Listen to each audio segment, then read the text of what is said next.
Longzhou Mountain, the most renowned peak in Inju, boasts steep cliffs and myriad azure rocks. These stones, smooth as jade, have been forged into a winding path by the hands of those who tread upon them, leading upward through a serpentine course of 9 turns and 18 bends, ultimately reaching the summit and the serene Xiqing Temple. Xiqing Temple, the third oldest shrine in Inju, venerates the manifestation of Guanyin Bodhisattva, renowned for its miraculous efficacy. On auspicious Buddhist days, countless devotees from across the Inju continent journey great distances to pay homage, light incense, and fulfill their vows. Despite the multitude of azure rocks adorning Longzhou Mountain, life flourishes abundantly, with countless orchids resiliently sprouting amidst the crevices. When in bloom, these orchids collectively unveil a breathtaking spectacle, their fragrance lingering in the air as the rocks shimmer like jade and the flowers cascade like an ocean of colors, a true tapestry of nature's splendor. At the foot of Longzhou Mountain lies an expansive bamboo grove, serving as the mountain's gateway. This singular path leads upward, gradually giving rise to the quaint village of Baichi Town. The villagers, relying on the mountain's bounty, seldom engage in agriculture. Instead, they thrive by catering to the pilgrims and tourists who ascend to worship. Leading lives steeped in their unique pursuits, some operate inns or taverns, brewing tea and selling incense, while others hawk snacks and trinkets along the streets. Among them are porters, laboring diligently to transport goods and visitors up the mountain, earning their daily bread through toil. At the end of the village, a solitary stone pathway leads to Longzhou Mountain. There stands a Taoist temple, modest yet tidy, though its incense offerings are meager. While the Inju continent embraces both Buddhism and Taoism, with flourishing temples often accompanied by Taoist shrines, most faithful ascendants prefer to climb the heights to Xiqing Temple rather than linger here. The temple is small, merely 3 zhang in size, and within it reside 2 Taoist priests. One, an elderly sage, has set up a divination table to consult visitors. On this day, the 19th of September, a significant Buddhist occasion, the influx of visitors swells, yet the temple remains eerily quiet, with no one entering. Unperturbed, the 2 priests continue their meditations, until a lone incense bearer steps inside. This visitor, short and stout with a jolly visage, unmistakably embodies the profile of a wealthy merchant. As he enters the temple, he appears apprehensive, glancing around as if entering the realm of the underworld. Slowly, he approaches the divination table, hesitating before placing a money pouch atop it and presenting a slip of paper. He then reaches into the divination sticks and selects one, reading the 7 ominous characters inscribed upon it. Kill, kill, kill, kill, kill, kill, kill. Initially uttering the word in a mere whisper, his trepidation transforms as he continues, the word morphing into a silent enchantment that engulfs him, igniting a fierce malevolence within. His voice crescendos, brimming with vengeful intent. The old priest, examining the pouch and the slip of paper, speaks slowly. Lu Jinkai, the mayor of Houghton Town, 50 taels of silver very well. He shall not survive until October. This task has been accepted by our Tinjue assassin hall.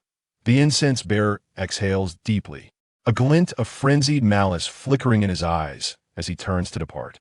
It appears the rumors of the infamous Tinjue assassin hall, a ruthless organization operating throughout the Inju continent, are indeed true, and its connections lie precisely here.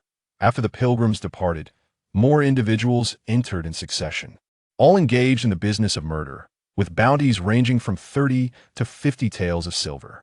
The targets were mere commoners, with the highest reward not exceeding 100 taels. The diviner, Buswanzi, was rather impatient, as there were no significant contract to be had. In truth, Buswanzi cared little for the amount of silver. It was merely that the victims were common folk, devoid of any challenge. Nevertheless, in order to train the disciples of the killing hall, he felt compelled to accept even the most trivial and unexciting contracts. As the sun set behind the western mountains, a robust figure entered clad in a black robe that concealed his form, save for a pair of battle boots, the hallmark of a military commander. His presence exuded an aura of authority, unmistakably indicative of a seasoned military officer. Approaching the old diviner, Swansea, he spoke not a word, merely placing a heavy bundle on the table and presenting a note. He then reached into the divination sticks, drew one, and placed it upon the table, uttering 7 chilling words. Kill, kill, kill, kill, kill, kill, kill. These words resonated with an overwhelming intent to slay. Characteristic of a battle-hardened warrior, the old priest's dim, yellow eyes brightened as he touched the bundle, instantly discerning its worth 1,000 taels of gold, a substantial contract, given that 1 tael of gold equated to 30 taels of silver. This amounted to a staggering 30,000 taels of silver. In the Silver Prefecture, a bun cost merely 2 and a 16-year-old maiden servant fetched around 30 taels of silver. Thus, 30,000 taels represented a fortune. Swansea examined the note, recognized the name inscribed, and pondered for a moment before declaring, the Marquis of Sheenling. Very well, that he shall not survive past the 1st of October. We, the heavenly absolute killing hall, shall take this job. The soldier nodded, stepped back, and with the grace of a dragon, swiftly vanished beyond the temple's threshold. Heading into the distance, Swansea remained seated, lost in thought for a considerable time, before striking a nearby bronze bell, its sound resonating softly, yet carrying an invisible wave that permeated the entirety of Long's home mountain. Acting as a legendary artifact, the portly innkeeper at Yunkai paused in his calculations, gazing into the distance. The venerable abbot, Master Tsian of Tsiching Temple, set aside his prayer beads, smiling. Down the mountain within the stone chamber of Long's home mountain, an elderly cripple lifted his gaze to the ground, then took a hearty swig of liquor. In the grand hall of Long's home mountain, these individuals convened, engaged in meticulous deliberation. After approximately half an hour, the bell tolled once more, ringing 5 times. Dong, dong, dong, dong, dong. This was the signal to assemble the troops. Following the sound, atop the mountain, a red-haired porter set down his burdens and vanished swiftly. The leading courtesan of Tsuhong Tower, smiling, bid farewell to her patron and quietly descended the stairs in the blink of an eye. The small town had lost over 30 individuals. Yet, the remaining townsfolk remained oblivious to their absence, seamlessly continuing with their tasks. This was the true identity of the town. It was a stronghold for the disciples of the heavenly absolute killing hall, a veritable nest of assassins. The soldier emerged from the temple, mounted a swift steed, and galloped away, already 30 miles beyond the small town at that moment. 5 chimes resonated through the town, and to his astonishment, a copper bell at his waist also chimed, its sound almost imperceptible, yet vibrating in harmony with the distant bells. That the smile graced the soldier's concealed visage as he pressed forward, spurring his horse for over 20 miles until he entered a secluded grove where another awaited him, leading a horse of his own. Dismounting, the soldier began to shed his garments every piece, including his battle boots. He discarded his attire. His form began to transform.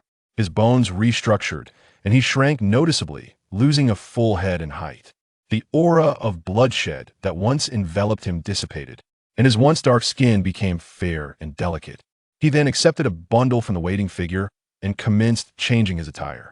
In the blink of an eye, he transformed from a seasoned warrior into an elegant young gentleman clad in white. The other person meticulously arranged the discarded garments, treating them as if they harbored some dreadful poison, handling them with utmost care to avoid contact. Finally, all were secured in a peculiar package, and he remarked, "Brother Luo Li, rest assured, I will handle this with great diligence. You must return to the main hall swiftly." Now transformed into a gentleman, Luo Li secured his sword at his waist and replied, "Shao Qi, heed my words. The robes carry the sect's spiritual fragrance and tracking mechanism. Ensure they reach Lu Juman's wardrobe. The sect will dispatch individuals to investigate and ascertain the identity of the hired assassin. We must leave no traces." Shao Qi responded, "Understood, understood. You can trust me, Brother Luo Li." With that, he mounted Luo Li's former steed and rode off into the distance, retracing Luo Li's original path. Meanwhile, Luo Li sprinkled a peculiar powder upon himself, dissipating the scent of the sect's spiritual fragrance. then mounted another swift horse and turned back towards the white flag town at the foot of Longzhou Mountain. The current Luo Li, in contrast to his earlier reckless gallop, now embodied a sense of leisure and grace, a far cry from the iron-willed soldier he had been. This was not merely a change of attire, but a profound transformation in essence, the fundamental instinct of an assassin disguise, to appear as one among men, to masquerade as a specter among spirits. Luo Li, the premier assassin of the heavenly absolute kill hall, known far and wide across the Silver State continent, from dukes and high officials to common folk, was none other than the formidable heavenly Dao Kill. 3 years prior, he burst onto the scene, making a name for himself by slaying the infamous Black Tiger Gang leader, Ma Laowi. A master of the 72 paths of tan legs, Ma Laowi was no stranger to villainy. Endowed with a remarkable ability to leap 30 zhang across open ground. Sensing danger, he would flee swiftly, leaving a trail of malice and countless enemies behind him, living a life of unrestrained freedom. Yet, it was he who fell to the blade of heavenly Dao Kill, sending shockwaves throughout the realm. The following month, the enigmatic assassin known as Dao I executed the Lord of the 13 linked forts, the venerable Tianli, and in the subsequent month, he eliminated the governor of Changlong Prefecture, Luo Dianyu. Almost once a month, he would strike, each target either a renowned figure of the martial world, a high-ranking official, or a formidable warrior, none of whom could be deemed insignificant. Whenever he made a move, the outcome was invariably fatal for his adversaries. Each assassination became legendary throughout the realm. The reason for his notoriety stemmed from the fact that Dao I's strikes were meticulously calculated, only ever claimed the life of his specific target, never harming an innocent bystander, not even the loyal subordinates of his foes. Moreover, prior to each assassination, he would vocally condemn his target for their transgressions, each accusation aligning perfectly with the truths of their misdeeds, before brazenly executing them. This was not mere assassination. It was a blatant act of execution extraordinarily audacious on the Silver Continent. The land was imbued with a peculiar energy that imbued its inhabitants with robust health and a spirited disposition. Many possessed extraordinary abilities, and while stealthy assassinations were commonplace, such overt killings, first publicly denouncing the crimes, then ruthlessly executing the enemy, had never been witnessed before. Those who fell victim to his blade shared a common trait. They were deeply malevolent and viciously wicked. Each prominent figure dispatched by him had countless commoners liberated from their tyranny, and the actions of Dao I seemed akin to executing divine justician endeavor. That resonated with the hearts of the people. As a killer, he targeted only the wicked, sparing the innocent, thus earning him the moniker of Dao I, the executioner of heavenly justice. While some admired him, many others harbored resentment. Countless villains yearned for his downfall and demise. Nevertheless, over the course of 3 years, he had dispatched 31 tyrants without a single failure, thus earning the title of the one who enacts heavenly justice. At this juncture, Dao I had entered the quaint town of Baifeng, where he dismounted his steed, which was promptly tended to by a stable hand that he made his way steadily towards the subterranean entrance of the Tianjue Killers Guild nestled within the Dragon's Head Mountain. Within the town, apart from the many assassins of the Tianjue Guild, there were also ordinary folk who remained oblivious to the secrets concealed within a deliberate guise, orchestrated by the guild. Among them were a few small beggars, who recognized the area as a bustling hub for alms, lured here by the guild's covert operatives. Over time, these children either became members of the guild or mysteriously vanished. Two small beggars, wide-eyed, gazed longingly at the fluffy white buns steaming from a nearby bakery. Oh, the allure of those pristine buns. One could stave off hunger for an entire day after consuming just one, sparing themselves the torment of gnawing hunger. Yet today, they had not garnered even a single coin, and the prospect of tasting those buns remained but a distant dream, their stomachs grumbling in quiet protest. In the blink of an eye, Luo Li passed by them, inadvertently dropping a fragment of silver, which tumbled and rolled to their feet. Instantly, the two small beggars' faces lit up with excitement as they picked up the coin and dashed towards the bakery. Luo Li watched their retreating figures with a smile. This act of kindness had been executed quietly and discreetly, likely unnoticed by others. Though he could not alter their destinies, at least for the next few days, they would not have to endure hunger. This was all he could offer, a fleeting moment of joy amidst their struggles. The heavens and earth resemble a furnace, and creation is akin to carbon. All humanity exists as mere entities within this crucible, enduring ceaseless tribulations. Yet, how many possess the true ability to govern their own destinies? He pressed onward, stepping into the Lienyo bookstore, a marketplace for books, where he opened the authentic entrance and ventured inside. At the very moment of Luo Li's disappearance, two figures discreetly observed him from beneath the angled window of a nearby brothel, their gazes unwavering until he vanished into the confines of the Lienyo library. One of them, a towering figure with a robust physique, his crimson hair cascading over his shoulders, exuded an aura of untamed ferocity akin to that of a fierce beast. This man was none other than the porter who had vanished upon the mountain. With a fierce grip, he crushed the wine jar in his hand, the bronze vessel yielding as easily as tofu, disintegrating into a myriad of shards scattered in all directions. Discreetly bestowing coins upon a young beggar, how noble of him. Upholding justice and punishing evil, ha. Acting on behalf of heaven? Bah. Why is it that every time I encounter him, I feel such hatred and seething rage? The porter bellowed in fury, embodying the wrath of a wild creature. An indescribable sin of blood emanating from him. The 7 or 8 parrots and mynas hanging in the room quivered in terror. If it weren't for us blocking his escape routes, could he have ever pursued Ma Laohe? Had we not slain his 4 formidable guardians? Would he have approached the elder Tianli and Luo Tianyu? If we hadn't obstructed his 7 close guards, how could he have dared to accuse him? But why? Why is it that he, a world-renowned assassin, a heavenly executioner, is granted such reverence? While we remain nameless, mere footnotes in the shadows, I scoff at it. Beside him, a stunning woman gazed at the red-haired giant with a smile. Her skin, as smooth and tender as that of a newborn, glimmered with a rosy hue. Her graceful figure eliciting awe. With a slender waist that was neither flat nor narrow, but rather curvaceous and supple, she moved with an enchanting grace reminiscent of a siren. She was none other than the celebrated courtesan, Xiao Qing, of the Cui Hong Lu. The red-haired giant shouted again. Why should he be celebrated? Humph. It is merely the favoritism of his master. Without that protection, he would not dare to take center stage, acting as if he were the instrument of divine justice. A heavenly executioner? Bah. He is just like us, a killer with blood on his hands, pretending to be aloof and noble. Suddenly, Xiao Qing shook her head and replied, Mighty dragon, you are mistaken. He does not rely on his master's protection. He relies on the sword in his hand. It is his swiftness, his ferocity, and the venom of his blade that grant him power. Can you counter Ma Laohe's 72 kicks? Though he can unleash 17 kicks in the blink of an eye, he was still felled by Luo Li's swift sword that pierced his throat. Even the iron shirt of Elder Tianli, impervious to blades and bullets, was no match for his ruthless sword that struck true, ending his life instantly. Luo Tianyu's soul-seizing hand, renowned for its lethal poison, could not surpass the toxicity of his poison blade. Thus, you are mistaken. He wields his sword, not the protection of his master. As Xiao Qing spoke, the mighty dragon narrowed his eyes, revealing a sinister sliver of his gaze.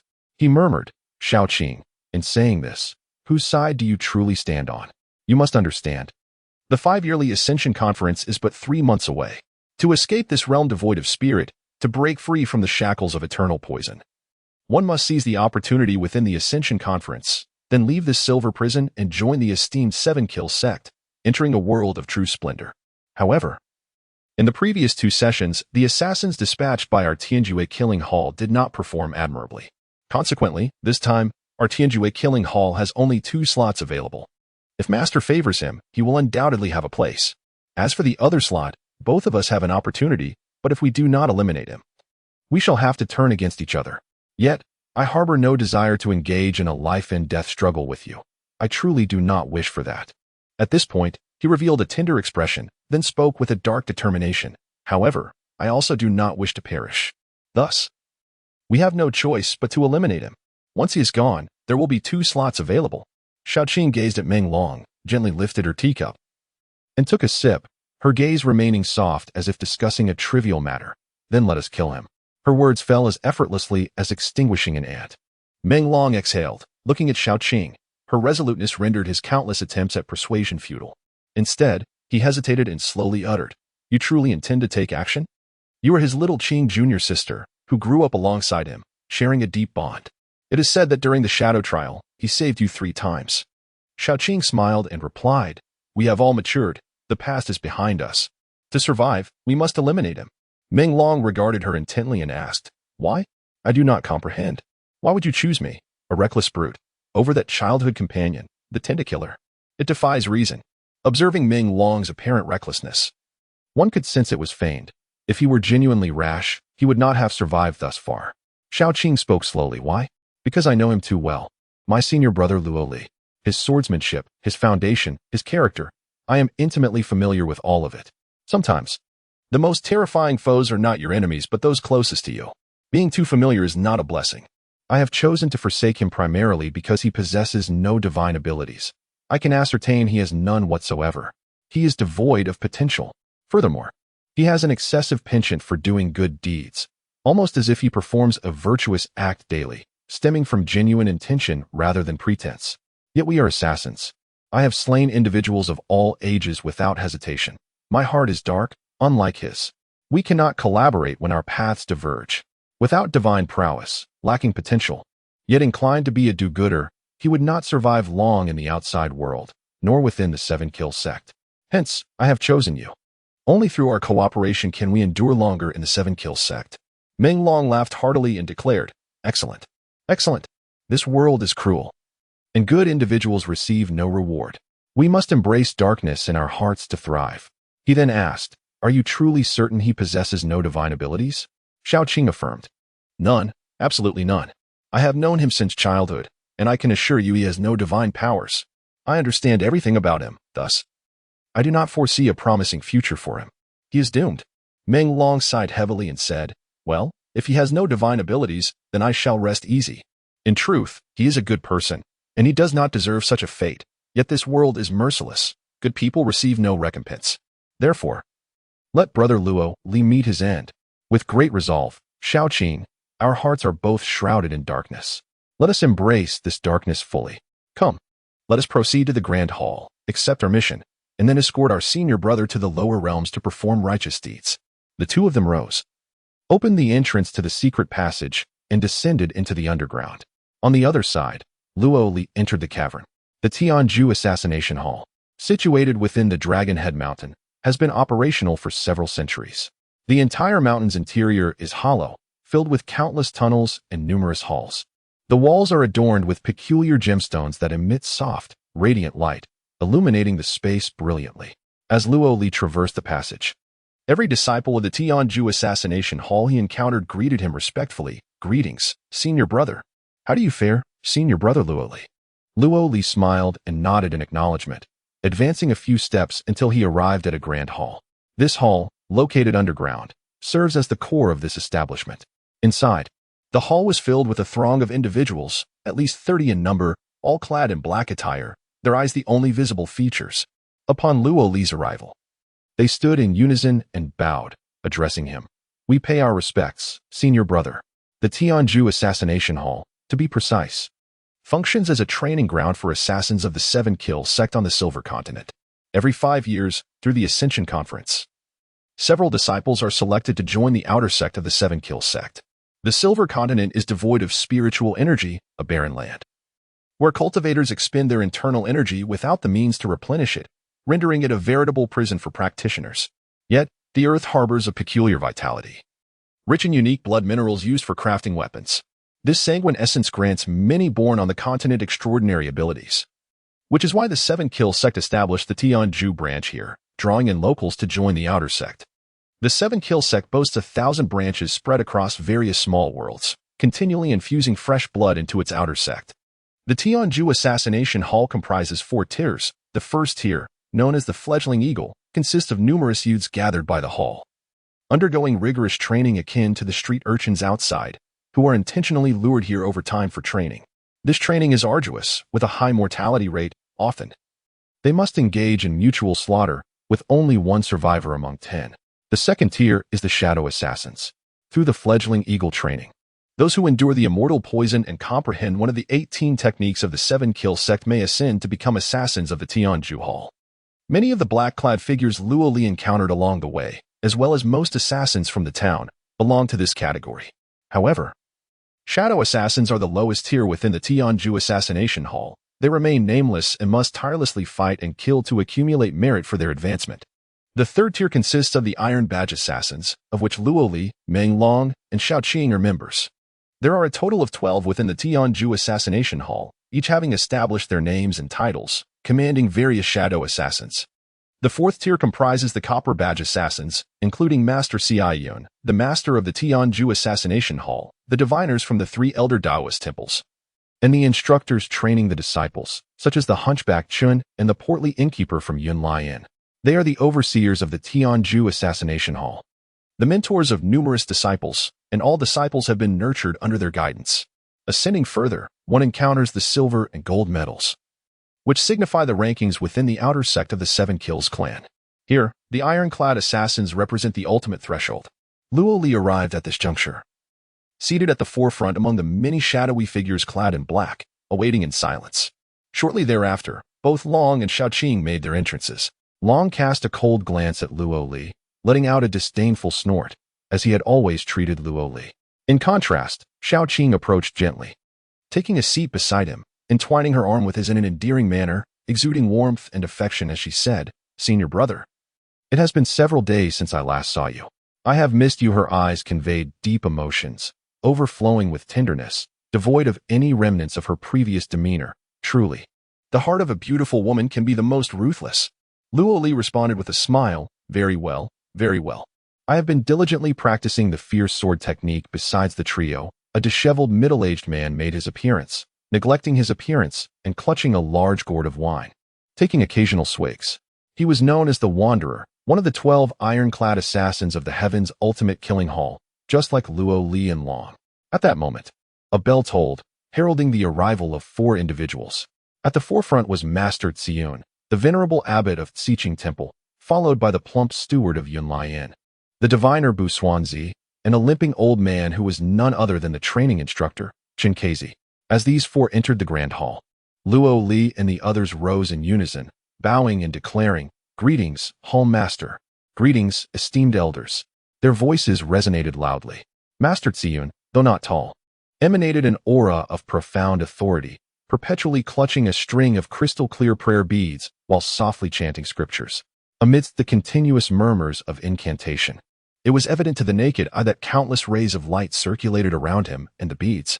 A faint, enigmatic smile lingered on his face as he surveyed the assembly. Under his gaze, all present bowed their heads in submission. This was an intangible pressure.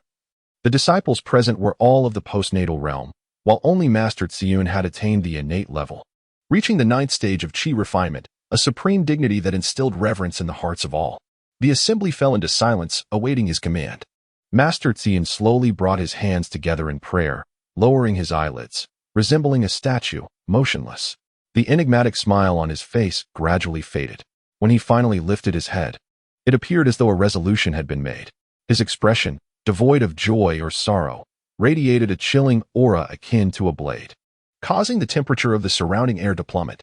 He spoke slowly, "Xingling Marquis, on the 1st day of October, at Blackwind Pass, in the west of the Little River, execute the kill."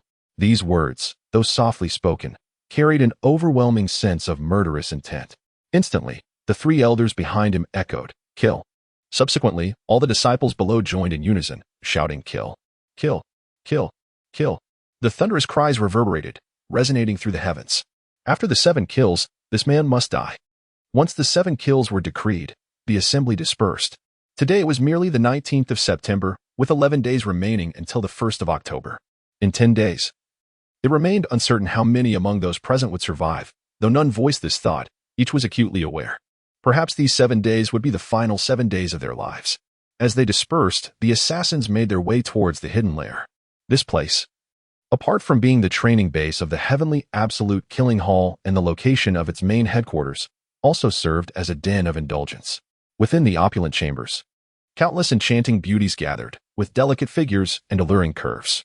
The banquet hall overflowed with an abundance of exquisite delicacies and copious amounts of wine. In the entertainment pavilion, all manner of earthly pleasures were at one's disposal. Ordinarily, entry to these locales required a hefty expenditure, but at this moment, the assassins felt liberated from such constraints. For none could foresee how many of them would survive. They reveled freely, as if partaking in a feast of chicken legs on the eve of execution. The mighty dragon laughed heartily, leading his entourage directly to the pleasure house, while the carefree youth entered the entertainment pavilion, and the dandy strolled into the banquet hall to savor the fine wines. As for Luo Li, he did not follow their path. Instead, he turned and descended towards an underground training arena. This arena was one of 12 situated within the mountain's core, spanning approximately 20 zhang, with stone flooring and weapon racks brimming with an array of arms. Inside, 3 or 5 practitioners were either lifting stone locks or wielding dual blades in training. Upon Luo Li's entrance, the practitioners bowed in unison and greeted him. "We pay our respects, senior brother." Luo Li nodded in acknowledgement, choosing silence as the others set down their weapons and retreated. Soon, he found himself alone in the arena, the heavy stone door gradually closing behind him. According to the rules of the realm, once the iron plaque was reached, the shadows of the assassins would disperse.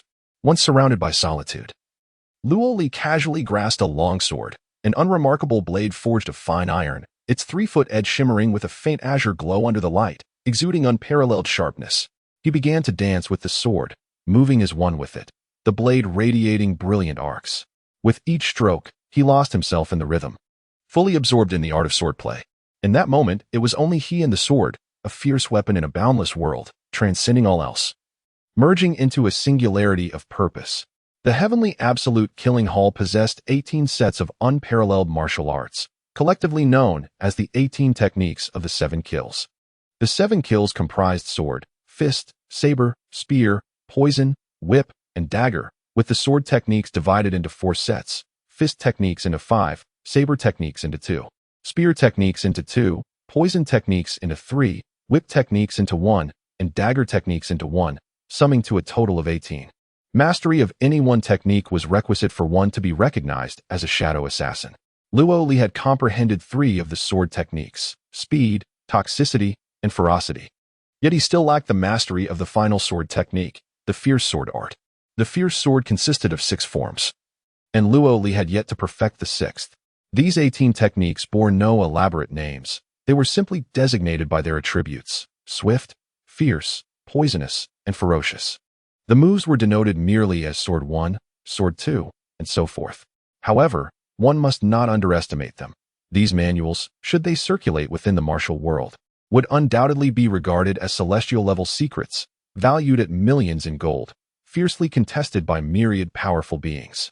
They were the 7 kills legacy, crafted for their outer disciples, representing the pinnacle of martial prowess among mortals beneath the realm of chi cultivation. In Luo Li's grasp, the long sword emitted a fierce shriek as he unleashed a strike, akin to a rampaging beast. In that moment, all of his vitality coalesced within the sword. A single slash, once unleashed, would not return.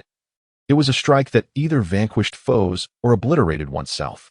This was the essence of the 7 kills swordsmanship, a relentless annihilation of all life beneath the 7 kills. As the sword was unleashed, the exertion and posture reached the pinnacle of human limits. It could even be described as a form of self-mutilation. Should an ordinary individual attempt this sword technique, their meridians would instantly shatter, resulting in immediate bloodshed. Yet, for Luo Li, there was no consequence, not due to any exceptional quality within him, but rather because of the eternal life poison. The assassins of the Heaven's Absolute Killing Hall are mandated to consume this poison, a means by which the sect maintains control over them. Each month, every member must ingest an antidote. Failure to do so results in the immediate severance of their meridians, leading to 7 days and nights of excruciating agony before death ensues. Moreover, there exists no remedy to counteract this eternal life poison.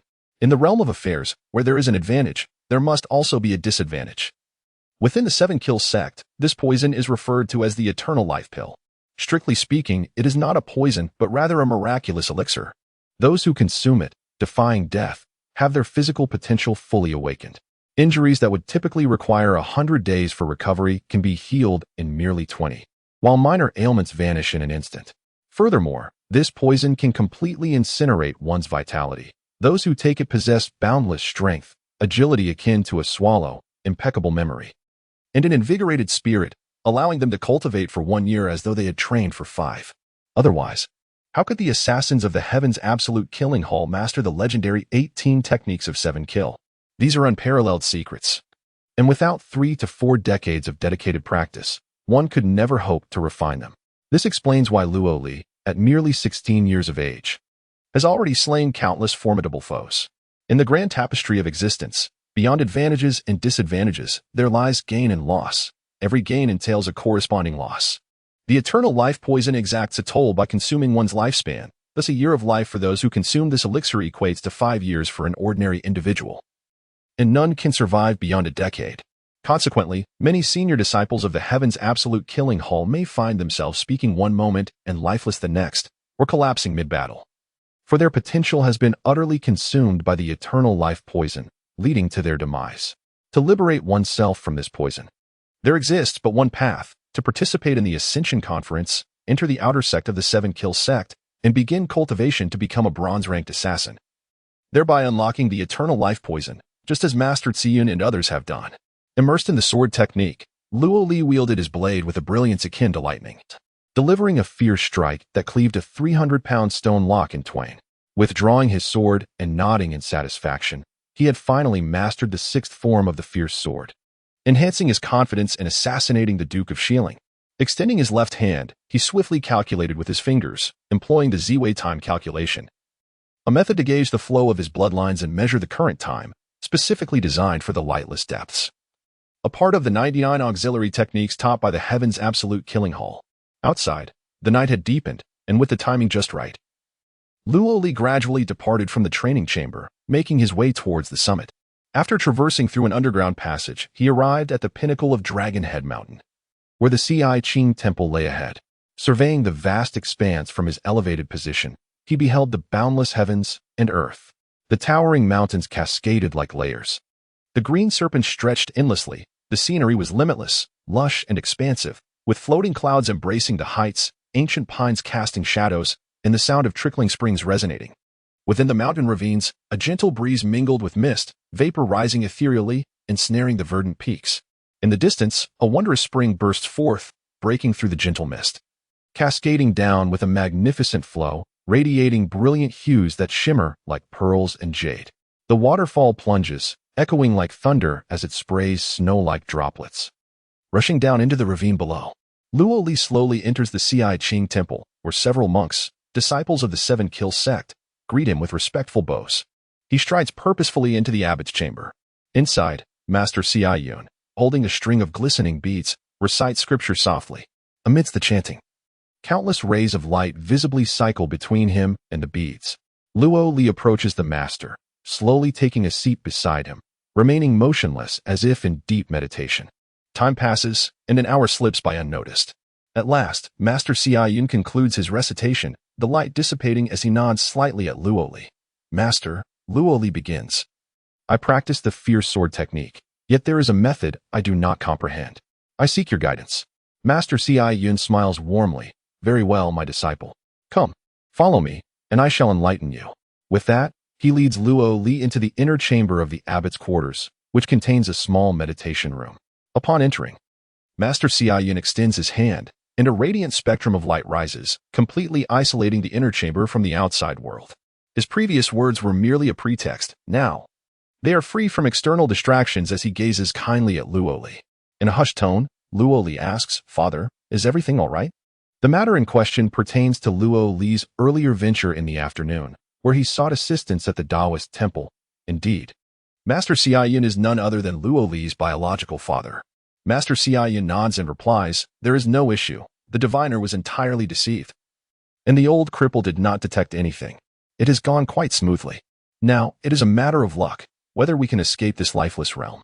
The Injo continent is, in fact, an island measuring 400 miles long and 300 miles wide, a place devoid of spiritual energy, veins, or stones. For cultivators, it is akin to a prison. Such a small world has been abandoned by practitioners of the arcane arts. However, the land harbors a certain vitality, yielding a type of blood or of some utilitarian value, controlled by several illicit sects that have established a regime to dominate the mortals and exploit its resources. Moreover, the inhabitants of this place, influenced by this vitality, possess an inherent combative nature, making it easier for them to develop supernatural abilities. Thus, this small world is regarded by the Seven Kill sect as a training ground for 1,000 outer disciples. Luoli asserts, "Father, I am confident that by participating in the Ascension Conference, I can join the Seven Kill sect, escape this lifeless land, and rid myself of the poison of immortality." Master Xiaoyan shakes his head, stating, "Outer disciples of the Seven Kill sect are merely assassins, the lowest order in the central heavenly world, mere cannon fodder. Their lives at the mercy of others. A single command could send you to your death without hesitation. Moreover, during my time in the sect, I made enemies who harbored deep resentment towards me. They are aware of our relationship, and should you join the Seven Kill sect, your demise within 3 months would be inevitable. You are my son, and I made a promise to your mother to ensure you live joyfully in this world, free from the control of others. For the sake of that promise, I would willingly descend into the depths of hell. Thus, I shall not permit you to partake in the Ascension Conference, however. I will grant you the opportunity to depart from this silver continent and journey to the central heavenly realm, where you may live freely and embrace your true self." Returning to the mortal world. Returning to the mortal realm. Luoli echoed, filled with a serene longing. Having spent his youth in this desolate land devoid of spirit, a life as an assassin, he had never known what the world beyond Silver Continent truly resembled. Upon this reflection, both fell silent, ensnared in contemplation. After a considerable pause, Luoli spoke. "Father, I have mastered the ruthless sword technique in its entirety." Master Tsiyun shook his head and remarked, "The so-called 7 kills 18 techniques require no significant effort. They are merely the ultimate sword techniques of mortals, devoid of any true essence, utterly futile. When faced with an immortal cultivator, even one at the first level of chi refinement, a single fire talisman would ensure your demise. A diamond talisman would render 100 piercing strikes to no avail against them." Seeing the incredulity painted on Luoli's face, Master Tsiyun shook his head and continued, "Alas, when you arrive in the central heavenly realm and experience the spiritual energy, you will understand." At this point, he wished to shift the topic and inquired, "Do you remember the Divine Might sect's deity offering ritual?" Luoli affirmed, "I remember." Master Tsiyun instructed, "Very well. Demonstrate it for me." Luoli commenced a series of movements, ancient and solemn, comprising a total of 108 postures, either in worship or dance, imbued with a primal essence. In that moment, his movements and expressions radiated an unparalleled sanctity, meticulously performing each gesture. Observing Luoli's demonstration, Master Tsiyun nodded slightly, wistfully stating, "The greatest glory of my life was encountering your mother and bringing you into this world. Another honor was receiving the unparalleled legacy of the once mighty Divine Might sect. With these two great accolades, I can say my life has not been in vain." Master Tsiyun continued, though his words were no longer directed at Luoli, but rather a soliloquy to himself. "In the year of the Divine Prison's collapse, I fled with you, unaware that I would encounter him, the young master of the Divine Might sect, that lofty figure of yours. He could have easily extinguished us like mere ants. Fortunately, he was gravely injured, lacking the strength to resist, and I captured him. I tormented him for 3 months, rendering him trapped between the desire to live and the wish to die, pushing him to the brink of my own endurance. And thus I obtained the unparalleled legacy of the Divine Might sect. This legacy embodies divine power, invincible, indestructible, and unbreakable, representing the pinnacle of supernatural prowess. A supreme secret art that requires no cultivation and demands no cost to master. Who could have imagined that I, an utterly ordinary ant of the 7 Kills sect, would acquire it?"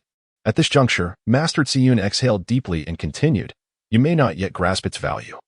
Once you return to the central heavenly realm and harness the divine might of the Divine Might sect, you will comprehend its true worth. In my youth, had I acquired such a secret technique, I would have undoubtedly ascended to the status of a golden core true person, a nascent soul true monarch, or perhaps even a transformation god true sovereign. Alas, I was merely an outer disciple of the 7 Kills sect, at the 7th level of chi refinement, utterly unremarkable. During that time, the Divine Might sect acted in defiance of the heavenly laws of cultivation, employing humans to refine spirits and capturing fellow cultivators from all corners of the world. I too was ensnared and imprisoned within their infernal realm, where I was subjected to torment and sacrificial rites, experiencing a fate worse than death. Though I remain unaware of their ultimate intentions, and despite the profound suffering I endured, I am deeply grateful to them, for in their cruel coercion, they compelled us, the restrained cultivators, to form marital bonds and procreate. It was through this ordeal that I encountered your mother, who once held the title of Golden Core True Person. That was the most glorious and joyous period of my life. Your mother was pursued fervently by countless fellow practitioners trapped within that hellish domain. Among them were disciples of renowned sects, celebrated heroes, formidable Golden Core cultivators, and past acquaintances, yet she chose me. I still vividly recall asking her why she had selected me. She gazed into my eyes and replied, "There is no reason. I simply like you. Just for the sake of affection." In that infernal realm, we shared the happiest 3 years of my life, the most blissful years until your birth. The Divine Might sect, in its hubris, employed humans to refine spirits, and your arrival heralded the demise of your mother. In that moment of excruciating anguish, she grasped my hand and made me vow, "You must ensure that he lives. You must allow him to live happily. Let him carve out his own brilliance. He must master his own destiny, live freely, unshackled by the will of others." Master Xian's voice was laden with nostalgia and regret. The pain etched into his very soul, a wound that time could never heal. After a prolonged silence, he continued, "Subsequently, the nefarious deeds of the Divine Might sect were uncovered, leading to the joint efforts of 6 sects, including the primordial sect, to dismantle the Divine Might sect and shatter the infernal prison. I escaped with you, yet I remain ignorant of the true nature of their actions. As most infants born within that hell were silenced by the 6 sections. To protect you, I had no choice but to return to the 7 Kills sect to safeguard your life. Though I preserved your existence, I transgressed the sect's regulations. Even though my master shielded me from death, we were cast into this lifeless expanse, left to fend for ourselves. This Silver State continent is but a cage, where cultivation is impossible, and as a century passes, dust returns to dust. Forgive me, my son, for I have not fulfilled your mother's dying wish. However, rest assured, I shall endeavor to liberate you from this Silver State continent, allowing you to live in a realm of freedom, unrestrained and ungoverned by others. Even if it means I must descend into the depths of hell, I shall do so." Had Master Xian forsaken Luoli, he might have claimed the legacy of the Divine Might sect and realized his aspirations, becoming a formidable figure of great renown. Yet, for the sake of Luoli, he chose to remain ensnared here, destined to become dust after a century. In the midst of Master Xian's soliloquy, Luoli completed the ritual. He gazed at his father with a furrowed brow. Over the past year, Master Xian had increasingly longed for the past, engaging in self-talk, a sign of concern. With worry, he inquired, "Father, are you all right?" Master Xian, coming to his senses, looked at Luoli. Instantly, Luoli understood the question that lingered in his father's mind and hurriedly replied, "In the central heavenly realm, within the South Chu region, at Changzhou's Tianma Mountain. At the entrance of the mountain, beneath the inscription of Tianma Mountain, we shall perform this ritual to pay homage to the 3 characters of Tianma Mountain, thereby acquiring one of the 7 divine powers of the Divine Might sect." Master Xian smiled with relief and continued, "This divine power is immensely formidable. In the past, the founders of the Divine Might sect, the 7 ancestors, each wielded one such power, capable of moving mountains and filling seas, destroying heaven and earth, and were renowned as the 7 Sons of Divine Might. They once engaged in a fierce battle against an external domain's Qin war puppet, ultimately subduing it there. After 10 millennia, the puppet dissipated, but the ascensions and falls of the 7 sons left the original 7 divine powers behind. In the ensuing years, the Divine Might sect faced great calamities, its gates shattered, and its sect diminished. However, in times of peril, a disciple of revival received a divine method from the ancestral masters of the celestial realm, reclaiming a divine power and thus revitalizing the sect. Hence, that place became the most significant heritage site of the Divine Might sect. Yet, the sect has endured 4 great tribulations, and now only 3 divine powers remain. You must remember this ritual and heed this warning. You may only acquire 1 divine power. Do not be greedy. Originally, these secrets were known only to the young master of the Divine Might sect, from whom I painstakingly extracted the information over 3 months. Lear, remember this well. With this inheritance, you shall be able to live the life you desire in the central heavenly realm, free, joyous, and unbound by others. This is the greatest treasure I leave for you." Luoli nodded, committing every word to memory. Master Xian added, "Lear, on this mission, exercise caution." Luoli smiled, replying, "Father, I understand. There is no need to worry. Your son is not foolish. I am the world's foremost assassin, and as you know, my powers are unmatched in Asia. You can rest assured."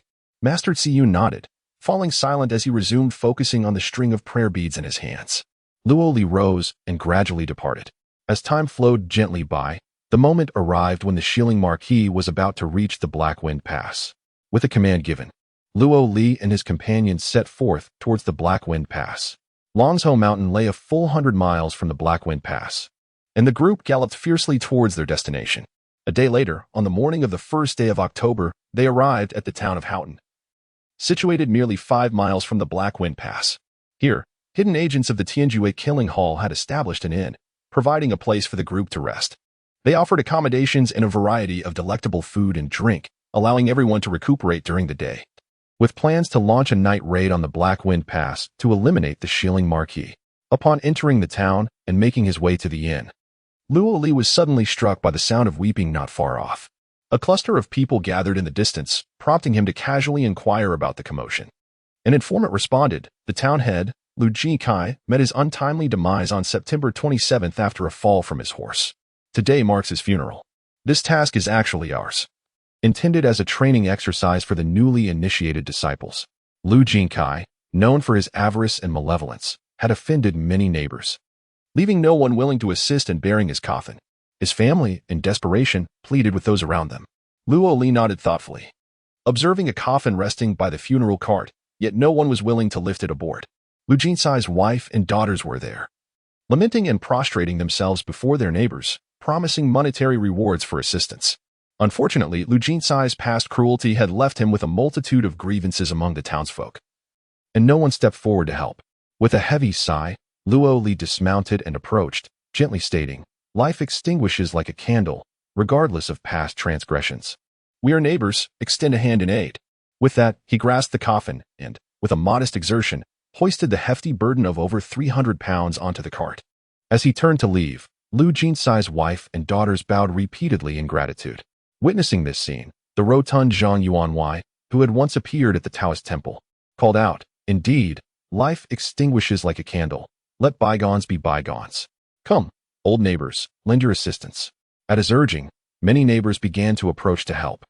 In the distance, Shaoqin shook her head, remarking, "Alas, he has begun his charitable deeds once more." Longzhen laughed, "The last of his good deeds, in this world. The virtuous receive no reward. He will come to regret this." As Luo Li returned, the crowd began to rest and gather their strength, preparing for the night's assault on Haifengkou to confront the Xianling Marquis. On the first night of October, as the clock struck the second watch, the sky was divided between darkness and flames, the latter ignited by the conflict at Haifengkou. Soon, the air was filled with the sounds of battle, with flames and flashes of blades illuminating the scene. Yet, in scarcely a moment, silence fell once more. Upon inspection, the ground was strewn with bodies, some belonging to the Xianling Marquis' guards, others clad in dark attire, assassins engaged in a fierce clash. The battle was far from over. The Xianling Marquis, shielded by 3 of his guards, found himself encircled by 9 assassins, both sides locked in a tense standoff.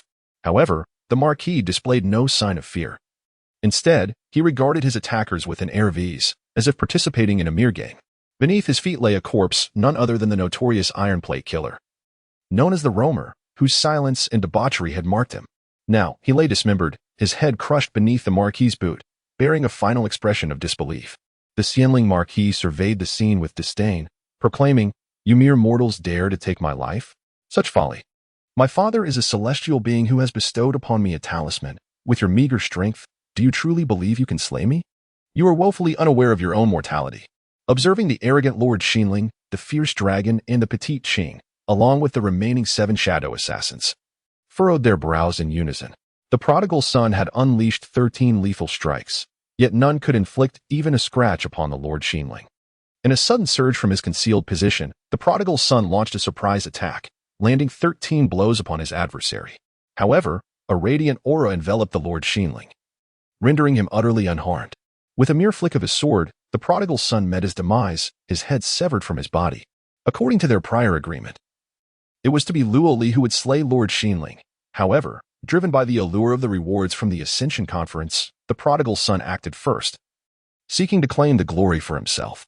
Each individual harbored their own schemes, unwilling to forfeit the opportunity granted by the Ascension Conference.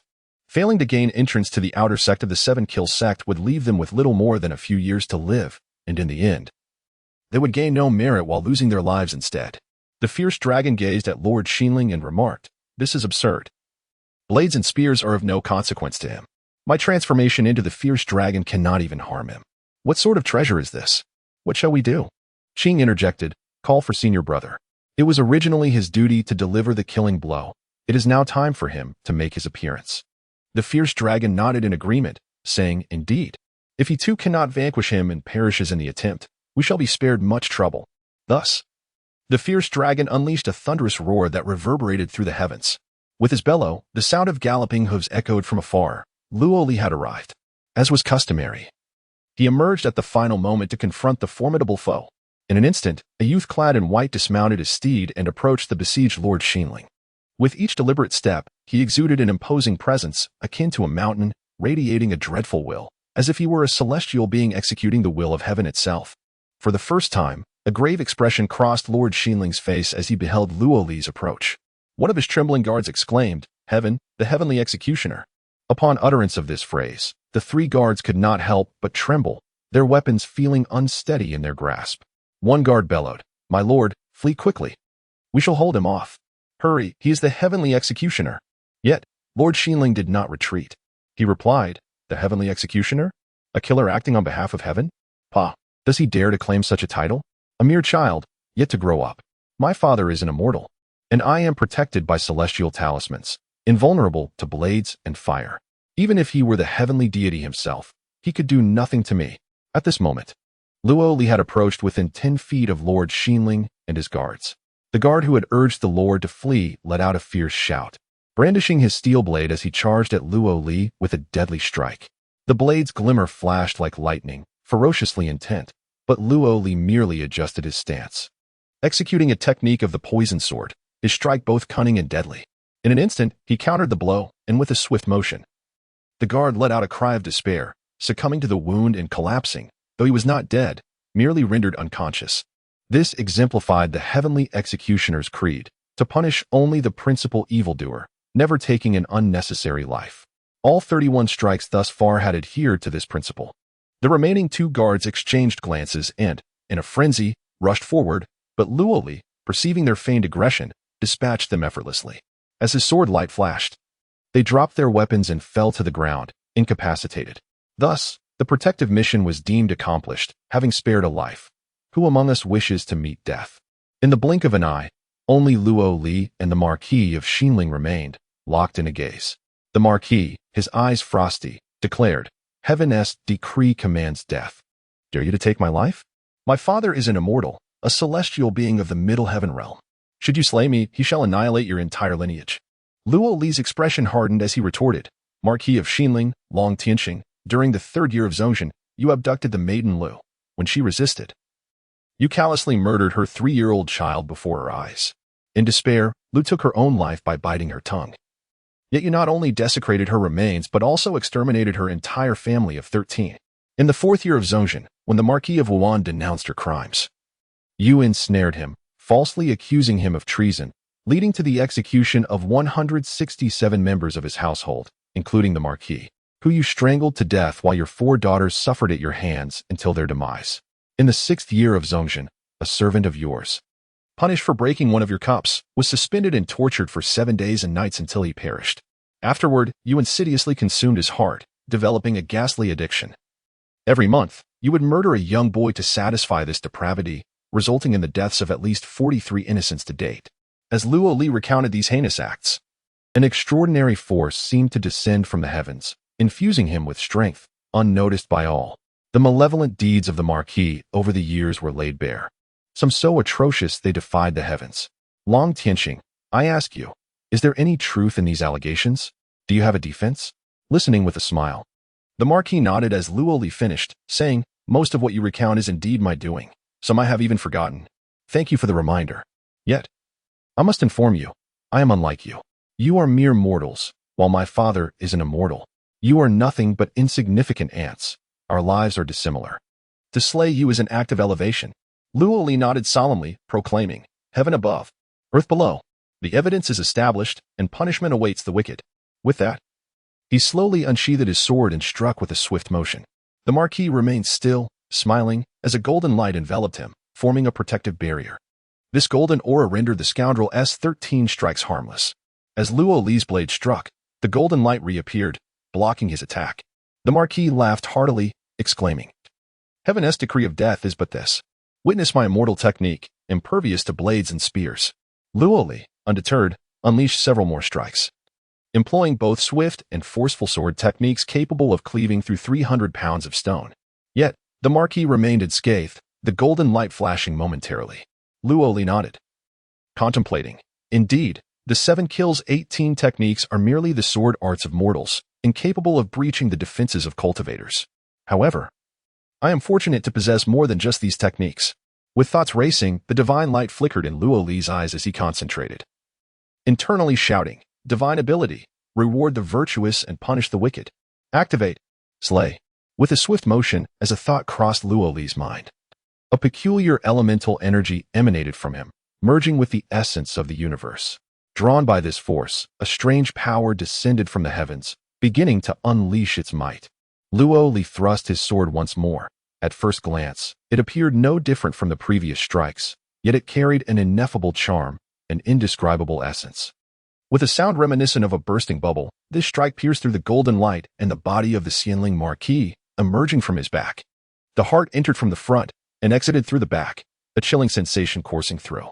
The Xianling Marquis, blood bubbles escaping his lips, remained oblivious to his grave state. He merely glanced down at the sword embedded in his body and then up at Luo Li, his expression one of confusion.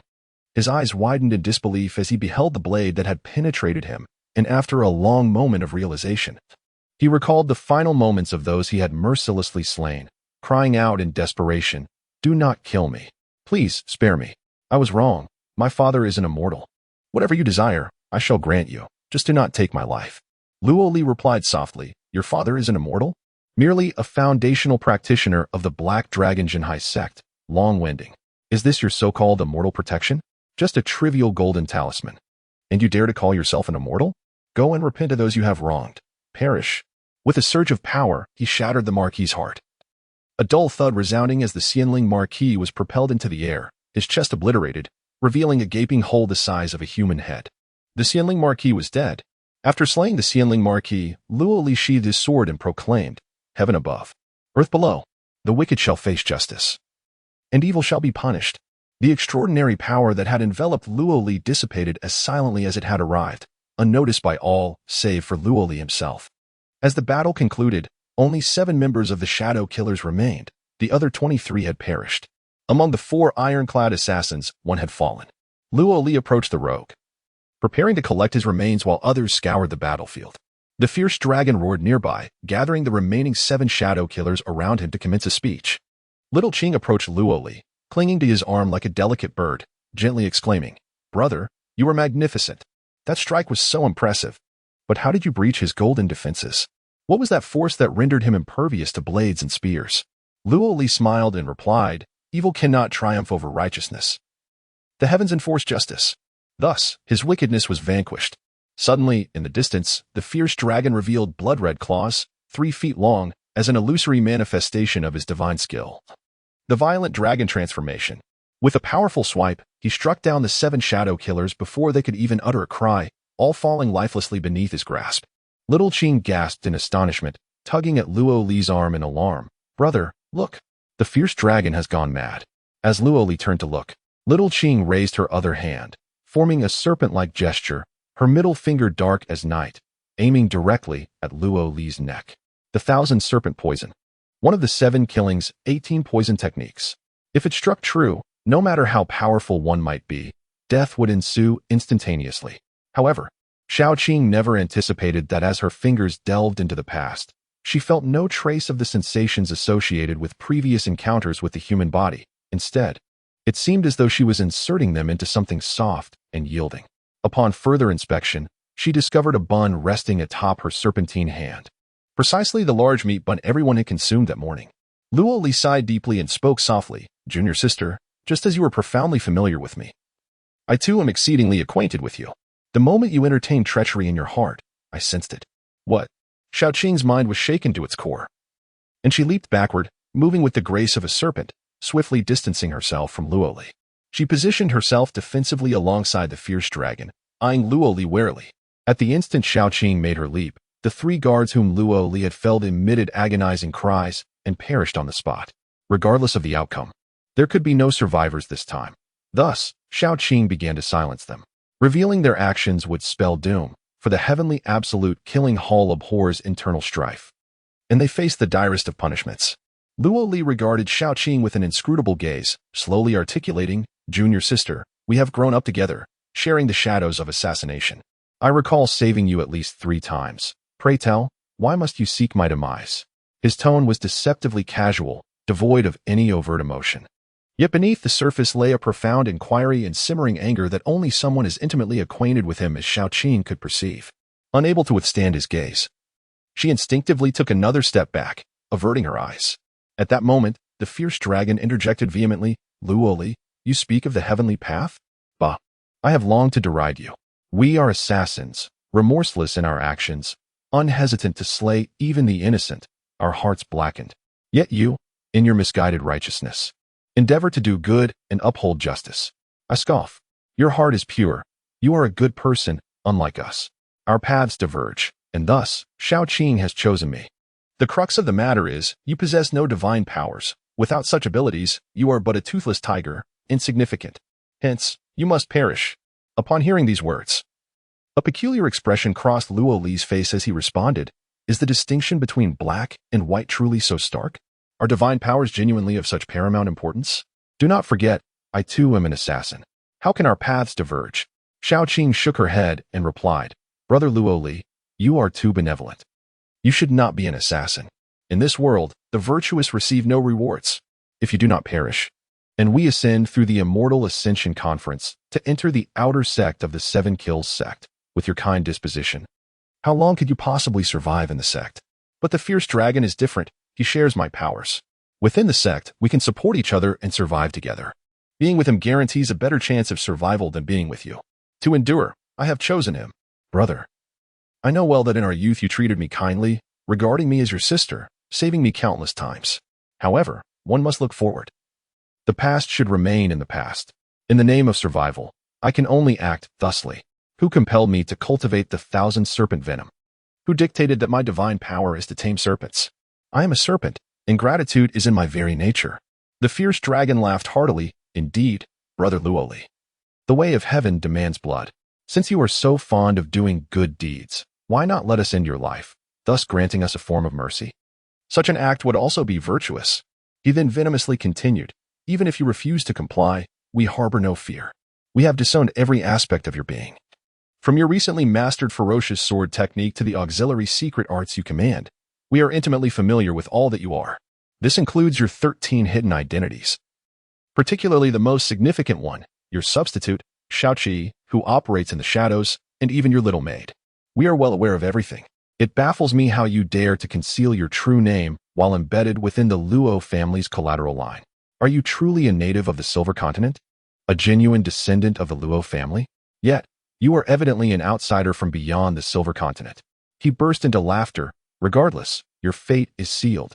Luo Li listened intently, and when the mention of the Luo family was made, a glimmer of cold light flickered in his eyes, a harbinger of murderous intent.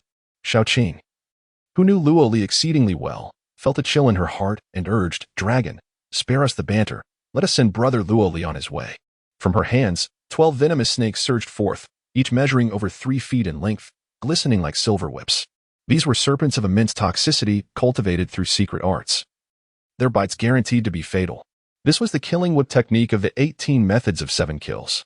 Xiaoqing infused her divine powers into her martial arts. Wielding the snakes as whips, this was her ultimate weapon. Meanwhile, the fierce dragon let out a low growl as his body swelled, transforming dramatically, his form doubling in size. Resembling a wild beast, blood-red claws, each 3 feet long, emerged from his hands, invulnerable and formidable.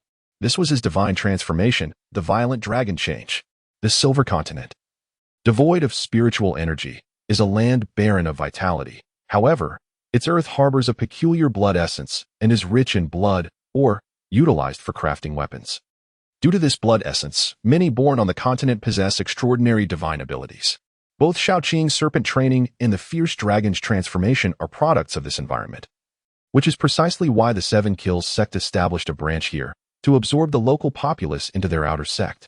In the realm of cultivation, one must possess a spiritual root to ascend, which is why Luoli and his companions could become recognized disciples. They all possess such roots, granting them the opportunity to partake in the Ascension Conference.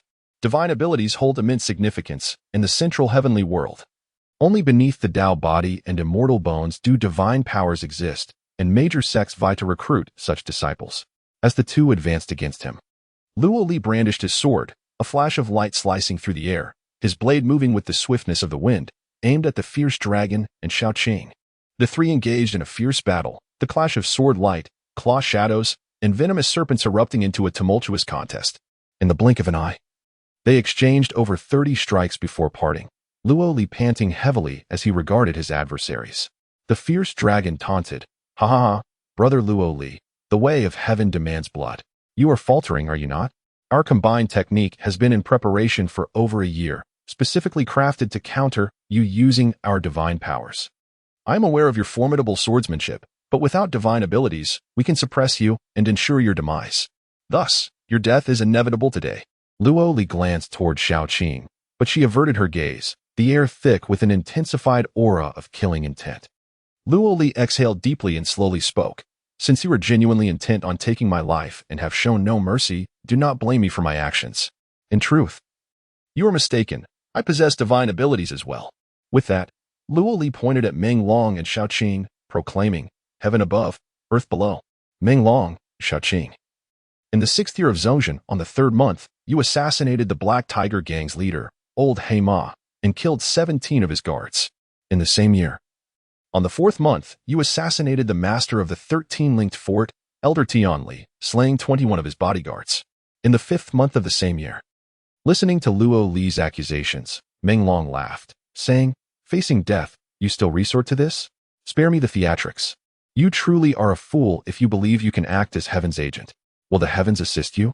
Upon hearing this, Luo Li burst into hearty laughter, and after a moment, he shook his head, stating, "Enough?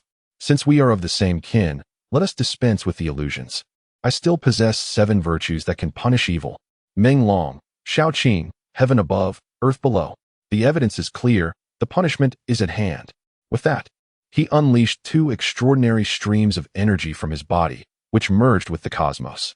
Drawn by this force, a peculiar power descended from the heavens and enveloped Luo Li. He thrust a sword towards Meng Long. This strike was swift and fierce, embodying raw power, a single, lethal thrust. Meng Long had rehearsed for this very attack countless times and had devised 18 countermeasures. Yet, he did not underestimate Luo Li and opted for the safest method to deflect the blow. The sword shone with clarity, as swift as lightning. Meng Long raised his hand to block, employing his divine abilities to intercept the strike, incorporating 7 major transformations and 13 minor ones, which should have successfully thwarted the attack. However, none of these defenses proved effective. Luo Li's thrust pierced through Meng Long's defenses, penetrating 3 inches into his chest. In an instant, both Meng Long and Xiaoqing exclaimed, "Impossible." Luo Li withdrew his sword and lunged again. Another strike followed. Meng Long fought desperately while Xiaoqing rushed to assist him. But this blow was too swift, twice as fast as Luo Li's previous attacks, and the power behind it had doubled as well. Everything unfolded beyond their wildest imaginations. And once more, the sword penetrated through all of Meng Long's defenses, embedding itself in his chest. Luo Li struck again. At this point, Meng Long had lost all will to fight and desperately attempted to flee, but this strike was now twice as swift as before, piercing through his heart in an instant. With a swift withdrawal of the sword, blood splattered as Meng Long clutched his chest, staring blankly at Luo Li, murmuring, "This is impossible. This cannot be. You have hidden your true strength." "Hidden strength?" Luo Li shook his head, chuckling softly. "I told you, I too possess divine abilities. Have you never pondered why I perform a good deed each day? Why I act as heaven's envoy to punish wrongdoing? The reason is simple. My divine ability is to reward the good and punish the wicked. Whenever I engage in acts of kindness, a certain power accumulates within me, which I refer to as merit. Once I gather enough merit to form a complete unit, I can unleash a punishment upon evil, vanquishing an enemy. As soon as I designate you as malevolent, my merit will attract the forces of heaven and earth, bestowing upon me immense power.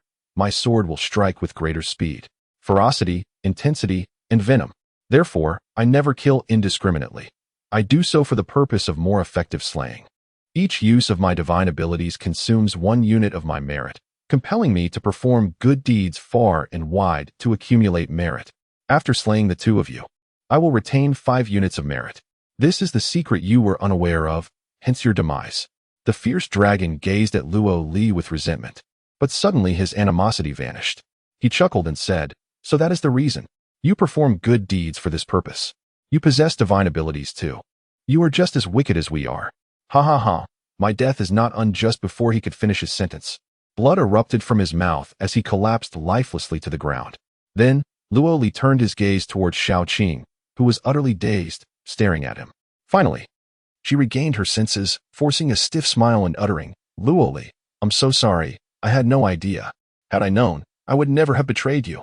Luo Li, I was wrong. Can you ever forgive me? From now on, I will obey you completely. Whatever you ask of me, I shall do. I am still a maiden. I will follow your every command. We were together as children. You carried me out of the land of death. And you promised to care for me for life."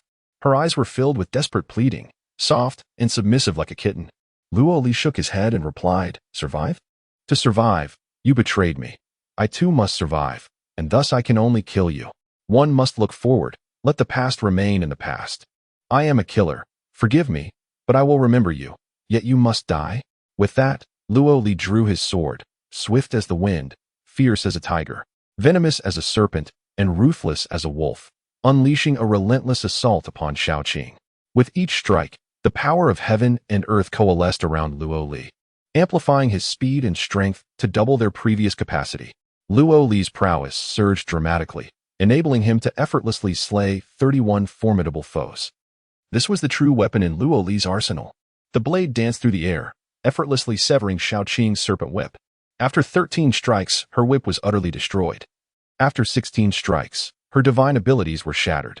On the 19th strike, he caught up with the fleeing Xiaoqing, piercing her heart. The sword traversed through her chest, exiting from her back, leaving her chilled to the core. Xiaoqing clutched the blade desperately, her hands stained with blood, yet it could not alter her fate. She gazed at Luo Li, pain, fury, and hatred contorting her features. Gradually, as life ebbed away, the intense pain, rage, and hatred began to dissipate. In her dying moments, her expression returned to normal as she looked at Luo Li and asked, "Luo Li, will I die like Da Li and Erhu?" Da Li and Er, who were companions of Luo Li from years past, who had perished without undergoing the shadow assassination trial. In this moment, Xiaoqing was no longer the venomous woman she once was. She had transformed into the gentle little junior sister of Luo Li from years past. Luo Li nodded and said, "Yes, yes." He then whispered, "I am truly sorry, but I must act thus. I wish to survive as well. You know too much, and if you do not perish, my father and I cannot escape this soulless realm." Xiaoqing forced a bitter smile and replied, "I do not blame you. It is I who betrayed Brother Luo Li. I merely wish to survive. Forgive us. I long to live. Brother Luo Li, you must live well on our behalf. Do not succumb to death like us. Break free from this prison and truly live." Her voice trailed off abruptly as Xiaoqing met her demise, her face expressing a yearning for life and a reluctance to embrace death. Luo Li slowly drew his longsword, shouting, "Heaven above, earth below. May the wicked face justice and evil be punished." The extraordinary power enveloping Luo Li dissipated, and he turned to depart. He strode forth with resolute steps, unwavering in demeanor, yet tears streamed from the corners of his eyes. A whisper, perceptible only to Luo Li, drifted away in the wind. "In truth, you are mistaken. My heart has not yet darkened." The sky, tinged with a faint darkness, was swarmed by a flock of crows. Everything had come to a close, enveloped in silence. The ground lay strewn with corpses. Be they from the assassins of the killing hall or the subordinates of the Marquis of Xinling, all had perished. Soon, the cleanup crew from the killing hall arrived, expertly clearing the scene, collecting spoils, and retrieving their fallen comrades. Suddenly, someone exclaimed in astonishment, This is a supreme blood crystal stone." The crowd turned to see that someone had discovered a treasure upon the corpse of the Marquis of Xinling. Blood crystal stones are a mineral of the Silver State continent. From 10,000 pounds of ordinary blood or mined from the earth, one can refine a single blood essence stone. However, a blood crystal stone requires the condensation of 10,000 blood essence stones to be forged. The supreme blood crystal stone is even more remarkable. equivalent to 100 ordinary blood crystal stones, and cannot be refined, relying solely on luck during extraction. It is said that throughout the millennia of the Silver State continent's history, only 7 such stones have ever been unearthed. Thus, the appearance of a supreme blood crystal stone stirs tumultuous waves across the land. It remains a mystery why this treasure manifested upon the Marquis of Xinling. Yet, Luo Li was oblivious to all this. He returned to Longzhou Mountain to hand over his mission. Of the 34 who set out, he was the sole survivor. The other assassins in the hall gazed at him in silence. Though this was the fate of assassins, a sense of sorrow permeated the hearts of all. For the death of a rabbit brings grief to the fox, and the loss of one's kin resonates deeply. Upon returning to the mountain's heart, he located the diviner to report his mission, documenting the merit of assassinating the Marquis of Xinling in the hall's merit ledger, earning a reward of 500 taels of gold. The diviner regarded Luo Li with approving nods, stating, "Luo Li, I have high hopes for you. You now rank first on the merit ledger, the foremost individual of the heavenly absolute killing hall." Luo Li humbly replied, "It was merely luck. It was all chance." Bu Xuanzi continued, "In my Tian Jusha Hall, we have proudly opened our doors for 8 centuries. Among those who have achieved such remarkable feats, only 2 predecessors stand out, the Ice Point from 200 years ago and the 13th young master from 500 years past. In the past 20 years, none of our disciples who ventured out have survived beyond a year in the trials of the 7 Kills sect. Thus, in this year's Ascension Conference, we possess but 2 slots. Luo Li, should you reach the outer gate of the 7 Kills sect, you must strive to bring glory to our hall, live longer, and secure more opportunities for ascension. The younger disciples depend on you." Luo Li replied, "Rest assured, Elder. I shall fulfill my mission and restore the illustrious reputation of Tian Jusha Hall in the outer gate of the 7 Kills sect." Bu Xuanzi nodded repeatedly, saying, "Good, good, it all hinges on you. By the way, the longevity pill for this month has arrived. Hurry and collect it." Luo Li responded, "Yes, Elder. I take my leave." After departing from Bu Xuanzi, Luo Li claimed the longevity pill, the antidote to longevity poison, which suppresses the old poison with a new one. Each pill consumed grants an additional month of life. However, once one has ingested the longevity pill, the path of qi cultivation and immortality is forever closed, and it is absolutely impossible to live beyond 10 years. Upon consuming the antidote and slowly refining it, Luo Li felt his entire being boiling with vitality. His blood essence transformed into an endless aura, permeating every inch of his muscles and bones, extracting strength from within to further fuel his vital energy. His body had become a furnace, burning his life potential to forge boundless power, integrating it into himself. He grew stronger, yet his life potential dwindled, losing at least 5 months of lifespan. This is the essence of the longevity pill: gain power, yet lose life. Once his cultivation concluded, Luo Li quietly departed from Dragonhead Mountain, vanishing without a trace. As an iron metal killer, he possessed the privilege to choose his own sanctuary. On this silver continent, he harbored 13 hidden identities. When the bell summoning killers rang, he would return to the main hall to execute commands. Not just him. All iron metal killers held various concealed identities, allowing them to leave the headquarters of Dragonhead Mountain at will. Those beneath the iron metal lacked such rights. Luo Li rode forth, and after passing through a grove, he transformed into another youth, shorter by 3 inches and noticeably more frail, resembling a slender boy. His attire was exceedingly simple, indicative of a modest background. Although his appearance bore little change, he appeared more refined compared to his former self, embodying an air of innocence akin to an ordinary 16-year-old youth. This was one of Luo Li's 13 hidden identities, a collateral descendant of the Luo family, where he lived under his true name. The Silver Continent, including the royal family, comprised 12 prominent clans, one of which was the Dragon family led by Long Tianqing, the Marquis of Xinling. It is said that these clans are descendants of immortals, and the Luo family is among them. A millennium ago, a member of the Luo family joined the Lingdai Qiqiao sect, dedicating 3 centuries to his cultivation before ascending to the status of a golden elixir true man. Since then, his descendants have thrived on the Silver Continent for 7 centuries, resulting in a lineage exceeding 10,000 members, including 4 who have been granted noble titles, alongside numerous collateral branches scattered across the land. Luo Li's concealed identity is thus revealed, as he hails from the Luo family village, situated 60 miles beyond Longzhou Mountain, belonging to a distant branch of the family. Dismounting, Luo Li entrusted his horse to the waiting Shao Qi, who would deliver it to the local assassins guild, and the two strolled back to Luo family village in tandem. The 10-mile journey through the mountainous path was swiftly traversed, and upon entering the village, he was greeted by familiar faces. "Ali, you have returned. How was your cultivation?"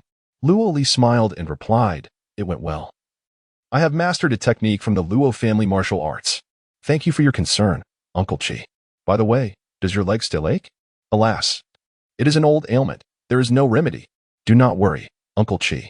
I gathered some medicinal herbs on the mountain. I will bring them to you tonight. They should help with your condition." Another elder interjected, "Ali is truly a good child. He has helped everyone in our village. It is a pity you are so young. Once you come of age, we shall petition the clan to elect you as our village chief." Luo Li responded, "Thank you, Uncle C. We have agreed that once I reach adulthood, I must be chosen as village chief, and I trust you will not go back on your word. By the way, Uncle C, your third son is working in the clan, and with your health failing, you lack labor. I will bring you 2 bundles of firewood tomorrow." "Ah, I cannot thank you enough, Ali. You are truly a good child. By the way, Shuemei waited for you at the town entrance yesterday until it grew dark. No matter how she was persuaded, she refused to leave, her heart broken from waiting. I understand. Shuemei is just a child and does not comprehend. I have already told her not to wait for me, and I apologize for worrying Uncle C." Luo Li exchanged pleasantries, engaging in light conversation with these relatives from the collateral branches of the Luo family. As he passed by the villagers and returned home, the elders began to converse among themselves. Ali is indeed a wonderful child, always eager to help, diligent in his training, and quite sensible. Indeed, it is a pity his parents passed away early. Otherwise, he would surely have achieved great things. It is truly a shame, but thankfully he has a little maid, Shuemei, so he is not entirely alone. I foresee that in a few years, once Shuemei matures, they could wed and start a family. Shuemei, a child bride prepared by Luo Li's late parents, is now a 15-year-old maid. It is said that in her childhood, her eyebrows were white, deemed inauspicious by her family, leading them to sell her to the Luo household, earning her the name Shuemei. Alongside her, Luo Li's household includes a young servant named Xiaoqi. In truth, the real Luo Li had departed from this world 16 years ago alongside his parents due to an untimely accident. The current Luo Li is but an impostor, assuming the identity of the one who has long since vanished. The young maid Shuemei and the scholar Xiaoqi were arranged by Master Ziyan, Luo Li's father, to conceal Luo Li's true identity. Shuemei remained oblivious to Luo Li's real nature, while Xiaoqi, who was Luo Li's junior disciple and assassin, was tasked with disguising himself as Luo Li during missions, diligently cultivating in seclusion to prevent exposure of their identities. The necessity of this hidden identity bore significant importance for both Luo Li and Master Ziyan, and they had sacrificed much to maintain it. This identity was their sole means of departing from the Silver State continent without participating in the Ascension Conference. Thus, when the formidable Qinglong mentioned this identity, a murderous intent flickered in Luo Li's eyes. Anyone privy to this secret must perish. Soon, Luo Li arrived at the entrance of his humble abode, an old, small courtyard. The premises were modest and somewhat worn, yet remarkably clean. A girl stood at the doorway, gazing anxiously in his direction. Upon seeing Luo Li, she rushed over joyfully, embracing him tightly and exclaiming, young master, you have finally returned." Her voice trembled with a hint of tears, clinging to him without relent. The little girl, shorter than Luo Li by a head, had yet to fully develop. She was slender, her face speckled with freckles, and her once snow-white brows had now turned black, making her appear quite ordinary.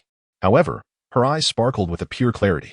Luo Li smiled gently, wiping away her tears, and said, "I merely went to the mountains for a few days of cultivation. What is there to fear? Why are you crying?" Shuemei continued to grip Luo Li's hand tightly, stating, "I had a nightmare. I dreamt of a ferocious beast and a venomous snake pursuing and biting you. You were fighting them, but you cried while battling, as if the snake were a relative. In that dream, you were so sorrowful, so distressed, yet you pretended to be unfazed."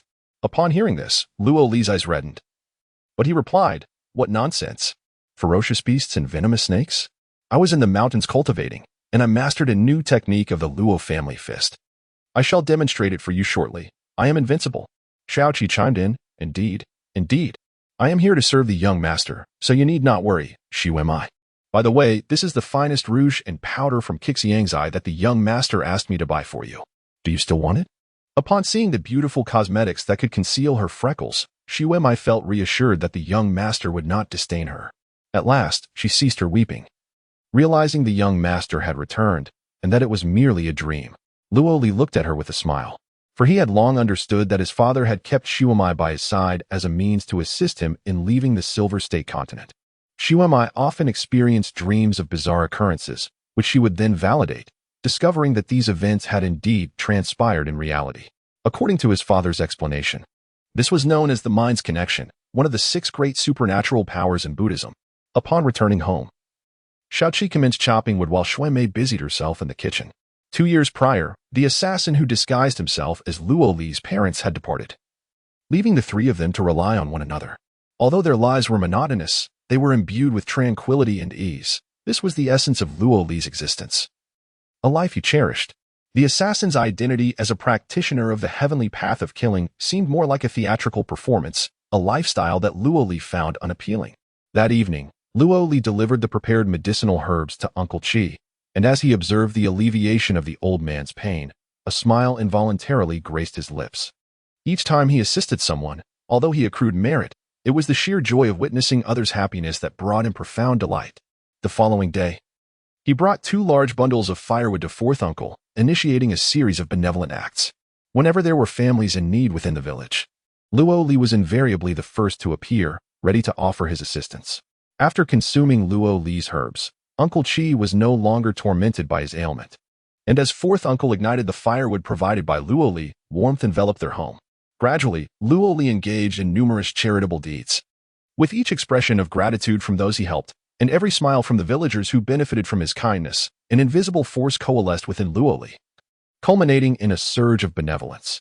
He sensed this growing virtue within him and whispered, 6 paths of virtue, and now 1 more added. I can once again bestow rewards and punishments. However, this serene existence was abruptly interrupted. 5 days later, the copper bell at his waist rang out, an alarming 12 chimes. This was unprecedented. During times of urgency, it had never exceeded 9. 12 chimes signified that all disciples of the heavenly path of killing, including undercover operatives, were summoned back to the main hall. Luo Li exhaled deeply, rising resolutely, with Shaoqi following closely behind. He departed from Luojia town, heading towards Longshou Mountain. Upon leaving the town and altering his appearance, he transformed once more into the imposing figure of the heavenly path of killing.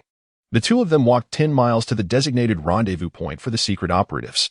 As they approached, all present mounted their horses, galloping towards Longzhou Mountain. Along the way, their numbers swelled, incorporating undercover agents from various locales, all converging silently. By the time they reached the base of Longzhou Mountain, their ranks had grown to over 100.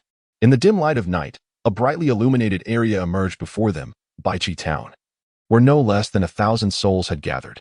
Upon arrival, Luo Li immediately detected a foul stench of blood, causing his heart to tremble. He understood that this signaled a clearing operation. Every ordinary person in Baichi Town not affiliated with the heavenly path of killing was to be eliminated. This was indeed a grave matter.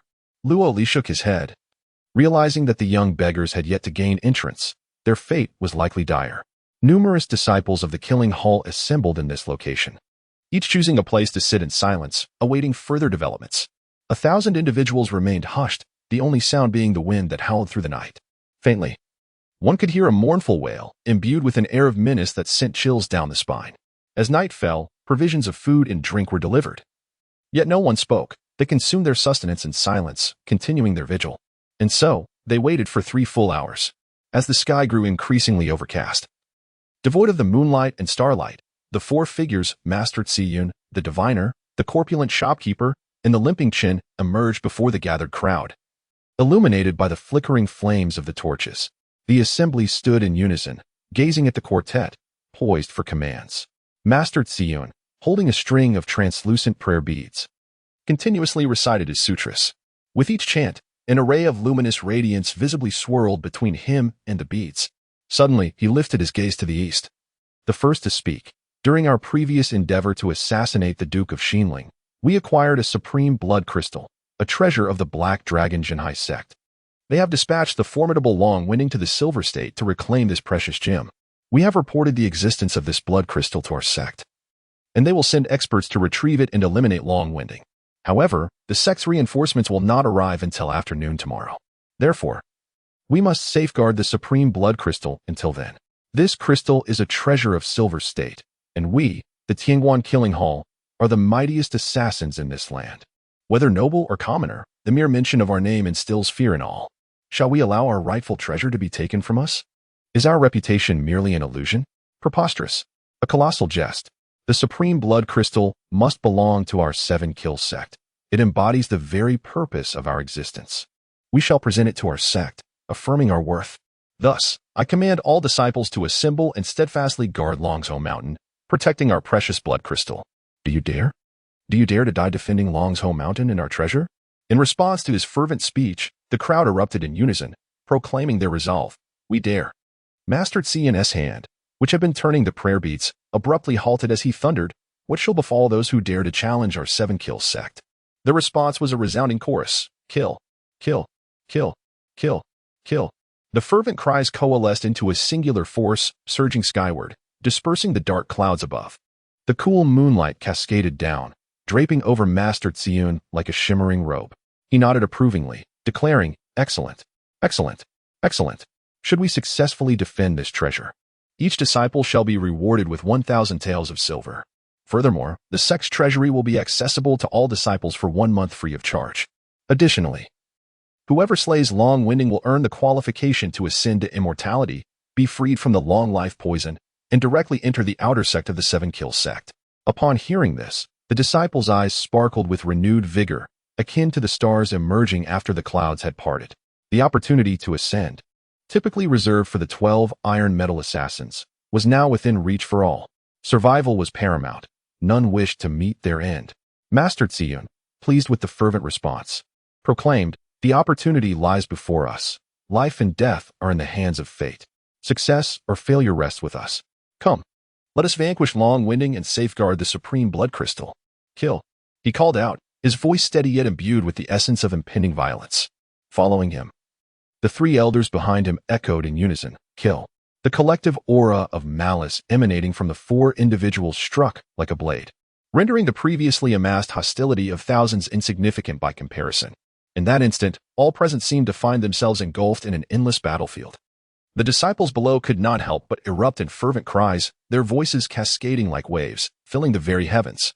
In that moment, the town of Baifeng was resounding with the cacophony of slaughter, resonating through the firmament. After 7 killings, formidable foes would inevitably perish. Orders were dispatched, and immediate action ensued.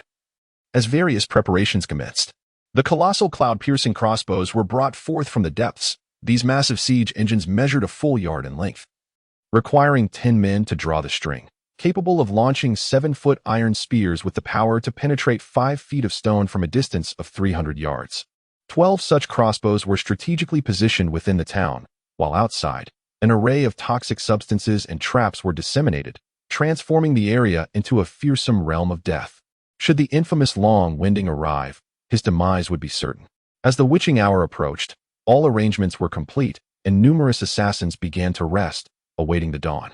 Meanwhile, Luo Li and others convened within the White Tiger Hall, nestled in the heart of the mountain. At the center of this assembly sat Master Xian, the leader of the heavenly absolute killing hall, clutching a string of translucent prayer beads and reciting scriptures, a radiant energy coursing between him and the beads. Beside him sat Elder Bu Xuanzi, the rotund shopkeeper, and Lu Kezi, along with 9 ironclad assassins standing attentively, with Luo Li positioned at the forefront.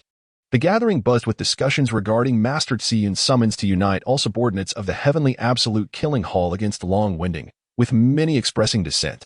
Bu Xuanzi, is anxiety palpable? Implored Master Xian. Must we truly defend this place? Long-winding is a foundational true cultivator, while among us, you are the strongest at merely the 9th level of chi refinement. How can we possibly contend with him?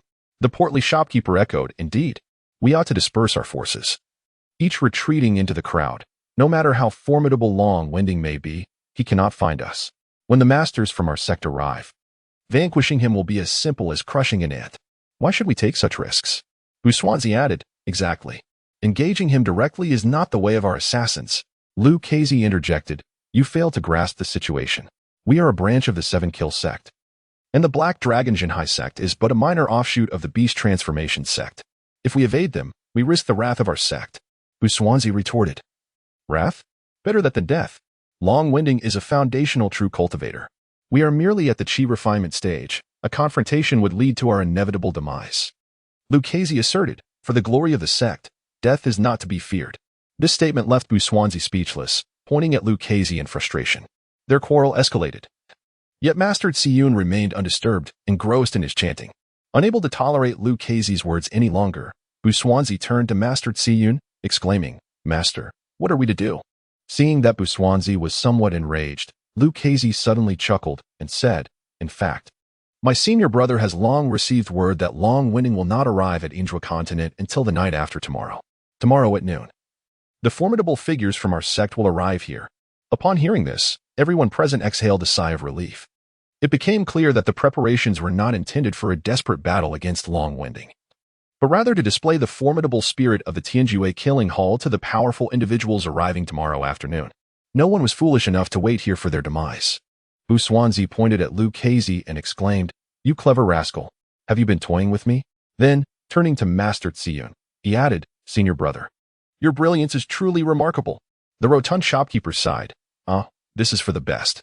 Otherwise, we would surely face imminent peril.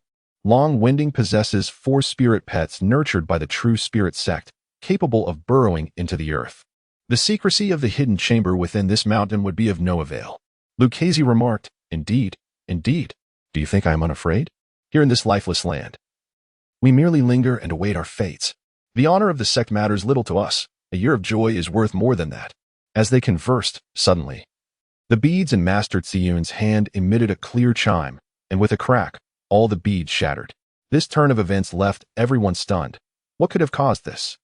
Master Tsiyun had spent a decade meticulously refining these beads, constantly engaged in the process. What celestial art could have led to their destruction today? Witnessing this scene, Master Tsiyun's face radiated boundless joy, a delight that stemmed from the depths of his being, reaching an ecstatic peak. He glanced at the crowd, finally fixing his gaze on Luo Li, proclaiming, "It has succeeded. After 10 years of arduous toil, it is finally accomplished. Luo Li, come here." Luo Li replied, "Yes, master." He approached, and Master Tsiyun pulled him behind himself, carefully placing the thread used to connect the beads around Luo Li's neck. The motion was delicate, laden with significance. Master Tsiyun then turned to the others and spoke softly, "I must apologize, dear junior brothers. In the name of my son, I had no choice but to deceive you. Tomorrow morning, Long-Winding will descend upon Long's home mountain, for we have slain his son, and he will undoubtedly seek vengeance. I am truly sorry. You must depart ahead of me." The final words crescendoed, his voice rising to a fever pitch, transforming Master Tsiyun's benevolent visage into one of ferocity. Simultaneously, the familiar Buswanzi emanated a blinding light, a sign of wielding a magical artifact, as he screamed, "Senior brother, spare me. Please. Senior brother, no. Have mercy." In the midst of Buswanzi's desperate cries, Master Tsiyun's words reached their climax, "I am sorry." The final syllable, though uttered softly, sent visible ripples through the air, expanding outward.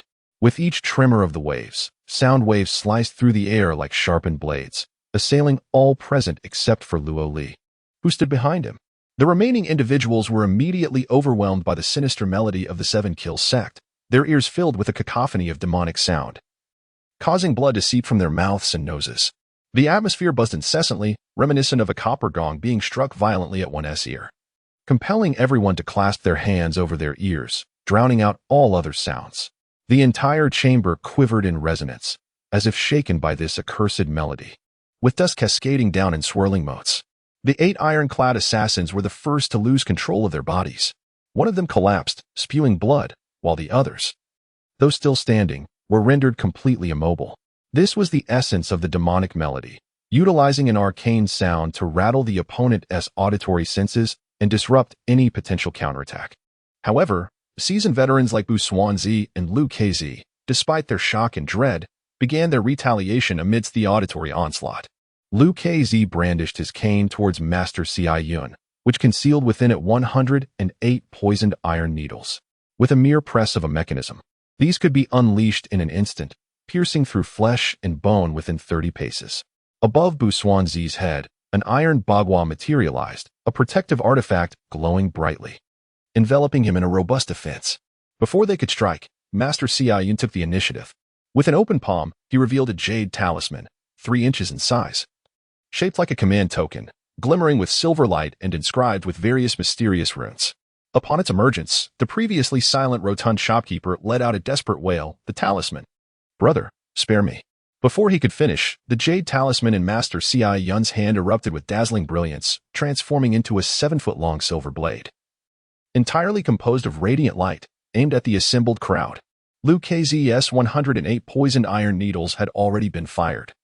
Yet beneath the onslaught of this silver blade, they were obliterated, reduced to mere ashes. Liu Kz's complexion turned ashen as he leapt with all his might, exerting every ounce of his skill to its utmost limit, but it was futile. Under the relentless strike of the silver blade, he was cleaved in two, slain instantly. But the carnage did not cease there. The silver blade swept before Bu Xuanzi, shattering the defenses of the iron bagua as if it were mere paper, reducing both the artifact and Bu Xuanzi himself to halves. Subsequently, the shopkeeper, recognizing the origin of the talisman, felt a chill sweep over him. Though two beams of light flared around him, they proved utterly ineffective, and with a resounding crack, they disintegrated. Why, after all these years of camaraderie? The shopkeeper cried, his voice filled with despair as the blade descended, severing his head from his body. The silver blade continued its relentless path, cleaving through the 8 ironclad assassins, leaving them dismembered on the spot, all succumbing to death without delay. The wounds inflicted by the silver blade bore the appearance of having been seared by fire, astonishingly devoid of any blood.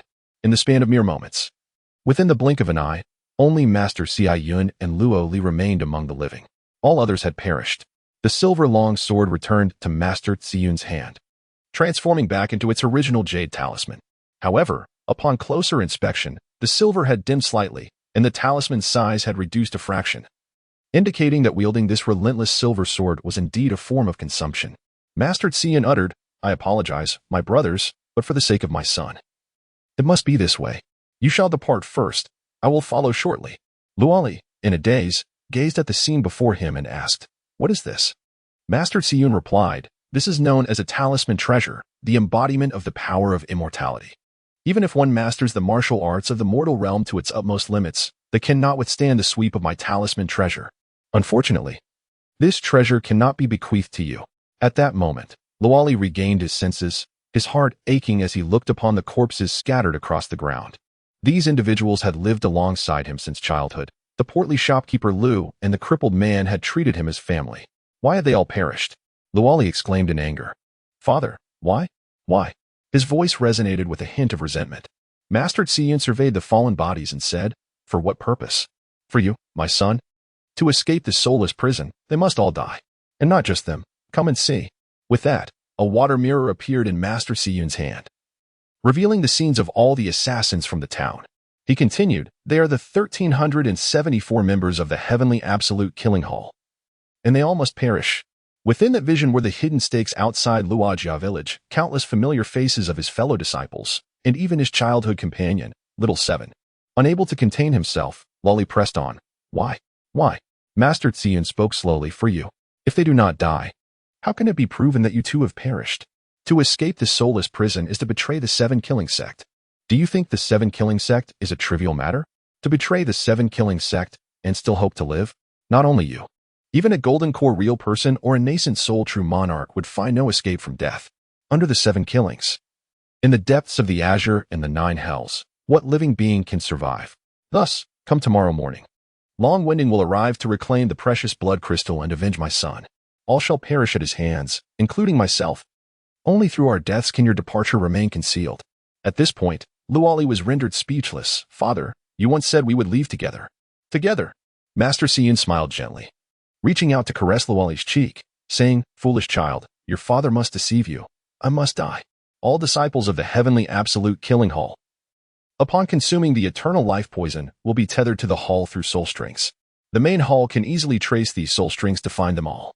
As a disciple of the 7 killing sect, and the hall master of the Heavenly Absolute Killing Hall, I must perish for the sake of duty and reason. Furthermore, if I do not die, how can I sever your soul strings? How can I deceive the killing hall? Foolish child, as long as you live and can roam freely, even in death, your father shall find solace. Tears streamed down Luo Li's face, and his heart ached profoundly, his voice trembling as he cried out, Father, no. You promised we would leave together, that we would always be united. Although Luo Li was an assassin, he had always been sheltered under the protection of Master Si Yun, and his innocent heart remained intact.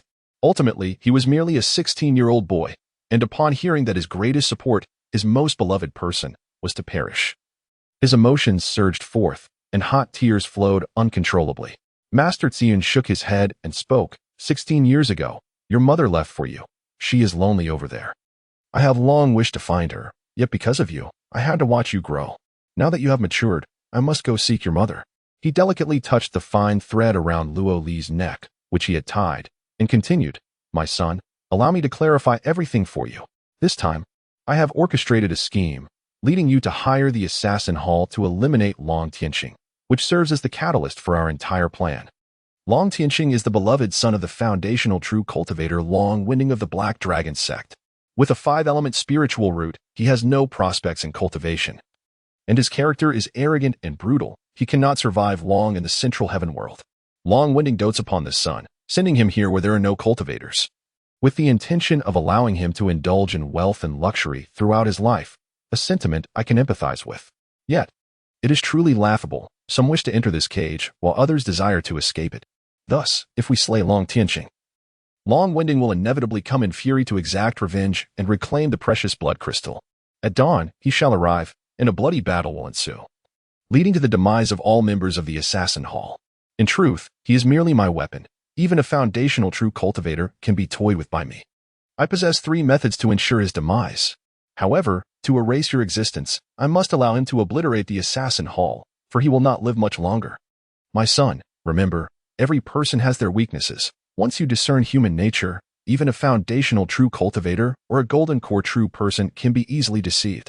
When he arrives, I will sever my own soul, using the fragments to replace your soul's tether. In reality, I have not communicated any messages to the main hall. After some time, the 7 Kill sect will send someone to investigate, and through the inquiry of the soul tether, they will trace back and conclude that we have perished. Thus, you shall have no ties to the 7 Kill sect, and from henceforth, you will be free, merely a minor external descendant of the Luo family. Lushidi and Bushidi are cunning and treacherous. Tomorrow, when Long Winding arrives, they will undoubtedly be the first to flee. If they survive, they will recognize your background, and you will be unable to conceal your identity. Shao Qi must also perish. His existence serves only to replace you. Once he is gone, they will find your body and believe you to be dead. Similarly, the 1,374 individuals who know you must also meet their end. Even if there is but a 1 in 10,000 chance of jeopardizing my son's safety, they must die to ensure that our secrets remain undisclosed. Upon hearing this, Luo Li gazed at his father, at a loss for words. For his sake alone, and even for the slightest chance, Master Ziyun resolved to sacrifice everyone. He continued, my son, I understand your reluctance, but there is no other choice. Ultimately, we are but 2 insignificant assassins, akin to ants, inconsequential in the grand scheme of things. The universe functions as a furnace, and we can only struggle desperately to survive within this crucible. If they do not perish, then you shall meet your demise. To survive, there is no alternative. My son, your mother departed 16 years ago for your sake. Now it is my turn. I hope you can live well, freely, unshackled by the control of others, and carve out your own brilliance.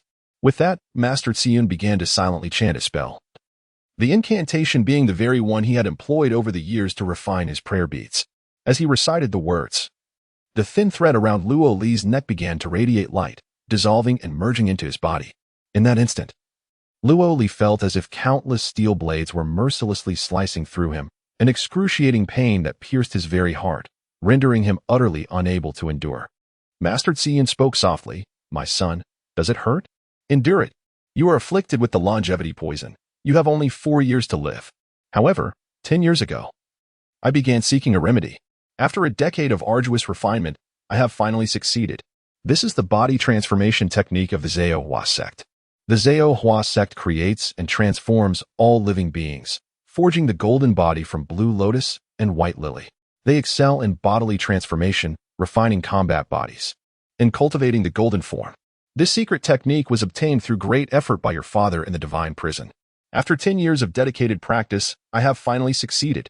In truth, even if I leave here, I have less than a year to live. My end is near. My son, hold on. If you can endure, the longevity poison will be dispelled, and your physique will be enhanced through the stimulation of the poison. My body transformation technique will grant you the finest constitution, paving a broader, easier path for your future. As Master Xian spoke, Luo Li steadfastly persevered. It was no wonder his father always clutched those prayer beads. For 10 years, he had silently refined them for Luo Li's sake. What is familial love? What is devotion? This is it, willing to sacrifice everything for one's son, be it body, spirit, or even life itself. A father's love knows no bounds. Luo Li held on, enduring.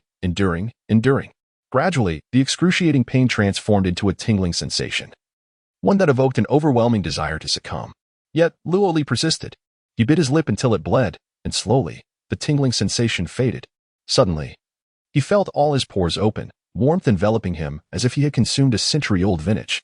This indescribably delightful feeling compelled him to exhale deeply. It was sheer bliss.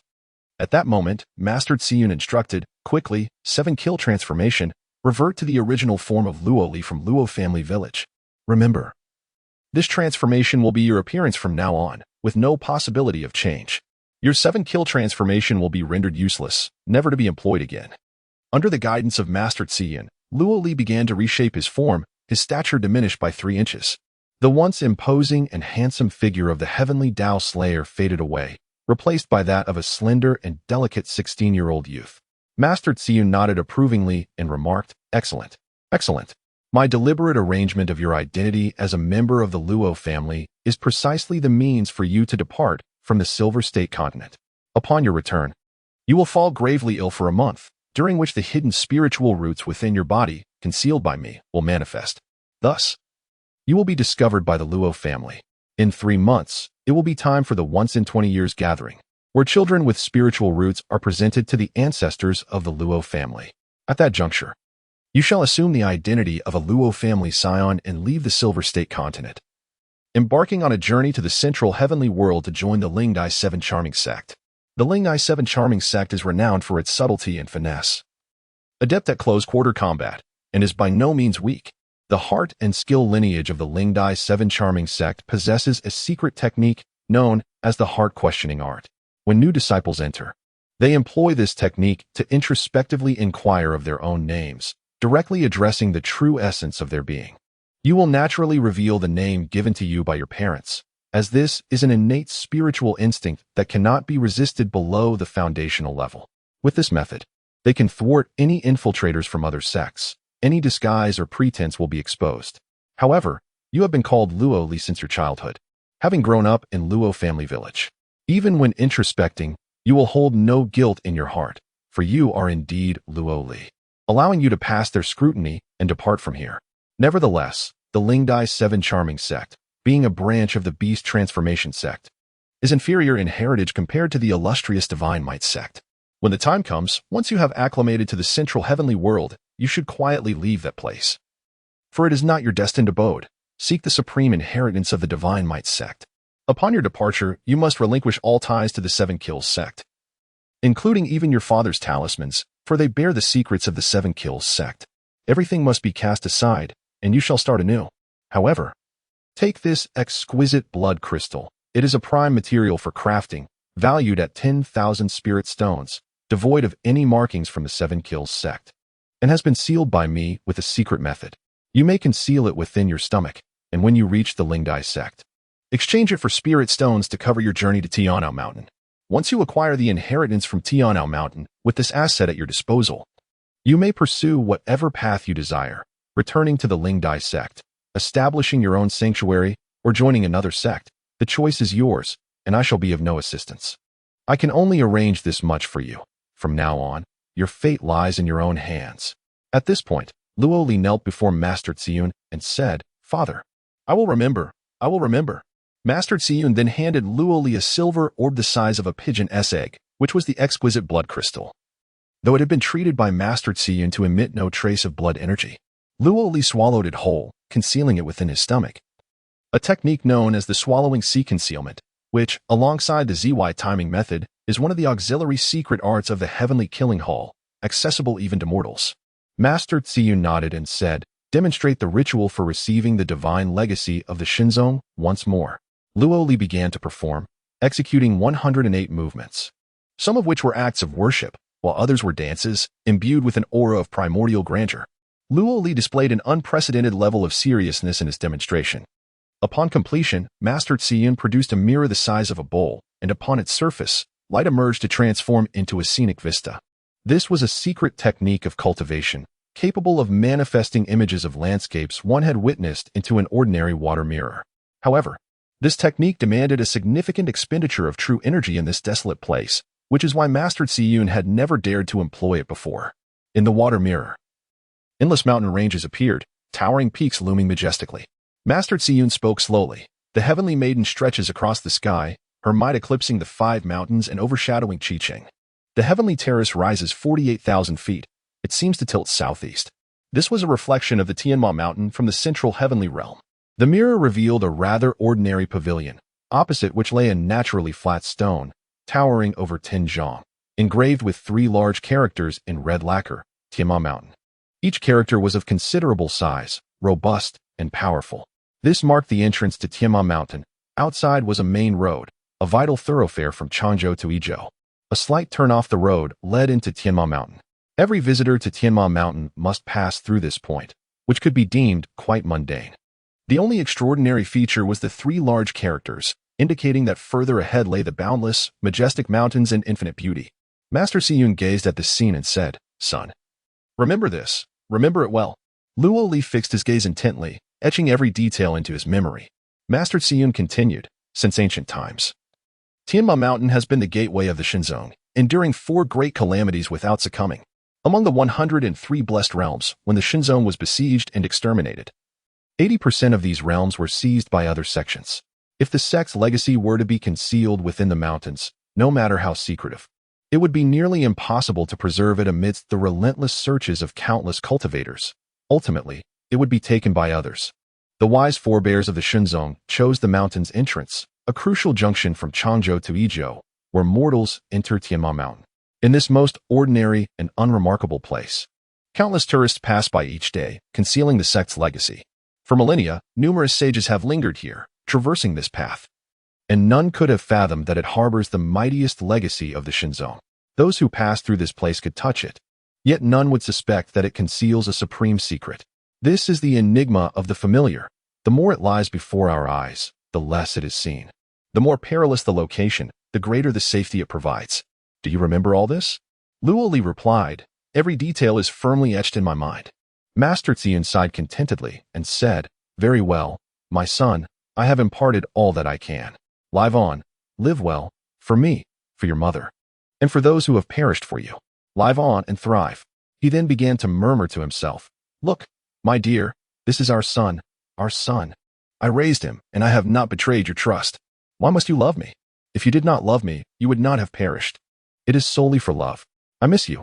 I yearn for you. I have finally nurtured my son to adulthood, and now we can be together, together at last." Master Tsiyun could no longer contain his tears. As he spoke, Luo Li's body slipped beyond his control. Under the master's unseen guidance, he rose slowly and stepped outside. Watching his departing son, Master Tsiyun exclaimed, my son, you must survive. You must live joyfully and splendidly. Seize your own destiny. Live freely, unshackled by the whims of others. My son, this is all the power I possess. I can protect you no longer. From now on, you must rely on yourself. Farewell." My son, Luo Li, no longer under his own command, exited the mountains, leaving Baichi town behind, walking among the familiar assassins who, recognizing his mission, bowed in respect. They were oblivious to the fact that with the rising sun, their time was drawing to a close. Little Seven approached Luo Li, showcasing his newly acquired attire, whispering, "Brother Luo Li, Master has promoted me to a bronze-ranked assassin and promised me a spot at the Ascension Conference. It's wonderful. I can continue to follow you." Luo Li remained silent, and after years of companionship, Little Seven sensed something was amiss, gazing at him with a puzzled expression. Luo Li met his gaze, and in that moment, Little Seven seemed to grasp something profound. "Nevertheless," he insisted, "Brother Luo Li, go on ahead. I will fulfill Master S' orders. Your affairs will be entrusted to me." Unbeknownst to him, his mission was to take Luo Li's place in death. Luo Li, under the sway of an inexplicable force, continued to stride forward, leaving Baichi town, traversing the main road, exiting the forest, and crossing the river. His body moved forward uncontrollably, never looking back. Yet tears streamed down his cheeks. With determined strides, Luo Li advanced 10 miles, distancing himself from Longzhou Mountain. Gradually, he regained control over his body, halting to look back. The silhouette of Long's mountain stood in the distance, a remnant of his father, his friends, and his past, soon to vanish. Luoli found himself at a loss for words, merely gazing into the distance. At that moment, the sun rose, illuminating the sky. On the official road, early travelers began to appear, and then Luoli noticed a figure soaring overhead. The figure was an elder, suspended in midair at an impressive height of 10 zhang. Hands clasped behind him, clad in black, with long white hair cascading past his waist. His refined features were striking, with phoenix-like eyes and long brows. His gaze resembled a deep, dark pool, emanating a crimson glow, cold and profound. An aura of unparalleled dread enveloped him, and upon sighting this elder, Luoli trembled uncontrollably, akin to a hare encountering a predator. Indeed, this figure is no mere human. An aura reminiscent of a ferocious beast envelopes him. He is a dragon, a black dragon. On the old man's back, a pair of wings akin to those of a dragon, formed from the black robe he wears, unfurl and flap intermittently. With each beat, he soars dozens of yards in an instant, swiftly traversing above Luoli's head, heading straight for Dragon Head Mountain. As the elder passes over Luoli, a revelation dawns upon him. This is Long-winding, the true cultivator of the Black Dragon sect, come to avenge his son and reclaim the precious blood crystal for his sect. He has arrived. Indeed, he has arrived. Luoli can scarcely contain his urge to shout, "It was I who killed your son. Come for me instead. Do not go there." Yet he restrains himself, refraining from crying out. His gaze quickly scans the surroundings, and he spots a small hill not far away. Climbing to its peak, he can see the white flags of Dragon Head Mountain in the distance. Luoli hastens towards the hill, striving desperately to reach its summit. When suddenly a voice echoes from afar, "You foolish mortals dare to slay my son and seize my sect's secret treasures. You seek death. Very well. I bestow upon you ignorant mortals eternal life. All of you shall perish." Long-winding arrives at White Flag Town, standing proudly 3 yards above the heads of numerous assassins. As this formidable being approaches, a wave of fear washes over all the assassins. The traps and poisons they had meticulously laid out on the ground were intended for martial experts. Little did they know that a celestial being had come. Stunned, they stand frozen in disbelief. At that moment, one among them rises and shouts, "Fear not. Fire the cloud-piercing crossbows. Shoot him down." This individual is none other than Xiao Qi, the first to react and initiate a counterattack. Instantly, 12 cloud-piercing crossbows pivot to target Long-winding. With a disdainful snort, he declares, "Foolish mortals, like ants attempting to shake a great tree. Utterly laughable." As he speaks, an overwhelming pressure emanates from him, palpable and suffocating. The assassins in the town find themselves paralyzed, their weapons feeling as heavy as mountains, dropping from their hands, while some, hearts shattered with terror, begin to cough up blood. In a daze, it seems as if a celestial dragon descends, exerting its might over heaven and earth, roaring and howling, suffused with a terrifying presence that renders the very air stagnant. This is the dragon might, one of the 7 techniques of the Black Dragon sect, and the origin of the term Zhenhai, suppressing the sea, associated with the sect. The Black Dragon sect is a branch of the illustrious Beast Transformation sect, having inherited one of the 12 dragon arts, the Black Dragon form. Its disciples pursue the path of sanctification through the physical body, refining the Black Dragon form via visualization techniques. Disciples of the Black Dragon sect possess formidable physiques, acute senses, unmatched dragon might, and the devastating Black Dragon waves. With such capabilities, the Black Dragon sect ranks among the 3,000 left-hand paths of the central heavenly world.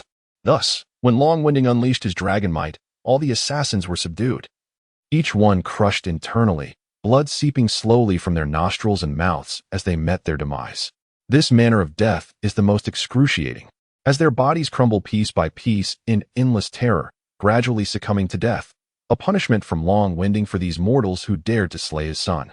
At that moment, a sudden flash of silver light erupted from the depths of the earth, revealing a gleaming silver long knife, the treasured talisman of Master Xion, which swiftly cleaved towards Long-winding. As the blade approached him, Long-winding, with a powerful flap of his wings, soared 3 zhang away, narrowly escaping the strike. Such was the terrifying sensitivity of the disciples of the Black Dragon sect. Their visualization of the Black Dragon endowed them with an extraordinary perception, enabling them to foresee peril and issue warnings in advance. Long-winding was drenched in cold sweat from this encounter. After all, this was a talisman, a creation only achievable by a golden core master. Even as a foundational cultivator, a A strike from such a weapon would surely inflict grievous wounds, if not death. In an instant, he comprehended the gravity of the situation. He had been deceived. He began to take the individuals in this vicinity seriously, and immediately ascended to a height of 50 zhang. Opening his mouth, he unleashed a torrent. A beam of light erupted, as thick as a barrel, plunging straight downward. Wherever it struck, everything was reduced to ashes, exploding into chaos. This was the Black Dragon Wave, the most formidable secret technique of the Black Dragon sect. The flames spread like a purgatory, with countless souls writhing in agony, screaming, and fleeing. Ultimately, one by one, they succumbed, allowing the flames to consume their bodies. Motionless in despair, Longwinding was in motion. He soared above the entirety of Baichi town, the Black Dragon Wave engulfing the small settlement, flames rising as the village ignited. An increasing multitude of disciples from the Seven-Kill sect found themselves ensnared in the inferno, their surroundings painted in a blood-red hue. Their ears filled with the piercing cries of utter despair. Ha ha ha ha ha ha ha! Longwinding laughed maniacally, a tremor coursing through him as 4 colossal centipedes, each 3 zhang in length, erupted from his being. These centipedes, all a dark brown hue, bore nearly 100 3-foot-long legs, each resembling blades and radiating a silvery light. Ceasing his laughter, Longwinding bellowed, "Leave not a single living soul within 10 miles. Annihilate them all." Responding to his command, the 4 centipedes descended to the earth, their legs creating ripples across the ground as they burrowed into the soil, racing towards the heart of Long's home mountain. Luo Li, having climbed a small hill, gazed into the distance and beheld a sea of flames, accompanied by countless wails. Any travelers or merchants approaching Baichi town were also caught in the maelstrom, meeting their tragic ends. The inferno reached skyward, and soon a thunderous roar echoed. The entirety of Long's home mountain was enveloped in flames, with a solitary figure soaring above this blaze, commanding the fates of all beneath him, capable of annihilating the heavens and earth with but a thought. This was the first time Luo Li truly felt the power of a cultivator, a force that far surpassed anything he had previously encountered. He was driven to madness, for without such strength, he would be subjected to the oppression of others wielding it.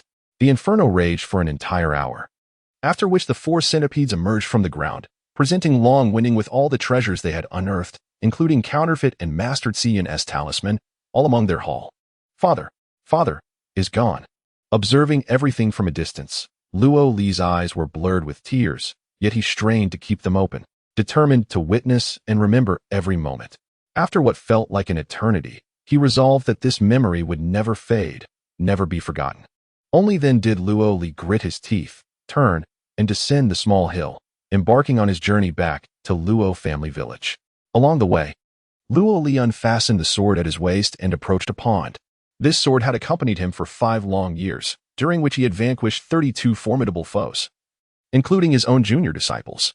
With a swift motion, he cast the sword into the water, followed by his concealed weapons, rations, protective gear, various poisons and elixirs, and all his possessions from the heavenly execution hall, including every last piece of gold.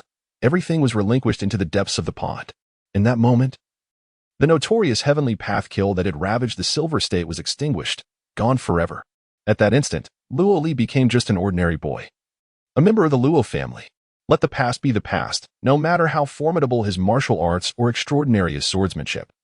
When faced with those who could soar through the skies, everything was rendered futile. I too shall cultivate immortality.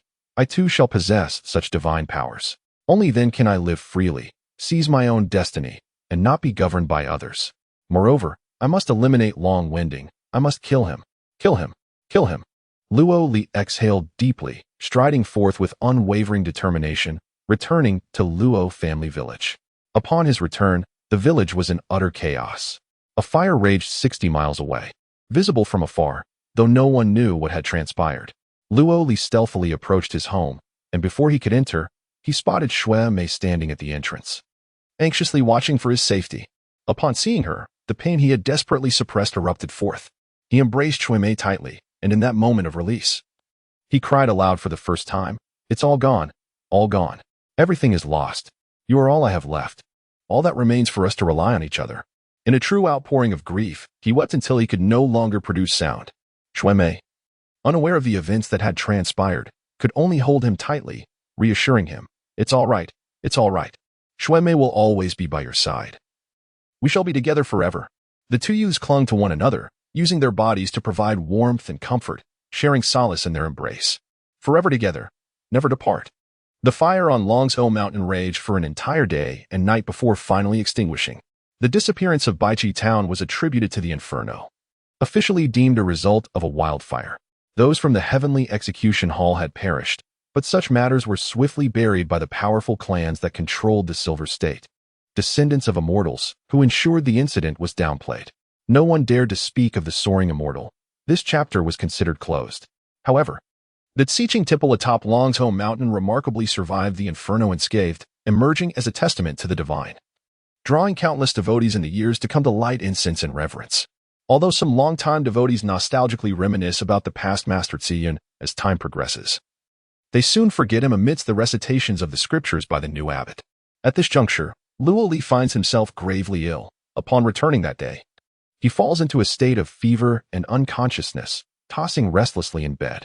This situation terrifies Xuemei, who hastily implores the village elder to summon a physician from their clan, resorting to every possible means of prayer and supplication to the gods. The following day, the clan physician arrives, and after his examination, he is elated. This is a blessing from our ancestors. Splendid, splendid. Xuemei nearly ejects the doctor from her home, exclaiming, "How can this be splendid when he is in such a state?" The physician responds, "You do not understand. This is known as postnatal awakening, a sign of great fortune. One's spiritual roots can typically be discerned at birth, yet some individuals may experience a sudden emergence of their latent spiritual roots before reaching adulthood. This phenomenon is referred to as spiritual root manifestation. According to our clan's records, a disciple like this emerges from the Luo family every century. Our third and sixth ancestors were the same." Upon hearing this, Xuemei, astonished, inquires, "What are spiritual roots?" The doctor shakes his head and replies, "I do not know precisely what they are, but they are undoubtedly auspicious. This is the tradition passed down through our lineage. With such spiritual roots, one can cultivate alongside immortals, leaving this realm to ascend to the celestial domain, thereby achieving eternal life. How fortunate! I must report this to the clan immediately." However, he must endure this trial. Once he awakens, both of you will prosper, and your lives will be transformed. With that, the physician hastily departs to inform the clan. The clan is soon stirred into action, promptly dispatching individuals to watch over Luo Li, awaiting his awakening. A month later, Luo Li regains consciousness, though his health remains precarious. This is part of the process meticulously orchestrated by Master Ziyun, aimed at purging the toxins of longevity and drawing attention to Luo Li by the Luo family. After another month, Luo Li is able to stand and eat and can walk about the house. Following clan testing, it is ultimately confirmed that Luo Li possesses spiritual roots, eliciting immense joy as preparations are made to bring him into the clan for training. Xuemei is overjoyed. During Luo Li's illness, she had vowed to repay the Buddha, and now that he is well, she feels compelled to fulfill her promise. Thus, Xuemei, along with several aunts from the village, journeys to the newly reconstructed Xiqing temple to express her gratitude. Over the past 2 months, Xiqing temple has been rebuilt, emerging unscathed from a devastating fire. A true miracle that has drawn countless devotees seeking blessings. Among the throngs of worshippers, 2 individuals stroll through the temple grounds. One, draped in a flowing cloak, displays a wild demeanor. The other, clad in proper attire with a neatly trimmed beard and a countenance akin to fine jade, occasionally furrows his brow. Both are foundational practitioners and formidable figures from the Seven Kills sect. They meander through the temple for some time, before the wild-looking individual finally speaks, Junior Brother Bingdian. According to the temple's recorded formations, we can ascertain the origins of the downfall of the heavenly absolute kill hall. The 2 are disciples of the Seven Kills sect, tasked with investigating the reasons behind the destruction of the heavenly absolute kill hall, and the preservation of Xiqing temple is attributed to the protective formations. The figure clad in armor nodded and spoke, "Indeed, Brother Evil Spirit, it has been confirmed. On the first day of October, the Killing Hall undertook a commission to assassinate a minor lord of the region, inadvertently acquiring the exquisite blood crystal intended as an offering to the Black Dragon sect. Subsequently, the foundation building True Cultivator, Long Winding, arrived, and the Killing Hall gathered all disciples, striving to protect the treasure, ultimately leading to their complete demise. Even those who managed to escape faced a grim fate. After 2 months without medicine, the longevity poison manifested, leaving them with no chance of survival. The evil spirit nodded in agreement, stating, "It is indeed so. The root cause of this disaster lies with the leader of the heavenly absolute killing hall, Ziyun."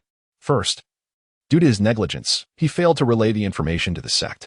Second, he underestimated the pressure of cultivators, having grown accustomed to ruling as a local tyrant. Foolishly believing he could pit a group of mortals against cultivators, which ultimately led to the hall's downfall. Bingdian ascertained the soul-pulling charm and checked for any survivors within the hall. Bingdian commenced the incantation and eventually declared, "It is certain, beneath Hall Master Tsiyan, all 3 elders, 12 ironclad assassins, 627 shadow assassins, along with the miscellaneous personnel, all members of the heavenly absolute killing hall, have perished." The evil spirit scholar nodded and remarked, "Very well. They all fought valiantly to their deaths, thus preserving the honor of our 7-killing sect. By the way, I recall Tsiyun has a son. Can you ascertain his fate?" Bingdian examined the situation and replied, "He is dead. His soul has been extinguished, and his remains are here. There is no doubt of his demise." He hesitated and inquired, "Brother, why do you specifically mention him?" The evil spirit scholar surveyed the surroundings and whispered, "Tsiyun has offended many throughout the years and committed grave mistakes. Had it not been for his master's protection, he would have perished long ago. Even in his exile here, there are those who harbor ill intentions toward him. They had prepared many schemes for his son, anticipating his ascendance to the sect, only to see him meet such an untimely end. Indeed, for that young man, it may be considered a form of fortune." Bingdian nodded, saying, "I understand now." The failure to relay the message to the sect, could it have been a deliberate concealment of information? The evil spirit scholar shook his head, cautioning, "Let us not speak of it. This matter is best left in the past. Just understand, alas, the strife within the sect has become too severe as ordinary disciples. We should avoid entanglements in these disputes whenever possible." Bingdian sighed deeply. Indeed, there is no sanctuary to be found there." The evil spirit scholar added, "By the way, since you hail from this place, I can grant you a 10-day leave. Take this time to rest well." Bingdian shook his head. 200 years ago, I departed from here. This place has long since transformed beyond recognition. The realm of desolation is unbearable. Brother, our investigation is complete. Let us depart and report to the sect for the reconstruction of this site." The evil spirit scholar nodded in agreement. "Very well, let us proceed." Bingdian then stated, "However, brother, I have an unseemly request. Allow me to deal with Long Winding. I wish to slay him." As he spoke of taking his life, a fierce glint flickered in Bingdian's eyes, akin to a ferocious tiger spotting its prey, a hunter discovering his quarry. The 7-kill sect, entering the path through slaughter, find strength in the number of lives taken, with each act of murder enhancing their prowess. Beneath the specter of death, in the abyss of the azure netherworld, all living beings tremble. Who can survive? The malevolent scholar chuckled softly and remarked, "Very well, I concede to you, a mere fledgling of the left-hand path. Your killings bear little significance." As they conversed, they inadvertently brushed past Xuanmei. The malevolent scholar pressed onward, but suddenly, Bingdian halted, furrowing his brow as he exclaimed, "Brother, wait. It seems we have stumbled upon a treasure. Let us return swiftly." With that, he strode back, and the malevolent scholar, frowning, followed suit. Aware of Bingdian's innate talent for treasure-seeking that stemmed from his origins in the Silver State continent. Coincidentally, Xuanmei and her companions had just concluded their prayers and were descending Dragon Head Mountain when their paths intersected. Bingdian fixated intently on Xuanmei, a grin spreading across his face as he declared, "We have struck it rich." His eyes erupted with a crimson glow, locking onto Xuanmei, who stood frozen in fear, while the surrounding relatives erupted in indignation, exclaiming, "You lecher! What are your intentions? We are of the Luo family. Do you seek death?" The malevolent scholar interjected, "This girl appears to possess a spiritual root, albeit a 5-element root, the least desirable among them. To the scattered cultivators and minor sects, it may be a treasure. But to us, what value does it hold?" Ignoring the protests, Bingdian insisted, "Brother, you must observe closely." Upon hearing this, the malevolent scholar hesitated, extending his hand to touch Xuanmei's forehead. The others attempted to intervene, but with a fierce glare, he rendered them all immobile. Upon making contact, a drop of blood appeared on his hand, which he tasted contemplatively. A 5-element root, predominantly golden. The other 4 elements are in disarray, nothing remarkable, he mused. Bingdian shook his head, asserting, "No, brother, you underestimate it. Feel it keenly." The malevolent scholar continued to probe Xuanmei, tasting the blood once more. And his brow furrowed in thought. Strange, quite strange. There seems to be some significance. The ratio of gold to water roots is precisely 0.618. And the same applies between water and wood to fire. The five elements are in perfect harmony, embodying the golden ratio.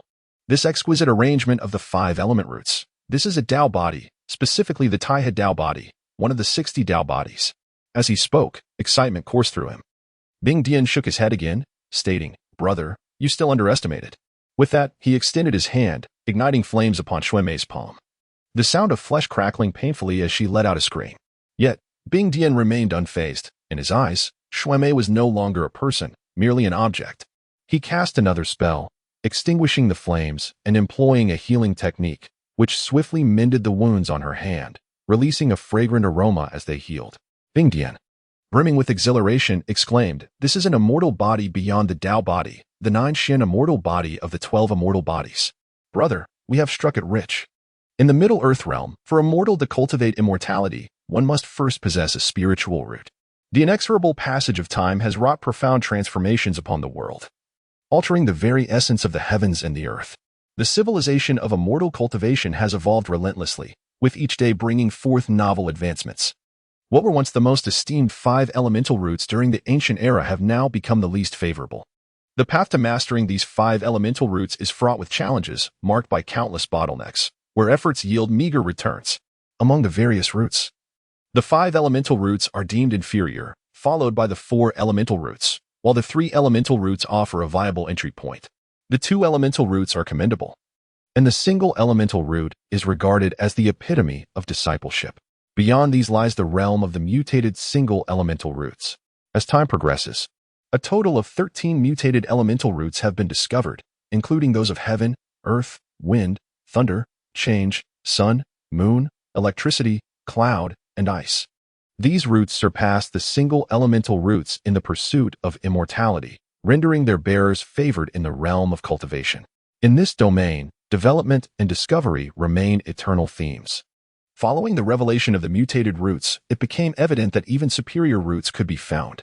These roots arise from various wondrous combinations of existing roots, enabling practitioners with such extraordinary composite roots to ascend rapidly in their cultivation, outpacing even those with mutated roots. Through the diligent research of the Huayanzong, this complex of roots was ultimately designated as the Dao body, with 60 distinct forms identified.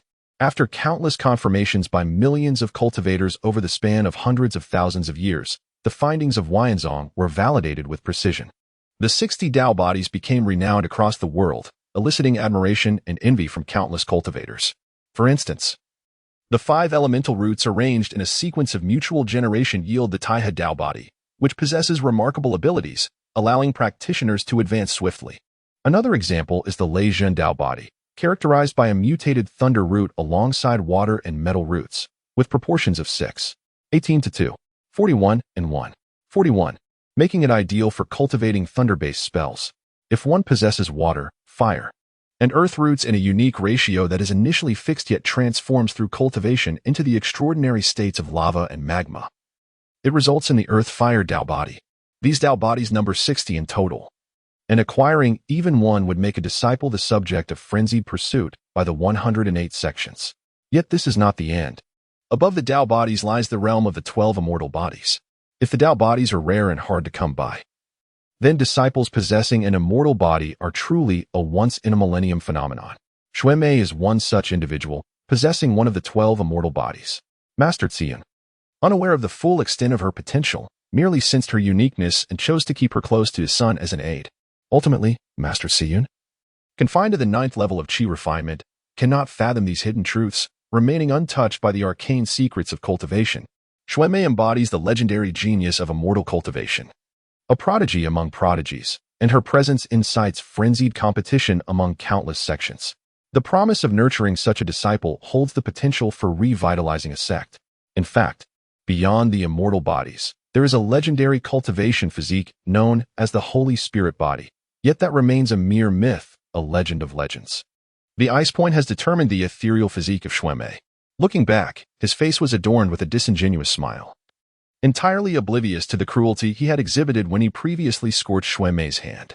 With an air of benevolence, he addressed her, saying, "Child, we are immortals, and you are destined to join us. Come, we shall take you to cultivate your immortality." Upon hearing these words, A collective gasp of astonishment resonated among the multitude of mortals nearby. This was an encounter with the divine. Such occurrences have transpired countless times over the years in the Silver State continent, where mortals, upon receiving the chance for celestial ascendance, depart with immortals, only to return after several centuries, ageless and eternal. The prestigious families and ruling dynasties of the Silver State continent owe their lineage to such events. In truth, what are these immortals but self-proclaimed entities, merely ordinary cultivators? Instantly, countless gazes turned towards Xue Mei, filled with envy, admiration, joy, and jealousy. However, Xue Mei resolutely declared, "No, I cannot go to cultivate. My young master is waiting for me. I must return home." Ice Point frowned upon hearing this and retorted, "Young master? That was in the past. From this day forth, your life shall be different. You are now a cultivator, a being of exalted status. How can a mere mortal still be your young master?" Xue Mei shook her head defiantly, asserting, No, my young master is waiting for me. I must go home. I must go home. Let me go. Let me go. I will not cultivate." With that, she struggled fiercely, calling out loudly, desperate to escape and return home to Luo Li, who awaited her. Xue Mei's steadfast resolve caused the malevolent spirit nearby to frown. With a puff of breath, she was rendered unconscious. He seized her, proclaiming, "Now you may yearn for home, but once you embark on the path of immortality, you will realize your ignorance and be eternally grateful to us." Turning to the onlookers, he continued, "This girl possesses the fortune of celestial affinity. It is her blessing." With a flick of his finger towards a nearby stone wall, he instantly inscribed a character symbolizing immortality, 3 feet deep, radiating a faint golden light that discouraged direct gazes. Upon witnessing this character, the crowd immediately knelt, exclaiming, "The immortal has manifested! The immortal has manifested!" Amidst their fervent cries, Ice Point and the malevolent spirit lifted Xue Mei into the air, soaring towards the horizon. Below, countless citizens expressed their envy, chanting, "Celestial affinity! Celestial affinity!" In the skies, Ice Point remarked, "Brother, we have struck gold this time. Upon returning to the sect, presenting such a disciple will surely earn us a substantial reward." The malevolent spirit snorted disdainfully, replying, "A substantial reward? With the sect in such disarray, what do you think they can offer us?" Upon hearing this, Ice Point fell silent. The malevolent spirit added, "Even if they do offer a reward, do you wish to see this young girl becoming our elder sister in the future, issuing commands to us?" Ice Point vigorously shook his head and replied, "Then what do you suggest we do, brother?" The malevolent spirit responded, "I know of several markets where such talented disciples are in high demand. They would be highly sought after, and we could fetch a handsome price. The girl, she is not one of us. It is foreseeable that she will undoubtedly rise to prominence in the vast world of the Central Plains, destined to become a prodigy of the heavens and a new star within her sect. To be candid, I find myself quite envious of her. However, perhaps our chance to attain the golden core realm lies within this girl, and certainly, it could fetch a handsome price." Indian nodded incessantly, exclaiming, "Senior brother, truly remarkable." At that moment, their minds were far from investigating the Tianju killing hall. They departed immediately, severing all connections between Luo Li and the Seven Kills sect. Master Tsiyun, willing to annihilate thousands, ultimately achieved his goal. Luo Li cast off a layer of shackles, thus becoming a free man. A month later, Long Winding of the Black Dragon sect, a true cultivator in the Foundation establishment stage, was assassinated, meeting a tragic end, with 7 characters of kill inscribed upon his corpse. As dusk fell, the news of Xue Mei's disappearance reached Luo Li's ears. Upon learning of it, he felt neither anger nor sorrow. Instead, he remained remarkably composed. He then inquired of his numerous relatives, meticulously gathering every detail they had heard and seen during that time. When he heard of the 9 mysterious celestial body of Tai Hadao from the words of Indian's malevolent spirit, Luo Li exhaled deeply, reassured that at least Xue Mei's future would be of significance, free from peril. As night descended, Luo Li arrived beneath the character for immortal, silently touching it, sensing the power contained within. As long as she is alive, there remains a chance for reunion. Celestial fate? Nonsense. It must be the cultivators from the 7 Kills sect conducting an investigation. 7 Kills sect. 7 Kills sect. Xue Mei, live well. I too must depart from here. Xue Mei, I will find you. I swear, I will certainly find you. Xue Mei, wait for me. I will find you. I promise, I promise. As the month drew to a close, Luo Li's celestial fate had arrived. The moment had finally come. The steward of the Luo family came for him. and together they left Luo family village, heading towards the Luo family estate. Upon leaving the village, countless villagers came out to bid farewell. Ali, travel safely, and strive to excel in the clan. Ali, remember to come back often. This will always be your home. Brother Ali, farewell, take care. Watching the familiar faces of those who had watched him grow, Luo Li waved fervently, bidding them goodbye. He mounted his steed and departed from Luo family village, embarking on his destined journey, beginning a new chapter of his life. Celestial fate? Celestial fate. Each has their own connection. In the city of Luoshui, the ancestral home of the Luo family, the entire metropolis is predominantly inhabited by the offspring of the Luo clan, with the inner city serving as the residence for the family patriarch. As Luo Li traversed this path, he grasped the reins of his horse tightly, his eyes wide with wonder as he absorbed the splendid surroundings, embodying the image of a youth who, unaccustomed to horseback riding, had never before beheld such opulence. For Luo Li, this was nothing short of a trivial matter. Effortlessly adopting the demeanor of a deity or a specter was second nature to him. Seventh uncle. This city gate is magnificent. It's truly vast. Is all of this owned by our Luo family? It's breathtaking. That girl smiled at me. Do I have something on my face? Is she mocking me? Amidst the boy's naive exclamations of astonishment, the steward, Luo Qi, developed a fondness for him. Orphaned at a young age, Luo Li was pitiably resilient, diligently pursuing knowledge and martial skills, displaying kindness and a penchant for aiding others. Through a mere handful of words and gestures, Luo Li effortlessly earned the trust and affection of Luo Qi. Soon, upon entering the city and arriving before the main residence, Luo Qi could not restrain himself, saying, once they complete the inspection, if you truly possess a spiritual root, no one will dare to offend you. Speak boldly. Express your desires without hesitation. He then whispered, the master greatly appreciates children who are unreserved and proactive, while he disdains those who are shy and reticent. So do not hold back. This goodwill stemmed from the fact that the master referred to as Luo Tianlong, the head of the Luo family. Luo Li was already aware of this connection. As a seasoned assassin, intelligence was paramount, and under the guidance of Master Xian, he had gained an intimate understanding of the Luo family. Nevertheless, Luo Li clasped his hands in gratitude and remarked, thank you, seventh uncle. Luo Qi nodded and replied, if you need anything, seek me out. I typically reside in the outer hall. While I may not possess great abilities, I can certainly handle minor matters. Upon entering the main residence, Luo Qi departed, leaving Luo Li to be ushered into a grand hall where 5 or 6 elderly gentlemen awaited him, ready to conduct various examinations. The process entailed undressing, haircutting, weight measurement, height gauging, blood sampling, dental inspection, and rib palpation, lasting a full half hour. Ultimately, the elders confirmed that Luo Li possessed a spiritual root, and indeed, a tri-elemental root, water, earth, and fire, signifying remarkable potential. As the news spread, the Luo family erupted in jubilation. Every newly discovered offspring with a spiritual root would be sent to the central heavenly world for cultivation, serving as the foundation for the Luo family's establishment on the Silver State continent. Once the examinations concluded, Luo Li bathed and changed into the finest brocade robe crafted from exquisite silk, then was escorted to the finest building in the Luo estate, attended by 4 beautiful maidservants who carefully catered to him, affording him the highest level of comfort. The following day, Luo Li was brought to a grand hall where an elderly gentleman, Luo Tianlin, a venerable elder of the Luo family, awaited him at the center. With a head of white hair and piercing eyes, he exuded vitality. Accompanying Luo Li were 4 others, 2 men and 2 women, one of whom, a young woman of about 17 or 18, appeared to be an elder sister figure to him. Another young woman, remarkably delicate in appearance, appeared to be around 15 or 16 years of age. Among the 2 boys, one was of similar age, while the other looked to be merely 14 or 15. Upon casting a glance at the graceful girl, Luo Li discerned that she was the leader of the group, with the other 3 individuals readily obeying her commands.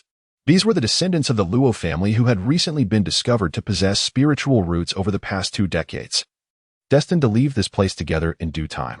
However, unlike Luo Li, they had been recognized for their spiritual potential from birth.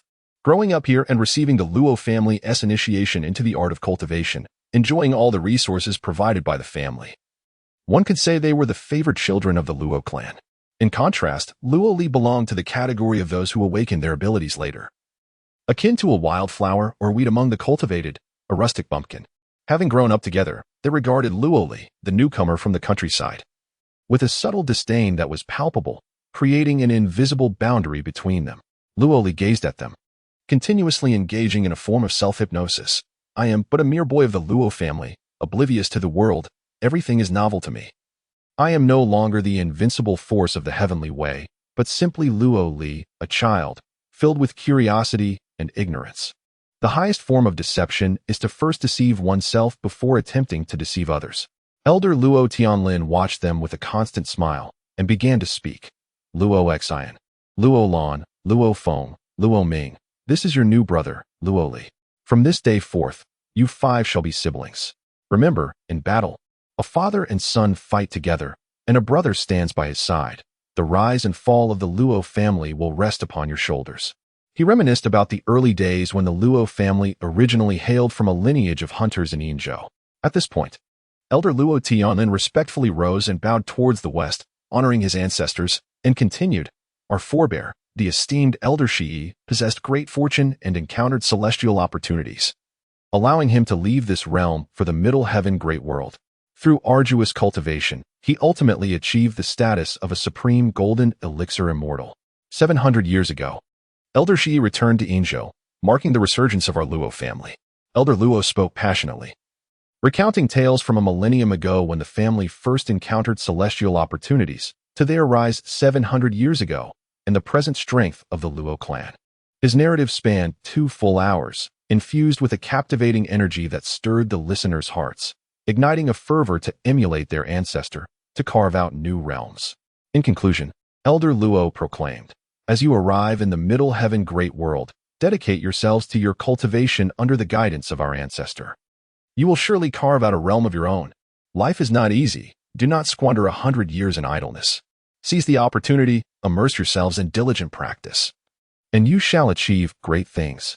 Luo Li feigned a fervent demeanor, apparently inspired by Elder Luo's words, driven to strive immediately, which elicited scoffs from the other youths who had long grown immune to such rhetoric. The graceful girl was named Luo Xian. The one older than Luo Li was called Luo Lan, and the youngest boy was known as Luo Feng. It is not that they could withstand Elder Luo Tianlin's teachings. Rather, after listening to them for over a decade since childhood, their ears had become calloused. Following the conclusion of the historical discourse, the ancient teachings, and the cultivation of family loyalty and integrity, Elder Luo Tianlin commenced imparting knowledge of cultivation. Each of you possesses spiritual roots, enabling you to depart from the Silver State continent and journey to the Central Heavens master world for cultivation. Do not harbor the illusion that this is a simple endeavor. It is a rare opportunity that is often unattainable. Countless wandering cultivators yearn for such chances, where a single method may be worth its weight in gold. Your opportunity arises solely because you bear the surname Luo, inheriting the glory of your ancestors. Were it not for the ascendance of the esteemed ancestor in the Ling Dai 7 skills sect to the Golden Core realm, inheriting the lineage of finesse, we would not be where we are today. You are unaware of the arduous journey of cultivation. Thus, after yet another round of education, he returned to the main topic and continued his discourse. Cultivation, in essence, is the pursuit of immortality and boundless divine powers. Once mastery is achieved, one can soar through the skies, traverse thousands of miles with a single sword strike, ride the clouds and roar amidst the winds, impervious to water and fire, and conquer tribulations with thunder. One may travel from Kunlun in the morning to the North Sea by dusk, feasting on the azure clouds and crimson mist, casually observing the rise and fall of the waves, as if 1,000 years were but a fleeting dream. Capturing dragons as steeds and accompanying cranes, one may revel in the supreme freedom of the mortal realm. The ancient lore of cultivation delineates 6 major realms: Qi refinement, foundation establishment, golden core, nascent soul, spirit transformation, and returning to emptiness. Each realm further divided into 10 levels. Levels 1 to 3 represent the initial stage, 4 to 6 the intermediate stage, 7 to 9 the advanced stage, while the 10th level signifies total perfection. Beyond these realms, legends speak of 3 additional stages, knowledge of which eludes us. The path of cultivation is fraught with unimaginable difficulties. Each realm and level presents immense challenges to transcend. What is referred to as the cultivation world is, in fact, the Central Land Great World, a vast expanse of boundless magnitude. Our Silver State continent is merely a subordinate dimensional space. insignificant compared to the Central Land Great World. The Central Land Great World has been delineated by the sages through relentless exploration, ultimately defining it as comprising 9 domains. These 9 domains are Central Plains, Liaodong, Southern Shu, Guanshi, Northern Song, Suiyuan, Miao and Xiong, Gaozong, and Qingsu. Between these 9 domains lie the 4 seas of the East, South, West, and North, connecting the 9 great regions. The enormity of these 9 domains and 4 seas is beyond your imagination. They are termed domains because, within this continent, the land illuminated by the sun from its rising to its setting constitutes a single domain. Remember, this refers to a singular domain, which does not necessarily imply one sun. There may be 2 or even 3. In the Gaozong region, there are a total of 12 suns. At this juncture, Elder Luo began to impart various forms of knowledge. And as he spoke, Luo Li gaped in astonishment, occasionally exclaiming in disbelief. He feigned incredulity, for in truth, he had already learned much of this knowledge from Master Ziyun. His astonishment was merely an act. While Luo Li displayed boundless surprise, the other youths had already heard these teachings countless times and were indifferent, viewing Luo Li as a naive simpleton. In this contrast, Elder Luo was quite pleased with Luo Li's reaction and continued to elaborate with even greater fervor. He is a good child, albeit awakening a bit late. Otherwise, I could have imparted all my knowledge to him. Thus, the instruction continued until noon, culminating in a delightful feast, after which various esoteric teachings on cultivation resumed in the afternoon. During lunchtime, Luo Xine, Luo Lan, and 2 others gathered at one table, prompting Luo Li to approach and join them. However, Luo Ming immediately claimed the table, declaring, "Country bumpkin, there is no place for you here." The others regarded Luo Li similarly, perceiving him merely as a rustic. Luo Li feigned a sense of being scorned and looked down upon by his peers, harboring indignation within. A young man must embody the essence of youth. With the demise of the heavenly path, he knew that only by adopting this guise could he evade suspicion and depart from this place. In truth, this behavior was rather juvenile for Luo Li. It was mere child's play. Yet, it was advantageous for him to deliberately avoid interaction, maintaining distance and minimizing contact. The fewer entanglements there were, the better. Safely and smoothly departing from the Silver State continent was the paramount objective. Within this courtyard, Luo Li felt confident in easily assassinating anyone, even the head of the Luo family, and he was certain he could escape unscathed afterward. In the afternoon, Elder Luo resumed imparting knowledge on cultivation. Sensing that it was time for him to speak up, Luo Li stood and asked, "Grandfather Xinlin, may I pose a question?" Elder Luo replied, "What is your inquiry?" Luo Li continued, "Grandfather Xinlin, why must we learn these things? Does our Luo family not possess the 72 styles of Luo family fist? Why do we not practice that instead?" Upon hearing this, before Elder Luo could respond, the other youths erupted in laughter. "Ha! Practicing mere mortal martial arts is of no use. Country bumpkin, truly a bumpkin. He knows nothing." Elder Luo smiled and explained. The 72 styles of Luo family fist are merely techniques for mortals to strengthen their bodies. They bear no relevance to cultivation, hence it is best not to practice them. Now, let us continue with the teachings of cultivation. Luo Li, once you leave here and reach the central world, and feel the presence of spiritual energy, you will understand why. Thus, Luo Li intermittently asked seemingly naive questions. In the eyes of the elders, he appeared as a diligent and eager student, while in the eyes of his 4 companions from the Luo family, he remained a mere rustic. As time passed, it gradually became evident that Luo Li possessed a particular penchant for helping others. Each morning, he would assist the elderly in sweeping the grounds, aid the steward in repairing broken furniture, and help the servants tidy the rooms, embodying kindness. Wherever there was an opportunity to lend a hand, he would readily offer his assistance, earning the goodwill of those around him, and he seamlessly integrated into the Luo family. Beyond the recognition of his peers, there was an intangible benefit, his good deeds. As others expressed their gratitude, Luo Li's virtuous deeds began to accumulate, increasing by 2, reaching a total of 9. Regrettably, the deeds he performed were modest, lacking the significance of grand gestures, thus only resulting in a minor increase in his virtuous merit. At long last, the moment had arrived. The long-awaited celestial summoning, occurring once every 2 decades, had come to fruition, and the entire Luo family was enveloped in a palpable tension, eagerly anticipating this day. Under the guidance of the family head, numerous elders, including Luo Li, had gathered at dawn beneath a high platform in the city, silently awaiting the event. During this period, Luo Li had discerned the circumstances of several companions. Luo Xine, endowed with both water and with spiritual roots, stood out as the most gifted among the children, receiving the family's focused cultivation, thus poised to become the leader of their group. The other three, Luo Lan, Luo Feng, and Luo Ming, each possessed 5 elemental roots and had only just begun their cultivation journey, rendering their prospects rather bleak, with foundational establishment proving challenging. Nevertheless, both Luo Lan and Luo Feng possessed unique abilities that somewhat compensated for their shortcomings. In truth, Luo Li paid little heed to them. According to Master Ci Yun's predictions, even as a scion of the Luo family, upon departing from the Silver Continent to join the Lingdai sect, he would initially assume the status of an outer disciple. This was the sect's protocol. All newcomers began as outer disciples, laboriously refining their skills and achieving merit before being admitted to the inner sanctum of the Lingdai sect, thereby becoming true disciples. However, Luo Li had no inclination towards such aspirations. His true objective lay in adapting to the intricacies of the Central Earth, seizing an opportunity to sell premium blood crystal stones, and then quietly embarking on his journey to Tianmao Mountain to acquire the divine legacy. This was his ambition, with the Lingdai sect serving merely as a stepping stone. As Luo Li indulged in his musings, an ominous rumble echoed through the skies, accompanied by a clap of thunder. Yet, the weather remained clear, devoid of any clouds, let alone the prospect of rain.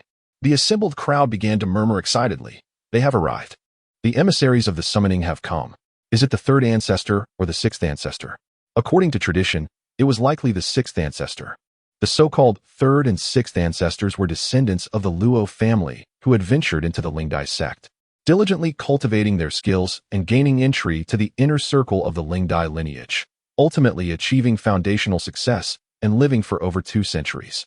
Thus, the Luo family boasted 6 revered ancestors, and should any of them transcend to the Golden Core realm, the family would undoubtedly flourish. At that moment, a golden cloud swiftly materialized in the sky, accompanied by thunderous roars, heralding the extraordinary phenomenon triggered by a cultivator traversing from an outer realm to the Silver Continent. The family head, Luo Tianlong, bellowed, "Stand in order. Play the music, set off the firecrackers, and burn incense to welcome our ancestors home." Instantly, the sound of gongs and drums erupted, firecrackers crackled in unison, and the crowd dutifully arranged themselves in lines, awaiting the return of their forebears. In the blink of an eye, the golden cloud descended upon the high platform.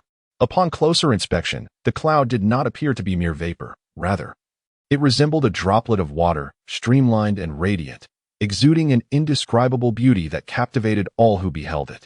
Luo Tianlen, standing before Luo Li, whispered, "Do you see? That is the colorful winged, flying chariot of the Lingdai sect.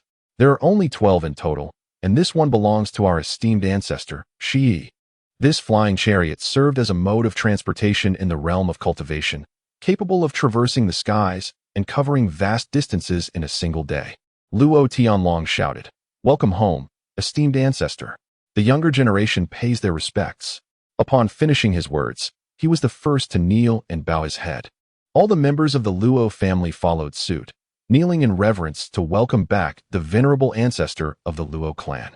At that moment, the flying carriage emitted a melodious chime, transforming like flowing water into a singular point, and in an instant, it morphed into a projectile, captured deftly by a delicate hand. As the carriage vanished, it revealed its occupant, much to everyone's astonishment. This individual was neither one of the esteemed 3 ancestors nor one of the 6 ancestors of the Luo family. Rather, she was a woman, an unknown figure to the Luo clan. This young lady possessed an extraordinary beauty, radiating an allure that could captivate nations. Dressed in a resplendent purple palace gown, her skin was as fair as snow, her long hair cascading down to her waist, adorned with a purple butterfly ornament that seemed almost alive, poised to take flight. Yet, her exquisite visage bore no trace of a smile. Rather, it was as cold and unyielding as ice, invoking a sense of trepidation in all who gazed upon her. Upon her arrival, the elders of the Luo family were momentarily taken aback. "Who is she?" The woman surveyed the crowd, her voice resonating, passing through a myriad of blossoms. "Not a single petal clings to me. I am Su Caijin, the beloved concubine of the esteemed master of Kongyuan Peak, Shi Jinren. You may address me as Fairy Su." Passing through a myriad of blossoms, not a single petal clings to me. This was the poetic title of the Lingdai sect. Each cultivation sect possessed its own poetic appellation. allowing unfamiliar cultivators to identify one another's identities upon exchanging titles. Her voice, though soft, echoed throughout the city, accompanied by an intangible pressure that instilled a sense of dread in everyone present. It was the oppressive aura of a foundational cultivator. She was indeed a true practitioner of the foundational realm. In that fleeting moment, Luo Li's mind sharpened with acute focus. He sensed that calamity had befallen the Luo family. Apart from the Golden Core Master, Shi Laozu, there were 6 foundational true cultivators, collectively referred to as the 6 ancestors. Typically, it was one among them who would return to Silver Prefecture for a brief sojourn, taking with them the gifted descendants of the clan. Yet today, none of the 6 ancestors had arrived. Instead, this fairy Su had come, claiming to be the beloved of Shi Laozu. If true, the implications were monumental. In terms of both sentiment and reason, Shi Laozu would never permit his consorts to publicly handle affairs, yet here she was, suggesting that he was left with no one else to represent him. Where had the 6 ancestors vanished to? This thought plagued not only Luo Li, but also the family head, Luo Tianlong, and Elder Luo Tianlin, who exchanged uncertain glances with Fairy Su. Fairy Su furrowed her brow and inquired, "What? Are you not welcoming me?" Luo Tianlong, snapping back to reality, called out, "Welcome, welcome, venerable ancestor, home at last. Quickly, let the music play and the firecrackers explode." Instantaneously, drums and gongs resounded once more, and firecrackers crackled in jubilant celebration. Fairy Su descended gracefully, guided by Luo Tianlong as they entered the residence, indicating that she had matters to discuss. Luo Li and the others awaited outside, while the likes of Luo Xin and Luo Lan remained oblivious to the gravity of the situation, continuing to chatter. "The venerable ancestor is truly stunning. Indeed, she is breathtaking. Resembling a celestial fairy. I am enamored with that colorful wing-flying carriage. It is exquisite.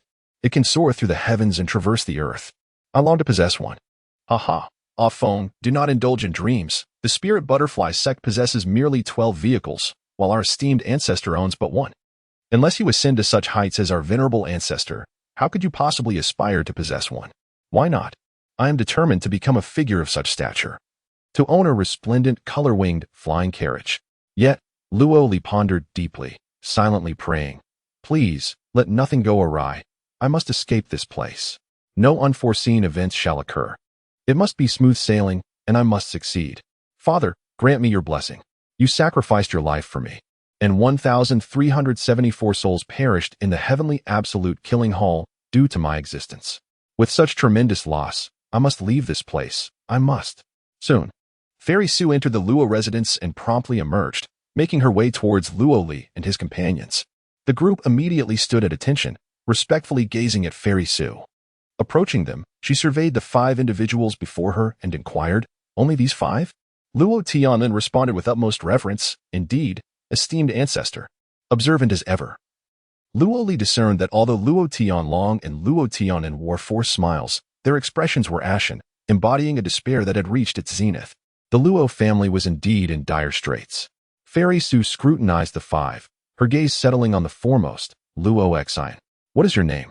she asked, her voice imbued with an uncanny allure, exuding a terrifying power that penetrated the very core of one's being.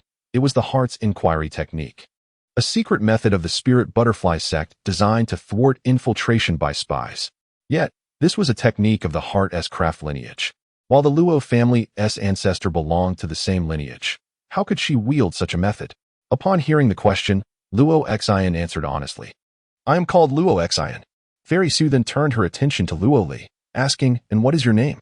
As she inquired, a formidable force surged into Luo Li's being, and in an instant, he found himself involuntarily recalling memories: the destruction of White Flag Town, the passing of Master Xion, the betrayal by Shaoqing, the 32 assassination attempts against formidable foes, the relentless training during the Shadow Kill incident. Scenes from his past unfolded vividly in his mind. Overcome by emotion, Luo Li opened his mouth and, without restraint, uttered his true name. Luo Li. Luo Li completed his responses, successfully passing through the ordeal. The Fairy Su continued her inquiries. Luo Lan, Luo Feng, Luo Ming. After the questioning concluded, Su nodded and said, "All right. Let us prepare to depart." At these words, everyone was taken aback. Typically, the returning ancestors would linger for 10 days to half a month before leaving. and Luo Xin and the others had not made any preparations for an immediate departure. Luo Xin, who had always been regarded with great expectations by the Luo family and was treated like a little princess within the clan, could not help but voice her confusion. Grandmaster, wasn't it customary to stay for a few days before departing? Upon hearing this, Su, in a swift motion, delivered a sharp slap that echoed through the air, reddening Luo Xion's left cheek. Su was not like the indulgent Luo Tianlong. She had no patience for those who dared to retort. Having believed herself to be the epitome of grace and privilege throughout her upbringing, Luo Xian was utterly bewildered, tears streaming down her face as she sobbed softly. Su cast a disdainful glance at her, her voice icy. Hold your tears. Do not weep. At her command, Luo Xian covered her mouth, stifling her cries. Turning her gaze to Luo Xian and then to Luo Li and the others, Su coldly proclaimed, "Let me impart to you the foremost rule of the cultivation world. Respect your elders. Until you possess strength, the words of your elders are absolute. You must heed their commands without question. Lacking power, you are less than an insect. Do not dare to argue, or you may find yourself oblivious to your own demise." She then addressed Luo Xian directly. "If you cannot endure this, do not accompany me. In this realm devoid of spirit, living a simple life may not be a misfortune for you. Let me be clear, the cultivation world is not a paradise. It is a realm of unrelenting cruelty, where the weak are devoured by the strong and lambs fall prey to wolves." Having spoken, she ascended the high platform and extended her hand, conjuring a drop of water that plummeted down, instantly transforming into a flying chariot. Stepping into the chariot, she vanished within. Before others could react, Luo Li was the first to dash forward. He had awaited this moment for far too long, charging towards the chariot. The chariot lacked any doors, resembling a colossal droplet of water. Without hesitation, Luo Li collided with it, as if plunging into water, and was transported into another realm. This space, shaped like a gourd, was divided into two sections, one large and one small. The walls were constructed of silvery metal, devoid of any other hue, and though there were no lights, the interior was remarkably bright. The smaller section, approximately 10 feet in diameter, contained 4 seats arranged side by side, with Su seated on the far right. The larger section measured around 30 feet in diameter, featuring 6 rows of seats, each capable of accommodating 5 individuals. Controlling his overwhelming excitement, Luo Li promptly took his place in the front row, remaining perfectly still. Su observed Luo Li, the first to enter, her eyes sparkling with intrigue. A smile graced her lips. Her earlier reprimand of Luo Xin had not been due to her retort, but rather as a response to the unusual nature of the inquiry. Although Luo Li had successfully passed the heart-testing examination, the length of time he had taken to introspect was certainly not a typical reaction for a 17 or 18-year-old. The ethereal maiden, Su Xianzi, sensed an inexplicable anomaly, yet the essence of her thoughts eluded her. As a disciple of the Lingdai sect's heartcraft lineage, she was deeply attuned to intuition and innate foresight. Thus, she felt a lingering unease, particularly after being reprimanded by Luo Xian. Upon witnessing Luo Li burst into the room, a sudden clarity washed over her. She recognized the source of her disquiet. This young man was extraordinary. With her internal queries resolved, a wave of relief enveloped her, prompting a spontaneous smile directed at Luo Li. This smile, captivating and enchanting, possessed the power to stir the very soul. Luo Li found himself irresistibly drawn to her radiance, exclaiming, "How beautiful! Truly magnificent." Women often relish compliments about their beauty, and the innocent admiration from a youth of 17 or 18 was far more gratifying than any flattery could convey. Su Xianzi turned her head, feeling a burgeoning fondness for this youth. The prolonged introspection concerning Luo Li's identity became inconsequential. After all, he was merely a scion of the Luo family. A mere mortal. Could he truly challenge the heavens? The practitioners of the Heartcraft lineage of Lingdai sect were often described in two lights. On one hand, they were free-spirited and unpredictable. On the other, they were dismissed as eccentric.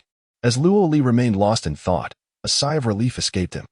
His feigned ignorance served a purpose. He was unaware of his earlier faux pas, yet somehow, the matter resolved itself in an enigmatic manner.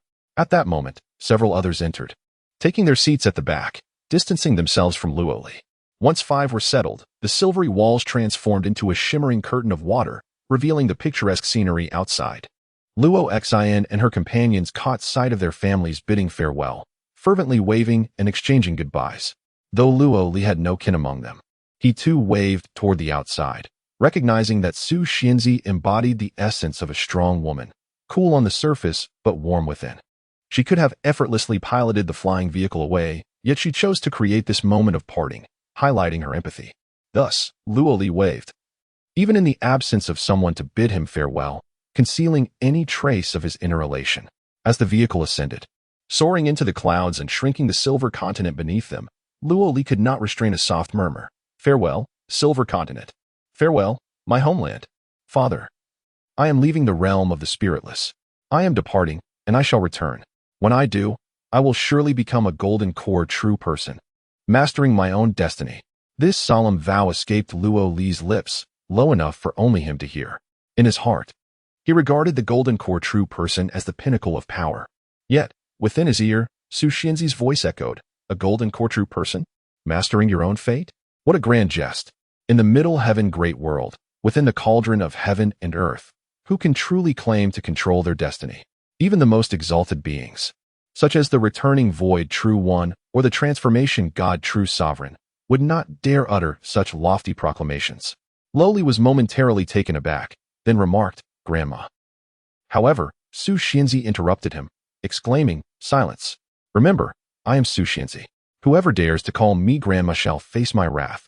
Luo Li promptly ceased speaking and then inquired, Sister Su Xianzi, may I ask what the realms of return to void true one and transformation of spirit true sovereign signify? How do they differ from golden elixir true man? If calling her grandma was forbidden, sister would suffice.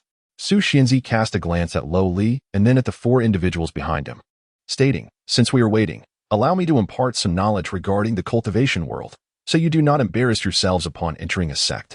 Are you aware of the 6 major realms of cultivation? With her question, Lo Feng immediately showcased his knowledge, eager to respond. I know. Qi refinement, foundation establishment, golden elixir, nascent soul, transformation of spirit, and return to void. Su Xianzi regarded him and replied, When addressing elders, one must say disciple knows next time. She continued, In the cultivation world, there are corresponding titles for each of the 6 major realms: foundation establishment true cultivator, golden elixir true man, nascent soul true monarch, transformation of spirit true sovereign, and return to void true one. These are the respectful titles for those who have achieved great mastery in cultivation. Only upon entering foundation establishment does one truly commence their cultivation journey. By abstaining from grains and nurturing one's breath, one can attain a lifespan akin to that of serpents and turtles, no longer a mere mortal. In the early stages, one enjoys 200 years, 260 in the middle stages, 320 in the later stages, and 360 years upon achieving great perfection. Among 100 who establish their foundation, merely one will condense the elixir and enter the golden elixir realm, where vital energy solidifies and one can summon the forces of wind and thunder. In the early stages, one enjoys 700 years, 800 in the middle, 900 in the later stages, and 1,080 years upon achieving great perfection. Among 1,000 golden elixirs, one will attain nascent soul, where the golden elixir transforms into a baby, allowing one to soar through the skies and traverse the earth. In the early stages, one enjoys 3,000 years, 3,600 in the middle, 4,200 in the later stages, and 5,000 years upon achieving great perfection. Among 10,000 nascent souls, one will refine their spirit, entering the transformation of spirit realm, where the divine dominates the vital energy, achieving the great success of the yang spirit. At this point, one transcends the limitations of lifespan. However, the tribulations of heavenly retribution await. Most transformation of spirit true sovereigns do not reveal themselves to the world, instead exploring the cosmos and traversing the heavens in search of the path to return to simplicity. The knowledge imparted by Su Xianzi regarding the cultivation world was utterly unattainable within the Lo family, and even Master Xiaoyan had never taught such things. Luo Li listened intently, committing every word to memory. The other 4 were equally captivated, their full attention focused on her words. When Su Xianzi concluded her discourse, the previously reprimanded Luo Xian could not restrain herself from asking, Disciple seeks clarification. It seems there is still the return to void true one that the fairy has not mentioned. She bowed respectfully, performing the disciple's courtesy as she posed her question. Luo Li quietly nodded, recognizing that Luo Xian was astute. Her inquiry was merely a guise, indicating her stance, honoring Su Xianzi, and downplaying the impact of the previous reprimand. Su Shinzi perceived this at once, snorted coldly, and said, "You country bumpkins, having grown up in a greenhouse, presume that cultivation is exceedingly simple. Believing that a mere jaunt will enable you to establish your foundation and attain the golden elixir? Dream on. Out of the 5 of you, perhaps only 2 have a glimmer of hope to enter foundation establishment, but even that is but a faint possibility. The other 3, with spiritual roots below the 3rd rank, have dedicated their lives to arduous cultivation, yet even achieving the 7th level of chi refinement would be a miraculous feat for them. As for the true void realm, it is the domain of the golden elixir masters, esteemed beings indeed, although our spirit butterfly sect is revered as one of the left-hand paths. We possess only 9 golden elixir masters within our ranks. Little girl, how dare you inquire about the true void realm?" The words cut like a knife, leaving Luo Exine flushed with embarrassment, tears welling in her eyes. Yet she refrained from crying and continued respectfully, "Thank you for your guidance, esteemed fairy. I understand now." The other 3 youths observed, with Luo Feng deep in thought, subtly distancing himself from Luo Xin, marking a clear boundary. Luo Ming, harboring a secret affection for Luo Xin, bit his lip in frustration at her humiliation. Meanwhile, Luo Lan felt a sense of delight at Luo Xin's rebuke as a fellow woman. She had long harbored jealousy towards her. However, Luo Li perceived the reprimand differently. What seemed like scorn felt to her like encouragement, a form of nurturing, far from mere insult. Unbeknownst to Luo Li, while the fairy was chastising Luo Xin, her attention was fixed on Luo Li, discreetly observing her reaction. At that moment, a series of sharp sounds erupted from outside the flying carriage. Upon looking out, they beheld countless bolts of lightning crackling around the flying vehicle. The fairy nodded, stating, "This is a reaction to crossing boundaries. Prepare yourselves. We are about to breach the limits." Instantly, the chair beneath Luo Li extended ropes, binding all 5 of them tightly. The lightning around the flying carriage intensified, enveloping it in a dazzling display, and in an instant, the entire vehicle transformed into a beam of light, propelling them forward. Luo Li felt herself firmly anchored to the seat, unable to move even a finger, as the space before her morphed into an infinite radiance, propelling her through a colossal passageway. The sensation lingered, and after what felt like an eternity, Luo Li suddenly exhaled deeply, regaining control of her body. As she looked around, she found herself in a new world, surrounded by verdant mountains, flowing waters, and scattered white clouds. The landscape bore a striking resemblance to the Silver State continent. Yet upon closer inspection, the peaks were staggered and layered, the forest dense, the emerald hills steep, and the azure valleys billowed with clouds. In the morning, one could gaze upon the mountain tops shrouded in mist, while in the evening, the sun hung low above the treetops. Streams babbled gently, waterfalls cascaded with grace, dragons danced, and serpents twirled, the mountains reflecting splendidly in the water, truly a picturesque realm. Is this the central Earth Great World? Is this the place my father sacrificed everything to ensure my return? Luo Li fixated on this wondrous land, determined to etch every detail into her memory. Suddenly, she sprang to her feet and knelt, bowing deeply in reverence to an arbitrary direction, striking her forehead against the ground 3 times with fervor, exclaiming, "Father, Father, Father, I have emerged. I have arrived in the central heaven great world. I have succeeded. I have succeeded." Her voice, hoarse and raw, broke free, and tears streamed down her cheeks. She disregarded everything else. The past now held no significance. Luo Li laughed and cried, shouting in sheer elation. The fairy, observing Luo Li, was momentarily startled, yet upon witnessing her genuine outpouring of emotion, she found herself smiling for reasons unknown. She harbored no doubts regarding others. For Luo Li had successfully passed the test of introspection. The stronger one becomes, the more they trust in their own abilities. Even within the Luo family, there were many elders who longed for their offspring to achieve greatness. Thus, although Luo Li's display was extreme, it was not unexpected. With tears and laughter, she wept for quite some time before finally recollecting her surroundings. Turning around, she glanced at the reaction of Fairy Su. Upon noticing Luo Li's gaze, Fairy Su pointed behind her. Luo Li turned to see that Luo Xin and the others were still in a state of unconsciousness, not yet awakened. Fairy Su remarked, "Your physique is several times stronger than theirs, allowing you to awaken much earlier. Upon awakening, your instinctive first posture is one of defense, revealing that your past is not as ordinary as the Luo family claims. You are a person with a story." At this point, beads of sweat formed on Luo Li's forehead, and she struggled to articulate her thoughts. Fairy Su continued, "However, I do not concern myself with your past. It is merely the affairs of mortals.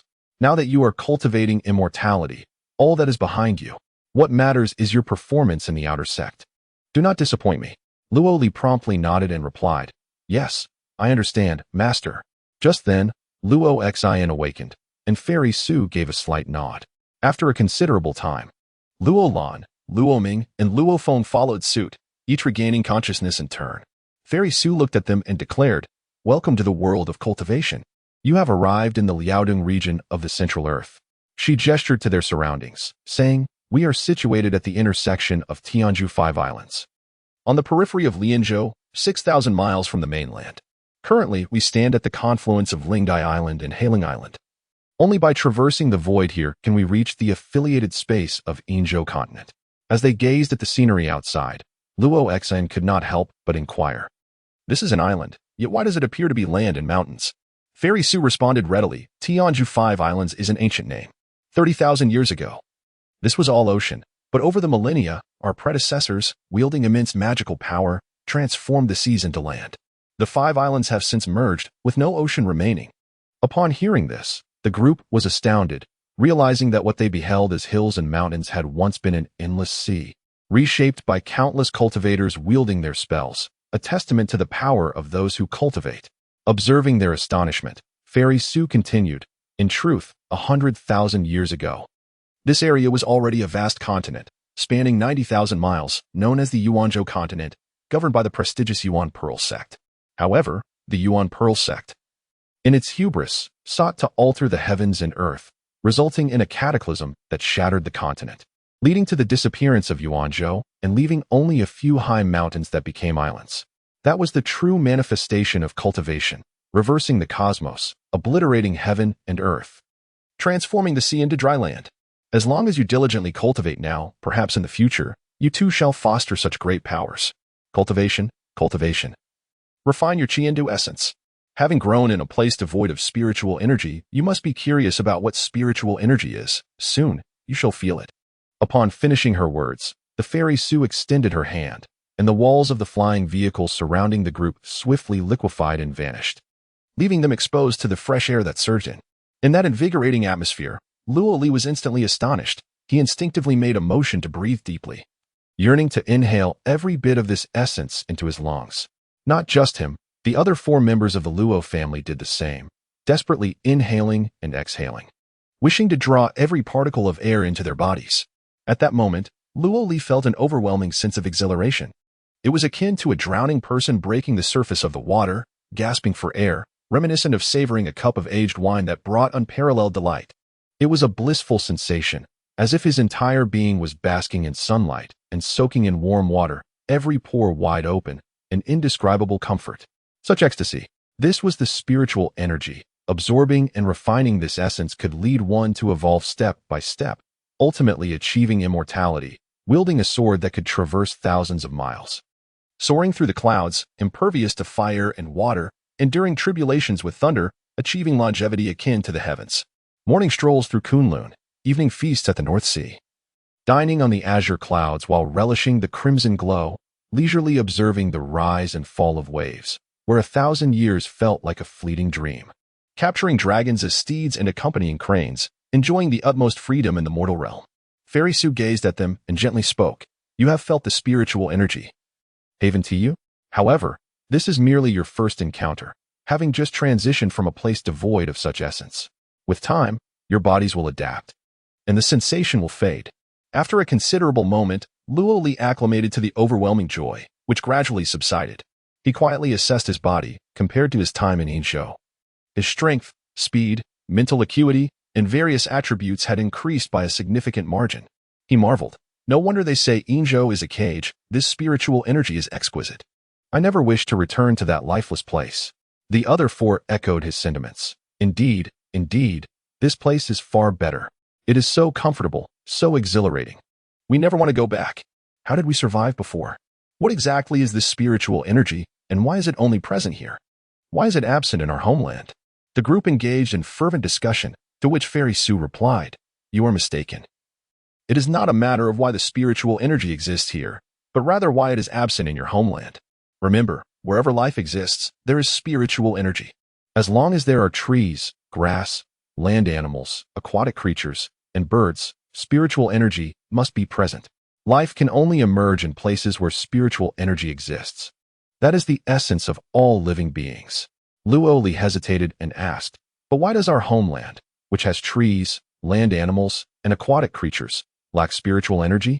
Fairy Su elucidated, your homeland, the Injo continent, indeed possesses spiritual energy. Without it, how could life thrive there? You would have perished long ago. However, Injo is essentially the remnant of an ancient dragon god, infused with its overwhelming blood essence. This potent essence suppresses all other spiritual energies, rendering you incapable of perceiving them. Furthermore, let me inform you that your ancestors were mere mortals sent there by our Tianjin Alliance's 5 major sects over the millennia. Indeed, it is apparent now. The origins of Silver State unfold before us, revealing why it is abundant in blood crystals, remnants of the dragon god's corporeal form. The ancestors of all mortals on the Silver State continent were deliberately sent by the 5 sects of the Celestial Spider Alliance. As they conversed, the flying carriage continued its journey, and from a distance, patches of farmland, villages, and cities emerged across the land. The roads widened, and the number of pedestrians gradually increased. Cattle and carts were in abundance. The mortals, upon seeing the flying carriage pass by, bowed in reverence, some even kneeling in worship. Fairy Su remarked, behold, this is our Lingai Island, stretching 3,600 miles in length and 1,500 miles in width. This island is the domain of our Lingai sect, housing 14 mortal cities and a population of 3 million mortals who thrive under our protection. Within Lingai Island, there are 7 mountain ranges teeming with rare birds and beasts, and extraordinary flora and herbs abound. To the south lies the South Sea, abundant with marine creatures and precious resources. The sect's mountain gate, Xiang Mountain, is truly a marvel of the world. As the flying carriage advanced, it gradually approached hilly terrain, where lofty mountains pierced the clouds. Entering the mountainous region, one could behold verdant pines and cypresses, interspersed with medicinal gardens exuding an endless fragrance, accompanied by clear springs and white jade stone paths winding through the hills. At the furthest point, atop the highest peak, stood a magnificent palace, exuding an air of grandeur, appearing as if it were a celestial abode hidden amidst the mountains. Deep within the clouds, a veritable paradise on earth.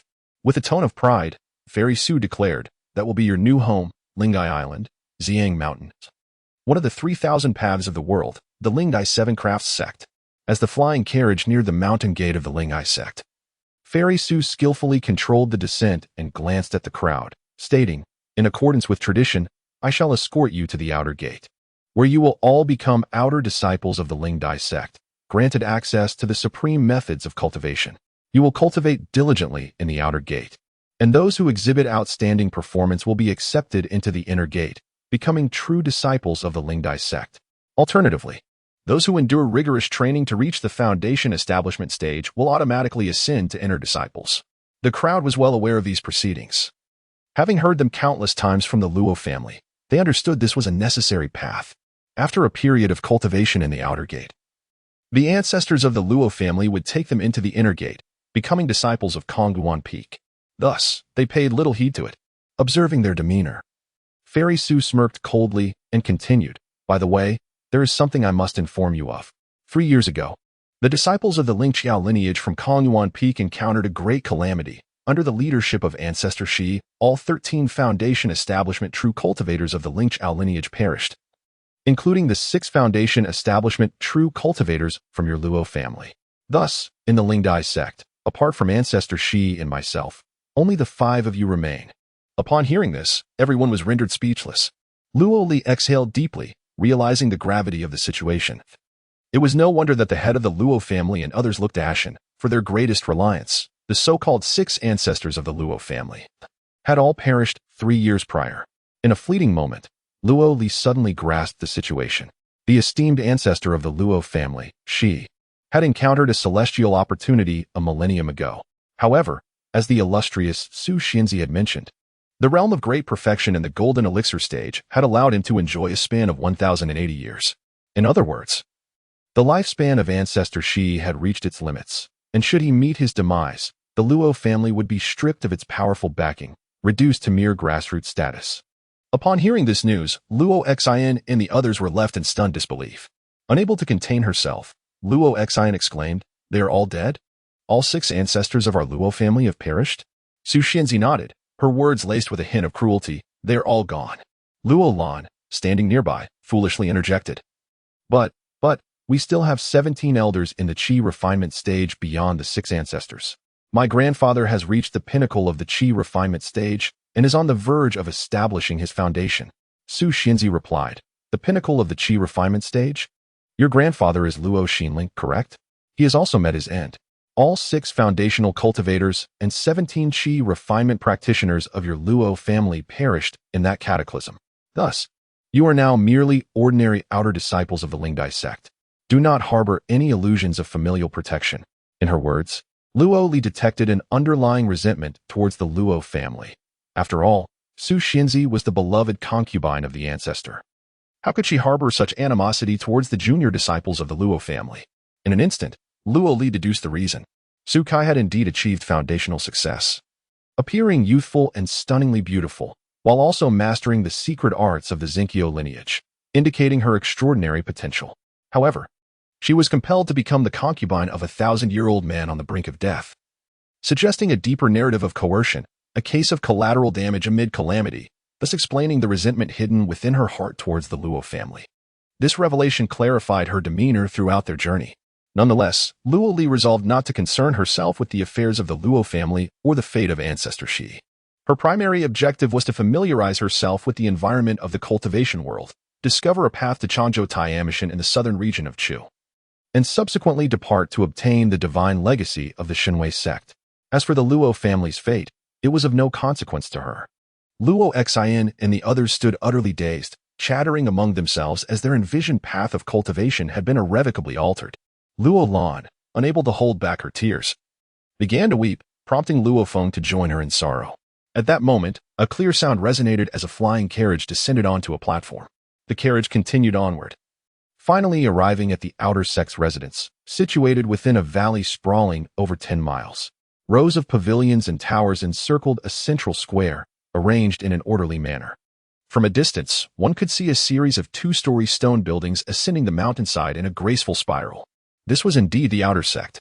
The flying carriage came to a halt in the central square, where a fountain continuously gushed forth, spraying water that brimmed with boundless spiritual energy.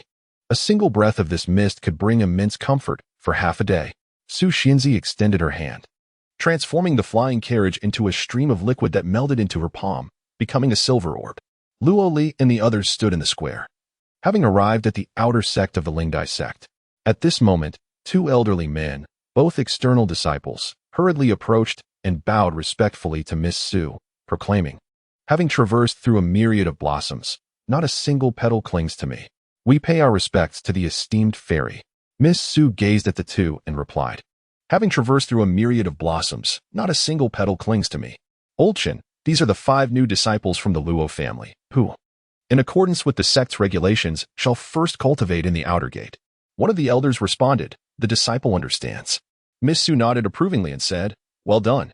You 5 should diligently cultivate here. I hope you will soon breach the 7 barriers and ascend to the first level of Qi refinement, becoming true cultivators and embarking on your journey of immortality." With that, she turned to leave, but Luo Li suddenly called out, "Grand Ancestor." His voice was laden with profound pleading. Miss Su, almost dismissing the crowd, appeared indifferent, ready to depart without a second thought, embodying an icy detachment. Luo Li felt a sense of loss and thought he must at least gain something from this encounter, hence his desperate plea. Upon hearing his words, Luo Xian and the others instinctively distanced themselves from Luo Li. For Miss Su had warned that anyone who dared to call her grand ancestor would have their mouth torn asunder, and they feared being caught in the crossfire. Yet Luo Li was undeterred. This was not in the confines of a flying chariot, but rather the outer gate, bustling with cultivators. Surely, Miss Su would not be so heartless, for she was the beloved concubine of the grand ancestor. How could she allow her kin to be ridiculed by others? She must uphold her dignity. Indeed, Miss Su turned back to look at Luo Li, her gaze flickering with uncertainty, as if caught in a moral conundrum. Luo Li implored, "Please do not abandon us," appearing pitiful. Observing this scene, Miss Su shook her head and addressed old Chun, "Treat them as third-class disciples, and ensure that no one bullies them. Anyone who dares to do so disrespects the Su family." Old Chun immediately acquiesced, "Yes, Yes, the disciple understands. Miss Su then turned and departed without casting another glance at Luo Li and the others, vanishing in mere moments. Old Chun respectfully watched her leave, then exhaled deeply, turning to face Luo Li and the others. In that instant, he seemed to transform entirely. Before Miss Su, he appeared like a loyal hound. But in front of Luo Li and his companions, he stood upright, exuding an air of unassailable authority. Luo Li, witnessing this transformation, gained insight into the man. He respectfully clasped his fists and bowed. Disciple Luo Li pays his respects to the esteemed elder. He then bowed deeply. The others, including Luo Lan and Luo Feng, were momentarily taken aback, expecting Old Chun to treat them as he did Miss Su. They hadn't anticipated the need for such formalities. Only Luo Xin, educated by Miss Su, attempted a half-hearted bow, saying, Disciple Luo Xin pays respects to Elder Chun. This exemplifies the sheltered upbringing of the Luo family. They had never considered such matters, having relied on the support of their elders. Their cultivation in the outer gate was merely a formality, and they had never needed to acknowledge figures like Old Chun or Old Wang. However, the situation has changed. Upon observing the attitudes of Luo Xin and her companions, Old Chun let out a cold snort and murmured, Did you think this was the past? The Luo family no longer exists. He then commanded, You few, come with me. Let us proceed to the registration roster. This way, you shall be recognized as outer disciples and can receive the sect's secret techniques and benefits. After speaking, he disregarded Luo Li and the others entirely, striding towards an imposing hall ahead. This hall exuded an air of solemnity, adorned with numerous carved talismans, indicating the presence of defensive formations, underscoring its immense significance. At the entrance of this grand hall, 6 youths awaited, all clad in ceremonial robes that shimmered with various runes. They stood in respectful formation, patiently waiting. Old Chun led them there before entering the hall alone, instructing them to remain outside, where they formed a line alongside the 6 youths. A tall youth across from them fixed his gaze upon Luo Xin, momentarily stunned, before scrutinizing the attire of Luo Xin and her companions. Although their garments were also made of fine silk, they bore no trace of spiritual energy, marking them as the clothing of mere mortals. He derisively remarked, Hey, you country bumpkins, where do you think you're coming from? There's south no place for you here. This taunt echoed the words once directed at Luo Li, rendering Luo Xin and her companion speechless.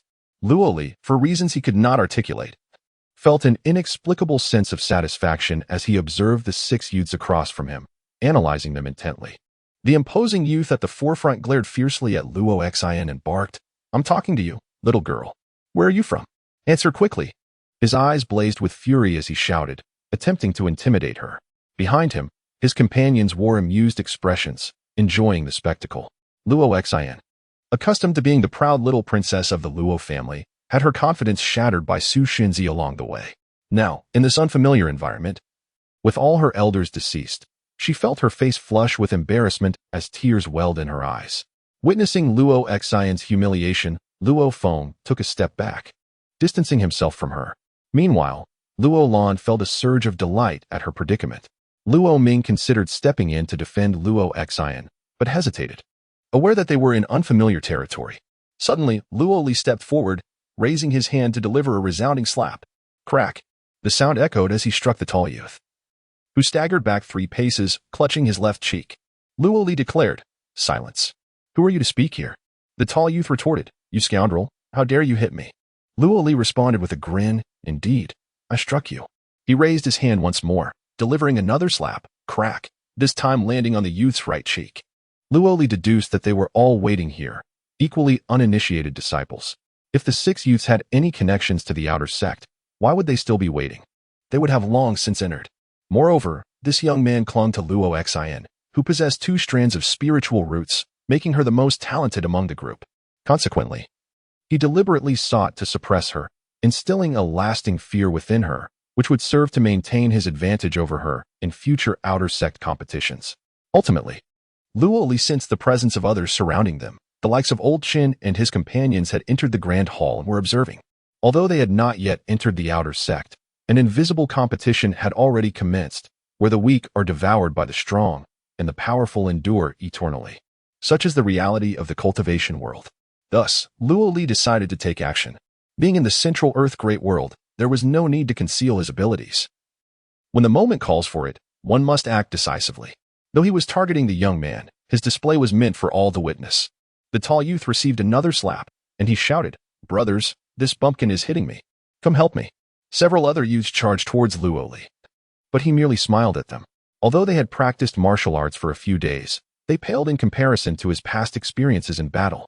Seeing the group of youths rushing to surround Luo Li, Luo Xin gritted her teeth and rushed to assist him, while Luo Ming hesitated for a brief moment before joining her. The other two remained stationary. Yet, before they could reach, Luo Li had already made his move. Employing the Luo family's martial arts techniques he had casually practiced. With each punch and kick, he exuded a formidable presence. A swift strike akin to a black tiger pouncing on its prey sent one of the boys doubling over in pain, while a powerful chop felled another. In an instant, the 5 youths who had charged at him were all defeated. The instigator among them, the tall youth, attempted to flee, but Luo Li delivered a flying kick, knocking him down. Still unyielding, the boy shouted, "You wait. Once I enter the outer sect and learn spells." Luo Li swiftly silenced him with another slap, rendering him speechless. Then Luo Li commanded, "Everyone, squat against the wall and line up. Anyone who disobeys will have their ears pulled." In no time, the 6 youths found themselves squatting obediently in a row. Throughout this exchange, Luo Li turned to Luo Xin and the others with a smile, saying, "Do you see how effective the martial arts of a commoner can be? When I suggested practicing the Luo family's boxing techniques, I was mocked. Yet today, it is precisely these techniques that have brought them to heel." His words struck like a slap to the face, leaving Luo Xin and the others blushing furiously. Following this, Luo Li began to question each of them in turn, starting with the tall youth, who, despite his insolence, was met with yet another slap from Luo Li. Recognizing the futility of resistance, the boy replied obediently, I am called Gao Peng." Luo Li delivered another slap and stated, "Remember, in the cultivation world, you must show respect to your elders." Gao Peng protested, "But you're not an elder." Luo Li retorted, "Oh, am I not an elder?" With another sharp slap following. He continued, "Then, I am your senior brother, and you must afford me the same respect." With a clenched fist, Gao Peng had no choice but to admit, Yes. "Senior brother, my name is Gao Peng." Luo Li nodded and began to intimidate the others. "I am Zhou Si Hai. I am Zhang Wenbai." One by one, they all obediently reported their names. This registration process was of little significance. What mattered was the establishment of order and a sense of deterrence. Indeed, just as Luo Li finished asking for names, Old Chun emerged from the grand hall, seemingly oblivious to the scene before him, stating, "All right, you may enter to register in the outer sect roster." Gao Peng and the others stood up, ready to enter, but with a cold snort from Luo Li. They halted in their tracks, recalling the intimidating aura he had just displayed. Luo Li was the first to step inside. After a moment's thought, Gao Peng suddenly smiled and said, "Senior brother, please, go ahead." He then followed closely behind Luo Li, resembling a loyal younger brother as they entered together. Gao Peng's parents were originally scattered cultivators who had endured great hardships to send him to the outer sect of Lingdai sect. And the same could be said for these youths. Realizing they could not defeat Luo Li, they chose to pledge allegiance to him. A pragmatic decision for those of a humble background. Upon entering the grand hall, they beheld a central altar, behind which stood rows of jade bamboo slips meticulously arranged into tomes, numbering over 1,000. To the right of the altar, 4 magical formations were interconnected, forming a passageway. Above the altar floated a massive roster, approximately 3 feet square and 1 foot thick, revolving in the air. Its cover was a deep black, adorned with 3 golden characters, Outer Sect Disciple Roster. Old Chin approached and pointed at the roster, his ring gleaming, and instantly, the roster opened of its own accord. To the left of the roster, a magical formation activated, emitting light that revealed 11 shadowy figures. These figures were ethereal, their faces indistinguishable. Old Chin announced, "All right. You shall each pass through the formation. It is a necessary procedure." Immediately, the formations on the right all emitted radiant light. Luo Li was the first to step forward. Entering the first formation, a flash of light enveloped him, and he found himself in a peculiar state, one he knew all too well, an introspective evaluation. Then, he heard a voice inquire, "What is your name? Where do you hail from?" With the experience gained from Su Xuanzi's trial, Luo Li confidently responded, "Luo Li, Silver Continent." There were a total of 7 questions, to which Luo Li answered diligently. As the light from the formation dissipated, he emerged victorious from the examination and proceeded to the next formation. After passing through 4 formations, The first of the 11 shadowy figures transformed into an image of Luo Li, exuding an imposing aura that perfectly captured his graceful demeanor. Beneath the silhouette, words appeared. Luo Li, a member of the Luo family from the Silver Continent's dimensional realm, bone age 17, 3-line spirit root, water, earth, fire, yet to cultivate. Excellent bone quality, superior physique. This compilation of information pertains to the formation array. Luo Li has undergone the profound teachings of Master Yun, resulting in an exceptional physique and innate qualities, which I would like to highlight. With a mere gesture from Old Chun, Luo Li's image was instantly inscribed into the registry, accompanied by the numeral 5. Old Chun then extended his hand, retrieving a token from the altar and presenting it to Luo Li, stating, "This token serves as your identification badge. It is imperative that you carry it at all times. Through this registry, I shall be able to communicate with you until you ascend to the status of an inner disciple or depart from the Lingai sect." Luo Li acknowledged his understanding and affixed the token. At that moment, the others began to pass through the formation array one by one. Luo Xin possessed dual spiritual roots of water and wood, with an added note of exceptional comprehension. Gao Peng, too, exhibited dual spiritual roots, specifically metal and wood, which explained his attempts to undermine Luo Xin upon meeting her. The remaining individuals displayed 4 or 5 spiritual roots, while Luo Feng notably had an additional attribute of mastering divine abilities, which he deliberately chose to reveal to showcase his prowess, whereas Luo Lan opted to conceal her divine capabilities. As each person traversed the formation array to document their information in the registry, they subsequently received their tokens. Old Chun proclaimed, "Now that the registration is complete, I shall elucidate the benefits and responsibilities of outer disciples.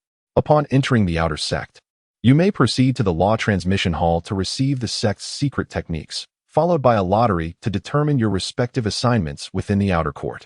Remember the 4 fundamental elements of cultivation: wealth, law, companionship, and territory. Our Lingai sect provides only the latter 3. To achieve success in your cultivation, you must accomplish tasks assigned by the sect, diligently work to earn spirit stones. Thus, outer disciples are required to select a specific outer court, where they can work and cultivate simultaneously. Once you have chosen your outer court, you may visit the supply room there to claim the sect's benefits." Old Chin cleared his throat and continued. The sect's benefits include the option for each individual to select a residence of 5-tier outer disciple status within their working outer court. Daily necessities, clothing, and sundry items can be freely acquired, and the dining halls of each outer court provide meals and beverages around the clock. However, should you wish to indulge in spirit-enhancing celestial wine and grains, additional spirit stones must be provided. Upon establishing your Qi and entering the first level of the Qi refinement stage, you will be promoted to 4-tier disciples, eligible for a 4-tier residence, and may receive 1 spirit stone monthly. With each subsequent advancement in realm, an additional spirit stone will be awarded. Upon reaching the 4th level of Qi refinement, you will ascend to 3-tier disciples, eligible for a 3-tier residence, and may attend lectures from foundational elders in the Law Transmission Hall, as well as select secret techniques to cultivate in the Scripture Pavilion.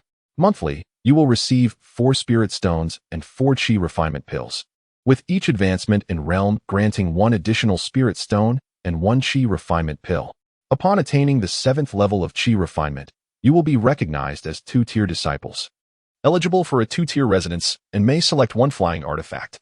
Monthly, you will receive 10 spirit stones and 10 Qi refinement pills, with each advancement in realm granting 2 additional spirit stones and 2 Qi refinement pills. Upon achieving full mastery in the Qi refinement stage, you will become 1-tier disciples, eligible for premium accommodations, and may enter the inner sect for cultivation, receiving 20 spirit stones and 20 Qi refinement pills monthly. This constitutes the basic benefits. Should you excel in your respective outer courts, additional profit-sharing benefits will also be available. This is a benefit. At this moment, Luo Li realized the advantages brought by his words. He was now enjoying the treatment of a 3rd-rank disciple, equivalent to that of a 4th-layer outer sect disciple in the Qi refinement stage. After finishing his statement, Old Chun continued, "Now that you are aware of the benefits, there are several sect rules that must be clarified. The token contains 49 regulations of our sect, which you must familiarize yourselves with upon returning. Furthermore, you have yet to open your Qi. If, after receiving the sect's secret methods, you fail to overcome the 9 barriers and establish your Qi within a year, you will be expelled from the outer sect. Additionally, outer sect disciples are prohibited from harming one another during conflicts or severely injuring their opponents. Any such actions, once discovered, will result in immediate expulsion. The lighter punishment entails the forfeiture of cultivation, while the heavier punishment leads to reincarnation. Lastly, the Lingdai sect has numerous forbidden areas. Do not recklessly trespass if your cultivation level is insufficient, for many outer sect disciples have perished in these forbidden zones over the years. A map of these forbidden areas is inscribed on your tokens, so please remember it well. Now, proceed to the Law Transmission Hall to study the sect's secret methods. With that, Old Shin turned his back on the crowd, preparing to leave.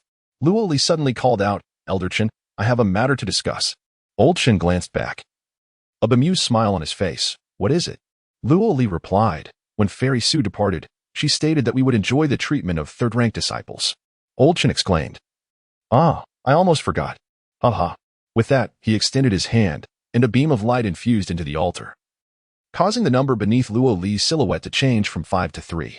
However, only Luo Li transformed to 3. The others, including Luo Xin, remained unchanged. Furrowing his brow, Luo Li insisted, "Elder Chun, Fairy Su mentioned that we, the descendants of the Luo family, would all be treated this way." Old Shin frowned as he looked at Luo Li, replying, "Just mind your own affairs. There is no need to meddle in others' matters."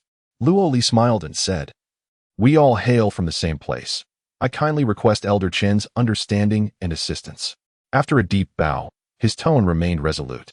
Old Chen shook his head, then extended his hand, and all of Luo Xin and the others transformed into third-rank disciples. Upon witnessing this change, Zhou Sihai and Zhang Wenba could not contain their outcry. "Why is this? This is unfair. They are third-rank disciples while we remain fifth rank." The distinction between fifth rank and third-rank disciples involved a monthly difference of 4 spirit stones and 4 chi refinement pills. Not to mention that third-rank disciples had access to lectures in the scripture repository, signifying a substantial disparity in treatment. Only Gao Peng remained silent, observing Luo Li in contemplation. Old Chin also regarded Luo Li, smiling as he remarked, "In truth, you have caused them trouble. Sometimes, what appears to be a blessing may not be so. Fortune often conceals misfortune." With this parting wisdom, he strode away. Unfazed, Luo Li took a deep breath, realizing that in this realm of cultivation, the law of the jungle prevailed. Thus, one must strive for their rightful claims. After Old Chin's departure, Luo Li exhaled in relief, suddenly discovering that he had gained 2 merits, bringing his total to 11. This time, it felt peculiar, unlike the inexplicable merits gained in Yinju. He distinctly sensed that these merits stemmed from Luo Xin and Luo Lan.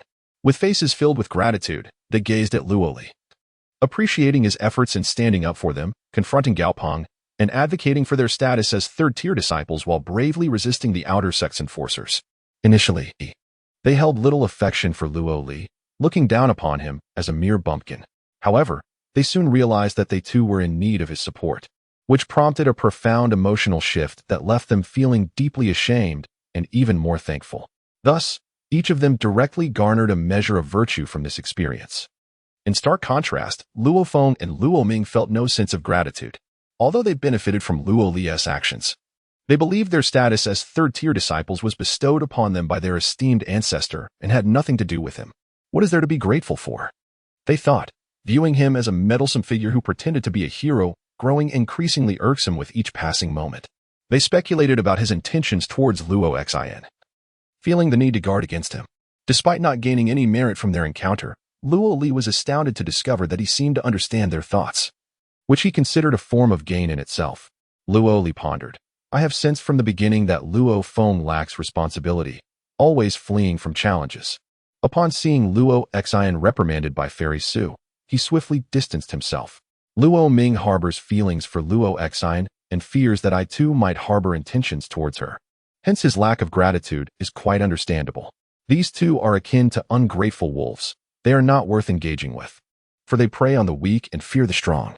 How peculiar it was that he felt capable of discerning their thoughts. Wait, he mused.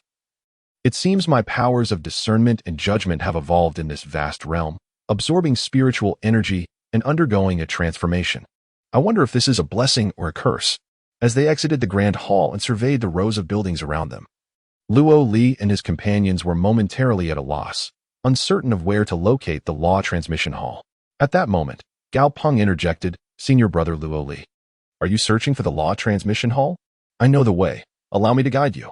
Luo Li cast a glance at him. Noting the forced smile on Gao Peng's face, which revealed his true desire to align himself with Luo Li and offer his assistance. Such expressions were common among the countless disciples of the Tianju killing hall. Behind him, Luo Feng cautioned, Luo Li, do not be fooled. Does he have ulterior motives? Intending to lead us astray? Ignoring Luo Feng's warning as if it were mere noise, Luo Li addressed Gao Peng, junior brother Gao Peng, please lead the way. I appreciate your assistance. He bowed politely. Gao Peng immediately returned the gesture, replying, no need for formality. We are all fellow disciples, and this is but a trifling matter. With that, Gao Peng took the lead, and Luo Li followed closely behind. Before departing, he turned to Luo Xin and said, trust me, just follow my lead. Luo Xin hesitated, and Luo Ming interjected, do not trust him. We can inquire with the enforcer. Luo Feng also warned, do not go with him. We just clashed with the other party, and they would not lead us safely. There is danger. Despite the warnings, Luo Xin gritted her teeth and chose to follow Luo Li. With Luo Lan trailing behind her, Luo Feng and Luo Ming exchanged glances, checked their surroundings, and reluctantly fell in line behind them. As they walked, Luo Li engaged Gao Peng in conversation. Junior brother Gao Peng, are you well acquainted with this place? Gao Peng remarked, of course, my parents are both independent cultivators. Though they never had the opportunity to join the outer sect of the spirit butterfly sect, they still managed to undertake small tasks there, making them exceedingly familiar with the outer sect. They imparted all that knowledge to me, so I am quite well informed about it. By the way, brother Luo Li, what is your background that you have suddenly ascended to the status of a third-tier disciple? Before Luo Li could respond, Luo Feng interjected. We are descendants of the Luo family. Our ancestor is the esteemed Shi Zhenren, a master of the Golden Core stage, who oversees the lineage of Lingqiao. Luo Li frowned, finding Luo Feng excessively talkative.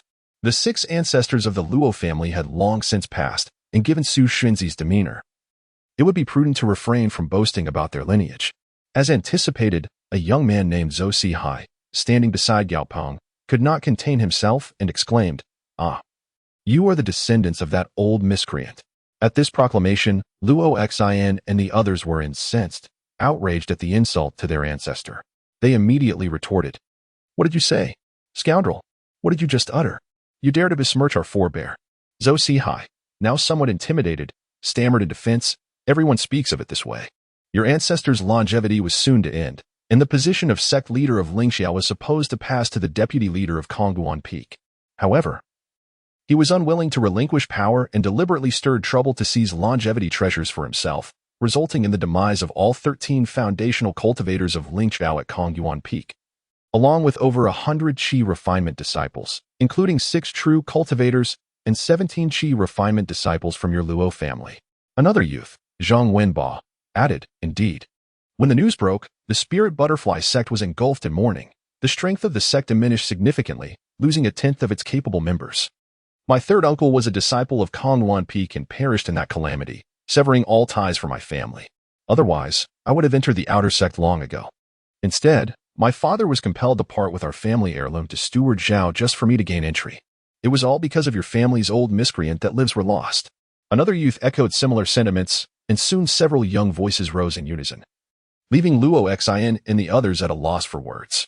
It appeared that the calamity had indeed stemmed from Shi Zhenren's selfish quest for personal longevity, which led to the demise of all disciples of Lingqiao at Kongguan Peak. Not to mention, their ancestor had shown them no concern. Had there been even one surviving practitioner from the Luo family, the situation would not have been so dire. Thus, they found themselves devoid of confidence. Luo Li interjected, enough. Enough. Let us refrain from this discussion. We are all newly inducted disciples. Such matters are of great importance to the sect and are not for us to debate. If we continue to discuss this and speak ill of our elders, do you not think the sect's rules matter? With this pronouncement, his words carried a weighty authority, rendering the crowd silent, none daring to utter another word. As they journeyed onward, Luo Li occasionally observed other outer disciples, handsome young men and extraordinarily beautiful young women, each adorned in splendid robes, creating a truly enchanting sight. If this were merely a couple of individuals, it might be excusable. However, the majority are indeed so. Luo Li surmised in silence. This is likely the benefit derived from the cultivation practices of the Lingai sect. The man is strikingly handsome, and the woman is exquisitely beautiful. Such attributes are surely the result of the sect's teachings. As they continued onward, they finally arrived before a grand hall. This hall towers approximately 10 zhang high, its roof exhibiting the elegant features of a hip roof, boasting both a rugged magnificence and a delicate beauty. The slopes are gentle, with deep overhanging eaves that curve gracefully, creating an aesthetic arc of the ridges. The entire edifice imparts a sensation of immense weightiness, yet also appears light and ethereal, akin to a soaring bird, splendid in its grandeur. This hall is protected by restrictive laws, necessitating the raising of a token for entry. At the entrance of the stone building stand 18 stone statues, each bearing a fierce visage, brandishing swords and blades. These are the law enforcers, ready to strike at any violators. This is the Lingai sect's hall of transmission. Upon arriving at the entrance, Gaoping did not enter, but instead knelt and bowed thrice towards the hall with utmost reverence. His demeanor was profoundly respectful and solemn, as were those of his companions, each exhibiting a grave countenance. Observing this, Luo Li followed suit, recognizing the need for adherence to the customs of another's domain, and knelt to pay his respects with solemnity.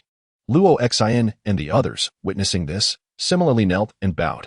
After rising, Luo Li inquired, "What is this act of reverence for?" Gaoping replied, "Senior brother, we are about to receive the secret teachings of the Lingdai sect, a heritage belonging to the left path. How could one not be excited? Thus, we express our gratitude here." Beside them, Luo Feng could not contain his skepticism and remarked, "Is it truly that impressive? Did they not mention 3,000 left path sects? This is merely one among them. What is there to celebrate?" In truth, it was not only him. Luo Li shared this perception as well. The Lingdai sect is but one among the 3,000 left path sects, meaning there are countless others akin to it. And above them lie 800 peripheral sects and 108 primary sections. Thus, they had long held the notion that the Lingdai sect is not particularly extraordinary. Upon hearing this, Gaopeng cast a derisive glance at Luo Feng and retorted, "A simpleton remains a simpleton. You understand nothing."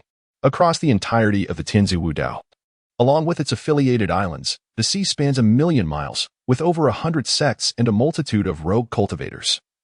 Yet only 4 belong to the left path and 1 to the peripheral sections. To gain entry into the Lingdai sect and receive this left path heritage is a tremendous honor. My family has been affiliated with the Lingdai sect for 4 generations, and it was only upon my discovery of 2 spiritual roots that I could enter this outer sect. Were it not for your lineage as a member of the Luo family, you would dare to dream of joining the Lingdai sect." Zhou Sihai added, "Indeed, indeed. You truly do not comprehend your own insignificance. The 3,000 left path sects represent the entirety of the central heavenly master world. Such grandmasters may speak thus, but you, a mere child, dare to act so arrogantly. Truly absurd, to insult a sect. Strike him, strike him." Several youths immediately began to hurl insults, drawing the attention of passing disciples from the sect. Luo Li swiftly delivered a couple of sharp slaps to Luo Feng's face and commanded, "Kneel down and bow an apology towards the Hall of Law." Observing that Luo Li was striking him, one might mistakenly assume that he was being punished. In reality, Luo Li was attempting to rescue him. Luo Feng's foolishness had incited the ire of the crowd. Should those outer disciples overhear such remarks, the repercussions could be dire. Nevertheless, Luo Li found a certain satisfaction in delivering those blows, for despite having aided Luo Feng, he received no gratitude in return, thus allowing him to vent some of his pent-up frustration. Luo Xin, Luo Lan, and others were not oblivious. They recognized that this statement had stirred collective anger. The members of the Luo family were already held in disdain, and the situation had the potential to escalate dramatically. They urged, "Quickly, kneel before the Hall of Justice and admit your fault. He is merely a child, lacking in understanding." Reluctantly, Luo Feng complied, kneeling and confessing his wrongdoing, though his unwillingness was unmistakable. At this juncture, Luo Li received expressions of gratitude from Luo Xin and the others, while simultaneously sensing the animosity brewing within Luo Feng. "Luo Li, just wait. You, a country bumpkin, dare to strike me. I will surely take my revenge." It is precisely individuals like him who, despite receiving assistance, harbor resentment instead of gratitude. In a moment of frustration, Luo Li delivered another kick, rebuking, "You wish to despise me, to seek vengeance? You refuse to sincerely admit your fault and spout nonsense." Seeing Luo Li's relentless kicking, Gao Peng and others joined in, delivering their own blows, exclaiming, still unwilling to sincerely repent, "You deserve this." After a thorough chastisement, Luo Feng finally subdued, weeping and pleading, "I was wrong, I was wrong. I shall never dare again." His remorse was genuine. Having delivered his share of kicks, Luo Li lost interest and declared, "Enough, enough, let us cease this." At that moment, his authority among these youths was firmly established, his words held weight, and the onslaught abruptly ceased. Strangely, Luo Li felt a surge of benevolence emanating from Luo Feng. Despite the latter's ingratitude and the tumultuous encounter, he found himself unexpectedly grateful to Luo Li for the intervention. As Luo Feng approached the Temple of Law, he acknowledged his mistakes, and ultimately, he was lifted up, allowing the group to enter the sacred hall together. Upon entry, the 18 stone statues appeared almost lifelike, their eyes gleaming with light, wielding divine weapons, and gazing intently at the crowd. It felt as though a single misstep could provoke them to charge forward and reduce the group to mere pulp. This sensation was terrifying, instilling a profound sense of dread within everyone, a primal instinct of existential peril. Luo Li felt every hair on his body stand erect, a chill racing across his skin, as goosebumps erupted. At that moment, the sect tokens at their waists emitted a radiant glow, causing the eyes of the 18 statues to dim, reverting them back to their stony forms. The group exhaled in relief and managed to proceed. Once inside the grand hall, a collective sigh of relief echoed as they observed the vast emptiness of the space. At the center sat an elderly man. Luo Li and the others approached him respectfully, bowing deeply and presenting their tokens. Yao Ping spoke up, proclaiming, "Through the myriad flowers, I tread without a single petal touching me. Esteemed elder, please bestow your teachings upon us." The others echoed in unison, "Through the myriad flowers, we tread without a single petal touching us. Esteemed elder, please bestow your teachings upon us." The elder did not lift his gaze but spoke slowly, "Through the myriad flowers, you tread without a single petal touching you. You have entered my Lingdai sect and are destined to receive the supreme teachings. Remember, do not mislead yourselves." In an instant, 11 colorful butterflies soared into the air, heading towards them. These butterflies, resplendent in myriad hues, were not living creatures, but manifestations of magic. As one landed atop Luo Li's head, it transformed into radiant light, vanishing without a trace. Luo Li then felt a spark of luminosity infuse into his being. With a sharp crack, his vision blurred, as if he had completely detached from this world, losing control over his own body. He could only sense that glowing essence flowing rhythmically with his heartbeat, coursing through his veins until it reached his heart, where it exploded into a myriad of sensations. In that moment, Luo Li's mind seemed to explode with enlightenment, as if he were immersed in an extraordinary realm filled with countless colorful butterflies. These butterflies, composed of runes, danced in the air, seemingly communicating profound truths to him. Though he perceived their presence, he could not discern their true forms. A voice resonated in his ears, "I hereby swear." This voice resembled his own, and Luo Li instantly recognized it as the fabled heart demon oath. It is said that the teachings of the law are not to be lightly shared. Such knowledge must be accompanied by this solemn vow. In harmony with the voice, Luo Li proclaimed, "I hereby swear. I shall cultivate the heart as the free and unfettered sutra dictates, never to impart this knowledge to any living being, whether intentionally or unintentionally. Should I divulge it, I shall face the wrath of the heart demon. My essence will perish, and I shall incur heavenly retribution, falling into madness and never attaining rebirth." This constituted the heart demon oath. Once established, should Luo Li reveal this secret art, his body would instinctively prevent it. He could practice in solitude. Yet uttering even a single word would be forbidden unless he attained the golden core stage. Otherwise, any forced revelation would lead to a descent into madness and ultimate demise. Every sect's martial arts are bound by this heart demon oath, designed to prevent chaotic dissemination in private.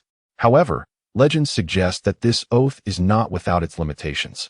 Once one's strength reaches a certain threshold, the oath will dissipate, allowing the individual to create and sell such secret manuals.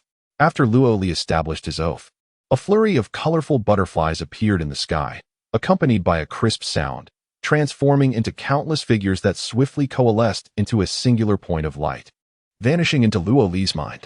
In an instant, innumerable scriptures filled his consciousness, as if an unparalleled master were gently whispering into his ear, the voice slow yet resolute. Regardless of Luo Li's comprehension, these scriptures were indelibly inscribed within his mind. These scriptures could only be grasped intuitively, remaining inexpressible in words. One might understand their essence yet find it impossible to articulate.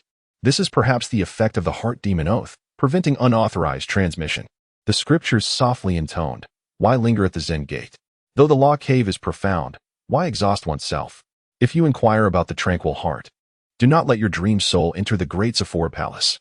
The Heart of Tranquility scripture serves as the supreme secret method for the beast transformation sect of the Spirit Butterfly School, embodying the essence of self-inquiry, fostering a deeper understanding of oneself, and mastering one's own being, allowing one to transform into a beast and attain unparalleled divine prowess. Our Spirit Butterfly School, known for its legacy of spirit butterflies, requires disciples who reach the fourth level of Qi refining to select a spirit butterfly, uniting human and butterfly to inherit the spirit butterfly's bloodline and attain its divine abilities, thus mastering one of the 7 ingenious bodies before continuing their cultivation. Consequently, this Heart of Tranquility scripture is a foundational text, but it encompasses only the first 3 levels of the Qi refining stage. Upon entering the 4th level, during the mid-Qi refining period, one must return to this place to acquire the secret method's inheritance. To practice this method, one must first purify oneself, maintain an upright form, meditate, enter deep concentration, and control the flow of Qi. This Heart of Tranquility scripture is the introductory scripture of the Spirit Butterfly School, yet it encompasses only the secret methods of the first 4 levels of Qi refining. Once a practitioner surpasses the 4th level, they can select a spirit butterfly pupa within the sect for hatching, resulting in a unique spirit butterfly. The practitioner then refines this spirit butterfly into their own destined spirit butterfly, ultimately merging completely, achieving unity between human and butterfly, thereby absorbing the bloodline's divine abilities and transforming their physical bloodline to cultivate unparalleled divine skills. The so-called spirit butterfly is a type of spiritual beast, with the Spirit Butterfly School possessing thousands of varieties, among which they command the 7 most formidable: the reborn Zhuangzhou butterfly, the time-patterned sword butterfly, the heart-questioning butterfly, the 7-star 9 heavens butterfly, the 5 elements multicolored butterfly, the 3 realms glazed butterfly, and the empty cicada holy soul butterfly. The reborn Zhuangzhou butterfly's ability of metamorphosis gives rise to the transformation lineage. The time-patterned sword butterfly masters the butterfly sword technique, leading to the sword skill lineage. The heart-questioning butterfly's mental prowess gives rise to the heart skill lineage. The 7-star 9 heavens butterfly, with its wind-controlling flight power, gives rise to the flight skill lineage. The 5 elements multicolored butterfly's illusionary abilities give rise to the illusion skill lineage. The 3 realms glazed butterfly, with its spatial control, gives rise to the spirit skill lineage. The empty cicada holy soul butterfly's soul-devouring power gives rise to the soul skill lineage. Thus, the Spirit Butterfly School boasts 7 major branches: transformation, sword, heart, flight, spirit, illusion, and soul, much like the dragon might of the Black Dragon Jinhai sect. The Spirit Butterfly School is aptly named the Spirit Butterfly 7 Ingenious Sect. Luo Li silently absorbed this knowledge. He had now acquired the methods of cultivation and could embark upon the path of immortality. He slowly opened his eyes, and the others followed suit, awakening to the scriptures that had become second nature to them, indelibly etched in their memories. Gao Peng, Luo Xian, Zhou Sihai, and the others were still immersed in the profound meanings of these texts. Luo Li furrowed his brow, sensing a familiar resonance within the martial art he was contemplating. As he reflected deeply, a sudden realization struck him. He remembered how, on occasion, his father would recite certain scriptures, fervently studying them, which bore resemblance to this technique. Could it be that those scriptures were also methods of cultivation? Supreme divine arts. Luo Li strained to recall more, but alas, his memory was incomplete, retaining only fragments, about 8 or 9 parts of the whole. In truth, Master Xia Yun had also received incomplete knowledge during his time in the divine prison, which he never fully passed on to Luo Li. What a pity! If only he had the entire scripture, now he could truly appreciate the preciousness of this secret art. Just as this thought crossed his mind, he felt a resonant sound within him as one of the 11 virtuous energies shattered, commencing the restoration of those vaguely remembered scriptures. Yet, it was still insufficient. Another virtuous energy shattered, continuing the process. Finally, all the scriptures once recited by Master Xia Yun were imprinted in Luo Li's mind. And through refinement, they became flawless. Luo Li was momentarily stunned. This was an entirely new application of the divine principle of reward and punishment, a true manifestation of benevolence. Previously only known for its punitive aspects, now it appeared that the reward for virtue had its own exquisite utility. Overwhelmed with emotion, tears welled in his eyes. It seemed that being a good person indeed held promise, and he resolved to perform countless good deeds to accumulate virtuous energy. As the virtuous energy dissipated, Only 6 energies remained, and 2 scriptures were added to Luo Li's consciousness. A great tree grows from a tiny sapling. A 9-tiered platform rises from accumulated earth. A journey of 1,000 miles begins with a single step. This was the accumulated earth formula from the Heavenly Strength sect, which, like the heart of freedom scripture, belonged to the foundational principles of Qi refinement. However, this scripture was longer and would enable Luo Li to cultivate to the 7th level of Qi refinement. The other scripture was from the Heavenly I sect, entitled Broad Vision for Future Endeavors. This was not an internal cultivation method, but rather a technique of perception. Upon reaching the 5th level of Qi refinement, Luo Li could practice this method to develop a unique perception skill. The Heavenly Strength sect, the Heavenly I sect, and the sect of the Transforming Beasts, these were the names of the sects Luo Li had heard throughout the day, and he silently committed these names to memory, eager to explore the nature of these sects when the opportunity arose. While Luo Li was deep in thought, the elder spoke. All right, you have all received the secret teachings of our sect. You may now proceed to draw lots from this golden vase to determine your respective external affiliations. With that, he produced a golden vase, awaiting the drawing of lots, which contained the names of various external sections. Whoever drew a name would join that sect, balancing work with cultivation. The crowd exchanged glances, uncertain of what to do. Gao Peng, noticing Luo Li's hesitation, said, "Very well, I shall go first." He reached into the bottle, feeling the bamboo sticks within, while murmuring continuously, Qingjing Pavilion, Saiji Hall, if all else fails, Xiangjing Kitchen will suffice, Jingxiang Kitchen will do. The old man observed his demeanor and chuckled, remarking, "Ah, a knowledgeable one indeed." Gao Ping exerted a strong pull and drew forth a golden bamboo stick, upon which 3 characters were inscribed, Tuasha Courtyard. In an instant, he was dumbfounded, his lips curling upwards, a mournful expression on his face, at a loss for words. The old man recorded this, stating, Gao Peng, Tuasha Courtyard. After Gao Peng departed, Zhou Sihai approached to draw his lot, extracting a bamboo stick that bore the 3 characters Qingjing Pavilion, prompting an immediate cheer from him. The old man noted, Zhou Sihai, Qingjing Pavilion. Luo Li, puzzled, turned to Gao Peng and inquired, "What does this mean? Is Qingjing Pavilion truly that good?" Gao Peng nodded and explained.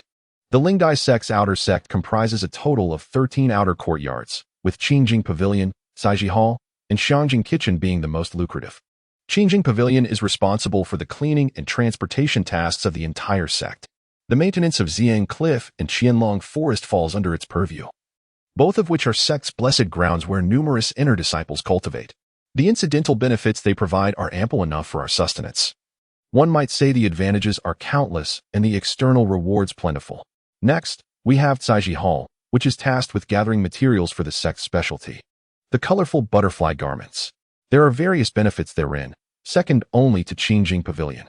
Lastly, there is Xiangjing Kitchen, which involves planting spiritual fields and preparing meals for the sect, where the cooks are well-fed and robust, making it the 3rd most favorable outer courtyard position. At that moment, Luo Xian drew her lot and obtained a beast-taming hall. Luo Ming drew a Dan fire room, and Luo Lan drew an alchemy hall. Gao Peng continued. The beast-taming hall involves the capture and breeding of spiritual beasts within the sect, yielding average returns and being quite laborious.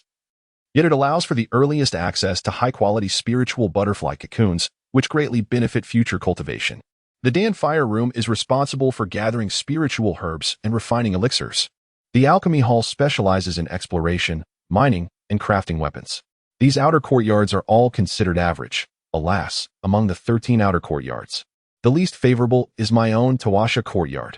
At this juncture, Luo Li began to draw his lot, extending his hand into the golden bottle, feeling a multitude of bamboo sticks and casually selecting one. Upon inspection, he discovered Tuasha Courtyard. The old man recorded, Luo Li, Tuasha Courtyard. Luo Li frowned and said to Gao Peng, "So we are together. What exactly does Tuasha Courtyard entail?" Gao Peng, with a wry smile, replied, "Brother, we are in this together now. I hope you will look after me." The Tuasha Courtyard is essentially a slaughterhouse. All the spiritual beasts nurtured and raised within the sect are processed by us, their materials supplied to Saiji Hall for garments, while the flesh and bones are sent to Xiangjing Kitchen for meals. We are but butchers, and this is the most laborious, dirtiest, and least profitable position. However, Luo Li interjected, however, what? Gao Peng continued, however, the work there is exceedingly arduous. The higher-ranked brothers have all been reassigned, with the most senior being only at the 4th level of chi refinement, and there are countless vacant rooms in the dormitories, unlike other places where one must queue for accommodation. Moreover, for you, senior brother, there exists a distinct advantage. There are no formidable seniors in that place. Thus it shall not be overly harsh. The benefits of your sect can be preserved at least a half. At that moment, Luo Feng drew a lot, revealing a cloud wanderer. Upon witnessing this, Gao Peng and the others wore expressions of astonishment, gazing at him as if he were a specter, yet none uttered a word. The elder then remarked, "Well, your respective places have been assigned. According to the guidance on the token, proceed to report to your respective outer court. Cultivate diligently. Remember, if within a year you fail to breach the 9 barriers and establish your Qi, you will be expelled from the outer gate. At that time, do not shed tears. Furthermore, at the beginning of next month, the sect shall bestow its grace. And there will be a Thanksgiving banquet held by Jingxiang Kitchen in the evening. Do not forget to attend, for it occurs but once a month." The crowd collectively bowed, expressing, "Yes, thank you for your guidance." Disciples take their leave. With that, they departed, stepping out of the grand hall, each retrieving their sect tokens and following the directives inscribed therein to their respective outer doors. As they dispersed, it was not a matter of life and death, for they were all in the outer gate and could meet freely. Luo Li and Gao Peng walked for quite a distance, and Gao Peng, exhaling deeply, whispered, "The elder knows everything about our affairs outside." Luo Li was taken aback, inquiring, "What happened?" Gao Peng explained that Cloud Wanderer is one who roams the outside world, gathering intelligence. He must interact with rogue cultivators and wander about. Soon, that lad will comprehend the true nature of the left path and realize the depth of his errors. This task, in truth, is beyond our reach. Only those at the 4th level of Qi refinement or above can undertake it. That young man is doomed, wandering about. How can he cultivate? If he does not breach the 9 barriers and establish his Qi within a year, he will be expelled from the outer gate. It seems his boastful words were overheard by the steward, and without sincere repentance, he has been punished. Luo Li was equally astonished, exclaiming, "So ruthless." Gao Peng replied, "Indeed. The path to immortality is severed. This is the realm of cultivation. A single misstep can lead to irretrievable ruin." Luo Li shook his head as he and Gao Peng hastened forward, steering clear of that place. Following the guidance of the sect token, they arrived at the entrance of a stone tower, which bore the inscription Duoshi Courtyard. The two knocked on the door and respectfully entered, where they found a robust man seated, sipping a drink, in a state of drowsiness. This man had a large head, a thick neck, and bushy eyebrows, with a wide mouth. Upon noticing the two, he remarked, "Passing through a myriad of flowers, not a single petal clings to me. Just received notice from the sect that we have 2 newcomers in Duoshi Courtyard, and you must be them." Luo Li bowed, saying, "Passing through a myriad of flowers, not a single petal clings to me. I am Luo Li, pleased to meet you, senior brother." Gao Peng followed suit, bowing as well. The man chuckled, "I hope you can endure a few days. My name is Situya, the 2nd steward of Duoshi Courtyard, at the 4th level of Qi refinement. Come, I shall escort you to the hall for your report." Gao Peng hesitantly asked, "Isn't this the place?" Situya laughed heartily, saying, "How could this possibly be that disreputable place of Duoshi Courtyard?" Having spoken, he led Luo Li and the others towards the backyard, where 7 or 8 peculiar spirit beasts roamed.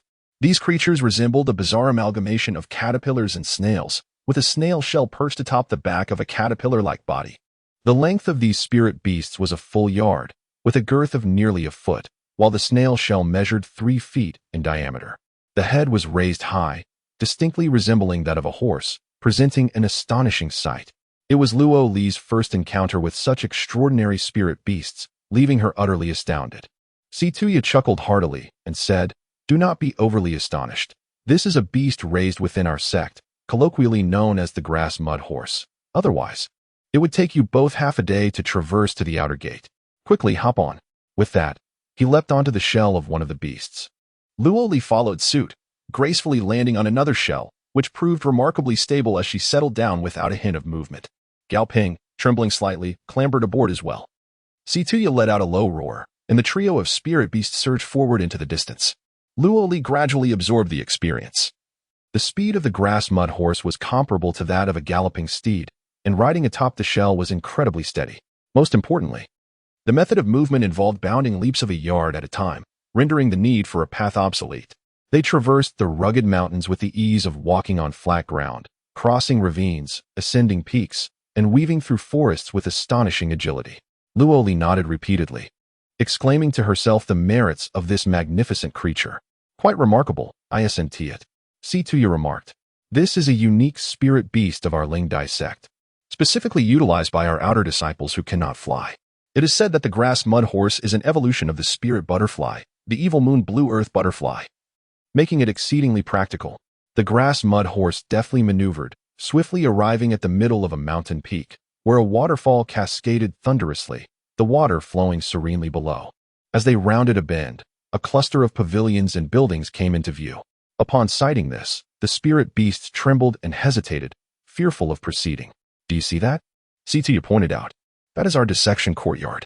The beast-taming chamber delivers spirit beasts to us, and we are responsible for their slaughter and dismemberment. The materials are then sent to the weaving hall for clothing, while the bones and flesh are handed to Chef Jingxiang for meals. This will be your task. As the grass mud horse approached the structures, an indescribable aura assailed them, not the foul stench of decay, but rather an unpleasant odor that hinted at something sinister, a psychic resonance. This emanation was the result of countless spirit beasts having been slaughtered, their blood splattered and their cries echoing through the ages, accumulating a malevolent essence over millennia, manifesting as a repugnant scent. It was a scent not perceived by the nose, yet felt deeply in the psyche. Even with one's nostrils pinched shut, the essence lingered, making it rare for disciples to willingly venture here. Gaopeng, upon catching a whiff of the scent, nearly retched, desperately covering his nose, but ultimately succumbed to his nausea and began to vomit. Luoli merely wrinkled her nose, savoring the essence. This was the scent of slaughter, the aroma of congealed and evaporating blood, a smell with which she was intimately familiar. She inhaled deeply, acclimating herself to the atmosphere. Though the odor was indeed foul, she realized that for the time being, she had no choice but to endure it. Therefore, she would adapt. One cannot remain in an orchid chamber without noticing its fragrance, nor linger in a fish market without perceiving its stench. Since she could not change her current circumstances, she resolved to accept them. However, adaptation is merely a transient state. Once one is fully acclimatized, it becomes imperative to instigate change. If one could transform this place, dissipating animosity and alleviating grievances that have accumulated over millennia, how profound would such benevolence be? Situyo observed Luo Li's demeanor and remarked softly, an intriguing little fellow. Sidia guided Luo Li through the grand archway and the welcoming pavilion, entering the outer courtyard of the Tuashi Academy. He brought them before an elderly man, adorned in a long azure robe, his beard cascading to his chest, and his hair, white and tied in a topknot, framed a youthful visage reminiscent of a child. Rosy and fair, evoking an ethereal presence. Situyo approached respectfully and said, amidst a myriad of flowers, not a single petal clings. Uncle Jian, we have two newcomers. Turning to Luo Li and the others, he continued, this is our esteemed elder, Jian. I must take my leave now. With that, as if anticipating some unseen dread, he vanished into a sea of vibrant blossoms and verdant grass amidst the cascading structures of the academy. Luo Li and the others bowed respectfully. After all, this was the leader of the Tuashi Academy. Elder Jian regarded them and stated, amidst a myriad of flowers, not a single petal clings. New arrivals, splendid. What are your names? Luo Li bowed and replied, Luo Li. Gaopeng followed suit, stating, Gaopeng. Elder Jian nodded approvingly, excellent. As newcomers, on your first day, there is no need to rush into work. First, go to the third deacon, Yong Chuan. He will arrange your lodgings. Your current task is to diligently cultivate. Swiftly channel your energy through the 9 passages and open your Qi to become true cultivators. Luo Li and Gaopeng listened intently as Elder Jian expounded for a full half-hour before finally pausing. It was then that Luo Li and the others comprehended why Situya had departed so hastily.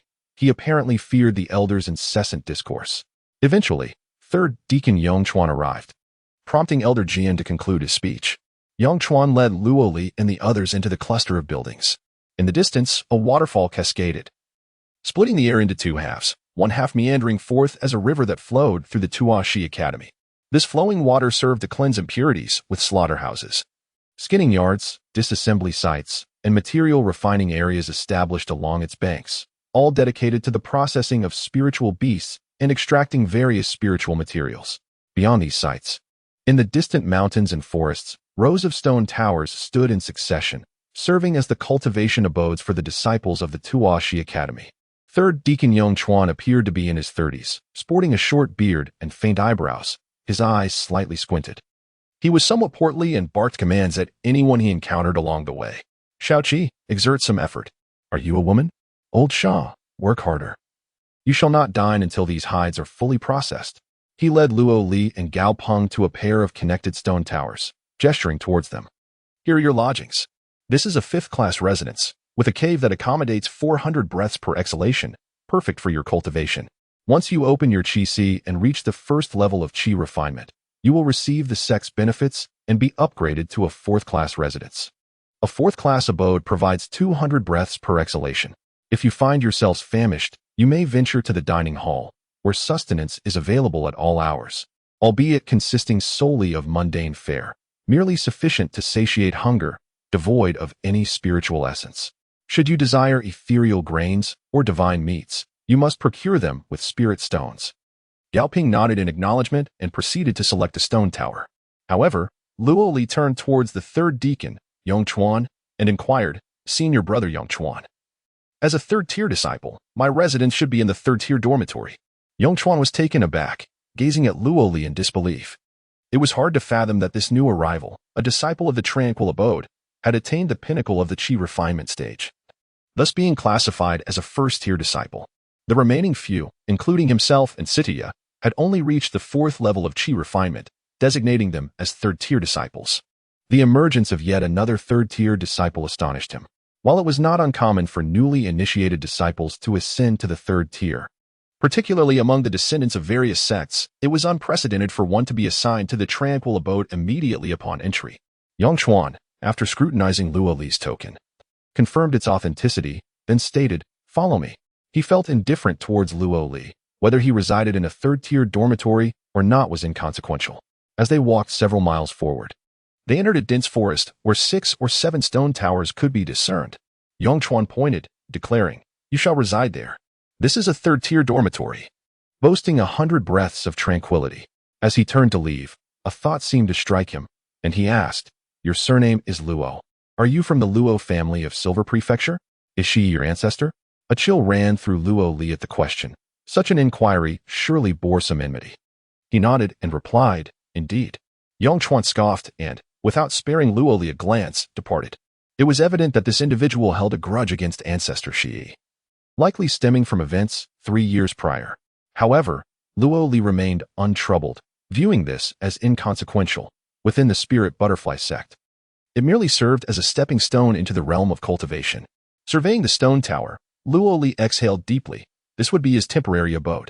The 2-story structure covered an area of 30 zhang, exuding a robust yet elegant appearance, starkly unadorned and exceptionally simple, constructed from high-quality granite and marble. An outer layer of true essence shield provided protection against intruders. Luo Li raised his token and touched it to the shield, which promptly dissipated. Allowing the stone door to swing open, this place was now his domain. He entered the tower slowly. The interior was divided into 2 levels. The first floor contained 2 chambers, one designated as a meditation room, facilitating the owner's cultivation, which was filled with abundant spiritual energy, so rich that it was almost visible to the naked eye, 4 times more potent than that in Gao Peng's tower. The second room served as a martial arts arena for practicing spells, swordplay, or commanding spirit butterflies. However, it required spirit stones to activate the defensive formations, as unrestrained spells could be perilous. Ascending to the second floor, the central chamber was a spacious bedroom intended for rest, furnished solely with a stone bed, devoid of any other accoutrements. In addition to the bedroom, there were facilities for bathing, a restroom, a kitchen, a storage room, a tea room, a study, and a quiet room. Of course, all these spaces were bare, lacking any furnishings whatsoever. At that moment, a knock echoed from outside. Upon opening the door, a servant appeared and greeted, Greetings, esteemed elder. We have come to deliver the benefits of our sect. Following his words, a group of individuals entered, laying bedding upon the stone bed and carpeting the floor. The other rooms were adorned with an array of tea sets, books, and go pieces, among other items. However, these were merely commonplace goods. To acquire finer possessions, one would need to purchase them independently. Once they departed, Luo Li exhaled a sigh of relief. made his way to the bathing chamber for a refreshing wash, and then proceeded to the first-floor training room to begin his cultivation. Seated upon the mat, this marked Luo Li's inaugural foray into cultivation. Only upon successfully navigating the 9 gates and opening his vital sea would he truly embody the essence of a cultivator. Stepping into the authentic realm of immortality, he meticulously reflected on the Heart Like Freedom Sutra, a scripture emphasizing self-development, enabling the full realization of one's potential through its practice. He also recalled the accumulation of dust technique, characterized by frugality and the principle of waste not, want not. The longer one practiced this scripture, the stronger their cultivation would become through accumulated savings. Both scriptures were commendable, yet which one should he cultivate? Luo Li began to ponder. The towering tree grows from a mere sprout. The 9-tiered platform rises from accumulated earth. A journey of 1,000 miles begins with a single step. Why linger at the Zen gate? The depths of the law need not be exhausted. If one asks about a heart that is free like the winds, dreams do not enter the great locust palace. Ultimately, which path should he choose? Luo Li questioned himself. Suddenly, among the 6 remaining benevolent powers he possessed, one shattered, transforming into an extraordinary primordial energy that coursed through Luo Li's being, illuminating his understanding. Yet this was insufficient. More benevolent powers shattered, 2nd, 3rd, 4th. The 2 techniques began to meld, optimizing their combination based on the scriptures Luo Li was familiar with. This fusion had a prerequisite. He must have an intimate knowledge of the scriptures, having once heard of them. On this foundation, he initiated the merging and optimization, remaining within the scope of understanding, allowing for spontaneous reasoning and evolution. Thus, Luo Li acquired a hybrid technique, merging both scriptures for cultivation, embracing the Heart Like Freedom Sutra alongside the accumulation of dust technique. This synthesis endowed him with the remarkable ability to unlock his latent potential while reaping the benefits of accumulated strength. With this newfound hybrid technique, Luo Li was no longer in doubt, and he commenced his cultivation. He centered himself, engaged in meditation, and controlled his energy perception, mastering the true energy coursing through him. In less than 3 breaths, his chaotic thoughts transformed into singular focus, devoid of distractions. This was a habit cultivated in the Hall of Absolute Kill. His entire consciousness swiftly entered a state of tranquility, free from thought and action, neither welcoming nor dismissing, neither contesting nor clarifying. With his mind concentrated in the dantian, he began to breathe rhythmically, adhering to the technique he adopted. Breathe in, breathe out, breathe in, breathe out. 3 long exhales followed by a short intake. Then 2 short intakes, 3 long exhales, all conducted with a peculiar cadence. Luo Li initiated his breathing practice, each complete cycle termed a tuna. Upon concluding 1 cycle, he embarked on the 2nd, then the 3rd. With each cycle of breath, this was the essence of his cultivation. This is quite a lengthy, tedious, and monotonous process. Without Luo Li's cultivation in the Tianjue killing hall, he would have been unable to persevere, succumbing to impatience and ultimately abandoning the endeavor, thus squandering both time and energy.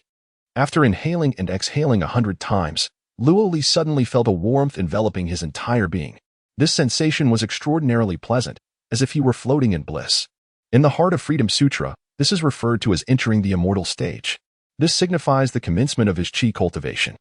Luo Li immediately perceived an inexhaustible flow of spiritual energy surrounding him, converging towards him and being absorbed into his body. His physical form resembled a sponge, soaking up boundless spiritual essence, akin to an abyss consuming all energy.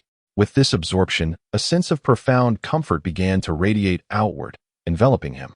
It was exhilarating, utterly delightful. He found himself in a wondrous state of overwhelming joy and bliss. Yes, a feeling of happiness that transcended all, akin to the euphoria of being high above in the heavens. Even the allure of high office, the embrace of beautiful women, the finest delicacies, or the indulgence in various elixirs paled in comparison to this sensation. It was intoxicating, utterly fulfilling. This was the essence of life. No wonder my father always urged me to leave Yinzhou and pursue my cultivation here. Truly, one cannot fathom the sheer exhilaration of life without engaging in such practices. It was exhilarating, a thrill beyond measure. No wonder the legends speak of esteemed predecessors who would seclude themselves for decades, never stepping outside. It is indeed such a rapturous experience that one questions the need to venture out.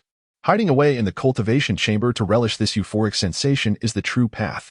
No one can obstruct such unadulterated joy and thrill. It becomes clear that mortals often perceive cultivators as foolish beings who spend decades in training. In truth, those who cultivate understand the profound joy that eludes the common man. It is not that cultivators are better equipped to endure solitude or renounce desires. Rather, they attain a level of happiness that is beyond the imagination of ordinary individuals. It is the foolish who would cease their cultivation. Compared to mortals, perhaps cultivators' obsessions and desires intensify rather than diminish. Otherwise, they would not have reached this point. Following the scriptures, Luo Li commenced his cultivation. The true energy, which had accumulated within his body from the Silver State continent, began to shatter, dissipate, and mutate, replaced by the ethereal energy that enveloped him. This was the authentic true energy of a cultivator. Gradually, this true energy coalesced within Luo Li's body, coursing through his meridians. As it condensed, he soon discovered obstructions along the way. The energy surged from the Yongquan point beneath his feet, through the perineum, lower dantian, the Qi Si in front of his body, the Shinkei at the spine, the Zikong at the heart, the throat, the Taiyang at the head, and finally the Bai Hui at the crown.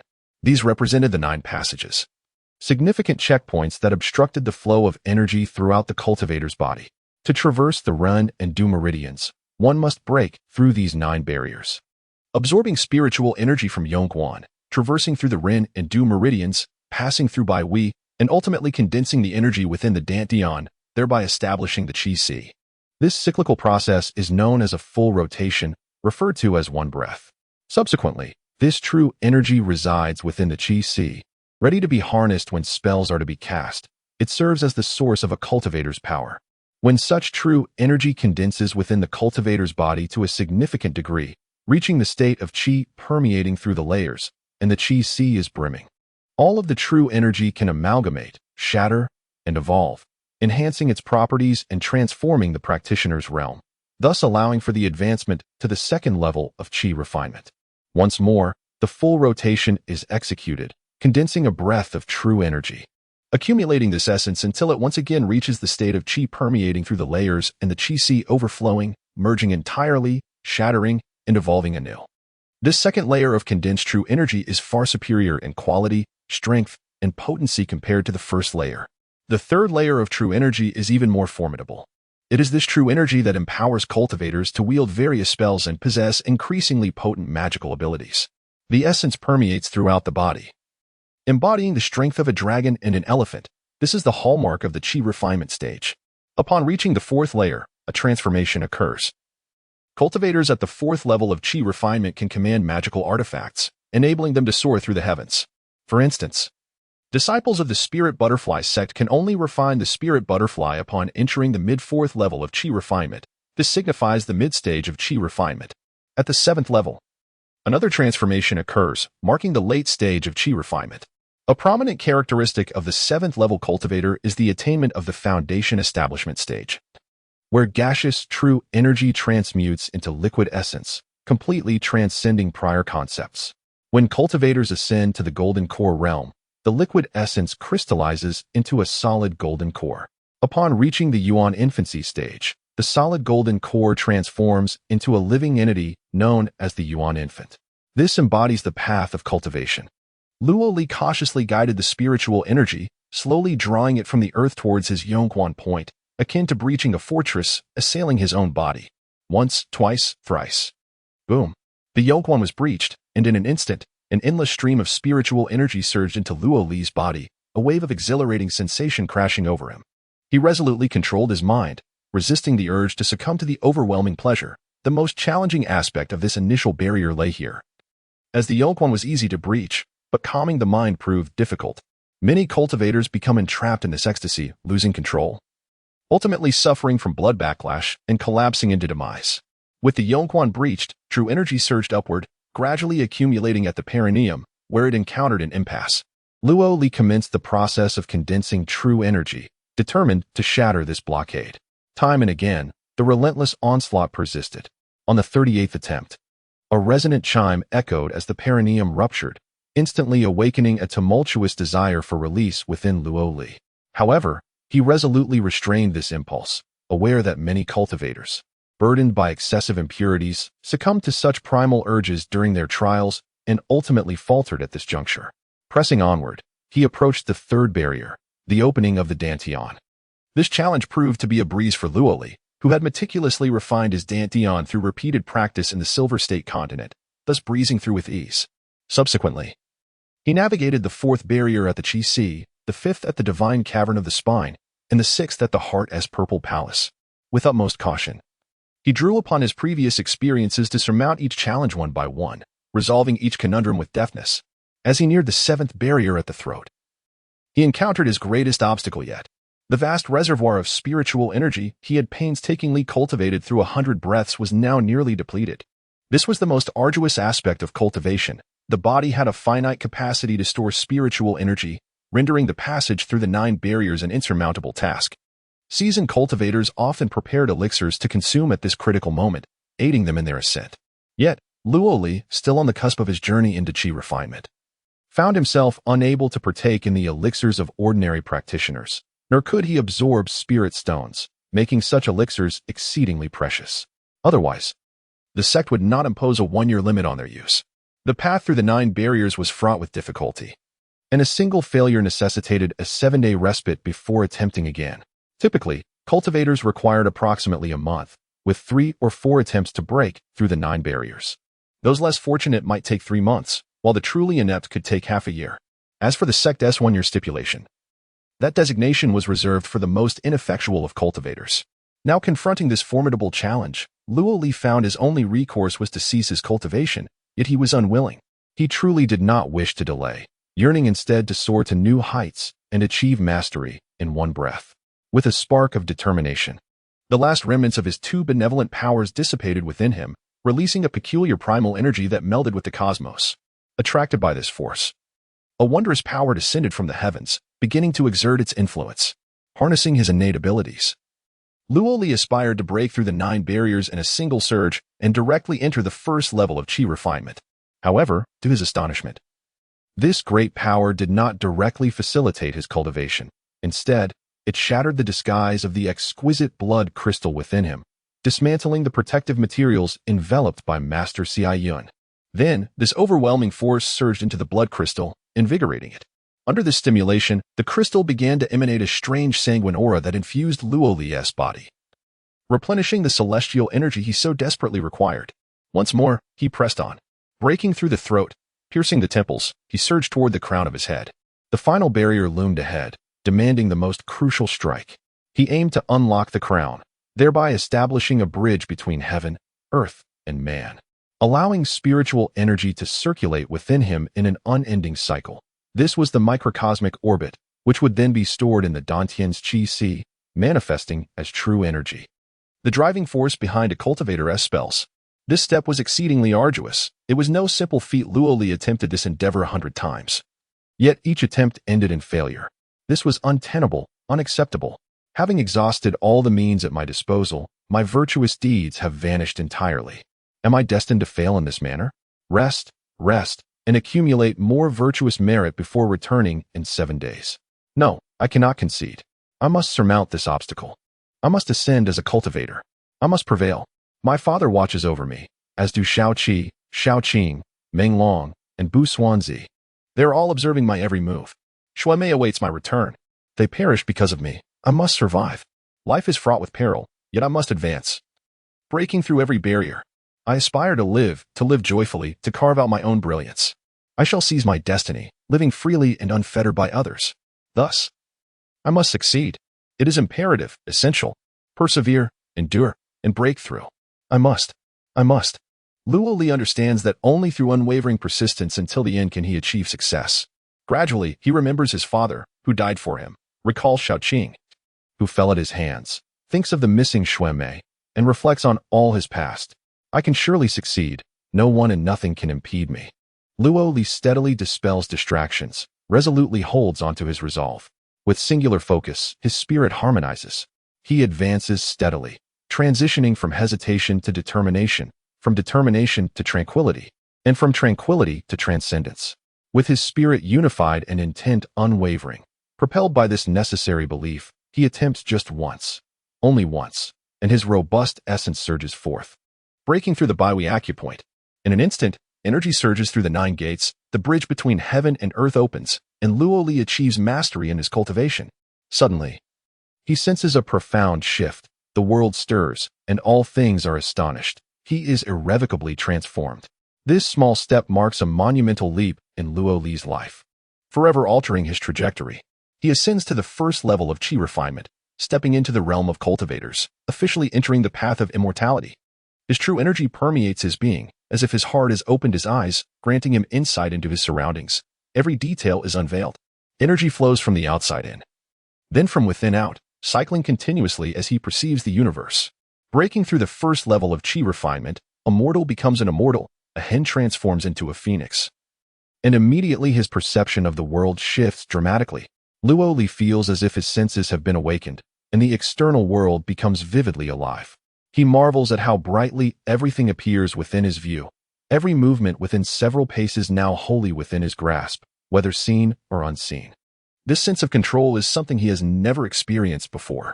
With a slight twitch of his ears, he hears a cricket lurking in the tree outside, emitting faint chirps, as well as the sound of a fly buzzing by within the room. His eyes, as if cleansed by pure spring water, are bright and clear.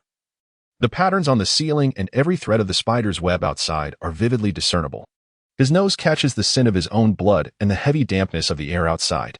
With a gentle movement of his hands, Luo Li pauses, marveling at the remarkable dexterity of his own hands. Within his body, there seemed to surge an unprecedented sense of strength, distinct from the inner energy he had previously known. It was a peculiar form of energy. The absorbed spiritual essence transformed into a strange power that coursed through Luo Li's body, invigorating his limbs and bones, refining his physical structure, purifying his flesh, eliminating impurities, and expelling residual toxins. Luo Li's body felt considerably lighter than before. Even a slight movement within the confines of his dwelling allowed him to dance through the space of a few zhong, creating a mesmerizing illusion. Furthermore, it felt as though an eye had sprouted within him, granting him the ability to perceive every detail of his anatomy, from the vastness of his internal organs to the minutiae of his blood vessels. A unique form of true energy flowed steadily, nourishing his being. This was true qi, a phenomenon exclusive to cultivators, a mystical essence that circulated freely within his body through the 48,000 pores and 9 orifices, wielding an incredible power. This constituted the distinctive capability of cultivators. Luo Li's senses, sight, hearing, smell, taste, and touch, merged into a singular sensation, embodying the awareness of a cultivator's spiritual perception. However, at present, Luo Li could sense entities several zhong away, even beyond, merely due to his recent breakthrough. As time passed, his spiritual awareness would contract and ultimately stabilize, with the first level of qi refinement allowing him a perception range of merely 3 feet from his body. Gradually awakening, Luo Li gazed within himself and was astonished to discover a vast ocean forming in his dantian. This was the Sea of Qi, the reservoir for a cultivator's true energy. Upon reaching the foundation establishment stage, this would transform into liquid true essence. Upon attaining the golden core stage, it would give rise to a solid golden core, and upon entering the nascent soul stage, it would manifest as a living nascent soul. However, upon closer inspection of Luo Li's Sea of Qi, he found only a single drop of water within this ocean, a mere fragment of true energy. This represented a breath, a term denoting the cycle of a cultivator's true essence circulating through their body, completing a full great circulation, ultimately condensing into a single breath of true energy. This Sea of Qi could potentially contain innumerable true energies, which would then merge, evolve, and strengthen as Luo Li ascended to the second layer of heaven, once again accommodating countless true energies for further evolution, until he reached the 10th level of qi refinement, transitioning into the foundation establishment stage, where gaseous true energy would transform into liquid true essence. Luo Li exhaled deeply, reflecting on the journey since he began his cultivation. From the initial breath work to breaking through the 9 barriers, culminating in his entry into the qi refinement stage, which had taken a mere 4 hours, a fleeting span of time. Observing the clock, he noted that dawn was still an hour away. He must continue. Inhale, exhale, inhale, exhale. Luo Li resumed his breathing exercises, this extraordinary technique of inhalation and exhalation, completing one cycle before initiating another. This was the essence of cultivation. After 100 cycles of breath, that exhilarating sensation returned once more. This feeling was one of blissful repetition, each iteration a delightful experience. As he connected with the heavenly bridge and opened the Ren and Du meridians, Luo Li felt another breath of true energy emerge within his sea of qi. Once again, The session of cultivation came to a close. Luo Li exhaled deeply, took a brief respite, and resumed his practice. Inhale, exhale, inhale, exhale. Luo Li successfully condensed his third breath of true energy. However, upon completion, he found himself unable to continue. His internal meridians throbbed with pain. According to the scriptures, this sensation is known as a bottleneck. Now, having just embarked on the path of immortality, Luo Li could only cultivate for 5 hours a day. Exceeding this limit would strain his body beyond recovery, rendering further cultivation impossible. Gradually concluding his practice, Luo Li frowned in dismay. This was untenable. With a daily limit of 5 hours, he could only generate a dozen breaths of true energy. To reach the second tier of the Qi refinement stage would take at least 700 to 800 days. Was that not 2 years? This was the outcome of his training in a third-rate abode. Could it be true? Luo Li was taken aback, unable to comprehend the arduousness of the path to immortality. It simply could not be. There must be alternative methods to expedite this process. Luo Li began to scrutinize the scriptures and gradually unearthed a solution: spirit stones, elixirs, and spiritual feasts. Spirit stones are the foundation of the cultivation world. By grasping a spirit stone and absorbing its spiritual energy, Luo Li could significantly amplify his cultivation speed. However, the spirit stones also contain spiritual impurities. Excessive absorption could harm the body.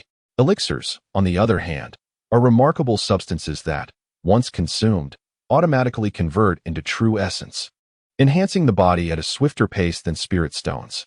Yet, overindulgence could lead to elixir toxicity and drug resistance. The optimal approach is to utilize spirit stones in conjunction with elixirs. This synergy embodies the fundamental knowledge of the cultivation realm. As for spiritual feasts, they represent the most delightful means of assistance in cultivation. These exquisite meals serve as nourishment, posing no harm compared to spirit stones or elixirs. However, spiritual feasts are the most expensive, far surpassing their worth. A single meal can replenish the energy contained in 5 spirit stones. Yet one must pay at least 10 spirit stones to partake. Shaking his head, Luo Li resigned himself to this reality.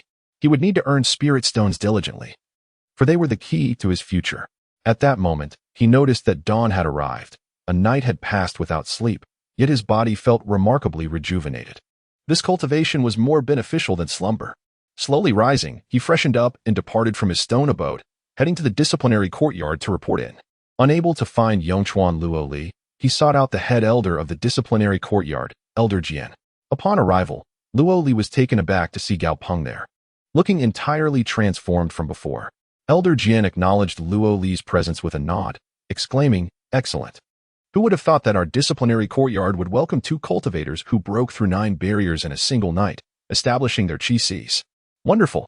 It turned out Gao Peng had also achieved a breakthrough that night, entering the Qi refinement stage. Gao Peng clasped his fists and said, "Congratulations. Indeed, my senior brother." Luo Li reciprocated the gesture, replying, "Same to you, same to you." Elder Jian then inquired, "How many breaths of true energy have you both refined?" Gao Peng responded, "I have refined 17 breaths. Luo Li replied, "I have refined 3 breaths." In the past, Gao Peng seemed to hold an undeniable advantage. He belonged to the 5th tier of cultivation while Luo Li was only at the 3rd tier, a difference of 2 ranks. Moreover, Gao Peng had reached 17 breaths, whereas Luo Li was merely at 3 breaths, a considerably greater disparity. However, appearances can be deceiving. The reason Gao Peng was able to break through the 9 passes and enter the Qi refining stage was due to the elixirs prepared for him by his parents, which were worth nearly 100 spiritual stones. He also consumed Qi refining pills, enabling him to reach 17 breaths. In contrast, Luo Li relied solely on his own efforts, having taken no external aids. Additionally, Gao Peng possessed 2 lines of spiritual roots while Luo Li had 3, indicating that Gao Peng was not significantly superior to Luo Li. Indeed, Elder Jian pointed at Gao Peng and remarked, "You have relied too heavily on elixirs. Be cautious in the future. Only consume them when absolutely necessary, as good steel should be reserved for the blade. Otherwise, it will hinder your future cultivation." He then turned to Luo Li and said, "You have done remarkably well. Now, both of you, proceed to the miscellaneous office to collect your sect benefits. Gao Peng, you will be classified as a 4th-tier disciple. As the month is nearing its end, consider yourselves fortunate. You may collect an additional month's benefits as a reward from our academy for your overnight breakthrough of the 9 passes." Upon hearing this, both Luo Li and Gao Peng were elated. With the end of the month approaching, they were thrilled at the prospect of receiving benefits early next month, viewing it as a reward from the Academy for their remarkable achievement. Luo Li now understood the value of spiritual stones. Without them, relying solely on arduous cultivation would take at least 2 years to reach the second level of qi refining. Spiritual stones were indeed a precious commodity, a form of hard currency to be cherished immensely. The two joyfully made their way to the miscellaneous office of the Academy, where Sitya happened to be in charge. Upon seeing them, he was momentarily taken aback, then exclaimed, "Well done, boys. This is splendid. You both truly excelled. To achieve enlightenment overnight is remarkable. When I was at your stage, it took me a solid 2.5 months to break through the 9 passes. You have a bright future ahead." Luo Li clasped his fists and replied, "Senior brother, we have come to collect our sect benefits." Sitya responded, "Let me see." After verifying their eligibility, he concluded, "This is a reward from the head seat. Excellent. Here are your sect benefits." He handed each of them a small pouch, stating, "This is a storage bag. You can open it using your true energy to store items. However, it is merely a basic storage bag with a capacity of 3 feet square." Luo Li accepted the pouch and infused it with his true energy, instantly perceiving the contents within, allowing him to retrieve items from the pouch, which was only the size of a fist. Inside the storage bag, there were 3 sets of ceremonial robes, 5 jade-carved talismans, a sharkskin longsword, and 3 volumes of silk-threaded books. Sitya continued, "In the storage bag, there are 3 ceremonial robes. One is for ritual purposes. Our Ling Dai sect specializes in the Ling Dai series of robes, which are highly regarded in the cultivation world. Wearing them, one exudes elegance and charm, and they are mandatory for sect gatherings and official matters to maintain decorum. Another set is a practical training outfit, designed for cultivation, embedded with intricate talismans that can aid in gathering qi, enhancing focus, dispelling inner demons, cooling the mind, and purifying the body, all of which are beneficial for cultivation. A garment designed for the battles of life, worn during everyday existence and in times of conflict, crafted from celestial silks, icy silks, threads of gold and silver, and the dark strands of the black, evil silk, woven from the materials found within the house of the Xianming grass. This attire is imbued with the essence of myriad spiritual herbs, allowing the wearer to traverse mountainous terrains while evading a host of insects, snakes, vermin, and ants shall not intrude. It offers protection against myriad toxins and noxious miasmas, rendering the wearer impervious to blades and firearms, save for the rare magical artifacts that may cause harm. The 5 talismans. The first, the purity talisman, summons sacred waters, should one become soiled. A mere thought transforms the sacred waters into mist, enveloping the body and instantly cleansing all impurities, leaving one refreshed and immaculate. The second, the garment purification talisman, revitalizes and mends the magical attire, restoring its former glory. The third, the healing talisman, contains potent medicinal properties capable of treating all manner of cuts and wounds. Should you suffer injuries from blades, its application will immediately halt bleeding, alleviate pain, and promote healing. The fourth, the fire-seeking talisman, allows for the summoning of fire at will. The fifth, the true water talisman, perpetually absorbs moisture from the air, purifying and storing it within the talisman. In the future, you may find yourselves in arid deserts or waterless regions, undertaking various sect missions to hone your skills. These items will prove invaluable. After explaining the magical attire and talismans, Sitya drew forth a long sword, unsheathing it with a swift motion that elicited a brilliant gleam, reminiscent of a dragon's roar and a crane's cry, the blade shimmering with radiant glimmers. This is the introductory sword of the Ling Dai sect, though not a flying sword. It cuts through iron like mud and embodies a masculine vigor capable of vanquishing malevolent spirits and evading evil forces, serving as a magical instrument. Furthermore, the tomes contain the regulations of the Ling Dai sect, along with various secrets and introductions pertaining to the realm of cultivation. This is an initiation reward, bestowed only once. Should these items be lost or damaged, the sect shall not replace them, and one must purchase replacements with spirit stones. Having conveyed this information, Sitya proceeded to distribute the second set of sect benefits. Gao Peng, having entered the Qi refinement stage, is classified as a 4th-tier disciple and may receive 1 spirit stone per month. With each advancement in cultivation level, an additional spirit stone shall be granted. Luo Li, as a 3rd-tier disciple, is permitted to attend lectures from the foundational elders in the teaching hall and may select secret methods for cultivation from the scripture pavilion. You shall receive 4 spirit stones and 4 chi refinement pills monthly, with each elevation in realm yielding an additional spirit stone and chi refinement pill. Upon finishing, he handed Gao Peng a spirit stone and presented Luo Li with 4 spirit stones along with 4 pills. Each spirit stone measures approximately 2 inches in length, 1 inch in width, and 1 inch in thickness, translucent and resplendent, encapsulating the most primordial and purest innate spiritual energy. This serves as one of the primary currencies within the realm of cultivation and remains the most stable. For cultivators, whether engaged in arduous training, crafting artifacts, refining pills, arranging formations, or battling, this currency is indispensable, a true cornerstone of trade. Luo Li, having received 4 spirit stones along with the 4 pills, stored them within his spatial pouch. Elated and eager to return to his cultivation. However, Satya remarked, all right, you have received your benefits. Go to the slaughterhouse and seek Yongchuan for your assignments. Do your work diligently. Luo Li and Gao Peng bowed and departed for the slaughterhouse to find Yongchuan and receive their tasks. This is the nature of the outer sect's duties. It is impossible to cultivate for the entirety of the 12 hours a day. One must balance work and rest. Thus the outer disciples are assigned tasks during the day. These tasks are not overly burdensome, typically consuming only 2 to 3 hours. And one works for a day and rests the next, which is not mandatory. Upon arrival, they found Yongchuan directing his subordinates in organizing the slaughterhouse in preparation for receiving goods. Noticing Luo Li and Gao Peng, Yongchuan frowned and said, not bad. You've made it through the night and passed the 9 passages. Very well, you two will assist in the storage area. Without sparing them another glance, he adhered to the old rule that newcomers must begin their duties in the storage area, gradually acclimatizing to the environment. Luo Li and Gao Peng made their way to the storage area, following the river downstream. It was only 2 miles away. They navigated around buildings and grassy patches, crossed a stone bridge, and arrived at the storage area. Here, after the slaughtering, skinning, and processing took place, the materials were refined and finally stored, awaiting transport by the Qingjing Pavilion.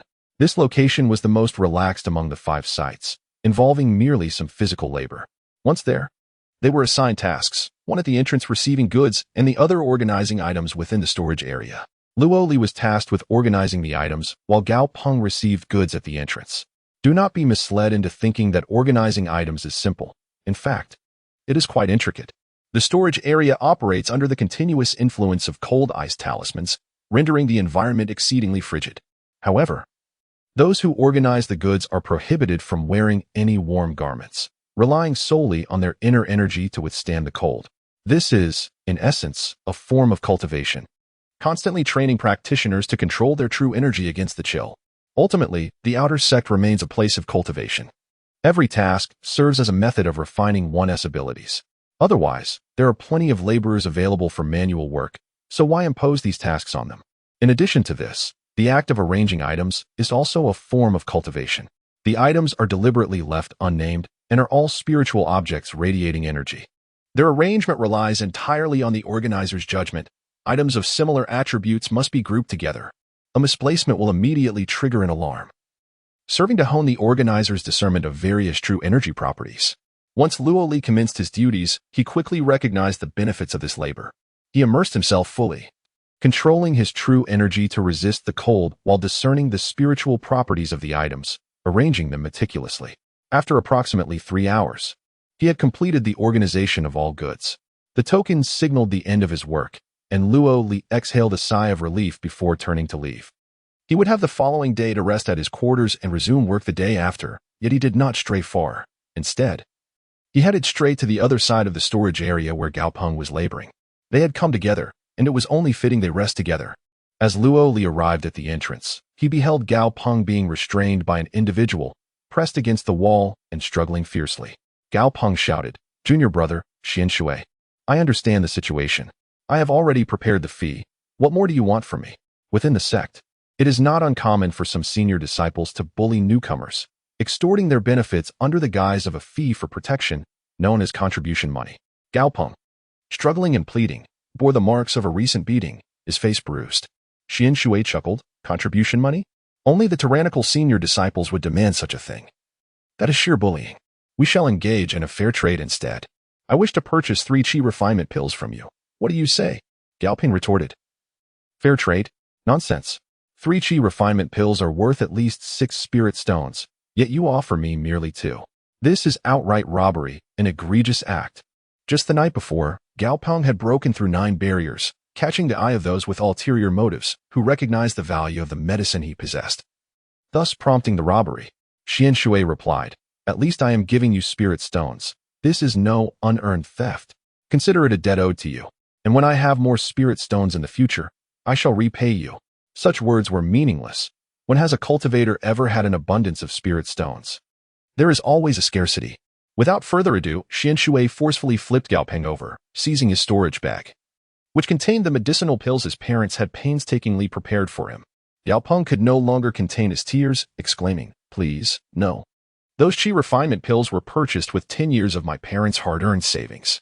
By taking 3, you are depriving me of 4 spirit stones. My parents would need to toil for an entire year to earn that. As a mere first-layer chi refiner, according to the rules, I shouldn't be robbed. This is utterly vile." Yet, Gao Peng was merely a 17 or 18-year-old youth, cherished by his parents as if he were royalty. And he had several little brothers to look after. Having just succeeded in his chi refinement, he found himself not only uncelebrated but also robbed. For spirit stones were enough to sustain his parents for a year, and he could not help but weep.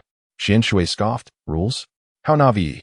I am on the verge of achieving perfection in the first layer of chi refinement, and my fists are stronger than yours. Thus, I am entitled to rob you." That is the way of the cultivation world. Before he could finish his taunt, a hand rested on his shoulder, and the voice of Luo Li rang out. "By your logic, if my fists are larger than yours, am I then entitled to rob you?"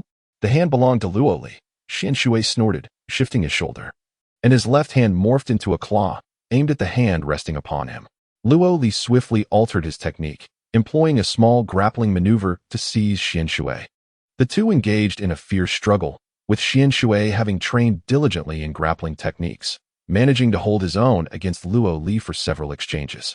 However, in the end, he was no match for Luo Li, who had relied on such skills to survive in the past. After several exchanges, Luo Li successfully captured Xian Shui's arm, twisting it, and immobilizing him completely. The pain surged through Xian Shui's arm, forcing him to bow his head, but he coldly uttered, "You are Luo Li." Gao Peng, retrieving his storage bag, caught sight of Luo Li and gasped in astonishment, whispering urgently, "We must leave at once. We must hurry." There were originally 3 of them, and the other 2 went to extort the sect's benefits from you. They said they would leave you with a single spirit stone to avoid any unfairness. Why should you be treated as a 3rd-tier disciple here? We must flee. Xian Shui declared, "You wait. 7th brother will be back soon." 7th brother has painstakingly cultivated, reaching the 3rd level of chi refining. Yet he is merely at the 4th tier of the sect. You, on the other hand, have already entered the 3rd tier. It is simply unjust. Thus, we shall ensure fairness. Lowly, exerting pressure, made Xian Shui emit a cry of anguish. It was evident that trouble was brewing. Being a direct 3rd-tier disciple would surely incite discontent among others. The inevitable confrontation loomed, and evasion would not suffice. If you seek a fight, then let us engage and see whose strength prevails. At that moment, the door to the storage area swung open, signaling the arrival of someone. Lowly extended his hand, propelling Xian Shui outwards, who stumbled and crashed into the yet-to-be-opened door. Instantly, the door shook, and Xian Shui, accompanied by 2 others, stormed out in a fury. The leader among them was someone Lowly vaguely recognized from yesterday, referred to as Little Seven by Yang Chuan. He glared at Lowly and exclaimed, "You dare strike my brother Xian Shui?" Lowly replied, "He extorted my friend Gao Peng, oppressed junior disciples, and committed robbery. Does he think he is justification?" Xian Shui retorted, "No, I purchased it with spirit stones. It was not extortion." Lowly scoffed, "A medicinal pill worth 6 spirit stones sold for merely 2? Why did you not sell it to me instead?" Xian Shui was left speechless. One of the burly men by 7th brother's side bellowed, "Enough of this nonsense. Let me test your skills. A mere 1st-level chi refiner is hardly in a position to reason." With that, the giant lunged forward, swinging a punch that carried a formidable force, creating a gust of wind. However, Lowly remained unfazed, expertly parrying the blow, leveraging the man's strength against him. In a moment, he collided with the brute, sending him staggering backward, nearly toppling over. The man shouted, "You're quite arrogant." He then produced a pair of gleaming silver hammers, each about the size of a human head and weighing 100 pounds, wielding them with apparent ease. Seeing this, Luo shook his head and drew forth the magic sword issued by the sect, stating, "This, you will find even more futile." The giant swung his hammers, charging at Luo, creating a whirlwind of hammer strikes that roared through the air. However, in Luo's eyes, this brute was nothing more than an amateur. The hammer techniques relied solely on brute strength and chaos, merely deceiving the untrained. For Luo, who had been forged in the crucible of battle, the man's flaws were glaring. With a swift strike of his poisoned sword technique, he separated the giant's hammers, and with a quick sword maneuver, he sliced through the headband atop the man's head. The brute was momentarily stunned, and Luo followed up with a flurry of 7 precise strikes, piercing the man's robe with 7 gaping holes, yet sparing his flesh. To kill him would be akin to slaying an infant. From the sidelines, 7th brother commanded, "Fool, retreat." The giant immediately fell back, shouting to 7th brother, "7th brother, this fellow possesses remarkable sword skills. He is a master." 7th brother approached Luo, stating, "Excellent swordplay." Indeed. However, as cultivators, we know that even the most formidable earthly sword techniques are ultimately worthless. As Luo gazed at him, he slowly remarked, "The 3rd level of chi refinement? You have yet to refine the 7 great spirit butterflies, and it seems you possess no celestial spells or techniques. In order for the spirit butterfly sect to acquire the authentic spells of the sect, one must reach the 4th level of chi refinement and refine one of the 7 spirit butterflies, achieving unity with the butterfly to wield the true spells of the sect." Brother 7 chuckled and replied, "Indeed, I have yet to cultivate any spells, but it suffices to deal with you." With a swift motion, he produced 4 talismans in his hand, then slapped one against his body, instantly enveloping himself in a golden light membrane. Nearby, Gaoping exclaimed, "The diamond talisman. That's a diamond talisman, worth a spirit stone." Luo run. "Once this talisman is affixed, blades and spears cannot penetrate. We lack the spells to breach its defense." Brother 7 interjected, "Run? I wonder where you think you'll escape to." He lifted a 2nd talisman and pointed it at Luo, who, in an instant, saw the talisman transform into a blade of wind, slicing toward him. The two were separated by a mere 7 feet, and the wind blade surged forth with a whistling sound, capable of severing trees as thick as a bowl in a single stroke. In that fleeting moment of life and death, Luo bent low, executing an iron plank bridge stance, nearly collapsing to the ground to evade the strike. Years of dedicated training in the killing hall had honed his agility, allowing him to narrowly evade the wind blade. He sprang back up, resembling a leopard as he swiftly circled Brother 7. With each rotation, the diamond talisman on Brother 7 clanged in response. This was the sound of Luo's sword striking against Brother 7's body. However, shielded by the diamond talisman, he remained impervious, producing only clanging noises. The frequency of the sounds increased, each chime signifying that Luo had landed a strike. Luo was resolute, dismissing the notion of invulnerability. Every entity has its limits. If his attacks could reach Brother 7's threshold, victory was assured, and the diamond talisman would shatter. Brother 7 appeared to recognize the predicament, but remained undaunted. The speed of the wind blade talisman was not the swiftest, and evasion was trivial. He grasped a 3rd talisman, known as the Thunderfall talisman, which, once activated, could not be evaded. He pointed it at Luo, unleashing a booming sound as a bolt of lightning descended from the sky, aimed directly at him. However, in the instant the thunder struck, Luo accelerated, charging rapidly to the side, narrowly escaping the bolt, which crashed down harmlessly. Brother 7 was left momentarily stunned. The Thunderfall talisman typically guaranteed a hit upon activation, and he had never heard of anyone evading it. What was happening? In truth, Luo could not have dodged the thunder strike normally, but he was able to discern Brother 7's physical reactions, changes in his gaze, and the flow of his vital energy. The moment the talisman was activated, Luo anticipated the attack and leaped to evade it. No matter how swift the talisman, the user's reaction time is finite. As long as one can predict the use of the talisman, evasion is possible. This was a technique taught to Luo by Master Tsiyun to counter talismans. Since these were ordinary talismans lacking spiritual consciousness locking, one could evade such attacks by manipulating the speed of their movements. 7th brother was momentarily taken aback. He grasped the 4th talisman, but hesitated to unleash it, as it was his final offensive talisman. What if he missed? Throughout this tense exchange, the sound of clashing swords resonated continuously, each strike, each thrust. And in the blink of an eye, Luo had pierced 7th brother's body with over 100 blades. This was the art of the swift sword. The strikes fell like rain. The sword in Luo Li's hand, a gift from his sect, was a magical weapon, exceptionally sharp. After a flurry of dozens of strikes, the protective talisman on Seventh Brother's body was on the verge of shattering. Seventh Brother extended his hand to retrieve another diamond talisman, but it was worth a spirit stone, and he hesitated, reluctant to apply it. Just then, Luo Li suddenly sheathed his sword, stepping back more than 10 paces, and declared, "Seventh Brother, such formidable talismans. I cannot break through, I concede. I, your junior, am defeated." A sigh of relief escaped Seventh Brother. He sensed that with 2 or 3 more strikes, his diamond talisman would inevitably crumble. He was unwilling to use another one, yet felt the sting of defeat looming, caught in a dilemma. At this moment, Luo Li withdrew, perfectly capitalizing on the situation. Seventh Brother pocketed his solitary talisman and remarked, "Very well, let us leave it at that. Luo Li, your swordsmanship is indeed impressive. You must be a formidable expert in the lower realms. No wonder you can reside in a third-rate inn." Luo Li replied, "It was merely luck that brought me fame. By the way, Seventh Brother, I have heard that the spirit meals at the Jingxiang kitchen are quite delightful. I would like to treat everyone to a meal. As a newcomer, I hope you all will honor me with your presence." Defeating Seventh Brother held little significance. He was a seasoned individual. After observing the attitude of the third elder, Yang Chuan, towards him yesterday, it was evident that he relied heavily on his status. Winning would merely earn him hollow renown, potentially offending others in the process. It was wiser to withdraw at this point, as his opponent was not a fool, recognizing Luo Li's prowess. Seventh Brother would likely seek to befriend him. A friend could open more doors, and he could leverage these seasoned individuals to discover a way to the SHNWIZing at Tianmo Mountain in Chunan.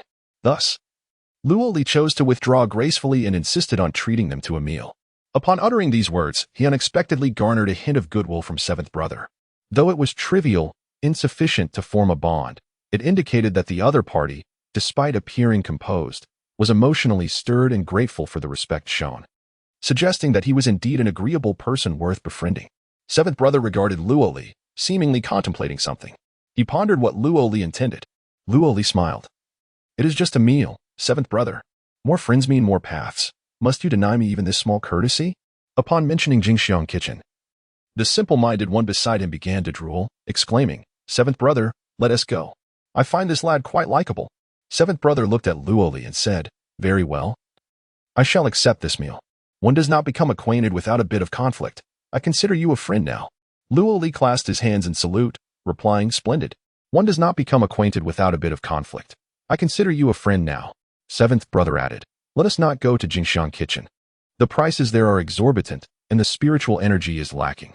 We ventured to lose in the market, where the grilled skewers were exceptionally delightful, complemented by an abundance of free spirit liquor. Moreover, our group feasted to our heart's content, all for less than a single spirit stone." Luo Li remarked, "All right. Please lead the way, Seventh Brother. By the way, I noticed you and Sha Gu were busy together yesterday. I wonder if he is available to join us for a meal?" Yesterday, Luo Li observed the third deacon Yang Chuan continually directing Seventh Brother and the elder Sha, tirelessly engaged in work, indicating their status as capable subordinates under Yang Chuan. Presently, Seventh Brother appeared to dominate while the elder Sha certainly exuded an aura of significance. Thus, it seemed only fitting to extend an invitation to both. Whether one sheep is released or two, the outcome remains the same. And Luo Li wished to invite the elder Sha as well.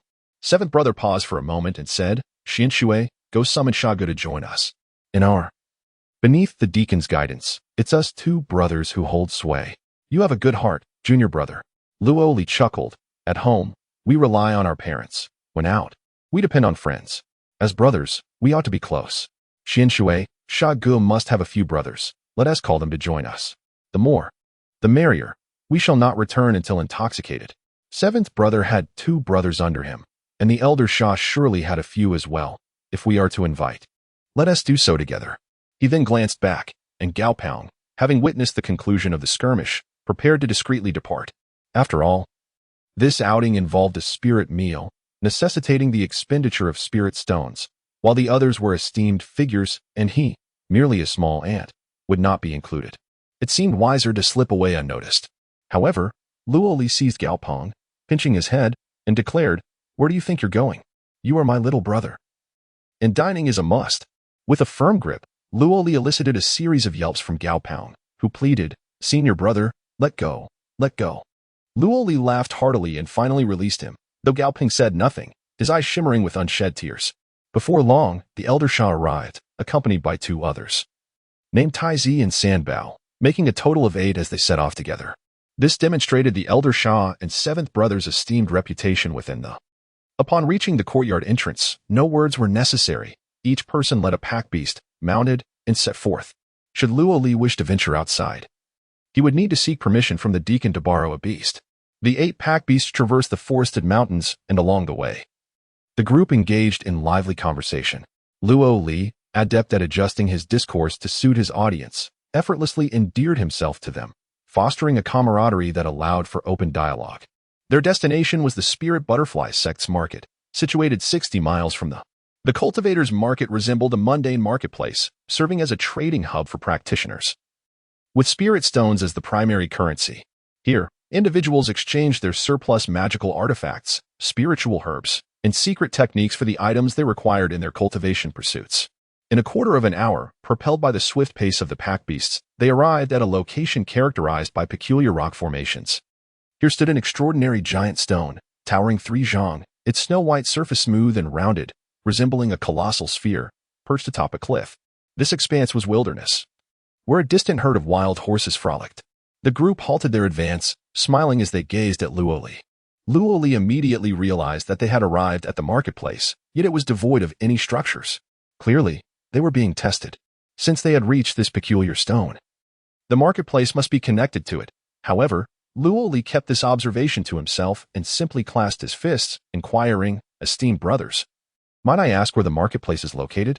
7th brother replied, "This here is the entrance to the marketplace. Our Lingdai sect is not akin to those minor sects, lacking in grandeur. The marketplace resembles a mere mortal village. This stone is known as the earth-swallowing stone demon, a foundational-level stone demon with limited power.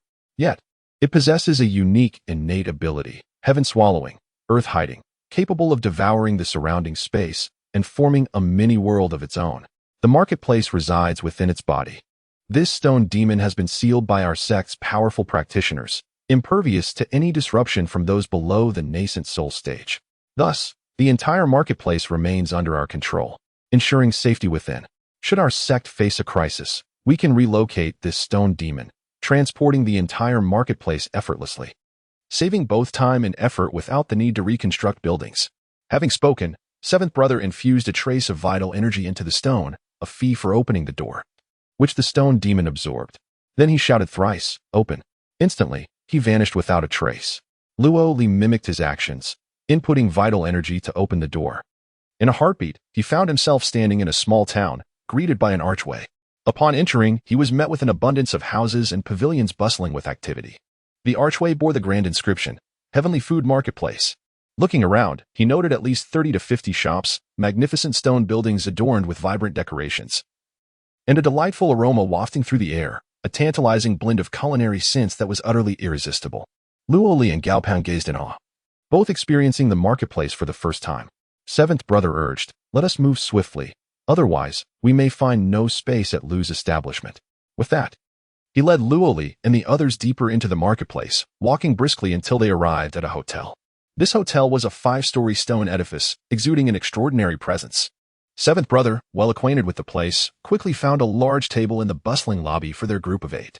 As they settled in, an attendant promptly presented an array of delectable dishes, 2 varieties of dried fruits, 4 types of fresh fruits, 6 cold appetizers, and 6 hot dishes. These delicacies, typically reserved for wealthy households in Insho, were mere sustenance here in the marketplace, unfit even for beggars. 7th brother continued, "This is one of the 4 major marketplaces of our Lingdai sect, known as the Heavenly Food Marketplace, primarily focused on dining. Luoli, having cultivated yesterday, do you now appreciate the joy of cultivation?" Luoli nodded, replying, "Indeed, cultivation is immensely gratifying." 7th brother chuckled heartily, "Wait until you taste the spiritual delicacies. You will find it even more exhilarating than cultivation." Just then, a young waiter approached them, calling out, "Little 7, old Shah has come for a meal. What shall we have?" Clearly, they were familiar with one another. 7th brother called back, "3rd brother, are you working today? Bring us 40 skewers of lamb, 40 skewers of beef, and 20 skewers of grilled mushrooms." The waiter noted the order and asked, "What kind of wine would you like?" Seventh brother proclaimed, "For beverages, come to the West Phoenix Tavern." The waiter called out, "All right, 40 skewers of lamb, 40 skewers of beef, 20 skewers of grilled mushrooms, and a jar of West Phoenix wine." With that, he turned and departed. Seventh brother turned to Luo Li and remarked, "This is the senior apprentice of Jingxiang Kitchen, working here. In fact, this Lu Skewers establishment is run by Lu Dineo, the third deacon of Jingxiang Kitchen. Altogether, these skewers cost 1 spirit stone. And the wine is complimentary, albeit infused with a lesser amount of spiritual energy." Luo Li hesitated, inquiring, "Beef skewers? Lamb skewers? Grilled mushrooms?" Seventh brother responded, "Those are merely colloquial terms. The beef skewers are made from the flesh of the emerald feather fire sulfur rhinoceros, while the lamb skewers are derived from the meat of the purple ice golden yaojia. Both the emerald feather fire sulfur rhinoceros and purple ice golden yaojia are spirit beasts raised by our sect, and their meat is imbued with spiritual energy, greatly beneficial for our cultivation." Luo Li exclaimed, "I see. It's quite similar to the grilled skewers we had back home, except here they are grilled from spirit beasts. This is the delicacy of the immortal cultivation realm." Upon hearing Luo Li compare the common grilled skewers with these, the usually reticent Lao Sha interjected, "It is not quite so simple. This meat cannot be casually grilled. Moreover, not just anyone can grill it. The emerald feather fire sulfur rhinoceros and purple ice golden yaojia are nourished with spirit butterflies from the colorful butterfly valley, making their meat more abundant in spiritual energy than any wild counterparts. The beef skewers utilize only the upper brain meat of the emerald feather fire sulfur rhinoceros, which is rich in boundless fire spiritual energy. A single golden shock rhinoceros yields merely 10 pounds of this upper brain meat. The lamb skewers, on the other hand, are crafted solely from the tender hind leg meat of the purple ice golden yaojia, containing pure ice spiritual energy with only 5 pounds available from each hind leg, rendering this meat quite precious. Furthermore, the skewers are crafted from purple heart bamboo, at least 50 years old, while the grilling fire is a clear spirit fire. Although the clear spirit fire is merely a low-grade yellow spiritual flame, it is still a heavenly spiritual entity. In our spirit butterfly sect, only 3 individuals possess mastery over it, and Lu Dineo is one of them. Utilizing clear spirit fire to grill the meat, and brushing it with the grease of the condensing iron armor bison, will coax out the spiritual essence of both the purple heart bamboo and the meat, merging them harmoniously. Moreover, with the addition of spiritual salt and 11 other seasonings, the flavor is exquisitely awakened. The aroma is divine, and all the spiritual energy can be absorbed without any adverse effects. This is akin to a simple form of alchemy. As for the mushrooms, they are the Xian Chao Chongshu immortal mushrooms, each at least 30 years old. When grilled over clear spirit fire, they expel coldness while retaining their spiritual essence, resulting in a truly delectable dish. As Lao Sha elaborated, Luo Li could not help but salivate. These skewers might indeed be extraordinarily delicious. Just then, the waiter returned with a platter of skewers, announcing, "Here are 40 lamb skewers, 30 beef skewers, and 20 grilled mushrooms. We are still short 10 beef skewers, and a jar of West Phoenix wine." Each skewer, measuring a full foot in length, emitted a soft azure glow, adorned with 5 pieces of grilled meat, glistening with an enticing golden sheen.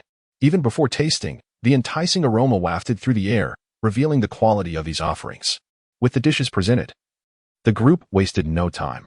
Each person grasped a skewer and began to savor the grilled delights. Luo Li picked up a skewer of beef, biting into it with fervor.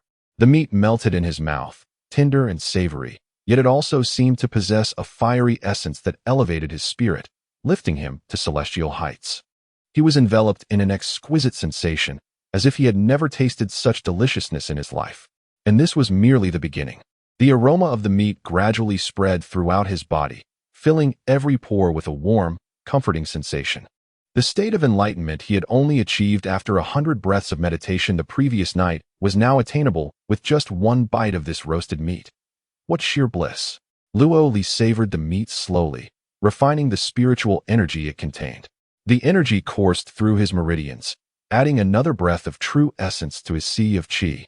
Remarkably, a single piece of meat equated to 100 breaths of meditation. Unable to resist, he took another bite, then another, feeling the energy accumulate within him. After finishing 1 skewer, he had gained 5 breaths of true qi. At that moment, Xian Shui poured a cup of wine for everyone. Seventh brother raised his glass and said, Let us toast to express our gratitude to junior brother Luoli for his generosity. The others lifted their cups and drank heartily.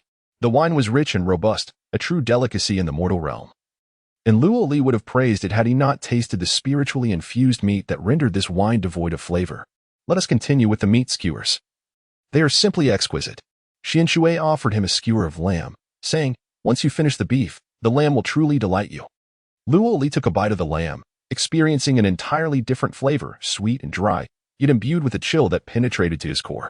This was the meat of the purple ice golden demon beast, naturally infused with cold energy, which danced harmoniously with the fiery essence of the previous skewer, creating an exhilarating contrast. Luoli felt as if he were on the brink of attaining immortality, reveling in the joy of life. After finishing the lamb skewer, it took him a while to regain his composure.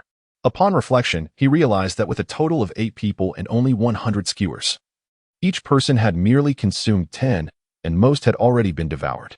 Old Shah, while eating, remarked, "This skewer is made from purple heart bamboo. No older than 50 years, what a swindler. The seasoning only contains 10 flavors, what a fraud. This lamb is front leg meat disguised as back leg meat, what a cheat." Among them, those like Seventh Brother and Hanzi had already polished off their skewers, still fervently licking the sticks, which were also spiritual items, absorbing whatever energy they could. The skewer sparked as they licked it. How pitiful. Was it too much to ask for everyone to enjoy a hearty meal? Money was inconsequential. They could earn more later. Luoli called out, "Waiter, waiter." The young attendant rushed over, inquiring, "What can I do for you, esteemed guest?" Luoli clasped his fists and said, "Third brother, I apologize for the trouble. Please bring me 40 skewers of lamb, 40 skewers of beef, and 20 skewers of grilled mushrooms. Moreover, this wine is neither too salty nor too bland. I would like a jug of true spirit wine." Upon hearing this, Seventh Brother hurriedly interjected, "Enough, enough, Luoli. That's quite sufficient. We needn't squander spirit stones. This amount of food is more than enough. Overindulgence in vital energy may not yield benefits. It requires cultivation and absorption. In the Dashi courtyard, it is customary for 1 spirit stone to treat everyone to a meal. If you possess spare change, those with spirit stones typically reserve them for cultivation, and treating others would be a waste." Luoli replied, "No worries. Let us savor this feast to the fullest. Third brother, I beseech you." The waiter then inquired, "What price range of spirit wine would you prefer? We have options for 30 spirit pearls and 50 spirit pearls. Below the spirit stone. The unit of currency is the spirit pearl, remnants of spirit stones. 100 spirit pearls equate to a single spirit stone." Luoli responded, "I shall have one worth a spirit stone, something with a bit more kick. Let us feast heartily on meat and drink generously, the stronger, the better, such is the essence of life." The waiter replied, "Very well, a splendid choice. Here it comes, 40 skewers of lamb, 40 skewers of beef, 20 skewers of grilled mushrooms, and a jug of Kangchanziang wine." Before long, all the meat skewers arrived, and the missing 10 were quickly provided, accompanied by a jug of fine wine. The wine jug, crafted from metal, emanated a faint golden glow, though it was small, merely the size of a fist. Upon opening the jug, a rich aroma of wine wafted forth. The crowd couldn't help but inhale deeply, exclaiming, "What exquisite wine!" However, the quantity proved insufficient. Each person received only a small half-bowl, which was quickly consumed. Gaopeng could not restrain himself, saying, "This is a fine wine worth a spirit stone." "Why is there so little?" Old Shah remarked, "You don't understand, do you? This is Kangchanziang wine, our sect's specialty. Outside, it sells for 3 spirit stones a jug." Instantly, the others were taken aback, questioning, "Then why do we acquire it for 1 spirit stone?" Old Shah explained, "This is an internal price. Notice the jug is slightly damaged and lacks aesthetic appeal, and we cannot exchange the jug. Hence, the lower price for sect consumption. This wine is crafted from the essence of the Kangchan from the Rainbow Butterfly Valley, blended with saffron, white rainbow grass, forest maple leaves, red pearl fruit, black sungrass, sky spider grass, and a selection of 16 exquisite herbs aged for 50 years, brewed over 3 years. Upon completion, the wine is buried beneath Xiang Cliff to absorb the Xiang aura for 3 years before it is ready. 1 spirit stone is well worth it." The crowd marveled. "Is it truly that good?" Luoli declared, "Today's gathering is a fateful meeting. I implore all esteemed brothers to assist me in our cultivation endeavors, as we tread the path of immortality and enjoy celestial blessings together. Now, let us raise our cups to this fine wine." As he prepared to drink, Old Shah hastily interrupted. Wait, this wine is not meant to be consumed in such a manner. Initially, one should merely savor a sip. Downing it? You are but at the first layer of qi refinement. It would scorch you. Luoli paused, asking, only a sip? Very well, let us savor it. As the crowd raised their glasses, each took a sip of the wine, which initially imparted a refreshing sensation, soon followed by an overwhelming intensity, akin to a surge of violet flames coursing from the mouth to the stomach, consuming them with fervor. Everyone endured this fiery experience, tightly sealing their lips, reluctant to expel the wine despite the discomfort, for it was truly a fine wine worth an entire spirit stone, withstanding the peak of the heat. The wine transitioned from an explosive fervor to a delightful smoothness, enveloping them in sheer comfort. The energy within their bodies surged with vigor, providing an exhilarating sensation. After some time, the group collectively exclaimed, "What an exquisite wine!" The feast continued, though not with the same fervent indulgence as at the outset. As they savored the meat and wine, they began to refine the absorbed spiritual energy within them. Occasionally, they would remain in contemplative silence for half an hour, no longer consuming skewers of meat, but rather nibbling on fresh fruits and nuts, engaging in conversation. They shared insights on cultivation or discussed recent sect gossip, exchanging banter with great enjoyment. At that moment, 12 beautiful maidens appeared at the center of the tavern, singing and dancing to enliven the atmosphere. They were mere mortals, devoid of spiritual roots, and thus incapable of cultivation. Seizing the opportunity, Luoli turned to Lao Sha and inquired, "Brother Shah, what is the significance of the colorful Butterfly Valley and the Purple Sun Cliff?" Luoli noted Lao Sha's extensive knowledge and sought his advice on the path to the Divine Might sect, though he opted for a more casual approach. Lao Sha responded, "The colorful Butterfly Valley and Purple Sun Cliff are the blessed grounds of our Spirit Butterfly sect." Luoli asked, "Blessed grounds? What does that mean?" Lao Sha chuckled and elucidated, "Blessed grounds can be categorized into 3 types: feng shui treasures, cave heavens, and ruinous sites. Only by possessing such blessed grounds can disciples of a sect thrive, establishing the sect as a true entity, according to the conventions of the cultivation world. Without feng shui treasures, cave heavens, or ruinous sites as a foundation, a sect is deemed akin to a loose assembly of rogue cultivators. Regardless of its grand origins or illustrious lineage, without a blessed ground to establish its gate, it cannot be recognized as a proper sect. At the very least, a sect must possess one blessed ground to open its gates and lay down roots, thereby being acknowledged in the cultivation realm." Upon hearing this, Luoli felt somewhat enlightened yet still puzzled. Beside him, Brother Seven interjected, "You may consider the blessed ground as a spirit stone mine. The cultivation world has endured for countless epochs. Not to mention our Spirit Butterfly sect. The spirit stone mines on Spirit Butterfly Island were exhausted over 10,000 years ago." Luoli gasped in astonishment. The Spirit Butterfly sect has no spirit stone mines left? But where do the sect's benefits come from? Lao Sha replied with a smile. Without spirit stones, relying solely on the meager spiritual energy from the abode, one could never advance. How could a cultivator survive? Blessed grounds are akin to transformed spirit stone mines. The spirit stones provided as sect benefits are exchanged for our specialty products. We have many, including Spirit Butterfly garments, 7-star tea, and the empty cicada purple sun wine, among over a dozen others, so we need not worry about spirit stones. In truth, our sect does possess some spirit stone veins, though they are not entirely depleted. It is said that there are 2 spirit stone veins within the sect, both sealed for over 10,000 years as a strategic reserve, to be mined only during times of great tribulation when our specialties cannot be sold. Thus, possessing a blessed ground signifies having a foundation, which in turn constitutes a sect. Even a modest sect may revel in having a single blessed ground. Yet our Lingai sect boasts 7 illustrious ones, thereby earning our esteemed position within the left path. Upon witnessing Lao Sha divert the conversation, Seventh Brother could not help but interject, indeed, the 7 blessed grounds: Ziang Cliff, Qianlong Forest, Kaidai Valley, Tianbin Cave, Qixing Tea Garden, Kaidai Plain, and the Silver State Continent. Upon hearing that the Silver Continent was among them, Luoli was momentarily taken aback and remarked, "The Silver Continent? I hail from the Silver Continent." Seventh Brother continued, "The Silver Continent is the least esteemed of our sect's 7 blessed lands.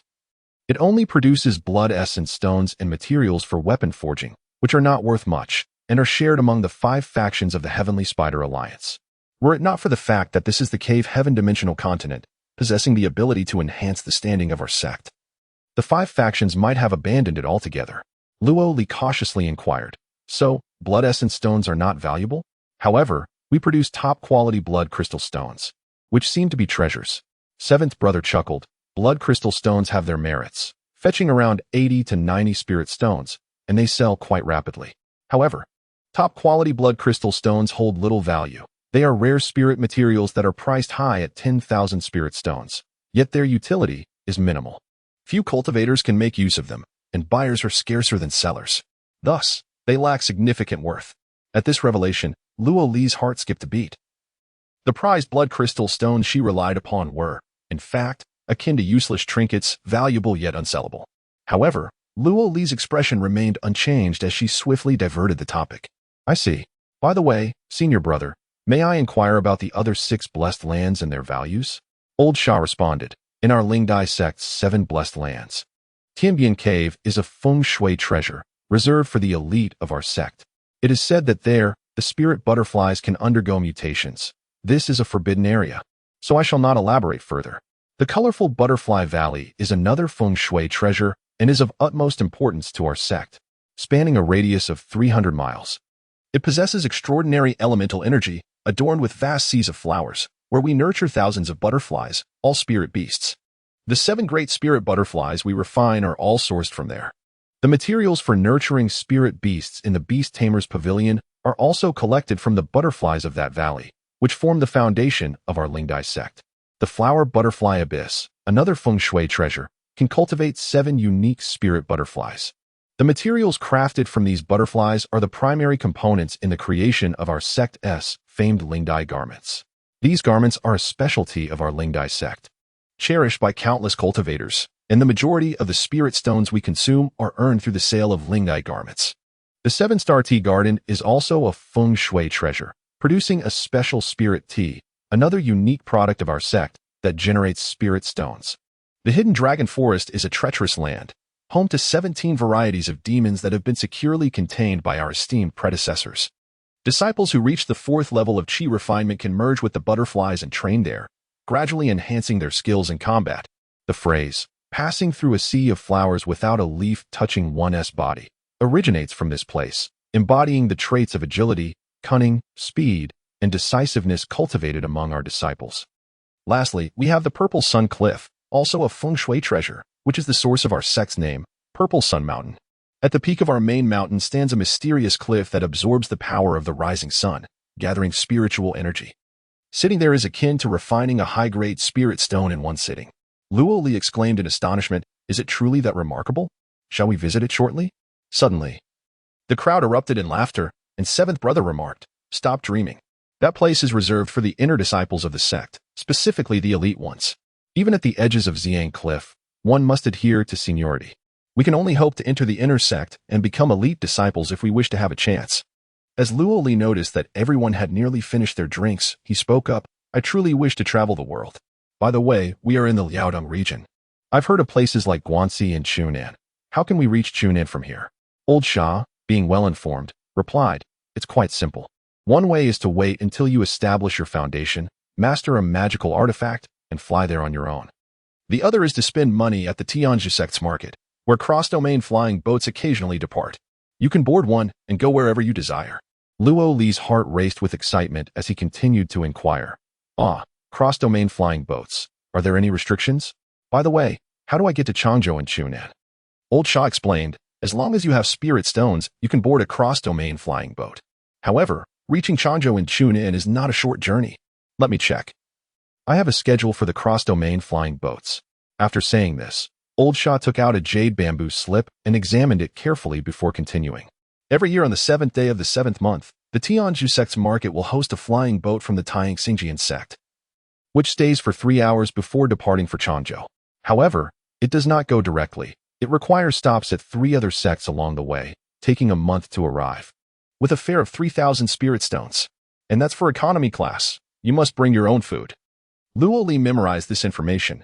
Every year on the 7th day of the 7th month, at the Tianzhu sect's market, the Taiyang Xingjian sect's cross-domain flying boat, costing 3,000 spirit stones. He then changed the subject, asking, "Brother Sha, where did you acquire this jade bamboo slip?" Old Sha replied, "It was given for free at the Tianzhu sect's market, but it wasn't meant for me.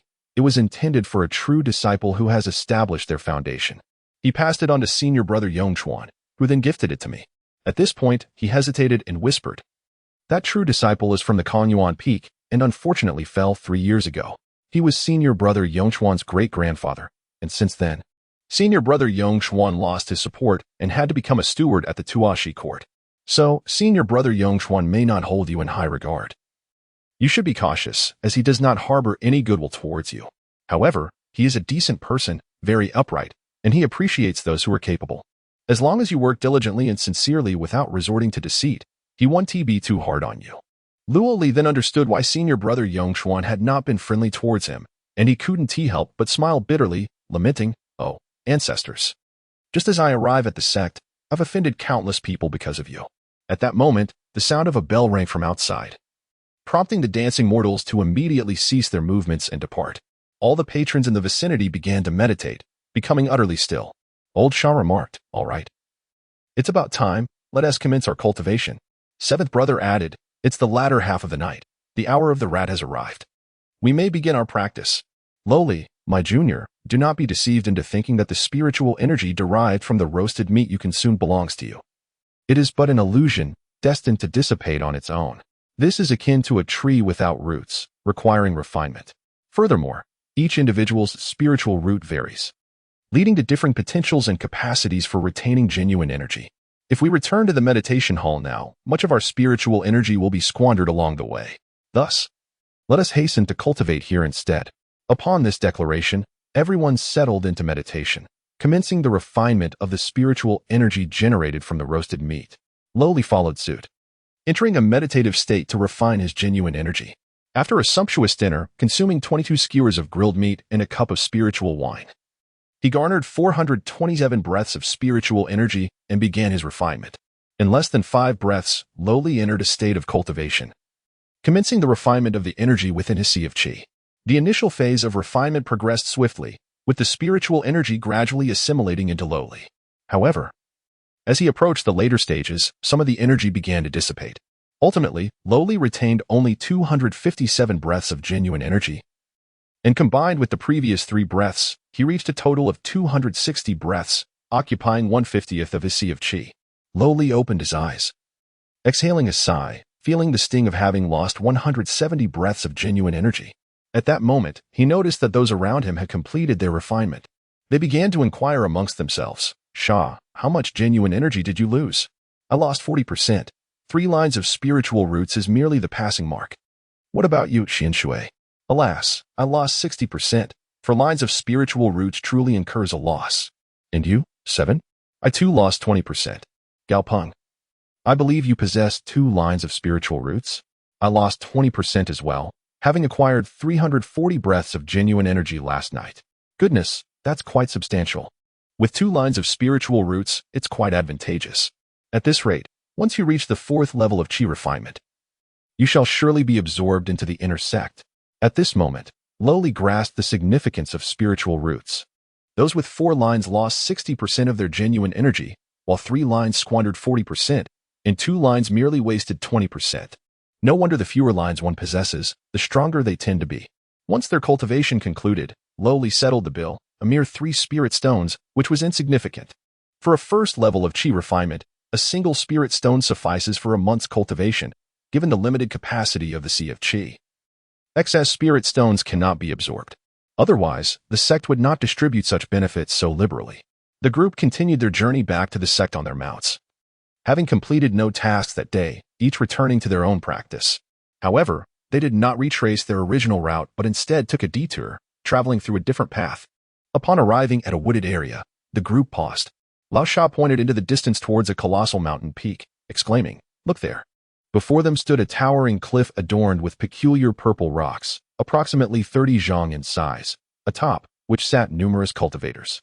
These practitioners, clad in resplendent, multicolored robes, included foundational true cultivators with their energy soaring, as well as qi refinement disciples, all exuding an air of grandeur. They were the elite of the inner sect, far surpassing Lowly and his companions by 100-fold. Among them was the illustrious Su Xianzi, who occupied a solitary rock, a 3-foot radius around her devoid of others. Unlike the throng surrounding the rest, It was evident that she stood out even within the sect. At that moment, the sun rose in the distance, and boundless sunlight seemed to be drawn to that place, illuminating it with a myriad of colors as the cultivators began to absorb the power of the purple sun. Seventh brother gritted his teeth and declared, "That is indeed Xiang Cliff. To cultivate true energy before Xiang Cliff. A true man lives but once, and should cultivate at least once in his lifetime. It ought to be so." The others nodded in agreement, and Gaopeng softly echoed, "To cultivate true energy before Xiang Cliff. A true man lives but once, and should cultivate at least once in his lifetime. It ought to be so." Thus, it became clear why old Shah and the others had taken a detour to witness this place. Their words were filled with admiration, determination, and encouragement. Even though they were merely the weakest of the lowly cultivators at present, they too harbored dreams and aspirations. To live is to have ideals. That is the essence of existence. Otherwise, one is but a living corpse. Luoli could not help but exclaim, "A true man. To live but once. And to cultivate at least once, one must show oneself what one is capable of." Yet, his aspirations were far grander than merely cultivating true energy before Xiang Cliff. They transcended the modest confines of the Lingai sect. Upon returning to the outer courtyard, seventh brother pondered for a moment before addressing Luoli. "Luoli, today during your practice, refrain from absorbing spirit stones or devouring energy pills. The spiritual meat we consumed last night still lingers within you. Utilizing spirit stones now would be a waste. You can gradually absorb the energy, which will be more than sufficient for today." This was a small tip for cultivation, a piece of wisdom gleaned from their own experiences. Luoli nodded earnestly, committing it to memory. Seventh brother continued, "Additionally, take heed regarding the energy pills. Wait a few days before consuming them. Remember, you are currently only at the first level of energy cultivation. Ideally, you should consume no more than one energy pill every 3 months. As the old saying goes, medicine can be 3 parts poison. Your body has not yet been fully transformed by true energy. If you can avoid it, do so. This way, when you break through to a higher realm, taking an energy pill then will yield remarkable results. Good steel should be reserved for the blade." This advice was not merely due to the high cost of energy pills, but rather for the sake of their future cultivation. Luoli committed these words to memory. Suddenly recalling something, he reached into his pocket, retrieved 3 energy pills, and handed them to seventh brother. Seventh brother was taken aback and immediately grew angry, exclaiming, "Do you think I want your pills? What are you doing? I don't want them." Seeing seventh brother's wrath, Luoli hastily interjected, "Wait, seventh brother, you misunderstand. These pills are not for you.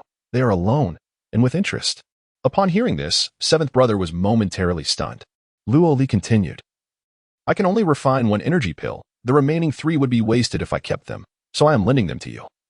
But you must return 4 in the future." This was indeed high-interest lending. "Please, seventh brother, help me out." Looking at Luoli, seventh brother sighed in relief, saying, "Thank you, I appreciate this kindness." At this, old Shah and Xian Shui around them also exhaled deeply. Seventh brother was indeed in dire need of energy pills. With them, he could strive for the 4th level of energy cultivation. Luoli surmised that when he first encountered them, Xian Shui had been extorting Gaopeng for 3 energy pills. Since both Xian Shui and Han Zi were merely at the 1st level of energy cultivation, the pills held no value for them.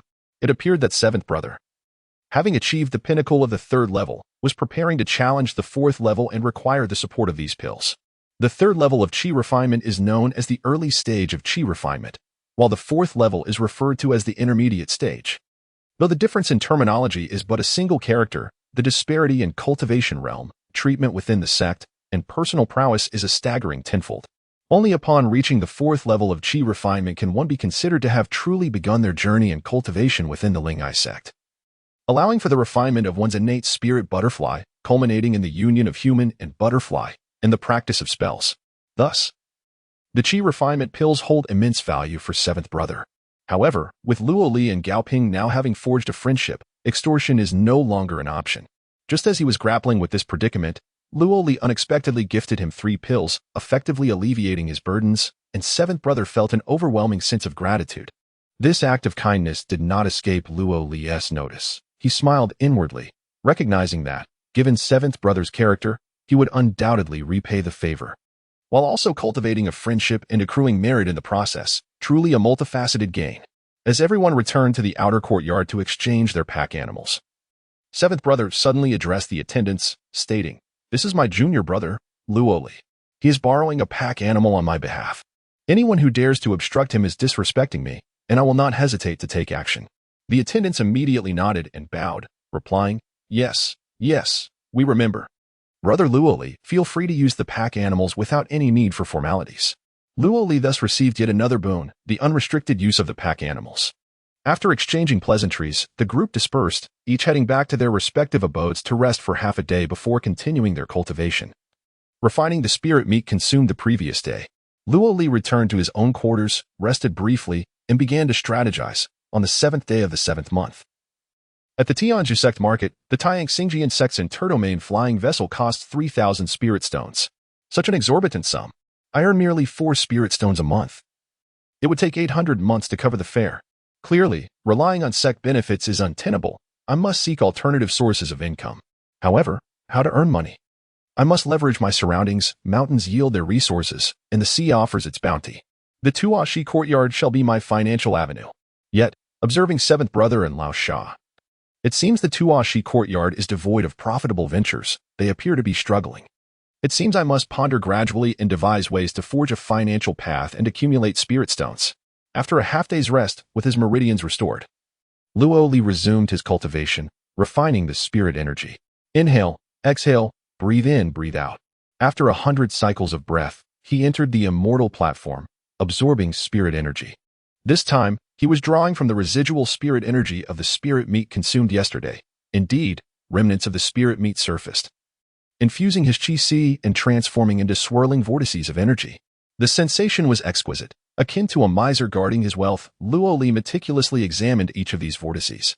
In the blink of an eye, 6 hours had elapsed, and Luoli felt his entire body ache from the exertion, compelling him to conclude his practice.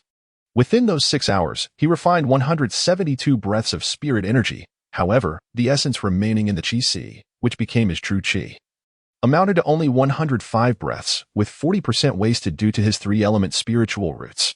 Combined with the previous 260 breaths, Luoli's true chi now reached a total of 365 breaths. Luoli calculated the volume of his chi and ultimately concluded that if he persisted diligently every day, within 2 or 3 months, he could ascend to the 2nd level of chi refinement. Alas, the cost of barbecued meat was exorbitant, a luxury he could not afford. Unable to suppress his lament, Luoli concluded his meditation and took a brief slumber. The following morning, he awoke, ready for his 2nd day of work. On his way, he encountered Gao Peng and once again arrived at the slaughterhouse, awaiting the allocation of tasks from the steward, Yang Chuan. Observing Luoli, Yang Chuan furrowed his brow, his expression frosty. Luoli was acutely aware that due to the incident at Kong Yuan Peak 3 years prior, he had incurred Yang Chuan's disfavor. Indeed, Yang Chuan glanced at him, pointed at Gao Peng, and commanded, "You, go to the storage area and perform menial tasks." This was a standard assignment, one every newcomer would receive. At that moment, a group of disciples from the Qingjing Pavilion approached, tasked with delivering goods. They urged their pack beasts forward, accompanied by over 300 various spirit beasts. These creatures varied in appearance. Some resembled plump pigs, others wild cattle, rabbits, or even pythons, each one peculiar and unique. Yet all were robust and splendidly furred. As they neared, the spirit beasts could not contain their wails. Possessing a modicum of intelligence, they understood their grim fate and wept. Yet under the constraints of mystical binding, they were compelled to march into the slaughterhouse. Yang Chuan, observing these spirit beasts, explained, "Over 300 today. The task is quite formidable." Then, pointing at Luoli, he added, Aren't you quite adept at stirring up trouble? Very well. Today you shall work in the slaughterhouse." Upon hearing this, everyone around fell silent, for typically, newcomers started in the storage area, gradually advancing to more challenging tasks before finally reaching the slaughterhouse. This was the protocol of the sect, where every task served as a form of cultivation, advancing step by step. The work in the slaughterhouse was not something just anyone could undertake. It required exceptional skill and a robust mindset. Instantly, everyone understood that Yang Chuan harbored a grudge against Luoli, intentionally placing him in a predicament to witness his embarrassment. Beside him, Lao Sha, who had enjoyed Luoli's skewers the previous day, felt compelled to assist. He interjected, "Yang Chuan, he is merely a newcomer, perhaps," but Yang Chuan interrupted his plea, declaring, "Lao Sha, be silent. I am the steward, not you. Hand him that 3-pointed bone knife. You shall slaughter the pigs here." At this proclamation, Lao Sha fell silent. His face flushed with embarrassment. The onlookers exchanged glances, their eyes filled with pity for Luo Li. Slaughtering pigs was no ordinary task. It involved spirit beasts that demanded high skill and mental fortitude. This was the most challenging life to take at the slaughterhouse. It appeared Yang Chuan was determined to make Luo Li suffer. Luo Li, being no ordinary individual, immediately sensed the peculiar gazes directed at him and, after a moment of contemplation, grasped the underlying circumstances. Luo Li remained silent, extending his hand to receive the three-edged bone blade from Lao Sha. The blade, forged as if from icy elements, was slender and leaf-like, measuring a full foot in length. Adorned with peculiar runes through which a chilling energy coursed, it was indeed a magical weapon. With a smile, Luo Li addressed his fellow disciples, saying, "Esteemed brothers, as I am new here, please pardon my shortcomings." The others remained quiet, averting their gazes from Luo Li. Fully aware that he had offended Yang Chuan and dared not engage with him, Lao Sha remarked, "Luo Li, let us go. We have pigs to catch." At that moment, disciples from the Qingjing Pavilion had already delivered over 300 spirit beasts to the courtyard. After unloading, they departed hastily, unable to endure the stench. Luo Li glanced over and observed 6 types of creatures: pigs, cows, snakes, rabbits, insects, and chickens. Yet, these animals bore a resemblance to pigs and sheep only superficially. For instance, the so-called pigs possessed no fur, their bodies entirely covered in scales that shimmered like iron or gold. Their tusks gleamed menacingly, while their tails resembled venomous snakes, incessantly writhing. "What kind of pig is this?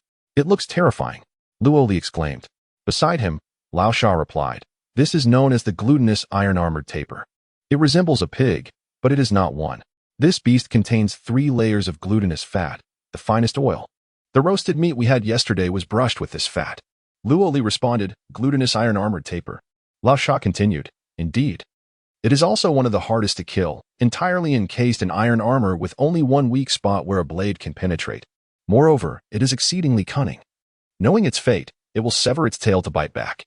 Though not fatal, a bite from its tail will require at least 6 months of recovery." Luo Li, astonished, asked, "It bites with its severed tail? The tail that looks like a snake?" Lao Sha affirmed, "Yes, indeed. Be cautious, Luo Li." At that moment, others approached to remove the cows, snakes, rabbits, insects, and chickens, commencing the slaughter, which was met with the anguished cries of dying beasts in a wave of bloodlust. The remaining spirit beasts began to wail in response. However, the 18 glutinous iron-armored tapirs lying on the ground remained silent, distinct from the other spirit beasts. They possessed an intelligence akin to that of a 7- or 8-year-old child. They grunted softly, fixating their gaze on Luo Li and the others with an intense hatred, evoking a chilling sense that they would bite even in death. It was no wonder that the glutinous iron-armored tapir was the most difficult to slay. Lao Sha, Luo Li, and 7 other attendants were tasked with slaughtering the pigs. Lao Sha instructed, "Luo Li, pay attention and be cautious." He then took a peculiar bamboo tube and thrust it into the rear of a glutinous iron-armored tapir. With a swift jab, the tube penetrated 7 inches deep, causing the creature to writhe in agony. Instinctively, its snake-like tail coiled around the bamboo tube, attempting to halt its advance. The tube contained unique elemental energy, and once ensnared by the tail, it could no longer escape. Lao Sha declared, "Good. Now it cannot sever its tail to bite us." Then, Lao Sha instructed the 2 attendants to transport the glistening iron-armored beast to the slaughterhouse, placing it upon a peculiar slaughtering platform. Once positioned, Lao Sha infused the platform with his vital energy, activating the array inscribed upon it. Instantly, the limbs and head of the iron-armored beast were drawn and twisted in a cross-like manner. This agonizing unfolding elicited a desperate struggle from the creature, while Lao Sha exerted control over the platform, leading to a fierce contest of strength. Suddenly, Lao Sha relinquished his grip, causing the beast to violently retract its limbs and head. In its frantic attempt, the creature's body contorted, revealing a minute gap in the iron armor at the back of its head, its only vulnerability. In that fleeting moment, Lao Sha plunged a blade deep within, the 3-edged bone-breaking knife embedding itself a full foot into the beast. The iron-armored creature thrashed and howled, yet the radiant bindings of the slaughtering platform secured it. And soon it ceased its struggles, lifeless. Lao Sha nodded in satisfaction and declared, "That S1 done. Remove it." The attendants promptly began to carry the iron-armored beast to the next skinning station, while others commenced washing the platform, scrubbing away the bloodstains. These attendants were mere mortals, lacking vital energy, and unable to manipulate the platform. Without spiritual awareness, they could not discern the fleeting moment of vulnerability, thus relying on the cultivators to perform this task. The flowing blood collected into a small stream that traversed the outer courtyard, eventually leading into a cave and flowing underground, preventing any downstream pollution. Lao Sha continued. When it comes to slaughtering, remember two crucial points. First, control is paramount. You must utilize spiritual awareness to pull, press, and then release it. If you fail to execute this correctly, it will not reveal its weakness. Second, ensure the blade reaches its depths. If you cannot penetrate its body, it will not perish swiftly and may even trigger an explosive reaction, allowing the beast to escape the platform and wreak havoc. Pay heed to this. In fact, this is also a form of cultivation. The first aspect hones your control over vital energy and the application of spiritual awareness, while the second sharpens your reflexes and agility. Do not assume that there is no future for you here in our slaughterhouse. Many fierce characters from the Lingai sect, known for their boldness in battle, have worked here and developed a formidable aura of slaughter. For instance, Nalan Tingfeng, one of the top 10 rising stars of our sect, emerged from here just 3 years ago. Now, Nalan Tingfeng stands as the third disciple of the sect leader and the most powerful among the 10 prodigies of Lingdai sect. Hearing this, Luo Li nodded fervently, expressing, "Thank you for your guidance, senior brother." Lao Sha proved to be an excellent mentor, imparting knowledge about the art of slaughtering, which was, in essence, a form of cultivation. Luo Li reached out to touch the lifeless iron-armored beast, caressing its form before turning to select another beast, taking a bamboo tube and inserting it into the creature's rear. As the tube penetrated, the serpentine tail of the beast immediately coiled around it. However, Luo Li did not proceed to transport this iron-armored creature. Instead, he continued to touch its armor, silently attuning himself to its essence. For a full quarter of an hour, the diligent old Shah had already slain another glacial armored beast. Observing Luo Li, he shook his head in silence. Gradually, a smile began to grace Luo Li's lips. Unlike the others, Luo Li hailed from the Seven Killers sect, where slaughter was his vocation. Through keen perception, he had thoroughly discerned the anatomy of the glacial armored beast. Ultimately, it was merely a beast, endowed with some intelligence, yet in Luo Li's eyes, it was scarcely superior to a swine. In his mind, an entire strategy for the beast's demise had begun to form. However, Luo Li refrained from immediate action. He was contemplating, analyzing, and his smile grew increasingly pronounced. Rising, Luo Li proclaimed, "All right, lift it onto the slaughtering platform." 2 attendants approached, hoisting the glacial armored beast onto the platform, whereupon Luo Li began to manipulate the apparatus, tugging at the creature's limbs and head. The slaughtering platform possessed its own source of spiritual energy. Operating it merely required a modicum of true qi. As he controlled the platform, he prepared himself, brimming with confidence that he could swiftly dispatch the beast. Yet, for the first one, he would not proceed in such haste. For aside from Yang Chuan, there were 7 or 8 cultivators in the distance, laboring yet casting furtive glances in their direction, eager to witness Luo Li's folly. It was well understood that utilizing the slaughtering platform to coax the armored beast into revealing its vulnerabilities demanded an exceptional mastery of spiritual awareness and true qi manipulation, skills unattainable by mere novices. Yang Chuan awaited the moment when Luo Li would exhaust his true qi and fail to identify a weakness, ready to reprimand him with a reminder of the hierarchy beyond his family's influence. Yet, Luo Li smirked inwardly, thinking, "If you wish to see my misfortune, then I shall oblige." With a resonant hum, the slaughtering platform responded to his control.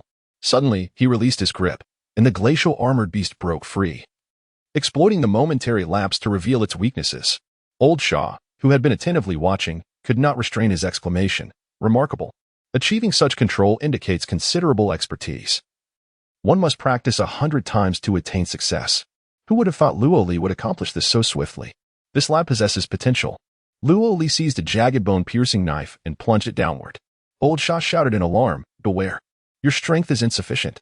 Indeed, Luo Li had deliberately diminished his force. The blade penetrated merely 3 inches, for Old Shah had already cautioned him that a single thrust could not reach the depths. The beast would struggle fiercely, potentially breaking free from the platform's grasp. This was precisely Luo Li's intent. The glacial armored beast let out a wail, breaking free from the platform's control and charging forth. Chaos ensued as the onlookers rushed to encircle and capture it. The beast, wailing, barreled forward, avoiding Luo Li, sensing the aura of death surrounding him. It charged toward Yang Chuan, a fact Luo Li had intentionally orchestrated. The beast raised its fearsome tusks, lunging at Yongchuan. As the glacial armored beast closed in on Yongchuan, its ivory fangs glistened menacingly. Danger loomed. However, Yongchuan merely smiled and with a flick of his hand, conjured a mountain-shaped artifact that instantaneously transformed in midair into a 3-foot square, crashing down with a resounding thud, crushing the glistening iron-armored beast flat, resulting in its immediate demise. This exemplifies the devastating power of the artifact, Mountain Collapse, wielded by one at the 4th level of Qi refinement, effortlessly reducing the iron-armored beast to a mere pancake. As Yongchuan prepared to admonish Luoli, the latter interjected, apologizing profusely, "I'm so sorry, it is all my fault." Despite Yongchuan's inclination to speak, he found himself at a loss for words. It would be unusual if Luoli did not encounter difficulties. After all, he was merely a novice. And the task at hand was indeed a daunting one. In truth, Yongchuan had not anticipated that Luoli could exploit the iron-armored beast's weakness and pierce it with a single blow. His intention was to observe Luoli's struggle in identifying vulnerabilities and to impart a lesson on humility. Yet, Luoli had escalated the situation unexpectedly. Shaking his head, Yongchuan remarked, "You may attend to other matters." But Luoli persisted, No, grant me another chance, I implore you, senior brother, just one more opportunity." With that, he dashed towards the second iron-armored beast, employing the bamboo pipe with precision, raising it onto the slaughtering platform, and then meticulously controlling his actions, his focus unwavering. This time, Luoli exerted himself for a full half-hour, until suddenly, a flaw appeared once more. With a decisive thrust, he drove the blade deep, piercing the core. The iron-armored beast did not struggle as the previous one had. It merely kicked its legs a few times before succumbing to death. Wiping the sweat from his brow, Luoli feigned exhaustion, grinning innocently as he declared, "All right, it's done. I've finally slain it." At his words, all eyes turned to him, and a profound silence ensued. They were all astounded. What extraordinary potential was this? Twice, and only twice, he had achieved such a remarkable feat, vanquishing the most challenging of foes. Everyone stood in disbelief, captivated by Luoli's burgeoning talent. This was precisely what Luoli desired. Had he effortlessly dispatched the creature on his first attempt, observers might have attributed it to innate skill or prior experience. However, the stark contrast between his failure the first time and subsequent success served as a testament to his profound potential and remarkable capacity for growth. Indeed, all present were astonished by this prodigy. Having slain the second iron-armored beast, Luoli feigned practice for half a day but did not rest. He began to prepare for the third. Yet, he wished to approach this beast differently from before, intending to follow his own strategy. He approached the iron-armored beast and, with a sudden motion, seized its tail with his left hand, akin to grasping the vital point of a venomous serpent. The creature's tail fell limp and unresponsive. Bound securely, the iron-armored beast remained still, its tail the only part free to strike, allowing Luoli to caress it at will. Luoli gently caressed the armored beast with his right hand, silently reciting a scripture. Dust returns to dust, earth returns to earth, life ultimately leads to death. The spirit shall eventually perish, all things shall fade away. In brilliance, merely a handful of yellow earth, a scoop of ashes. A century of life is but a fleeting dream. Is there truly anything eternal? As the sun sets on the world, the echoes of terror are palpable. Yet it is merely a moment in time. This was the rebirth mantra, one of the 99 auxiliary secret arts of the Seven Kills sect, intended to guide the dying to the afterlife. This mantra was not exclusive to the Seven Kills sect. It was widely known among the common folk as well. In the distance, onlookers began to murmur, "What is this young man attempting? Indeed, what is he doing? This is the rebirth mantra. He is guiding those armored beasts. Has he lost his mind? Guiding armored beasts? What a jest! What could he possibly be up to?" This incantation, recited with an extraordinary cadence, possessed a tranquil and soul-soothing magic, which explained its widespread dissemination. This magical influence extended not only to humans, the armored beast, a spiritual creature with intellect akin to that of a 6 or 7-year-old child, was not foolish and could perceive its surroundings. As Luoli continued his incantation, the armored beast beneath his hand began to relax. Beyond the efficacy of the scripture, the gentle caress of his right hand played a crucial role with each stroke. His vital energy permeated, akin to a hypnotic influence, gradually severing the beast's cerebral control over its body. As Luoli recited the mantra, the armored beast progressively let go of its tension. Its protective scales began to part, revealing its vulnerabilities. Releasing its tail with his left hand, Luo Li grasped the triangular bone-piercing blade tightly. With a sudden surge of power in his right hand, he unleashed his vital energy, breaking the beast's cerebral dominion over its body, and in that instant, the blade plunged deep, swift, precise, and fierce, as the vital energy shattered the defenses. It pierced through the armored beast's vital point. The agonizing pain was isolated from the beast's mind by Luo Li's force, rendering it oblivious to its suffering. In a single strike, the creature met its end, while Luo Li continued to softly recite, "Dust returns to dust, earth returns to earth, life ultimately leads to death. The spirit shall eventually perish, all things shall fade away, in brilliance, merely a handful of yellow earth, a scoop of ashes. A century of life is but a fleeting dream. Is there truly anything eternal? As the sun sets on the world, the echoes of terror are palpable. Yet it is merely a moment in time."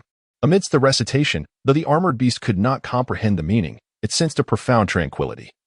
And so it succumbed to death without a trace of struggle. The onlookers were left in astonishment.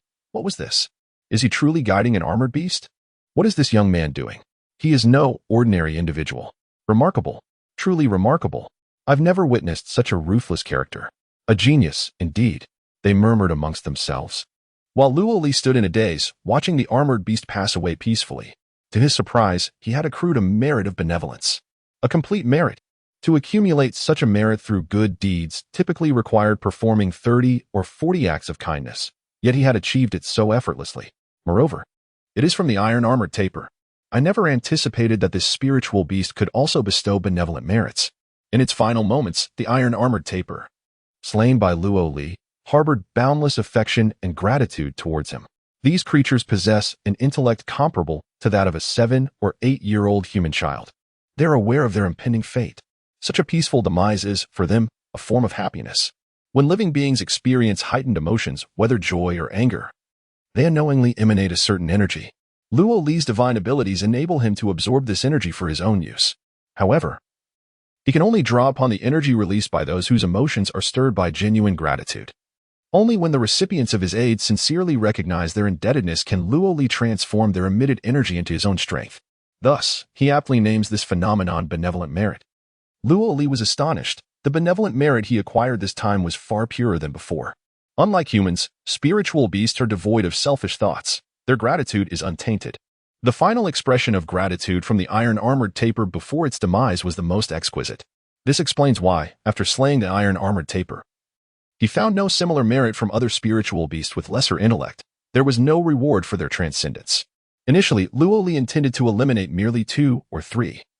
But upon encountering such fortune, he was resolute in his pursuit, setting aside the iron-armored taper to begin caressing the next one. The iron-armored taper initially struggled fiercely, but being bound, it was under Luo Li's control. As he chanted, it gradually relaxed, allowing him to sever its cerebral control, ultimately delivering the fatal blow. 1, 2, 3. Before long, aside from the 7 slain by Lao Sha and the 2 he initially dispatched, all 9 remaining were peacefully killed by Luo Li, resulting in 9 units of benevolent merit. The benevolent merit expended in the past was wholly reclaimed today. Luo Li ceased his actions, stowing away the 3 spirit-breaking blade, and addressed Yong Chuan. "Brother, all the pigs have been slain. What more is there to do?" Yong Chuan regarded him, remaining silent for a time, before inquiring, "Can this method of pig slaughter be shared with others?" Luo Li replied, "Certainly. Anyone who wishes to learn, I shall teach them. The rebirth spell is not a secret technique. With some study, one can grasp it." Yong Chuan nodded, saying, "Indeed, you have exceeded my expectations. Even towards dying swine. You exhibit genuine goodwill, and you do not hoard your secrets. You have altered my perception of the Luo family." In the ensuing conversation, Yong Chuan's demeanor softened. He was no longer as frigid. As Lao Sha had said, this individual was quite honorable, and his opinion of Luo Li gradually transformed. Luo Li clasped his fists in gratitude, stating, "Thank you, brother." Yong Chuan responded, "That will suffice for today. Return and rest. Take a day off tomorrow, and come back the day after." Having accomplished the task of slaying so many iron-armored tapers, Luo Li was granted a respite by Yong Chuan. Unbeknownst to Yong Chuan, he had already begun to regard Luo Li not as a mere child, as he had upon his arrival, but as an equal brother in arms. Luo Li nodded and said, "Thank you, brother. I have nothing pressing to attend to, so I shall assist my fellow brothers." Luo Li did not depart. Instead, he devoted himself to performing acts of kindness, assisting this individual and that one, generously engaging in charitable deeds. This not only allowed him to accumulate merit, but also enabled him to swiftly familiarize himself with the Tuashi courtyard, exploring potential avenues for financial gain. As he extended his helping hand, those whom he assisted expressed their heartfelt gratitude. "Thank you, junior brother. You are truly a good person. Thank you so much." Of course, some were genuinely appreciative, while others feigned gratitude. As the day's tasks concluded, everyone returned to their quarters to commence their cultivation. After partaking in dinner, Luoli settled in the meditation chamber to practice, inhaling and exhaling rhythmically. After some time, he could not help but exclaim in frustration after so long of breathing exercises. "I have only managed to accumulate 3 breaths of true qi. This is excruciating." Although the meditation chamber was classified as a third-tier facility, the concentration of spiritual energy was exceedingly low. Thus, Luoli resorted to utilizing spirit stones to absorb their inherent energy. With the spirit stone in hand, as Luoli cultivated, the energy gradually flowed out, infusing his body. The sensation was entirely different. The experience of absorbing spiritual energy was exhilarating. Within his qi, spirals of energy began to form one after another. 1 breath, 2 breaths, 3 breaths, 10 breaths, 20 breaths, 30 breaths, 100 breaths. It was no wonder that spirit stones held such value. They were indeed remarkable, significantly enhancing his cultivation speed. Without them, he would have been utterly exhausted relying solely on the meditation chamber. However, upon reaching 100 breaths, Luoli encountered a dilemma. The spiritual energy within the spirit stone contained impurities that needed to be refined during absorption. This refining process posed a risk to his body, as he had yet to attain the strength to disregard these impurities. Furthermore, it was a considerable waste. He could only absorb 1/10 of the energy provided by the spirit stone, with the remainder squandered. Additionally, of the energy he did absorb, 40% would gradually dissipate over time, given the limitations of his spiritual roots. After 6 hours, Luoli shook his head, concluding that he could not continue. It was time to stop. Ultimately, he found that he had accumulated 137 breaths of true qi, bringing his total to 502 breaths. Although 137 breaths was less than what he could gain from consuming roasted meat, it was still a substantial amount. Ordinary cultivators, like Xianshui Hanzi and others, typically increased their qi by only 20 or 30 breaths per day through spirit stones, while even Gao Peng with his dual spiritual roots managed only 60 or 70 breaths. Luoli's ability to surpass them significantly stemmed from the unique cultivation methods he practiced, which included not only the secret arts of the Lingdai sect but also those of the Tianqing Jian sect, whose primary characteristic was to accumulate while minimizing waste. Moreover, Luoli's body had endured years of the longevity poison stimulation, followed by his father's refinement that maximized his potential. Consequently, he could more easily withstand the toxic impurities within the spirit stones, allowing him to far exceed others. However, this advantage would diminish as his realm advanced and others' bodies continued to evolve. Gazing at the spiritually diminished spirit stone in his hand, Luoli couldn't help but furrow his brow. Dining, cultivating, everything was inextricably linked to spirit stones. He gradually came to realize their significance. It seemed that to thrive in the realm of cultivation and to attain the legacy of the Divine Might sect, the foremost task was undoubtedly to amass spirit stones. With spirit stones, one could possess anything. Without them, one would find even the smallest steps arduous. As day broke, Luoli did not take a respite but instead headed to the slaughterhouse to lend a hand. The others were taken aback, wondering why this lad had returned when he was supposed to be resting. Observing that Luoli had come to assist with voluntary labor, expecting nothing in return, opinions varied among the crowd. Some were grateful, others skeptical, some muttered disparaging remarks, while others harbored conspiracy theories, questioning his motives. Yet, Luoli remained unfazed, indifferent to their thoughts or words. He was simply engaged in what he wished to do, helping those in need. Of course, Luoli was no fool. He dismissed those who were ungrateful for his assistance, knowing they would not contribute to his benevolent merit. This merit was essentially a unique spiritual resonance emitted by those who appreciated Luoli's help, which he could absorb and transform into a peculiar form of elemental energy. On the 6th day within the sect, Luoli calculated the time. It was the beginning of April. Upon entering the sect, it had been announced that there would be a grand gratitude banquet at the Xiang kitchen that evening. As anticipated, by afternoon, the Tuashi courtyard rang its bells, summoning all disciples to gather, clad in their robes. Under the guidance of Elder Jian, they formed an orderly procession, setting out collectively. Luoli and Gao Peng found themselves at the rear of the line, which consisted of more than 100 individuals, the entire assembly of the Tuashi courtyard. Outside the courtyard, 6 colorful winged carriages stood in a line, awaiting their passengers. Noticing these carriages, seventh brother quietly remarked, "Our sect possesses a total of 12 colorful winged carriages, all of which will be in use today to transport the disciples. After all, the carriages are swift. We shall arrive in no time." As everyone boarded, when it was Luo Li's turn, countless voices called out, "Junior brother, come to my side. There is an open seat here. Sit with me. It's comfortable on this side." After several days of helping, Luo Li had established a good rapport within the sect, and everyone treated him with great courtesy. He casually chose a seat, and soon everyone was settled as the carriage ascended, transporting them to the outer sect's main hall. Upon disembarking, guided by Elder Jian, they entered a grand hall adorned with green stone flooring, lined with hundreds of banquet tables, each capable of seating 10. In this moment, silence enveloped the hall as everyone quickly found their seats according to the long-established customs. Luo Li was assigned a seat as well. At this point, he observed that the hall accommodated over 3,000 seats, indicating that the outer sect boasted 3,000 disciples. These seats were arranged into 13 clusters, representing the 13 outer courtyards, with his Tuashi courtyard being the smallest, comprising merely over 100 individuals. At this moment, individuals gradually arrived at the serene pavilion.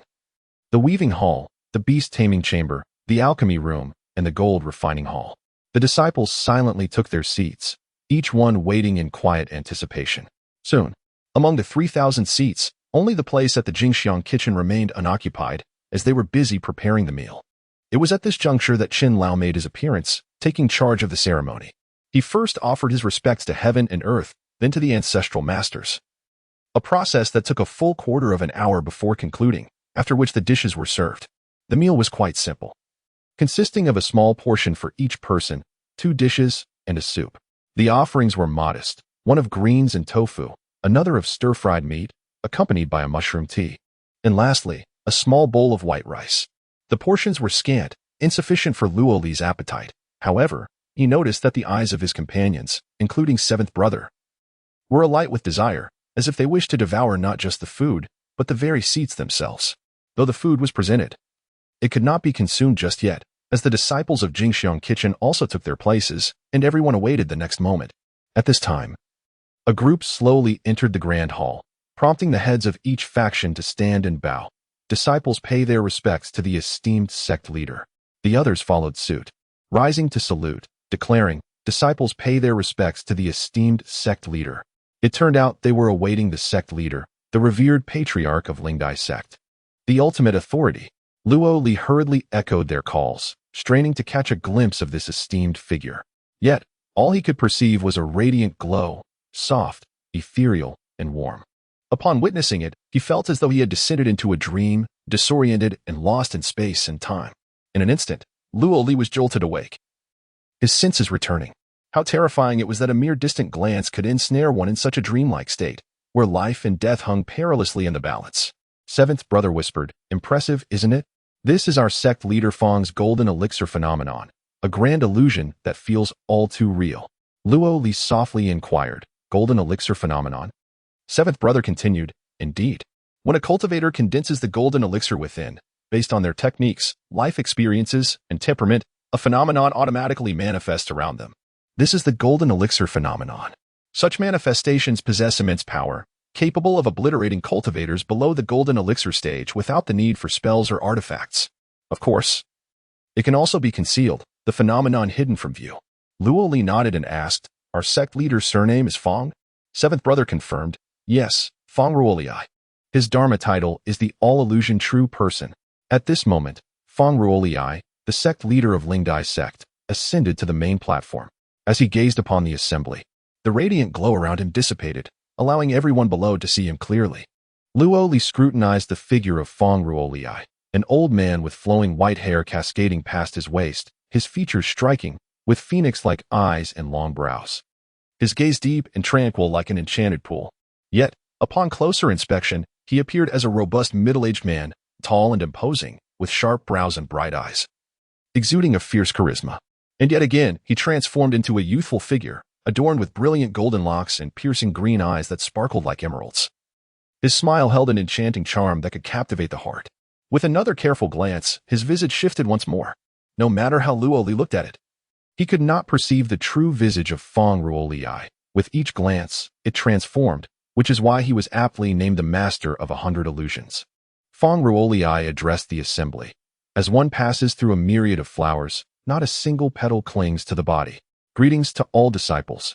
Instantly, everyone rose in unison. Responding, as one passes through a myriad of flowers, not a single petal clings to the body. Greetings, Master. This was the etiquette of the sect. Feng Ruolei continued. Today's feast is a celebration of gratitude. 30,000 years ago, during the great calamity of the beast transformation sect, our esteemed ancestor had to leave the sect, crossing vast oceans to the 5 islands of the heavenly spider to carve out a new realm. At that time, the 12 branches of the beast transformation sect arrived here, with the sea bear, black dragon, and golden rhinoceros as the most formidable. Our spirit butterfly was the weakest, often subjected to bullying. Yet, after 30,000 years, only our spirit butterfly and the black dragon remain among the left-hand sects, while the others have either perished or fled. Why is this? It is neither luck nor coincidence, but rather the result of countless predecessors of our sect sacrificing their lives and shedding blood to establish this foundation. Thus, we must express our gratitude to our founding ancestor, Dao I, for creating the spirit butterfly lineage, to the ascended ancestor, Jin Dai, for her protection in the celestial realm and guidance for us, her descendants, and to the countless venerable ancestors who fought valiantly and sheltered us from storms. At this point, Feng Ruolei ceased speaking and closed his eyes in gratitude. And everyone followed suit. Luo Li also began to express his thanks, genuinely moved. Without these ancestors, he could never have departed from the realm of the soulless, nor possessed his own powers as an example. His gratitude was heartfelt, sincere in its authenticity.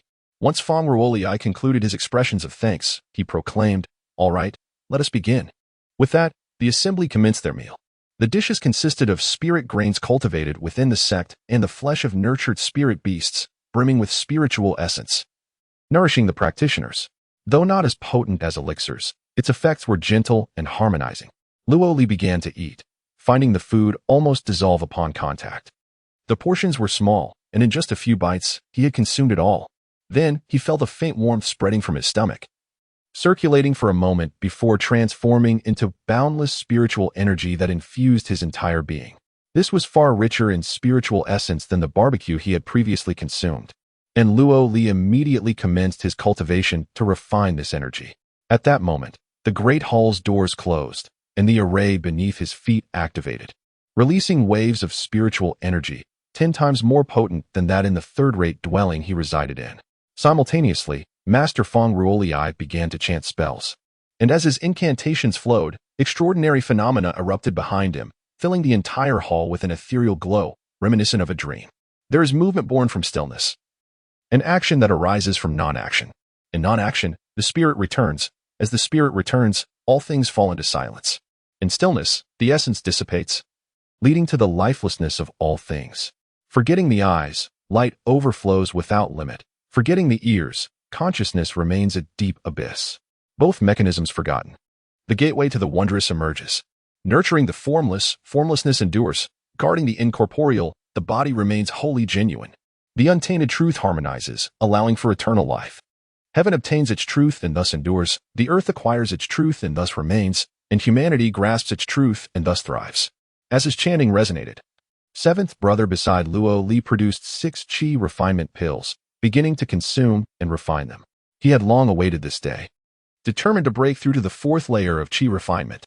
Not only he, but many cultivators were similarly inclined, seizing this opportunity to challenge their bottlenecks. Bolstered by spiritual sustenance and the support of their sect leader's incantations, they might just achieve a breakthrough. Luo Li commenced his cultivation, gradually refining the spiritual energy imbued in the sustenance, meticulously storing it in his chi, its quantity slowly increasing, though some dissipated. Ultimately, he concluded his session, having amassed 364 breaths of true energy, bringing his total to 1,087 breaths.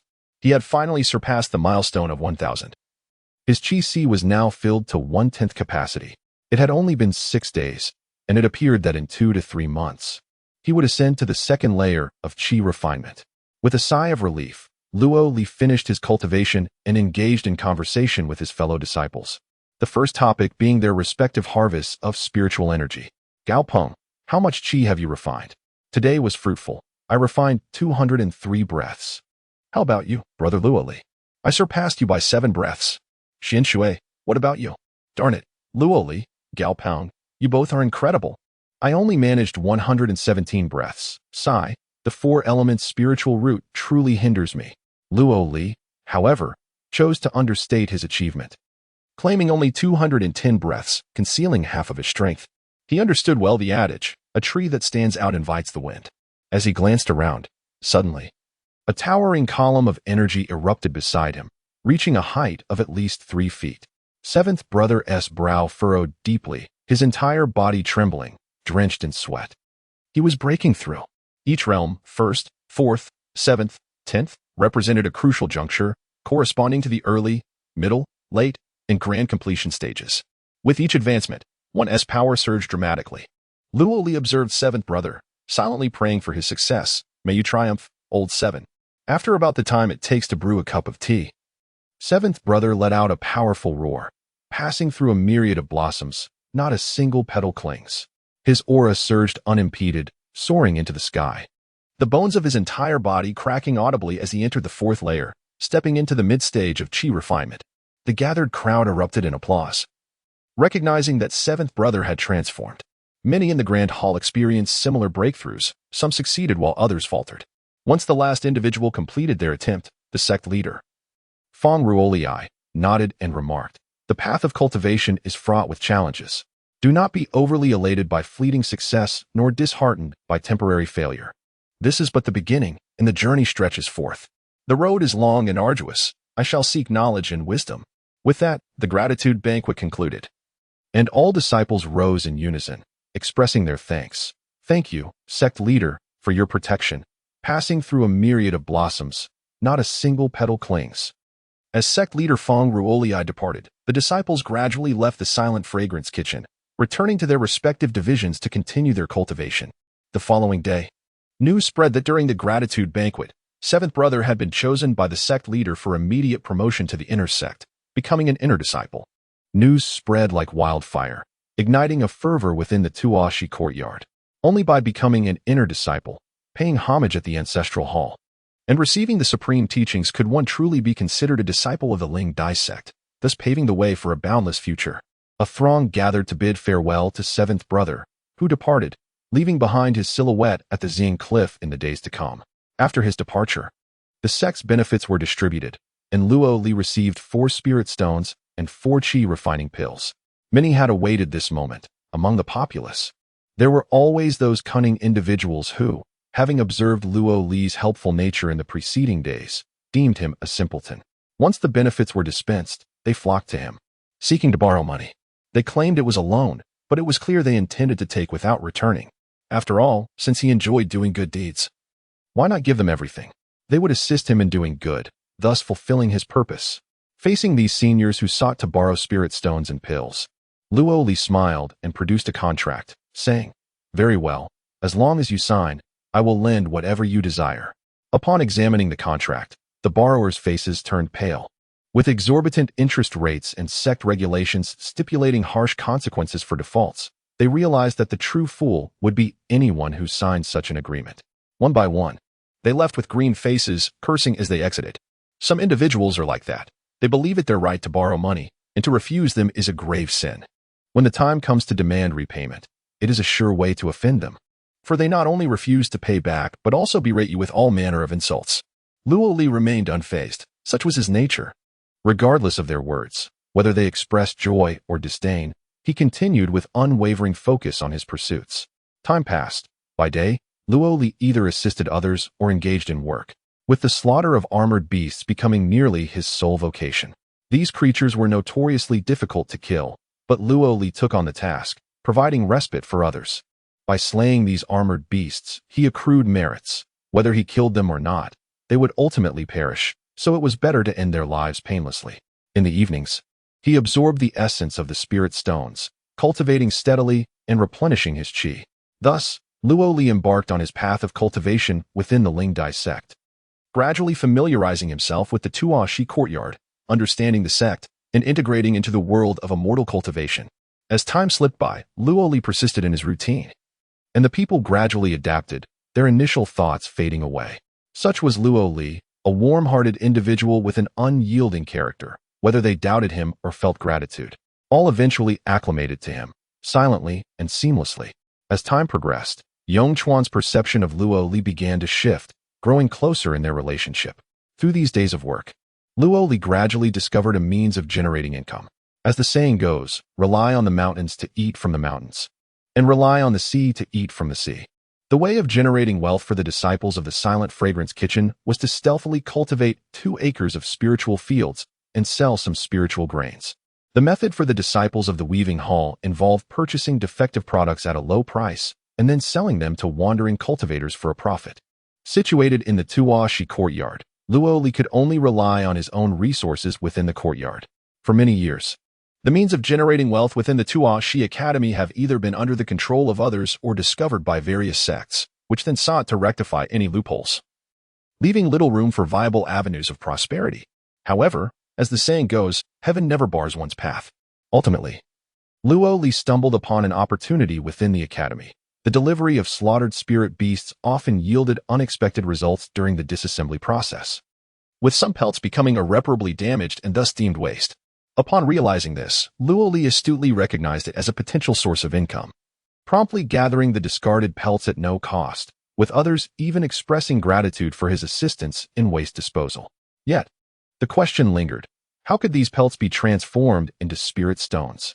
Determined to find a solution, Luo Li utilized the benefits afforded to third-tier disciples and ventured to the outer sect's library to seek knowledge. The wisdom contained within books is indeed a treasure trove.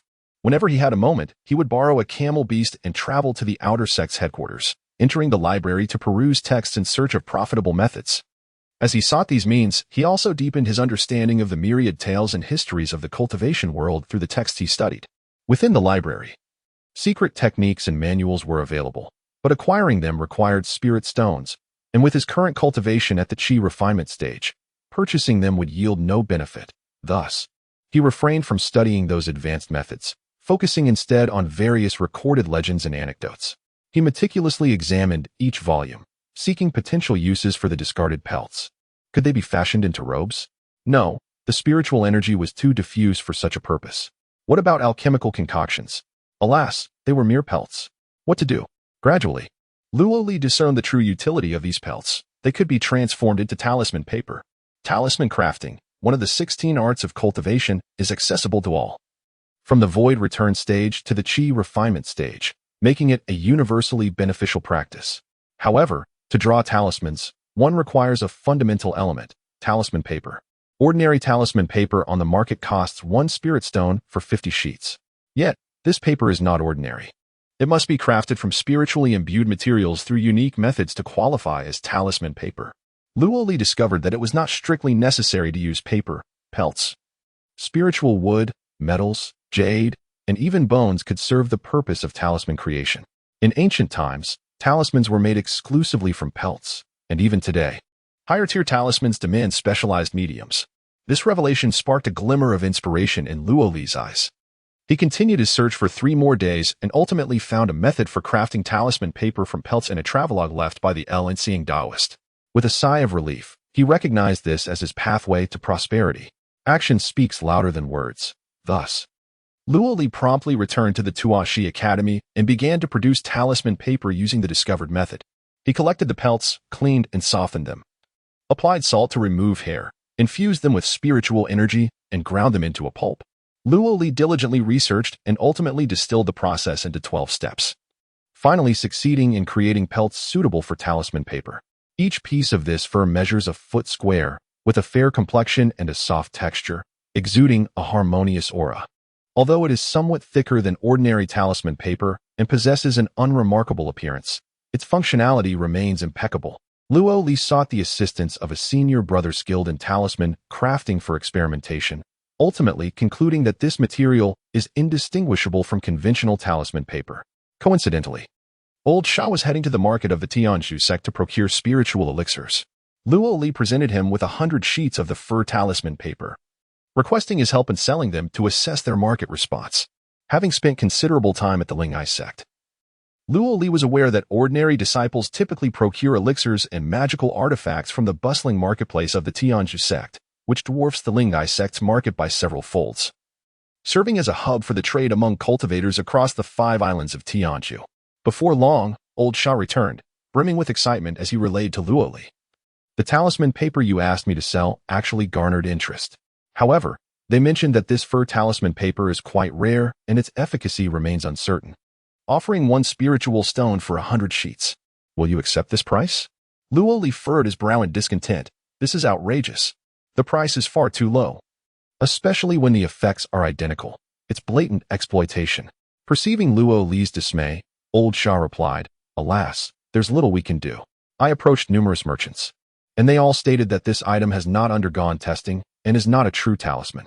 The outcome is apparent, and should any issues arise, the financial repercussions would be trivial compared to the damage to their reputation. 1 spiritual stone is still a spiritual stone. We hardly incurred any costs, so let us consider it a labor of love. Luo Li protested, this is unacceptable. They are taking advantage of us. Suddenly, a spark of inspiration ignited within Luo Li, prompting him to exclaim, wait, Shago, what did you just say? It's not a true talisman, and the effects are clear. By the way, what are the prices of talismans in that marketplace? Old Sha responded, for talismans, a low-grade talisman suitable for the chi refinement stage costs 3 for 1 spiritual stone. A mid-grade talisman is priced at 1 for 1 spiritual stone, and a high-grade talisman is 3 spiritual stones each. Luo Li clapped his thigh, declaring, this simplifies everything. We can transform this talisman paper into genuine talismans. With our own paper, it's a no-cost venture. Thus we could earn even more spiritual stones. Old Sha was momentarily taken aback, then remarked, it's not as simple as it sounds. Crafting talismans is quite challenging. First, one must possess the ability to create them. To produce talismans, one must at least reach the 2nd stage of chi refinement to manipulate spiritual energy outward, which is essential for crafting talismans. Furthermore, you need the proper tools. While you may have the talisman paper, you also require a talisman brush, which is a magical artifact, along with spiritual ink and an inkstone, all of which necessitate spiritual stones. It's exceedingly difficult. Lastly, mastering the technique of talisman crafting is one of the 16 arts of cultivation and is only taught within the inner sect. There are talisman manuals available for purchase, but they cost hundreds of spiritual stones. Acquiring this skill is an arduous task. Luo Li merely smiled, choosing not to voice his doubts. As long as he had a goal, he possessed direction. All that remained was the pursuit of effort. With a clear objective in sight, the path forward became illuminated, leaving only diligence to pave the way. First, let us address the initial concern, the advancement to the 2nd tier of chi refinement. For Luo Li, this is not a significant issue. Throughout the past 3 months of diligent practice, he has been refining spirit stones daily, resulting in a notable increase in his spiritual energy, sometimes accumulating 100 breaths worth, and at other times, merely dozens. In fact, just 2 days prior, he had completely filled his chi. However, upon reaching this fullness, Luo Li discovered an inability to integrate all the spiritual energy, as if an invisible barrier stood before him. Nonetheless, this challenge is surmountable. With the arrival of July 1st, he resolved to break through during the upcoming gratitude feast. The day soon arrived. Having attended this gratitude feast 3 times before, Luo Li was no longer filled with the novelty of his initial visits. He now navigated the event with ease. After partaking in the ceremonial meal, the master displayed the manifestation of the golden core. For the first time, Luo Li consumed a chi refinement pill, utilizing the atmosphere of the banquet to initiate his breakthrough. He placed the pill in his mouth, allowing it to dissolve slowly with his saliva before swallowing. Once the elixir entered his body, a refreshing, fragrant warmth surged within his stomach, swiftly traveling along the 12 meridians to his lungs.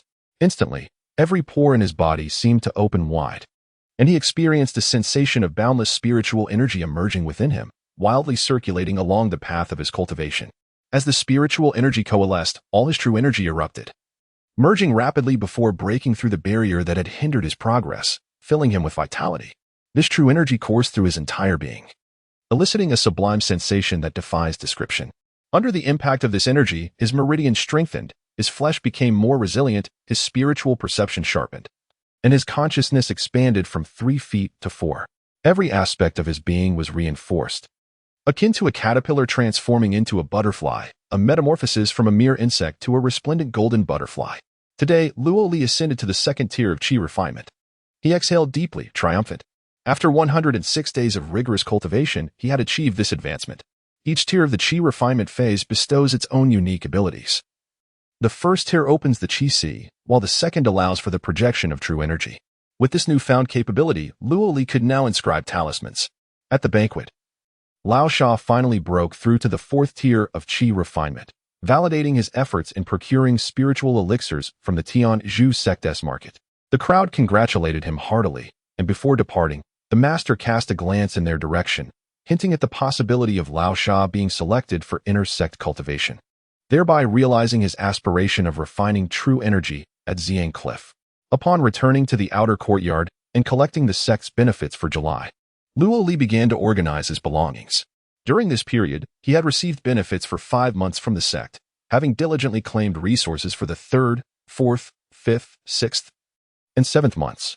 After deducting the expenses of dining with others and the 3 spirit stones he had refined himself, he was left with 14 spirit stones. In addition to the spirit stones, he possessed 26 qi refinement pills. The 3 pills he had once gifted to Brother 7 were returned to him, along with an additional 10, resulting in a net gain of 7 pills and a significant favor owed. Furthermore, within his stomach lay an exquisite blood crystal stone, intermittently emanating a sanguine aura to replenish Luo Li's true energy.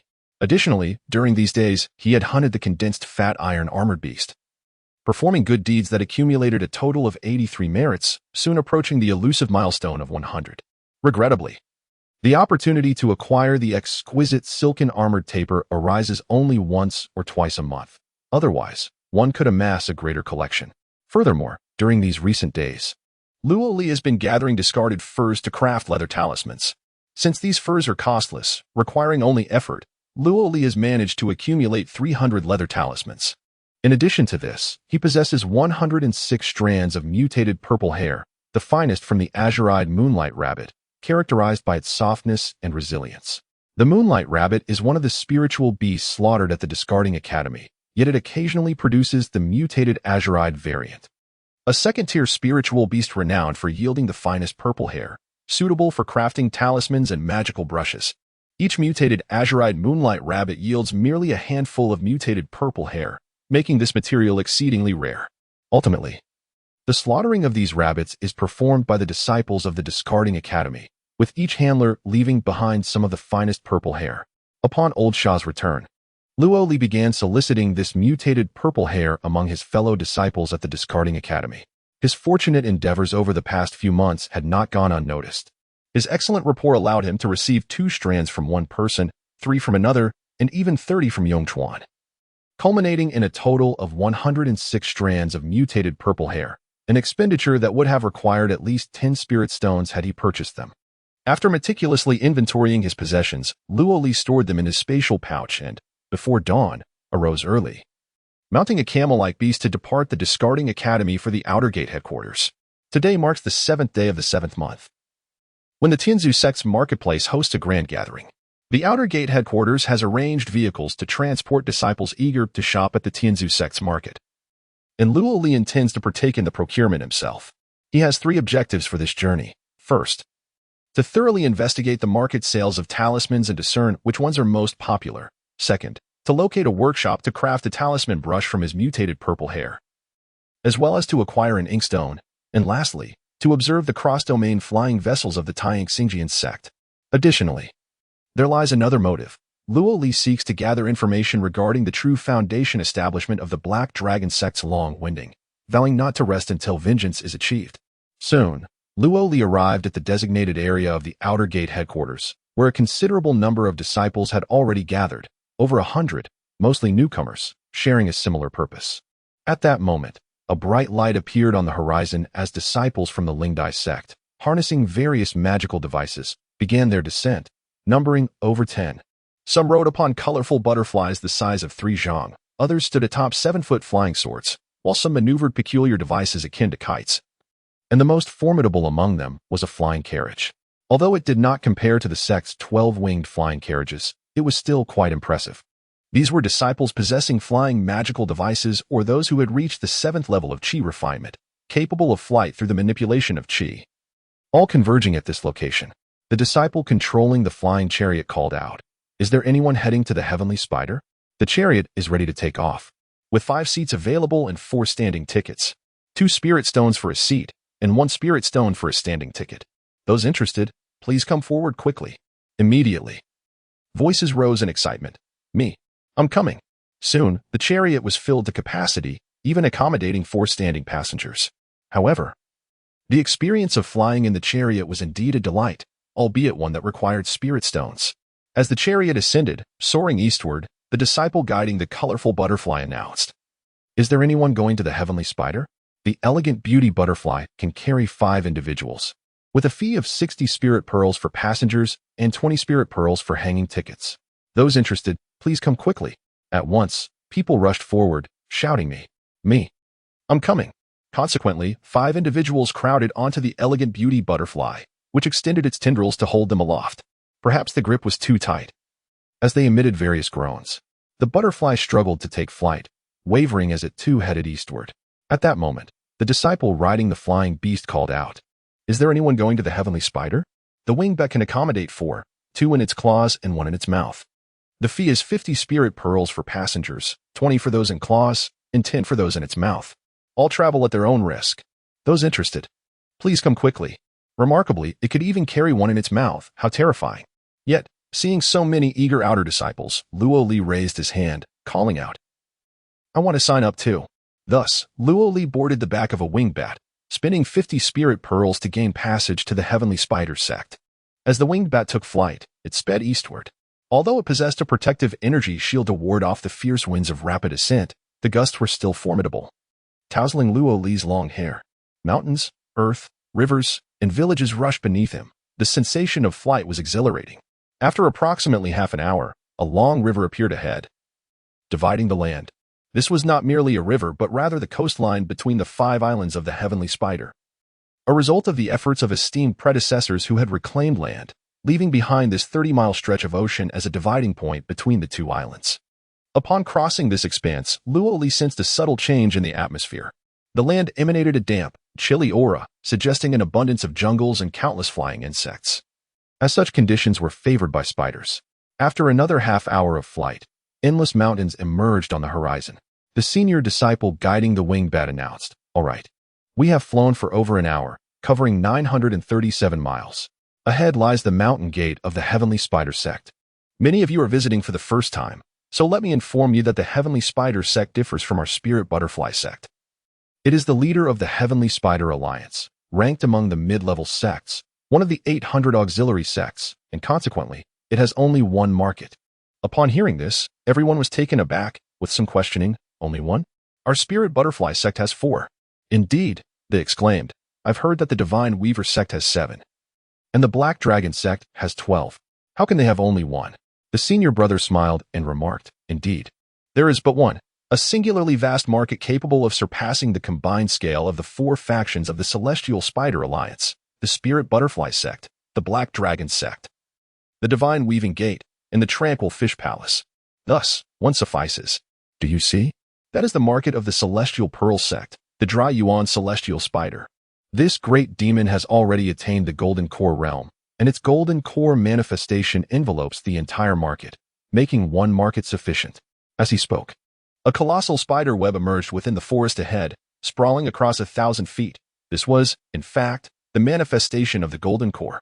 The silken strands, 3 feet thick, formed an intricate 3-layered network, both inner and outer, and amid this web stood a golden spider, motionless as if carved from stone. This was the dry yuan celestial spider, weaving the essence of heaven and earth within its web, concealing the entirety of the celestial spider sect's market within its golden core manifestation, under its dominion. The market of the spirit butterfly sect merely housed a foundational realm earth-eating stone demon. Whereas the dry yuan celestial spider was a golden core spider demon, there existed at least 100-fold disparity in strength, presence, and market size between the 2. In an instant, the flying beast entered the web, and with a shift in space, a vast aerial city unveiled itself before them. This was the market of the celestial spider sect.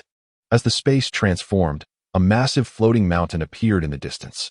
It resembled a peak cleaved in twain, inverted in direction, cascading downward, suspended as a grand platform. Upon this platform lay fields, rivers, and mountain ranges converging towards a central city. This was the market. The city boasted towering granite walls, and within, the streets were wide, flanked by buildings typically 5 to 7 stories high, with even the shortest reaching 3 stories. These edifices, resplendent in deep blue, appeared as if crafted from crystal, exuding an ethereal translucence. The walls shimmered with a faint glow, serving as a barrier against prying eyes, shrouding the interior from view. Despite their exquisite material quality, the architectural style was rather simple and robust, occasionally adorned with light gray murals depicting variously shaped spiders. Endless verdant pines and cypress trees adorned the city, creating a dreamlike ambience. While beneath, lush grass carpeted the ground, and shady trees provided solace, as wisps of white clouds drifted languidly below, reminiscent of a celestial paradise. The entire city featured 12 gates, and as the flying beast landed at one of them, the crowd disembarked. The senior brother guiding the beast cautioned, "Remember? Today there are cross-domain flying vessels bustling about, marking a small market, which will be quite lively, yet thieves will abound. Be vigilant with your storage bags. Furthermore, refrain from unnecessary disputes here. We are all within the belly of the dry yuan celestial spider and must abide by the market's rules. Additionally, there are many spiders in this market. Although they may appear fearsome, they pose no threat as long as you do not provoke them. However, do not step on them. Otherwise, you will be liable to compensate with spirit stones of equivalent size." As dusk approached, he declared that he would await them at the west exit of the marketplace, advising that the early arrivals would be the first to depart. Those who wished to return on foot and arrived late would be disregarded. With that, he tucked away his flying beast and entered the bustling market alone, while Luo Li and the others swiftly followed suit. The marketplace was a labyrinth of shops selling a myriad of goods, surrounded by throngs of pedestrians who had set up stalls to conduct their small trades. Luo Li wandered about, surveying the surroundings, gauging prices, and marveling at the treasures. Most importantly, he sought to ascertain whether talismans held any market value here and what their pricing was like. The vendors of talismans predominantly operated from makeshift stalls, offering reasonable prices. 3 low-grade talismans were valued at 1 spirit stone, a medium-grade talisman at 1 spirit stone, and a high-grade talisman at 3 spirit stones. Transactions typically occurred in batches of 10 or more, and the demand was brisk, indicating a promising trade. Beyond talismans, the marketplace was expansive, with an array of goods available. Notable items included a magical artifact used to flatten iron-armored beasts, available for 80 spirit stones, and a bamboo hawk for solo flight, priced at 150 spirit stones. The abundance of splendid items captivated Luo Li. Although he could not afford them, merely witnessing their existence was a delight. As he meandered, Luo Li stumbled upon a second-hand goods shop specializing in used and often damaged items, where many impoverished wanderers searched for necessities. Without needing to utter a word, he began his quest among the piles of merchandise, aiming to find a sealing inkstone, an auxiliary artifact essential for stabilizing spiritual energy when inscribing talismans. A standard, intact sealing inkstone was typically worth around 30 spirit stones, though some legendary versions could fetch hundreds of thousands. Naturally, he could not afford the extravagant ones, so he hoped to find a more affordable option among the second-hand wares. After a prolonged search, Luo Li discovered a sealing inkstone with 1 corner damaged. After conversing with the shopkeeper, he learned it could be acquired for 12 spirit stones. However, he refrained from making a purchase, opting to explore the remaining 11 similar shops in the marketplace first. Thus, he continued his search, ultimately finding 13 variously flawed sealing inkstones across 7 of those shops. The most expensive was priced at 18 spirit stones, while the least costly was merely 11 spirit stones, leaving Luo Li with choices to contemplate. One particularly appealing sealing inkstone, known as the Songhua inkstone, was both heavy and light, possessing a resilient yet gentle texture. It emitted no sound when touched, and its surface felt as soft as a child's skin. Regrettably, it was priced at 18 spirit stones. Another, the Shijiang inkstone, was also commendable and more affordable at 11 spirit stones, with its fine texture and silky veins, exuding a lustrous appearance that promised quick ink absorption. Alas, it was marred by extensive damage. The Yishui inkstone presented a decent option as well. Its sturdy, lustrous stone felt smooth to the touch and retained ink splendidly without being overly absorbent.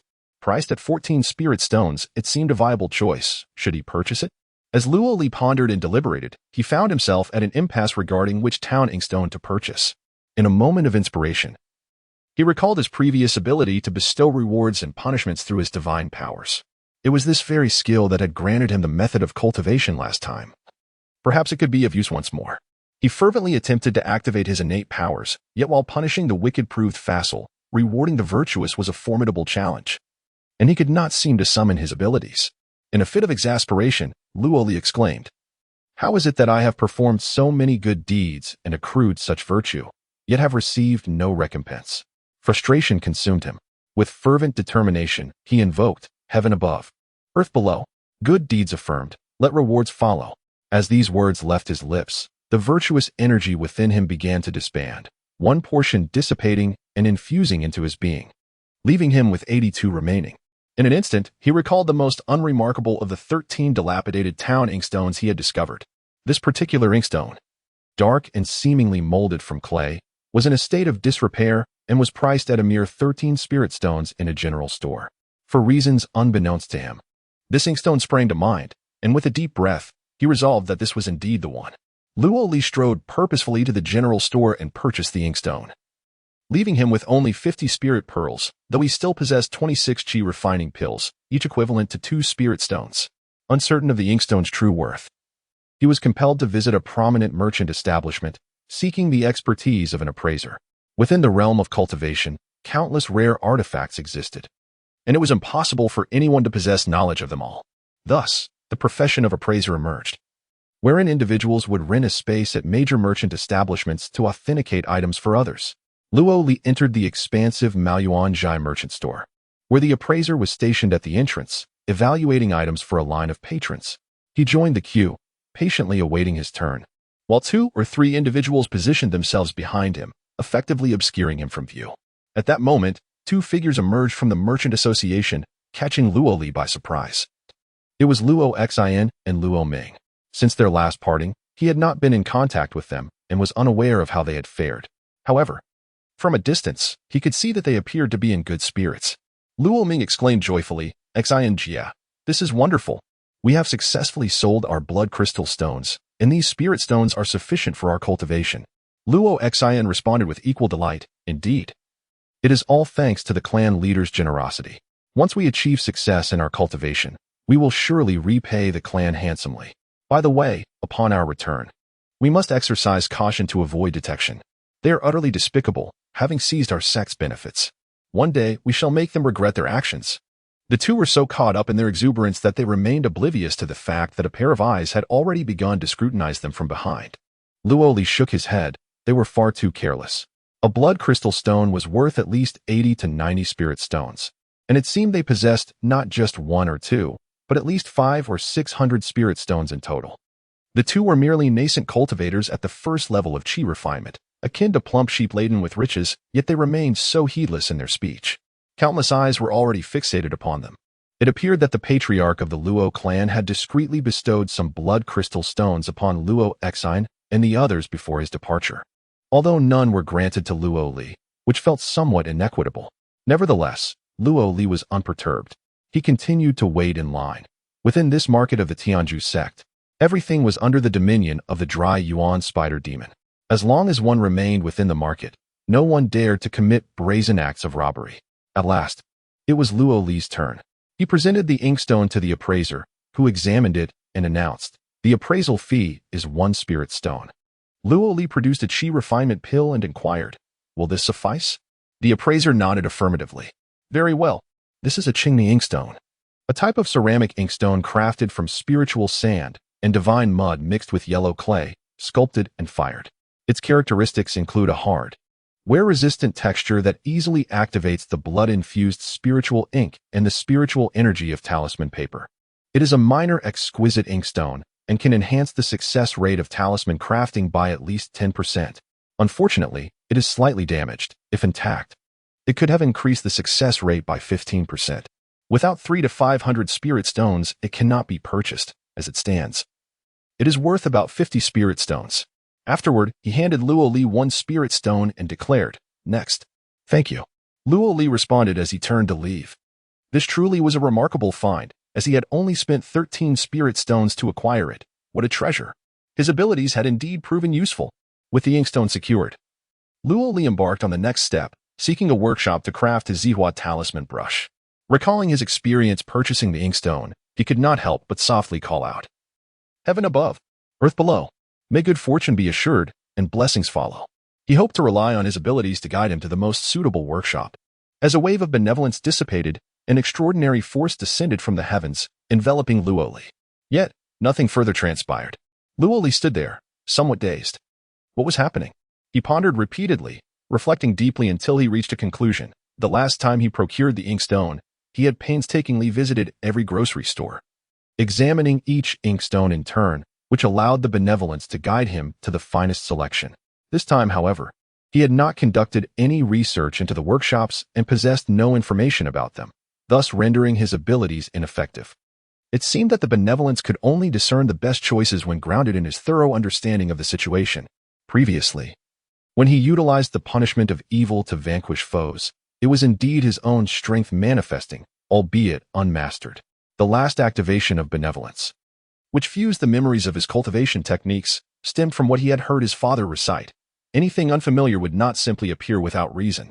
In the realm of qi refinement and challenges, the true energy is derived from the extraordinary blood crystal, a treasure I possess. Not merely a gift for my absorption of qi. The efficacy of this divine ability is contingent upon my ownership. Thus, this benevolent power cannot bestow advantages upon me without merit. It can only optimize what I have encountered, experienced, and possessed, rendering the finest choices.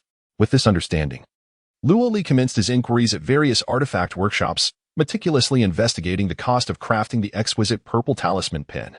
To his astonishment, he discovered that this creation is deemed a custom artifact, and the processing fees were astonishingly higher than the purchase price of a regular talisman pin. A standard pin costs around 50 spirit stones, with the cheapest being 42, even if one were to provide the materials. Crafting a pin would still demand a minimum of 50 spirit stones. However, the advantage lies in the fact that this custom pin possesses far greater spiritual utility than ordinary ones. Luo Li found himself troubled, for he had merely 25 elixirs remaining and 1 spirit stone equivalent to 50 spiritual pearls. Should he proceed with the custom pin, accounting for the return expenses, he would be left destitute of spirit stones. Reluctantly, he considered purchasing a regular talisman pin, which would leave him with 8 spirit stones. He could also sell some of the purple fur, potentially garnering 10 spirit stones, thus yielding a modest profit. What to do? Faced with this difficult decision, Luo Li gritted his teeth and invoked his divine ability once more. Heaven above, earth below, let good fortune be assured, and blessings follow. With this invocation, his benevolence diminished by 1, leaving him with 81. Suddenly, an image of a workshop he had previously inquired about appeared in his mind. Exhaling deeply, Luo Li made his way to this establishment, known as Dusty Tower.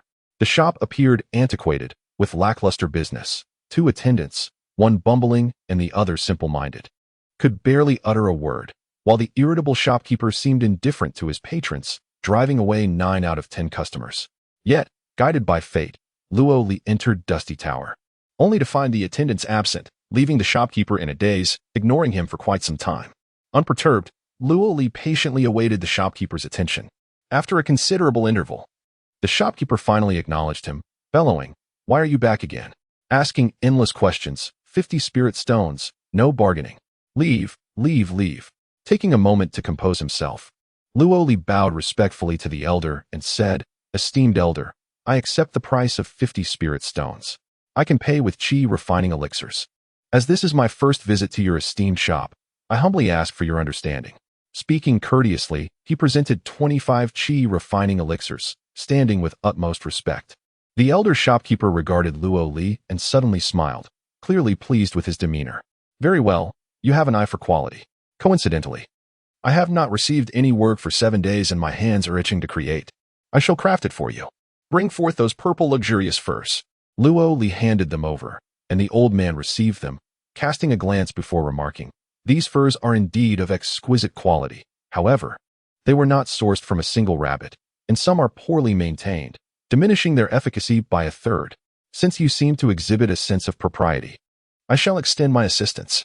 With that, he extended his hand, and suddenly, a ball of flame manifested within his grasp, roasting the purple furs over the fire. Luo Li gazed at the flames, unable to contain his exclamation. "Heavenly spiritual matter? This is spiritual fire. His studies in the scripture repository of the outer courtyard were not in vain. This was indeed a celestial creation. Heavenly spiritual matter refers to the naturally occurring entities endowed with various attributes, categorized into 4 tiers and 16 grades, all of which are exceedingly rare and of immense value. Notably, among these, spiritual fire holds the greatest worth, utilized in forging artifacts, concocting elixirs, and battling foes. It is the most treasured of all heavenly spiritual matter. The old man chuckled, saying, "At least you possess discerning taste. This is the earth core melting flame of the profound grade, which can only be encountered deep within the earth, thousands of feet below the surface, within the earth's core. You are fortunate. I find you agreeable. And since I have some leisure, I shall forge a talisman pin for you with this spiritual fire." As he spoke, he waved his hand, causing the roasted purple furs to soar, and with another gesture, more than a dozen materials from the side lifted into the air, merging into the flames in his hand. He did not employ a furnace, but rather refined the materials in the void itself. The spiritual fire emanated an abundance of spiritual energy, compelling Luo Li to retreat involuntarily. Utterly awestruck, this was profound grade spiritual fire, and the ability to refine in the void. Only a golden core realizer could accomplish such a feat. He was a golden core realizer. This was akin to a master of the spirit butterfly sect. Luo Li truly broke into a sweat, overwhelmed by the sheer might. The flames flickered, and the old man exhaled a breath of true qi, producing a hissing sound as endless white smoke enveloped the room, only dissipating after a considerable while. The old man smiled, declaring, "It is complete. A minor exquisite talisman pen. By mere chance, I have also forged it into a magical tool, imbued with 12 layers of earthly spirit seals, which will enhance your talisman's success rate by at least 20%, sufficient for your foundational stage. Now, prick your finger and let your blood acknowledge its master." He cautioned, "Remember, once you acknowledge it with your blood, this pen may only be wielded by you. Should anyone else attempt to channel their qi into it, it shall shatter, preventing you from selling it upon leaving." With that, he handed Luo Li the talisman pen, which felt weightless, resembling the tender green shoots of bamboo blossoming in spring, crystal clear and brimming with vibrant life force. A minor exquisite talisman pen, a magical tool, containing 12 prohibitions, crafted by a golden core realizer. This could fetch at least 1,000 spirit stones. Thus, the old man employed a secret method, necessitating blood acknowledgement, ensuring that no one but Luo Li could utilize this pen, lest he sell it and render the old man's efforts futile. As the pen required blood acknowledgement, Luo Li bit his index finger, letting his blood fall upon it. At that moment, inspiration struck him, and he softly chanted, "Heaven above, earth below. Let good fortune be assured and rewards bestowed." With these words, the benevolent energy within him began to dissolve, dispersing a stream of virtue that summoned the earthly power to descend and infuse the pen. As the blood of Luo Li mingled with the formidable power of heaven and earth, the brush underwent a remarkable transformation. 2 ancient runes emerged on its body, one a pale yellow, the other a soft blue. When these 2 runes overlapped, they formed a delicate green rune, exuding an exquisite beauty. The synthesized rune radiated a green luminescence, ethereal and elusive, holding its brilliance in reserve. The old man in the distance was momentarily taken aback and exclaimed, "No way. Today truly feels like a ghostly encounter.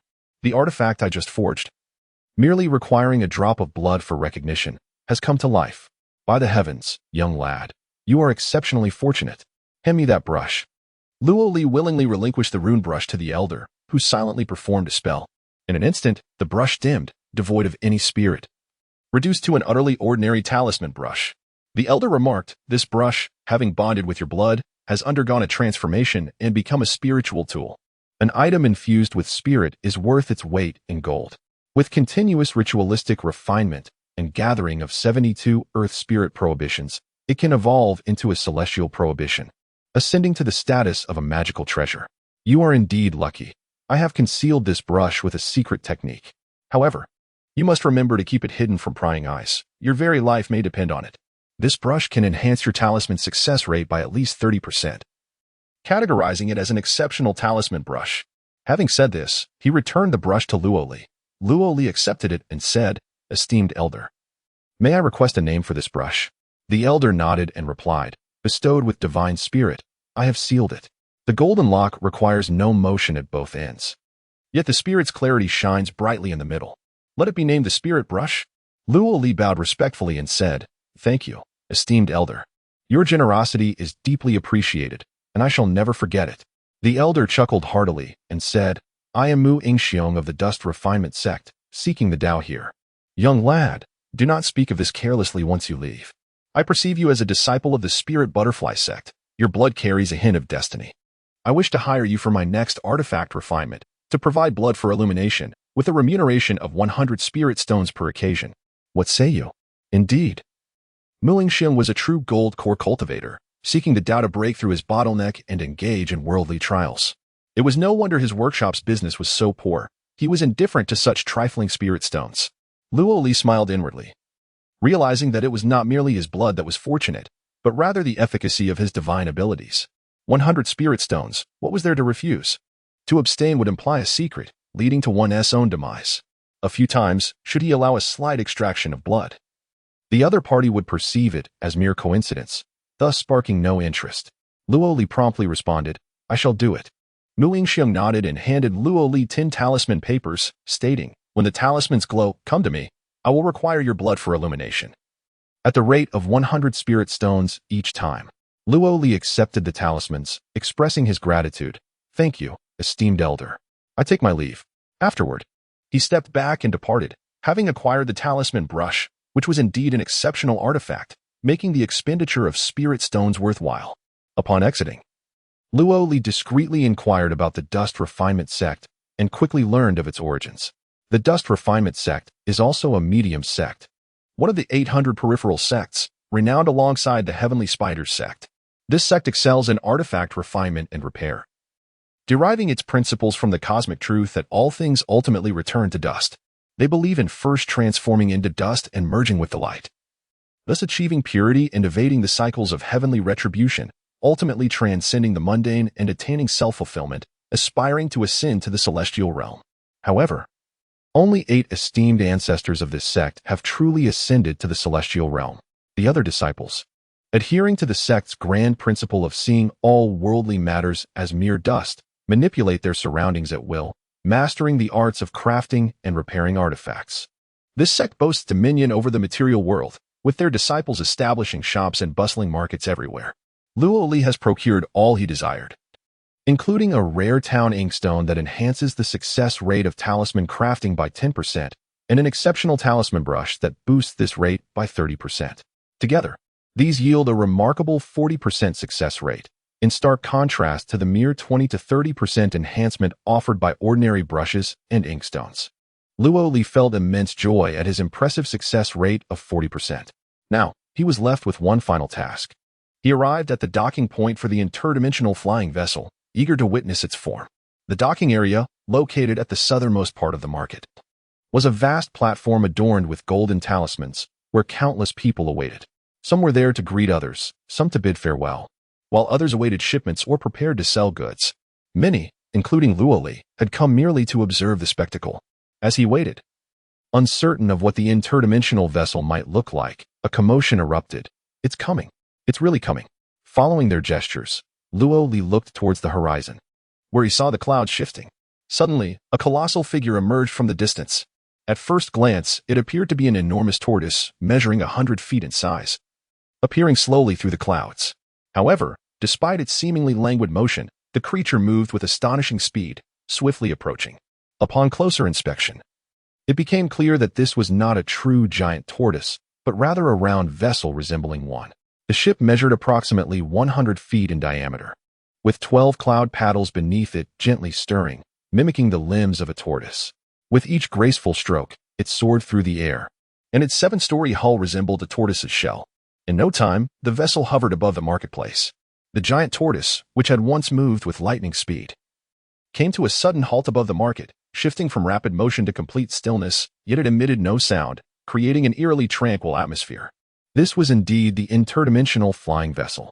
Luo Li observed with astonishment a row of spear-like artifacts protruding from the vessel's exterior, radiating a menacing white light. Upon closer examination, the ship bore scorch marks, signs of thunderstrikes, and frost, as if it had cut through a multitude of adversaries. Not only Luo Li noticed these marks, others around him did as well. Someone inquired, "What is that? Could someone dare to attack this interdimensional vessel?" "You are quite right," came the reply. Those spears must be evidence of an attack by the Voidbird demons. What are the Voidbird demons? Asked another. A band of demonic bandits located at the convergence of the regions of Guanxi and Chunan, notorious for ambushing passing cultivators. No way. Are there truly such audacious aerial demons? This vessel appears to belong to the Tianqing Jin sect. Why does this esteemed sect not eradicate them? It seems you are not aware. With the eradication of the void demons, everyone can traverse freely. Who would still embark on those interdimensional flying vessels? It is said that this batch of void demons was instrumental in the rise of the Heaven-S Journey sect, which ventured into the business of flying vessels. Ah, I see now. They are domesticated, truly sinister. Look at that fork. It is evidently skewered on purpose. Otherwise, how could it be so neatly arranged? This serves as a warning to us lesser cultivators, below the golden core level. Do not wander heedlessly. Cross-dimensional flight is perilous. Amidst the murmurs of the crowd, the flying vessel hovered above the platform, and a cloud ladder descended at an angle, allowing individuals to descend. The first to step down appeared to be surrounded by 12 golden crows, a manifestation of the golden core. The one who had been discussing this matter hastily shifted topics, exclaiming, "Quick, look! That is the Fire Crow True Master from the Celestial Yang Palace. What brings him to our Heaven-S Spider Island?" The second figure to descend was a middle-aged man, devoid of any golden core manifestation, yet his demeanor exuded an indescribable malevolence. Observing him from a distance, one felt an unsettling sensation, as if his gaze could ensnare one's very soul. The nearby commentator whispered again, "Do not gaze upon him. That is the wandering cultivator, the flower-admiring young master, who engages in the harvesting of yin and yang, indiscriminate of gender, a danger to many. It is curious that he would dare to come to Heaven-S Spider Island." The third to descend was a woman, exquisitely delicate, yet enveloped in a veil of mist that obscured her appearance, also a golden core manifestation. The same commentator remarked, "This must be the Xuanji True Master from the Tranquil Fish Palace. I see now, the Fire Crow True Master and the flower-admiring young master were both invited by her." As these three true masters gracefully descended the cloud ladder, an individual approached to greet them, a stout and benevolent-looking man. Upon seeing him, the nearby commentator exclaimed, "Ah, it is Elder Ji from the Heaven-S Spider sect. It appears they are orchestrating something grand." At this moment, more individuals descended from the cloud ladder, including disciples of the Fire Crow True Master and other ordinary cultivators, none particularly noteworthy. Luo Li turned to the incessantly speaking individual and clasped his hands in respect, saying, "Esteemed brother, may I have the honor of your name? I am Luo Li from the Spirit Butterfly sect." The man, well-versed and knowledgeable, smiled and replied, "I am Zhu Minghua, known as the Eye of Insight, often called the Informant. I run a small stall at the Maoyuan studio. It is a pleasure to meet you, my brother." "Ah, I understand now. The Eye of Insight earns a living through discernment. No wonder he possesses such extensive knowledge." Luo Li responded, "Brother Zhu, you are indeed impressive, seemingly aware of everything." Zhu Minghua laughed heartily. "Ah, dear Luo, you are mistaken. I simply make a living this way, selling bits of information for some spirit stones. Should you require any insights or wish to trade information, feel free to seek me out." With that, he handed Luo Li a business card containing his contact details, which Luo Li accepted.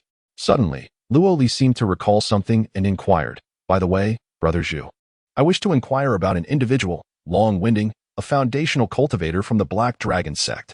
Do you have any information regarding him?" Zhu Minghua was taken aback and remarked, "This person's life was tragically short. A few months ago, he offended the Seven Kill sect by annihilating one of their branches and was subsequently met with a brutal fate at the hands of their foundation-building true cultivators. He was mercilessly slaughtered, his spirit and form extinguished. The Black Dragon sect dared not utter a single word." Upon hearing this, Luo Li was momentarily stunned. Long-winding was dead. A mix of joy and disappointment surged within him. Joy that his father's vengeance had been fulfilled, yet disappointment that he was unable to avenge it personally. After a considerable time, Luo Li regained his composure. At that moment, several individuals descended from the cloud ladder, but no one else followed. Concealing his emotions, Luo Li feigned curiosity and inquired, "Only 7 or 8 people disembarked from a single flying vessel." Zhu Minghua replied, "Ah, my young friend, you misunderstand. These are all first-class passengers. The next group to descend will be the economy class, and that is where the true travelers are." As he spoke, more people began to descend from the cloud ladder. This new group was utterly different from the previous ones. burdened with various large and small packages. They trudged down in clusters. Voices echoed from below. Second brother, I'm here. Eldest brother, over here. Third uncle, I'm right here. Now, these were the genuine travelers. Unable to contain himself, Luo Li remarked, first class, economy class? Zhu Minghua responded, indeed, the economy class is more affordable. But one must provide their own meals. The cabin is cramped, and once aboard the vessel, passengers are not permitted to leave. In contrast, the first-class flying vessels offer meals and allow for leisure within the cabin, albeit at a cost 3 to 4 times that of economy class. At this point, among the economy class passengers, a peculiar woman descended. She appeared rather ordinary, yet everyone instinctively made way for her, as if subjects were yielding to a queen. As though it were only natural, she descended steadily, and despite being alone, there was an aura about her. As though countless invisible attendants were clearing a path through the throngs of people beneath the flying vessel. She strode forward, her destination clear, the 4 golden core realists, including Elder Jiju, who were gathered in conversation. Their presence radiated an aura so powerful that no cultivator dared approach within 10 zhang, creating a wide berth around them. Yet, they stood directly in the path of this woman. Undeterred, she approached, looking at them and stating, excuse me. The 4 men naturally parted to allow her passage, continuing their conversation as though it were an entirely ordinary occurrence. Luo Li watched in astonishment. How could it be that golden core realists yielded to her so effortlessly, seemingly unaware of her presence? He turned to Zhu Minghua, hoping to discern some insight. But Zhu Minghua merely stared blankly, also oblivious to the woman's peculiarity. In that moment, Luo Li realized that he alone perceived her anomaly among the thousands of cultivators present. Not a single one recognized her difference. A chill ran down his spine as he trembled, questioning the nature of this bizarre occurrence. Upon closer inspection, the woman had vanished without a trace. Luo Li searched fervently around him but found no sign of her. Was this merely an illusion? Was he haunted by phantoms?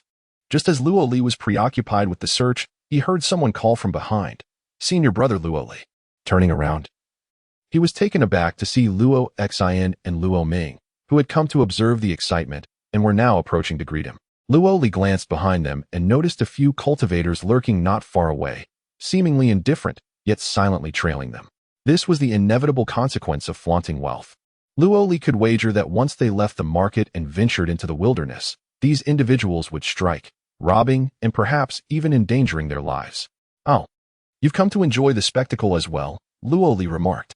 Luo Xin immediately approached with a bright smile, exclaiming, hello, senior brother Luo Li. Hello, sister Luo Xin. I did not expect to encounter you here, he replied, and the two began to converse. Luo Xin's demeanor towards Luo Li was notably warm, a stark contrast to her previous attitude. Upon arriving at the Lingdai sect, she had come to understand the injustice of being perceived as a simpleton. Empathizing with Luo Li's past experiences, she regretted her earlier disdain towards him. Seeing Luo Li reminded her of the times he had stood up for her in the outer sect. Gazing at the handsome youth, she felt a stir of emotions that she could not quite articulate. Meanwhile, Luo Ming, who had long harbored feelings for Luo Xin, was the first to perceive this shift in sentiment. The more he observed Luo Li, the more his resentment grew. As Luo Li and Luo Xin exchanged pleasantries, her joy became increasingly evident. Suddenly, Luo Li whispered, Luo Xin, the spirit stones you both carry have attracted unwanted attention. Be cautious, do not fly back, as it is unsafe. There is a teleportation array here that can take you directly back to the Lingai sect's market. You need not risk those few spirit stones. At this point, Luo Ming, who had remained silent until now, burst into laughter. Huh, I knew it. You, lad, have ulterior motives. Seeing us with spirit stones, you come to ingratiate yourself, hoping to borrow a few for your own use? Unsafe? Nonsense. It's not just us two returning. There are other brothers as well. What could possibly happen? His words, laced with sarcasm, dismissed Luo Li's genuine concern entirely. Luo Li, taken aback by his ungratefulness, found himself at a loss for words. After Luo Ming finished speaking, he took hold of Luo Xin and began to walk away. Luo Xin shook her head, insisting, no. Senior brother Luo Li is not that kind of person. Luo Ming retorted, Luo Xin, do not pay him any mind. He is no good. He was the one who deceived us last time, leading to Luo Feng's tragic demise. Even now, he has not reached the 9th level of qi refinement. He sees our spirit stones and is trying to scare us, pretending to be a good Samaritan to swindle them from us. A weasel wishing a chicken well is never to be trusted. Let us go." Under his forceful persuasion, Luo Xin left with him. Luo Li said nothing, merely shaking his head. He had expressed his concerns, and beyond that, he could do no more. If they chose to ignore his warnings, they would have to face the consequences themselves. Suddenly, a voice drifted to his ear. "A good deed mistaken for foolishness is truly regrettable." The tone was cool yet resonant, carrying a melodic quality that was captivating. As Luo Li turned around, a chill ran down his spine. Behind him stood the woman who had just descended the cloud ladder, gracefully weaving through the gathering of golden core cultivators, gazing at him with an enigmatic smile. He was the sole observer of her presence among the crowd, and she was equally aware of him. In that fleeting moment, an overwhelming sense of dread enveloped him, as if a mere gesture from her could render him to ashes. This palpable fear was utterly genuine. The so-called restrictions of the Qianyuan celestial spider and the marketplace's prohibitions on conflict held no significance. Life and death lay entirely within her hands. Yet, the more terrified Luo Li felt, the calmer he became. With a smile, he bowed and said, "Greetings, esteemed senior. I am Luo Li, a disciple of the Zhui Dao Ling Dai sect. It is an honor to meet you. Should you have any commands, I shall execute them without fail." The woman regarded Luo Li and inquired, "What are you afraid of?" With a smile, Luo Li replied, "I am not afraid." Curiously, she remarked, "Then why is your forehead drenched in sweat?" Upon touching his brow, Luo Li realized he was indeed sweating profusely. "The weather is quite warm," he stammered. Then, shifting the topic, he said, "I am truly frightened, terrified. Please spare my life, esteemed senior." The woman chuckled ominously and said, "What is there to fear? Am I a great demon? Ah, now that you know my secret, I ought to kill you." Luo Li was momentarily taken aback, at a loss for words. She continued, "However, killing you would serve no purpose. Let us spare your life. I merely wish to ask for directions. By the way, how does one reach the Jingyu Palace?" Luo Li, uncertain, hastily called upon his companion, Zhu Minghua, asking, "Brother Zhu, how do we get to the Jingyu Palace?" Zhu Minghua pointed northward and replied, "Just head straight north for 3,200 miles, and you shall arrive at the Jingyu Palace." He seemed to completely disregard the woman beside Luo Li, as if she were invisible, despite her presence being right before his eyes. Turning back to the woman, Luo Li said, "Esteemed senior, just proceed straight north for 3,200 miles, and you will find the Jingyu Palace." The woman nodded affirmatively and said, "By the way, your two companions do not trust you at all. They are in peril. Do you wish to do something about it?" Luo Li shook his head and replied, "There is nothing I can do. I am merely at the second level of Qi refinement, not their guardian or kin. I have already warned them. I have done all that I could, showing them benevolence. The path of cultivation is fraught with danger and endless crises, relying solely on oneself. Ignoring a warning is tantamount to self-destruction. Even if I were to save them this time, if they do not learn their lesson, they will perish in the future." Expressing his heartfelt thoughts, the woman nodded and said, "In the realm of cultivation, the weak are devoured by the strong.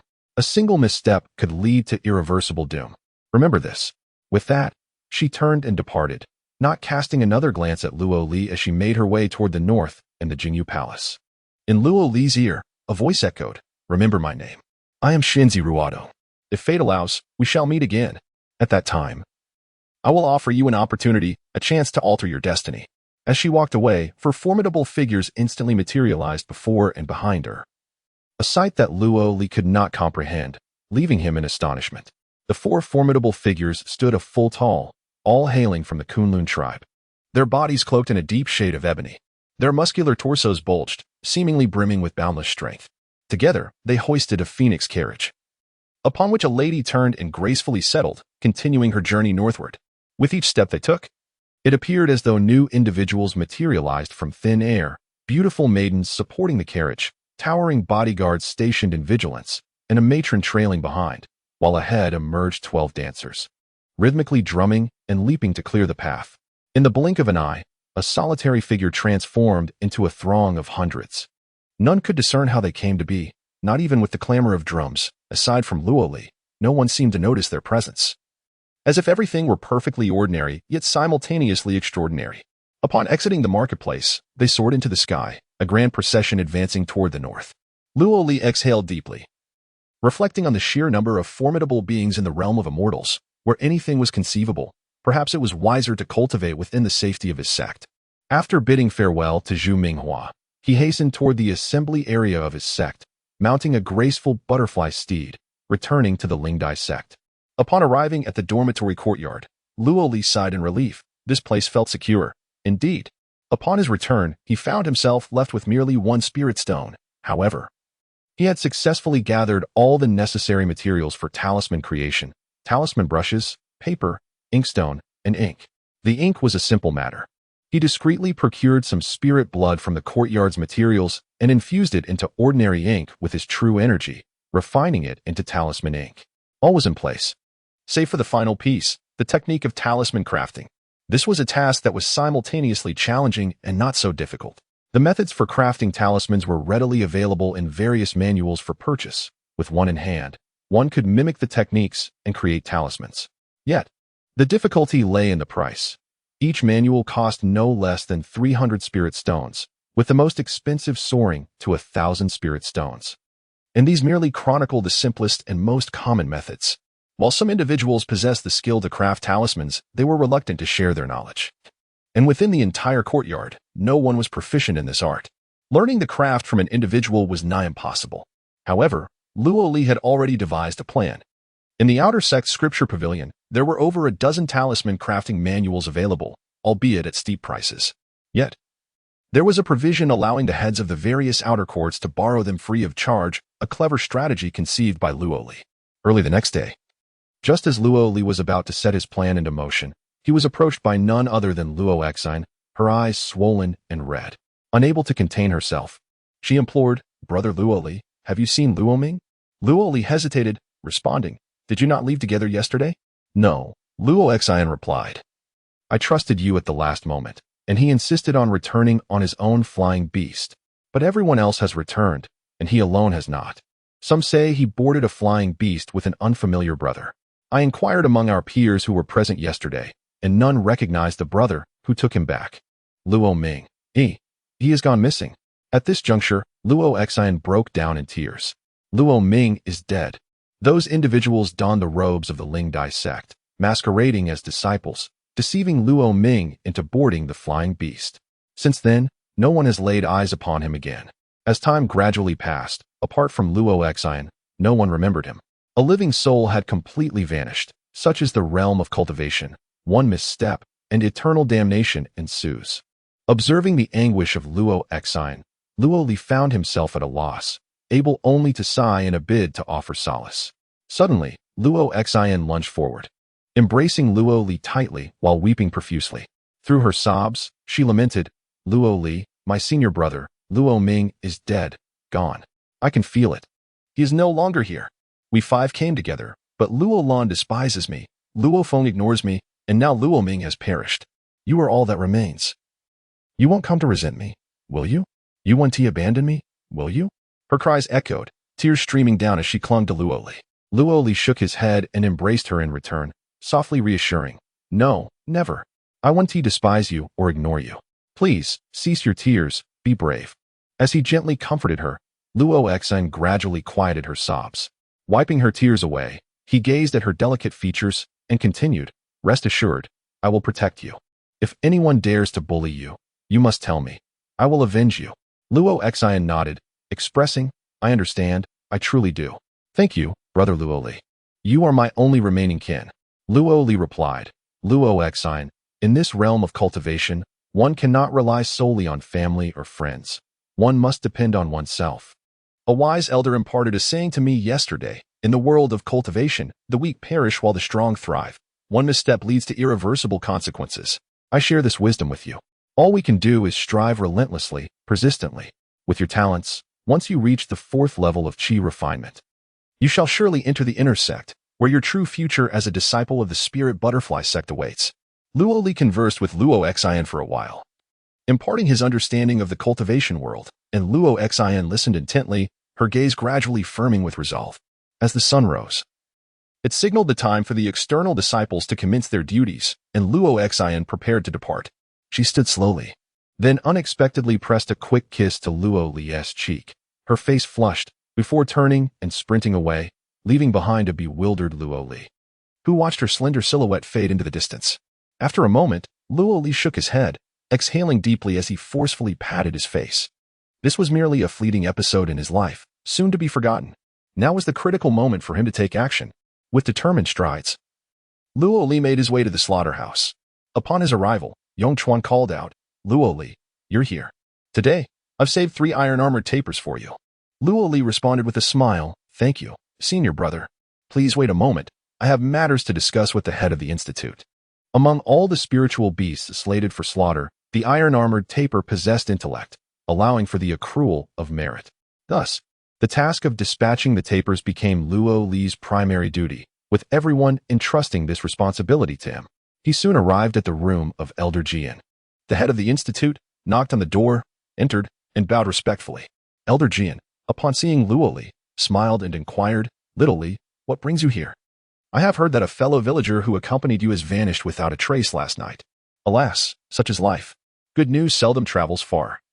While tidings spread like wildfire, the elder from Jianshan has learned of this, and upon seeing Luo Li, he began to ramble incessantly, as is his wont. In old age, one tends to indulge in such habits, and he would not cease his chatter for a good half-hour. Luo Li took a deep breath and solemnly declared, "Amidst the myriad flowers, not a single petal touches my form." The elder from Jinshan was taken aback. This was a phrase from their sect's poetry, suggesting that something significant was afoot. He ceased his rambling and observed Luo Li, uncertain of his intentions. Luo Li began, "Uncle Jinshan, on my first visit to the Tawasha courtyard, even before I entered, I was met with a foul, suffocating stench. Our Tawasha courtyard is one of the 13 outer courtyards of the Spirit Butterfly sect, a prominent faction among the 3,000 left-hand paths. How could such a repugnant odor permeate our domain? This is an affront to our Spirit Butterfly sect and to the dignity of Tawasha courtyard. Thus, I am resolved to eradicate this foulness." Luo Li spoke with utmost seriousness, enunciating each word with gravity. The elder listened intently, and when Luo Li finished, he shook his head and replied, "It is indeed a formidable challenge. Do you believe that our Spirit Butterfly sect has not attempted to cleanse this place? Over the millennia, we have endeavored to purify the Tawasha courtyard thrice, even going so far as to raise and rebuild it entirely. Yet, each time, after a decade or so, that stench returns. It is the lingering resentment of vengeful spirits. Far too many spirit beasts have met their end here, their collective grievances manifesting in this odor. It is not merely a scent, it is a form of spiritual resonance. We have even invited high monks from the Thunder Sound Temple to conduct rites. But the purity lasts only a decade or so. As long as slaughter persists, that foulness will linger." At this point, the elder noticed the unwavering determination etched on Luo Li's face, a resolve that would not waver. Sighing deeply, he realized he could not dissuade him and asked, "What do you intend to do?" Luo Li replied, "I have studied this matter. The foul stench emanates from the ground. The courtyard surface is paved with stone slabs. Upon prying open one of these slabs, I discovered nothing but fresh earth beneath, devoid of any resentment. Not far from here, to the south, lies a mountain of stone. Once a quarry where the quality of stone is exceptional. I am willing to venture to the southern mountain to extract stone, replacing every slab in the Tawasha courtyard with new ones. Even if resentment gathers again in the future and the stench returns, at least during my years in the Tawasha courtyard, I shall not have to endure that foulness." The elder regarded Luo Li and said, "Have you thought this through? This is no trivial matter. There are at least 10,000 stone slabs in the courtyard." Luo Li resolutely replied, 23,637 slabs. The elder continued, "What do you wish for me to do? Rally the others to accompany you in replacing the slabs?" Luo Li responded, "No, Uncle Jianshan, you need not do anything. This is my decision, and I shall undertake it alone, without the assistance of anyone. Moreover, I will not impede the operations of the Tawasha courtyard." The elder remarked, "If that is the case, you will be utterly alone, and that solitude can be suffocating. Can you endure such loneliness? Moreover, your actions set you apart from others, rendering you unique. Just as the towering tree draws attention amidst the forest, you may face mockery, scorn, and censure from others. Can you endure it?" Luo Li chuckled and replied, "I can endure. I shall pursue what I desire, undeterred by their opinions. Please grant me your permission, Uncle Jian." The elder Jian responded, "Very well, if this is your wish, then go forth." Luo Li bowed and expressed his gratitude. "Thank you, Uncle Jian." With that, he prepared to depart. To which the elder Jian nodded, saying, amidst the blossoms, not a petal clings to you. Luo Li paused in surprise, quickly returning the gesture, amidst the blossoms. Not a petal clings to you. This phrase, a poetic motto of the sect, demonstrated the elder Jian's recognition of Luo Li, regardless of the circumstances. Jian harbored admiration for his resolve. With the head of the courtyard's endorsement, Luo Li felt empowered to proceed. Upon exiting, he exhaled with relief. Success.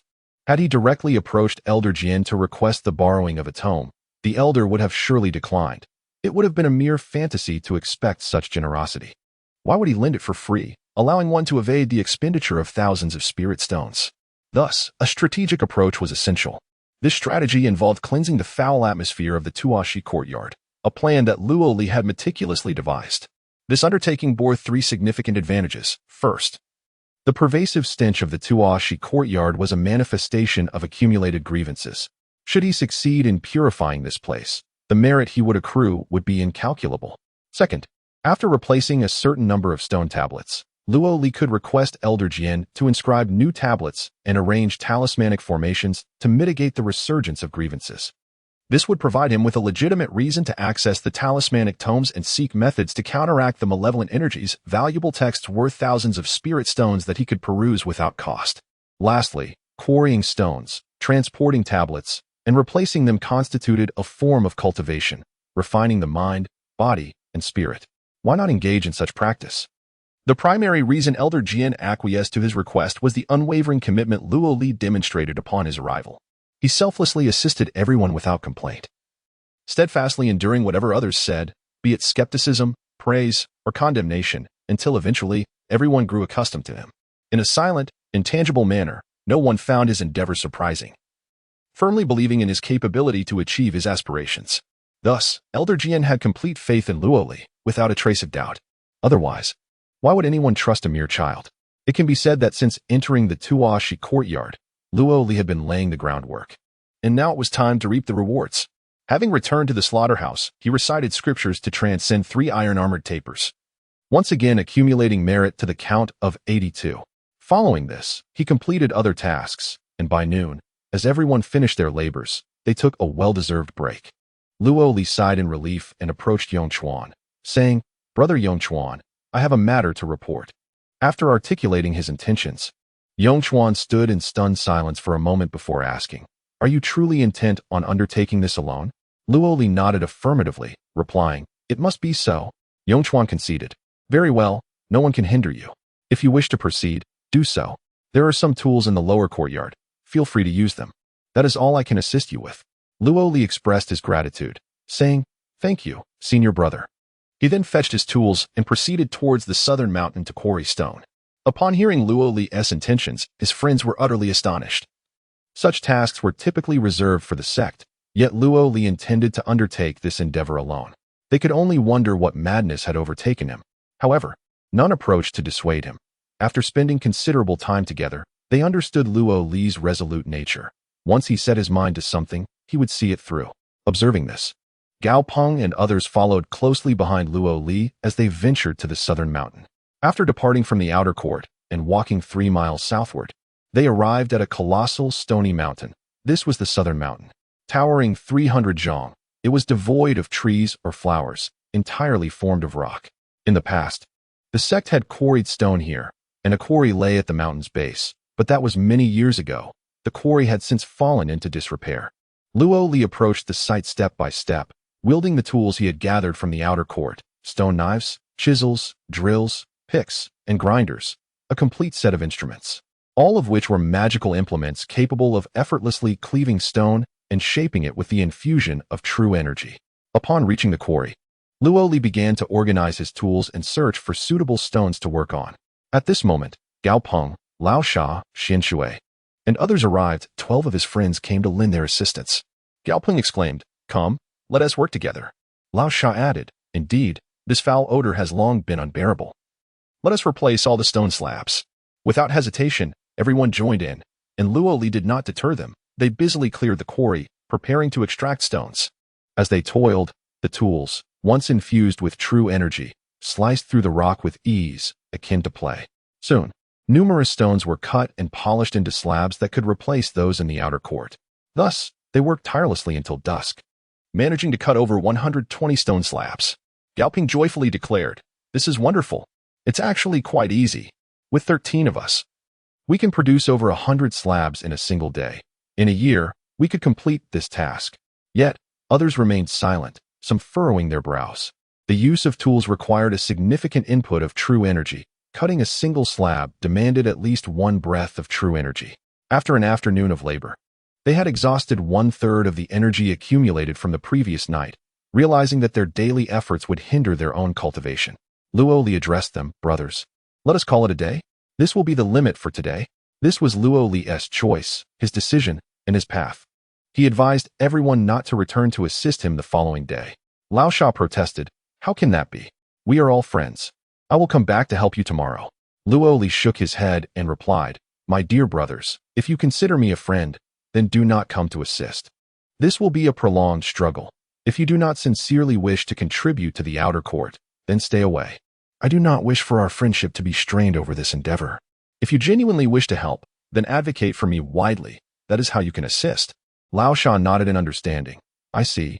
You are using this endeavor to refine your heart and energy. That, too, is a form of cultivation. Very well. I shall not come tomorrow." "Ah, Luo, this is your choice. If it is what you desire, then pursue it." Luo nodded, and the others returned to the dormitory. The following day, although it was meant to be a day of rest, Luo once again ventured to the southern mountain to extract stones, carrying them back to replace the old slabs in the dormitory. That morning, of the 12 who had participated the day prior, only 4 returned, and by the 3rd day, merely Gao Peng showed up. On the 4th day, none remained.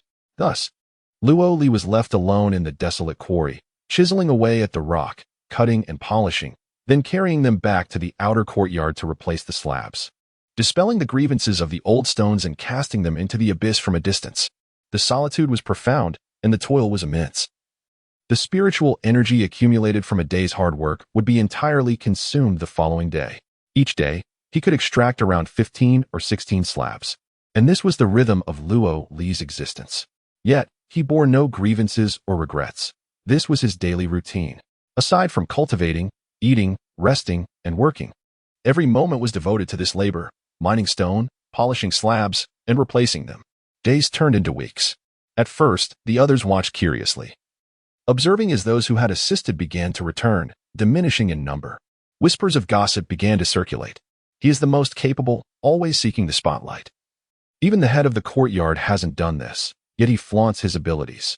Let us see how long he can last." Indeed, they speculated that this young man was merely seeking fame and attention, hoping to attract the notice of the inner sect for promotion. Surely, he harbored ulterior motives and was merely performing for show. I sensed his insidious intentions when he first came to help. Yes, he is far too calculating. He is not impressive at all. I dare predict that after a month, he will shrink back. Haha. I wager he will claim that cultivation is paramount and then retreat in 7 days. I bet on 7 days. Numerous slanders and malicious rumors converged upon Luo. Unable to achieve such feats themselves, they resented his capability and resorted to the most venomous language to attack him.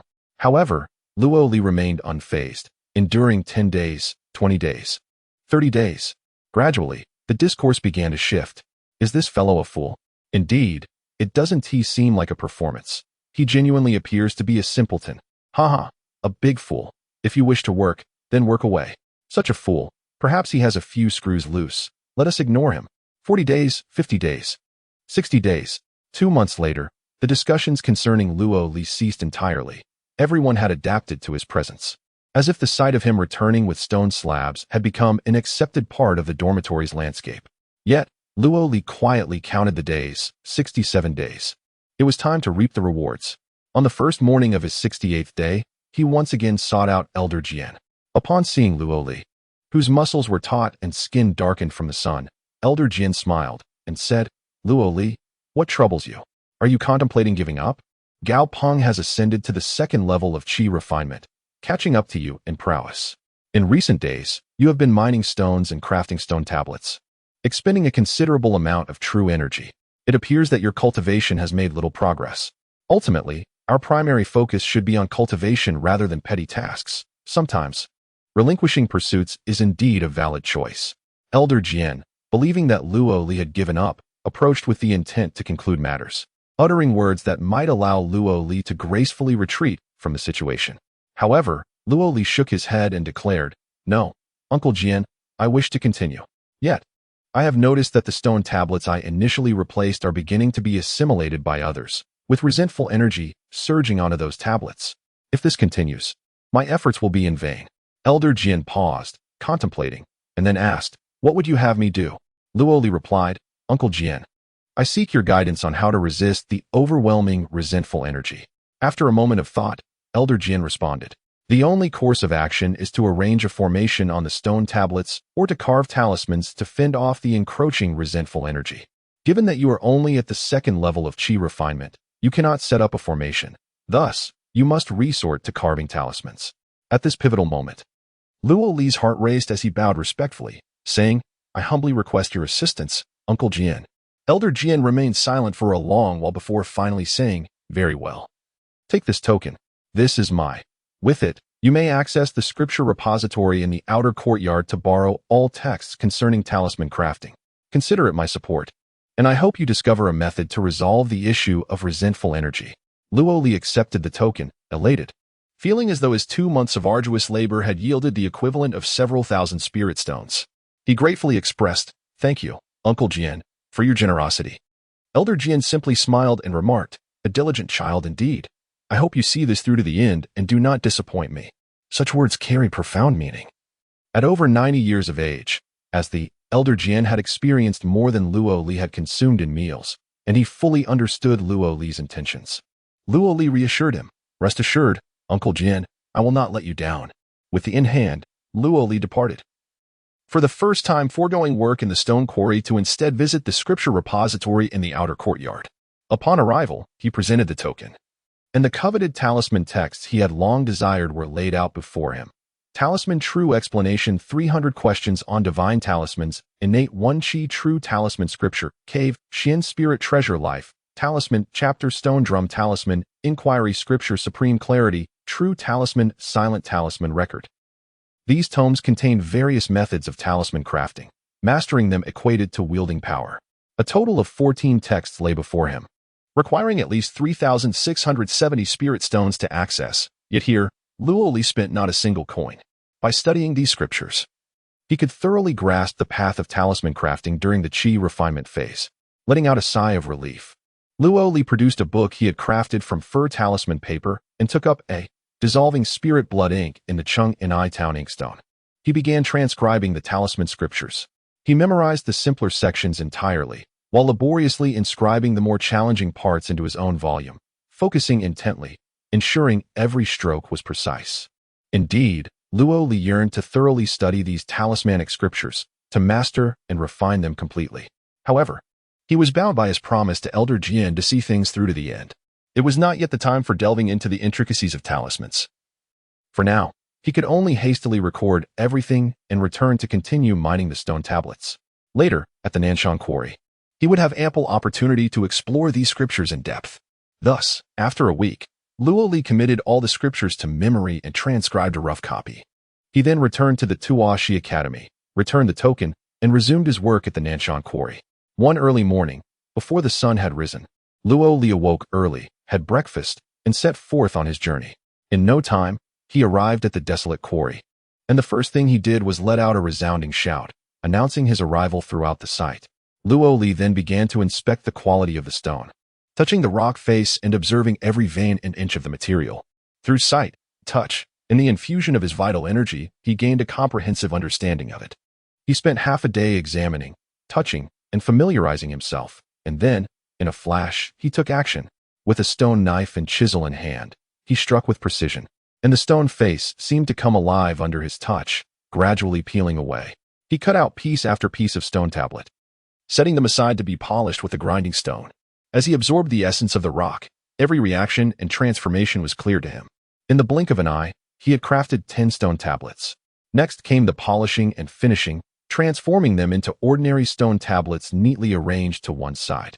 Typically, such labor would require Luo Li a full day, but after 2 months of rigorous practice, he completed the creation of 10 stone tablets in just 1 hour. Once the tablets were finished, Luo Li sat atop one of them, taking out his transcribed talismanic scriptures to study quietly. He skillfully inscribed on the tablets, researching talismans as described in the texts. This endeavor consumed yet another hour, after which he resumed crafting more stone tablets. Balancing work with study, he embraced a harmonious existence. In the vastness of the quarry, although he was alone, he felt an unparalleled sense of tranquility, able to listen to the mountain winds, observe the birds, watch the clouds rise, and behold the sunset. Life here was simple yet orderly, in tune with the natural way of the universe. Though the vital energy within him did not significantly increase during this period, Luo Li found immense satisfaction in this lifestyle. He sensed a profound evolution of his state of mind, recognizing that his gains far surpassed the arduous cultivation of vital energy he would have undergone in a secluded chamber. As evening approached, Luo Li carried the 30 stone tablets he had crafted that day back to the Tuashi Academy, setting them aside. After a meal and a brief rest, he returned to his quarters to continue his cultivation with the aid of spiritual stones. The following morning, having concluded his training and rested sufficiently, Luo Li ventured into the courtyard to diligently attend to his duties. After completing his tasks, he began to replace the stone tablets. Upon finishing this task, he grasped his spirit pen and commenced inscribing runes upon the tablets.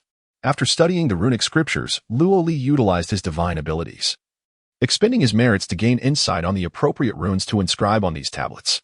To his surprise, the guidance granted by his divine abilities did not direct him towards the disaster-dispelling talisman meant to alleviate grievances, nor the heart-purifying incantation intended to solidify one's essence, and certainly not the righteous talisman designed to fend off malevolent energies. Instead, it led him to inscribe the cloud mist talisman, which seemed utterly unrelated to the grievances at hand. The cloud mist talisman, once arranged, would absorb moisture from the surroundings, manifesting ethereal clouds. For reasons unknown, his divine insight prompted him to carve this specific talisman onto the tablets. The advantage of this talisman lay in its relatively simple crafting process.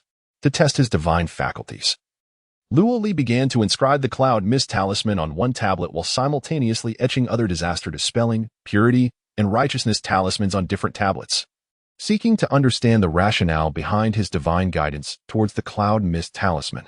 In truth, crafting talismans is no trivial matter. A talisman embodies the law, serving as a vessel for the way. In ancient times, the sages of humanity, lacking any inherited teachings, had to rely solely on their own exploration. Observing the changes in heaven and earth, they gleaned fragments of the celestial order and recorded these cosmic patterns with lines, subsequently attempting to imitate them. Some succeeded, and those imitative lines became formations, which constitute the way. To facilitate remembrance and teaching, the sages depicted these fixed transformations, later omitting extraneous details to retain only the essence. Over time, these simplified forms evolved into talismans, which subsequently transformed into written language. Thus, talismans represent the law, having evolved from formations, indicating that the law springs from the way. Further, as talismans evolved into written characters, all martial arts were recorded through text, signifying that the way is transmitted through the law. The art of talisman crafting entails a meticulous procedure. Genuine talisman creation necessitates specific timing and extensive preparation, rendering it a solemn endeavor rather than a frivolous task. One must purify oneself, hands, mouth, writing instruments, and materials, concentrating deeply while merging one's true energy and intent with the brush, executing the strokes without pause. After crafting a talisman, one must infuse it with energy, employing unique techniques to imbue the talisman with the creator's spirit and distinctive methods. This is far from a mere stroke of the brush. Fortunately, Luo Li possessed the spirit pen and the clear mud ink stone, and given the simplicity of the cloud mist talisman, these tools greatly aided him, allowing him to succeed almost effortlessly on his second attempt, yielding remarkable results. However, after several days, he began to discern a troubling issue: the disaster-dispelling talisman, which should logically dispel grievances like water extinguishing fire, proved ineffective in this atmosphere saturated with countless grievances. It was akin to attempting to quench a raging inferno on a mountain with but a single cup of water. Inevitably, it could not endure for long, as the grievances would ultimately seep back and wreak havoc.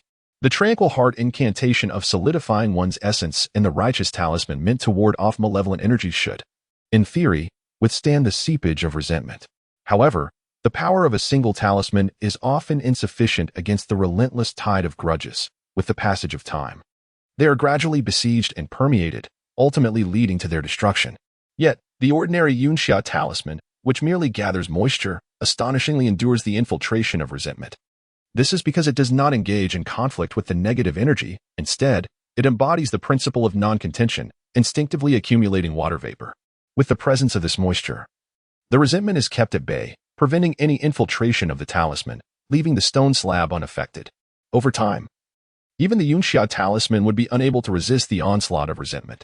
At that moment, a remarkable phenomenon occurs. When one or two stone slabs are adorned with the Yunxia talisman, they prove ineffective.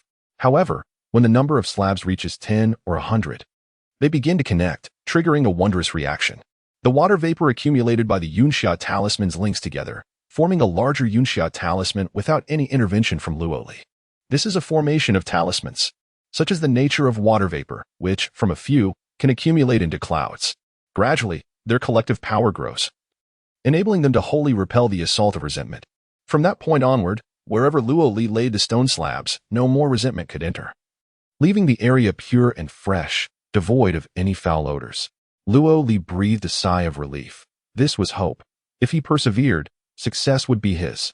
Thus, he continued his efforts, extracting stone materials, crafting slabs, transporting them back, inscribing talismans, and laying new ones, creating pristine stone slabs within the courtyard of Tuashi. In September, Lao Sha was recognized by the inner sect and absorbed into the Ling Dai sect's inner circle. By December, Gaopeng ascended to the third level of qi refinement.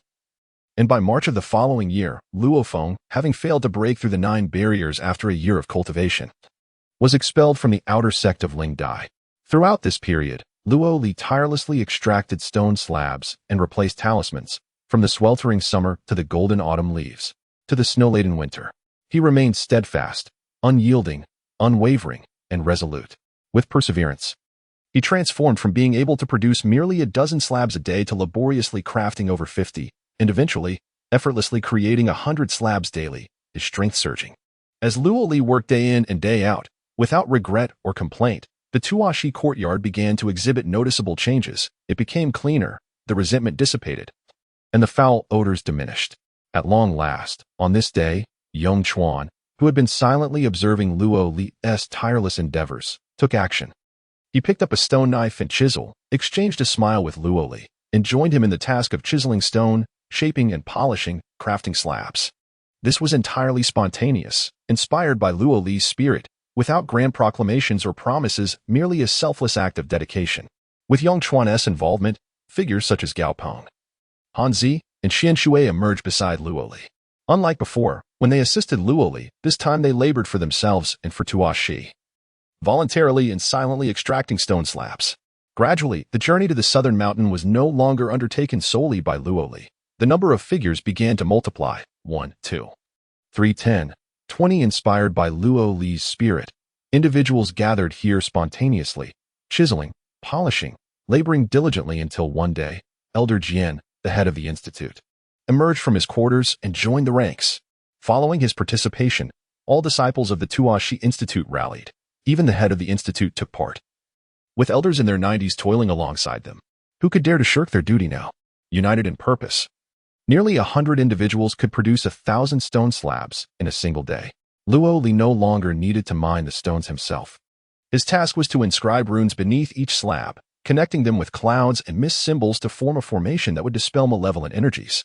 Thus, as March of the following year arrived, marking a full year since Luo Li's arrival at Ling Dai sect, the 9 months of labor culminated in the complete replacement of all stone slabs in the Tuashi Institute. The entire hall was rejuvenated, free of any lingering foul odors. However, the task was not entirely complete. Rather than block the energies, Luo Li left a designated area where a spirit-attracting rune was employed. This method ensured that the malevolent energies were compressed by the moisture, gathering here, allowing for periodic replacement of the stone slabs, thereby maintaining a perpetually fresh atmosphere. Upon Elder Jin's announcement of their successful endeavor, the Institute allocated funds to treat all disciples to a sumptuous feast, leading to jubilant cheers of success. The crowd embraced Luo Li tightly, tossing him into the air, once, twice, thrice. Amidst the celebration, it was Luo Li who felt the greatest joy. In the moment of his ascent, a peculiar sensation enveloped him. The exuberance of the crowd radiated a strange spiritual energy that coalesced upon Luo Li simultaneously. The myriad of benevolent merits residing within him began to dissolve and disperse, transforming into a wondrous primal energy that coursed through the realm, permeating the entire Tua Shi Institute. It was as if the very essence of the cosmos was present, and within this great power, countless phantoms of previously slaughtered spirit beasts emerged. These apparitions were visible only to Luo Li, frozen in their last moments of agony, contorted in pain, their cries echoing in despair. Yet within this overwhelming force, an invisible power seemed to comfort and liberate them. No longer consumed by rage, sorrow, or lamentation, they gradually found peace, smiles gracing their faces as they ascended into the sky, slowly vanishing into nature, one by one. This was a true dissolution, a genuine liberation. As they merged into the cycle of nature, dust to dust, earth to earth, all returning to the natural order. As they dissipated, waves of formless energy infused into Luo Li's being. These were the merits. 1, 2, 3, 10, 20, 30, 100, 200. 300 in the blink of an eye, they reached 1,000 and continued to grow, surpassing 2,000. Ultimately culminating at 2,046 before finally coming to a halt. Indeed, as Luo Li anticipated, the reformation of the Tua Shi Academy and the enlightenment of numerous souls would yield immeasurable merit. At that moment, an extraordinary phenomenon occurred. 1,000 acts of virtue amalgamated, undergoing a metamorphosis into a peculiar form of primordial energy, distinct from the previous good deeds, purer by 1,000-fold. Thus, Luo Li acquired 2 such entities of primordial energy, alongside 46 acts of virtue. The true nature of this primordial energy eluded Luo Li's understanding. However, given its genesis from virtuous deeds, it was undoubtedly something precious. After thoughtful consideration, he named them Shand, a term that harmoniously conveys the essence of merit. This was indeed Luo Li's first significant achievement. His second acquisition was the talismanic scriptures, valued at 3,670 spirit stones. After 9 months of arduous cultivation, Luo Li had mastered the art of talisman crafting within the Qi refinement stage. The third gain was intangible. The solitude of 9 months had matured Luo Li, instilling a newfound confidence within him. There was a powerful aura of vitality about him, an invisible force that inspired unwavering belief in his capabilities. The fourth acquisition was the successful crafting of the true seed of the Yunxia talisman. The true seed signifies that a cultivator, upon reaching a certain level of talismanic mastery through years of practice and application, has ingrained the essence of a particular talisman deep within their being. This results in a spiritual connection with the talisman, leaving an indelible mark within their internal pathways, allowing them to draw upon its power without the need to spend time inscribing or reciting spells. A master of the true seed can wield their abundant true energy and formidable consciousness to create talismans with mere gestures, effortlessly manifesting their power, especially when employing blood as a medium, enhancing their strength significantly.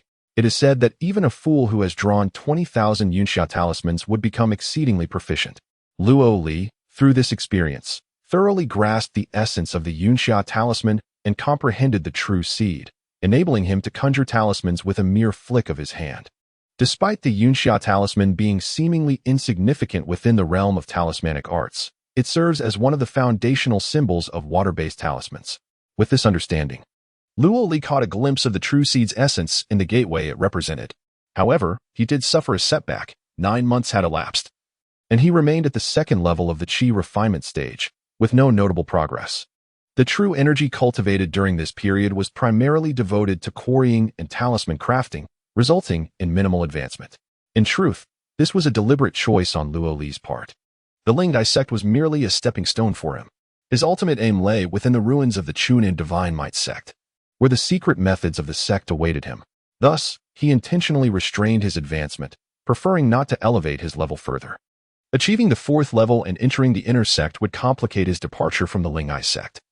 For one cannot simply abandon a sect after having harnessed its resources and cultivated its secret techniques.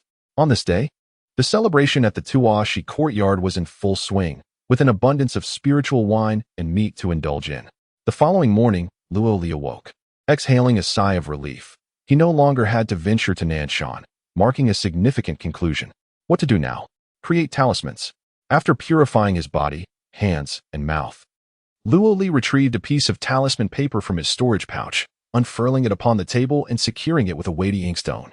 He then took a stick of spiritual ink, placed it in the inkstone, and poured in specially prepared spiritual water, allowing it to dissolve gradually.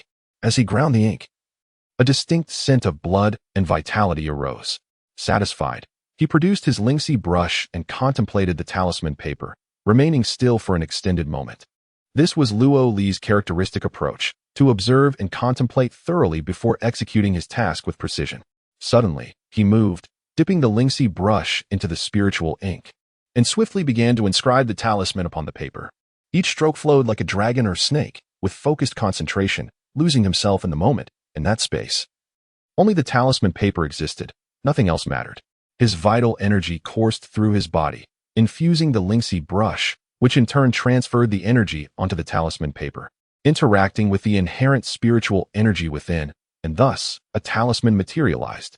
With the final stroke completed, Luo Li felt a tremor throughout his body, his blood surging with exhilaration. He exhaled a long breath. It was a success. He had crafted a talisman of fiery intensity. Relishing the spiritual power imbued within the talisman, Luo Li was overjoyed. Although he had lost 10 moments of spiritual energy accumulated from the previous night, this talisman could be sold for a single spiritual stone. Undeterred, he pressed on, creating 9 additional low-grade talismans, though 2 were unfortunately rendered unusable due to errors in the process. An 80% success rate, especially at the second level of qi refinement, would surely astonish other cultivators. Such a level of proficiency was extraordinary. This was the boon of 9 months spent quarrying. Luo Li settled down to rest for a brief moment, took out a spiritual stone to slightly replenish his true essence, and resumed crafting talismans. All the arduous effort was for this moment. Over the past 9 months, he had amassed 1,000 pieces of talisman paper. Now, he had ample time to create wind blade talismans, fiery talismans, green poison talismans, flame strike talismans, falling rock talismans, purification talismans, tranquil garment talismans, celestial healing talismans, ice talismans, gale talismans, golden sword talismans, light spirit talismans, righteous energy talismans. Luo Li had mastered nearly 30 varieties of low-grade talismans at the qi refinement stage. He began his work, taking breaks after every 10 talismans to restore his spiritual energy before continuing the crafting process. What a delight it was. Each completed talisman filled Luo Li with an indescribable sense of joy. These talismans embodied the power of cultivation. With a mere flicker of spiritual energy, they could unleash devastating forces of ice, flame, wind blades, and boulders to obliterate foes, far surpassing the sharpness of swords he had relied upon in the past. He meticulously categorized the finished talismans, storing them in his pouch. Each was a monetary treasure. Initially, despite enduring countless trials with the Yunxia talismans, his success rate with other talismans had been merely 60%, even with the assistance of the inkstone and talisman brush. However, with each successive creation of talismans, the arduous 9 months of diligent practice began to bear fruit, as the true seed of the cloud and haze talisman came into play. Luo Li's talisman-making prowess surged remarkably, achieving a success rate of 60, 65, 70, 71, 75, and finally 80%. The reason he could not attain a flawless success rate was due to his mere cultivation at the second level of qi refinement, which limited his true energy. Nevertheless, there were occasions when he would produce 10 talisman papers without a single failure, crafting them all flawlessly. After a month's labor, Luo Li had crafted 841 talismans from 1,000 sheets of talisman paper, and the moment of harvest had arrived. He made his way to the market of Tianzhusek to sell his talismans. Upon his second visit, the bustling atmosphere remained unchanged. Luo Li submitted a spirit stone and found a suitable spot in the market. He donned the mask he had prepared and opened his bundle, displaying 12 identical talismans per set, totaling 20 sets, arranged neatly on the surface. These talismans were all of inferior grade, comprising both offensive and supportive types. As soon as Luo Li unveiled his talismans, they caught the attention of others, and soon a red-faced cultivator approached to inquire about the price. Each inferior talisman was priced at 3 for 1 spirit stone, with a minimum purchase of 3, and a bonus of 1 free for purchases exceeding a dozen. Luo Li altered his tone, responding coldly. Although he possessed over 800 talismans, he only brought 200 to sell. Having learned from Luo Ming's example, he was wary of attracting the attention of greedy individuals. With the enticing offer of a bonus talisman, Luo Li's 200 talismans were sold swiftly, and he left with a smile, having successfully concluded his business. Shortly thereafter, disguised in a different outfit and speaking with an accent from another region, Luo Li set up another stall to continue his sales. By noon, he had sold all 800 talismans, amassing 267 spirit stones, which he stored in his pouch. Suddenly wealthy, Luo Li experienced a newfound sense of affluence.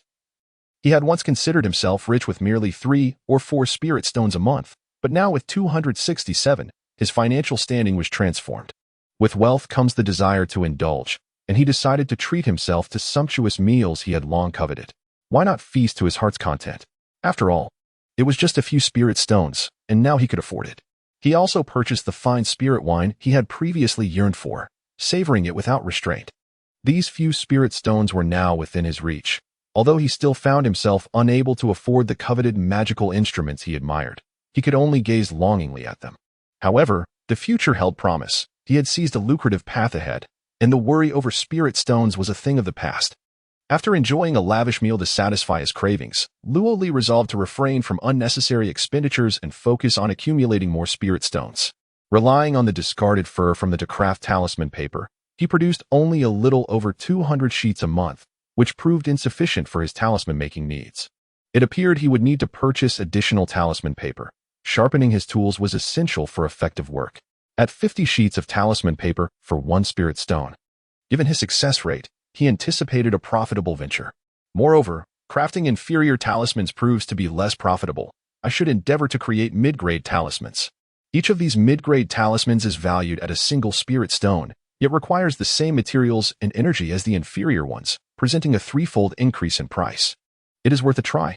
However, the creation of mid-grade talismans necessitates at least the 3rd tier of chi refinement, which indicates that I must advance my cultivation. Yet, upon elevating my realm, will I not be drawn into the sect? Once embroiled, it may become challenging to depart. By the way, I should acquire a flying artifact. This expense cannot be spared. Otherwise, relying on others' artifacts for transportation is both perilous and unsatisfactory, as it incurs additional costs. If I were to purchase a flying artifact capable of carrying several individuals, I could transport a few fellow disciples each time. By charging 50 spirit pearls per person, the earnings would accumulate over several journeys, ultimately covering the cost of the artifact. Luo Li made his way directly to the merchant guild specializing in flying artifacts. Intent on making a purchase. As before, he was not hasty in selecting an artifact, but rather wandered through various shops, observing the flying artifacts on offer, seeking information, and even discreetly testing their quality. The Windbeak Eagle, a living spirit beast, boasted a broad and soft back, providing a ride that felt almost imperceptible in terms of turbulence, a supreme delight, albeit priced at 700 spirit stones. Beneath his feet lay the auspicious cloud, promising an exhilarating experience while gliding through the skies. The pair of silver-white thunderwing feathers shimmered with lightning, suggesting that it could soar like the wind. Yet such a creature could only be mastered by those at the foundation-building stage. Alas, merely a sight to behold. The flying paper sparrow talisman enlarges in the wind, slightly larger than a true crane, allowing for flight. However, it costs only 50 spirit stones and is limited to a single passenger. The wooden donkey, a rudimentary model of a flying vehicle, could carry 4 individuals but was rather expensive at 150 spirit stones, quite steep. After perusing the various flying artifacts, Luo Li had gained a substantial understanding. Finally, he activated his divine ability. Heaven above, earth below, good fortune confirmed. Rewards for virtue shall follow. Instantly, a surge of benevolent energy began to coalesce, transforming into a peculiar force that infused Luo Li's being, conjuring an image of a flying artifact in his mind. This artifact was neither a spirit beast like the Windbeak Eagle, nor a talisman like the paper sparrow, nor even a small vehicle like the wooden donkey. Instead, it manifested as a flying sword artifact, a spirit wood sword. Notably, a shop sign appeared in his vision, Mao Yuan Zhai.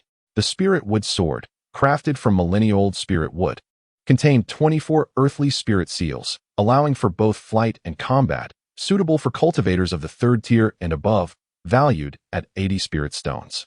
However, as Luo Li was currently at the 2nd tier of chi refinement, he could not wield the sword for flight. Moreover, the notion of utilizing the spirit wood sword to carry passengers and earn some travel fees was dashed. Luo Li furrowed his brow. How curious that I am guided to purchase this artifact. Nonetheless, He resolved that the guidance of his divine ability was invariably correct. Thus, he would proceed with the purchase. Luo Li proceeded to Maoyuan Studio to acquire the Qingmu sword. Upon arrival, he was taken aback to find 12 spirit wooden swords displayed within the shop. And the one his divine guidance had pointed him toward was indeed among them. Gaining insight, Luo Li spent 80 spirit stones to purchase that particular spirit wooden sword. Additionally, he expended 20 spirit stones to acquire 1,000 sheets of talisman paper, sufficient for inscribing a Qi talisman. However, he did not leave immediately. Instead, he approached the front desk to seek out Zhu Minghua, whom he had met previously as he was manning the stall. Upon seeing Luo Li, Zhu Minghua exclaimed, "Luo Li, my young brother, you've come. What brings you to seek your elder brother?" Luo Li replied, "Haha, naturally, I have matters to discuss. Please assist me." He then handed over the spirit wooden sword for Zhu Minghua's appraisal. After a moment of examination, Zhu Minghua hesitated and said, "This sword is indeed a spirit wooden sword, a rather ordinary magical artifact. However, I sense something peculiar. The material seems to possess an abundance of spiritual energy. Legend has it that a single millennia-old spirit wood can produce 18 spirit wooden swords, but one of them is crafted from the heart of the ancient spirit wood, which is undetectable by the creator. This sword of yours should be made from that heart of the millennia-old spirit wood. Spirit wood possesses sentience and may occasionally exhibit anomalous phenomena. Once you reach the 3rd level of Qi refinement and are capable of wielding it, procure the Qinlei talisman water and wash the sword with it. This may awaken the sword's innate spirit, triggering a transformation, which would significantly increase its value." Nodding in agreement and smiling, Luo Li realized this was indeed the reason his divine guidance had led him to purchase the sword. He handed Zhu Minghua a spirit stone as a customary gesture, which Zhu Minghua accepted. The two conversed for a while longer until suddenly, a talisman paper from Luo Li's storage pouch emitted a brilliant light. Startled, Luo Li retrieved it and smiled, thinking to himself, "I just spent 100 spirit stones, and now fortune smiles upon me." This talisman was the very one left to him by the golden core real person Mu Yingxiong when he had been commissioned to create magical artifacts, requiring a sacrifice of 100 spirit stones each time for activation. 10 months had passed without any response from the talisman paper, and Luo Li had assumed Mu Yingxiong had forgotten about him. To his surprise, the talisman paper glowed today, indicating a summons. Zhu Minghua, noticing the talisman, was equally astonished and inquired, "Is it a summoning from a real person?"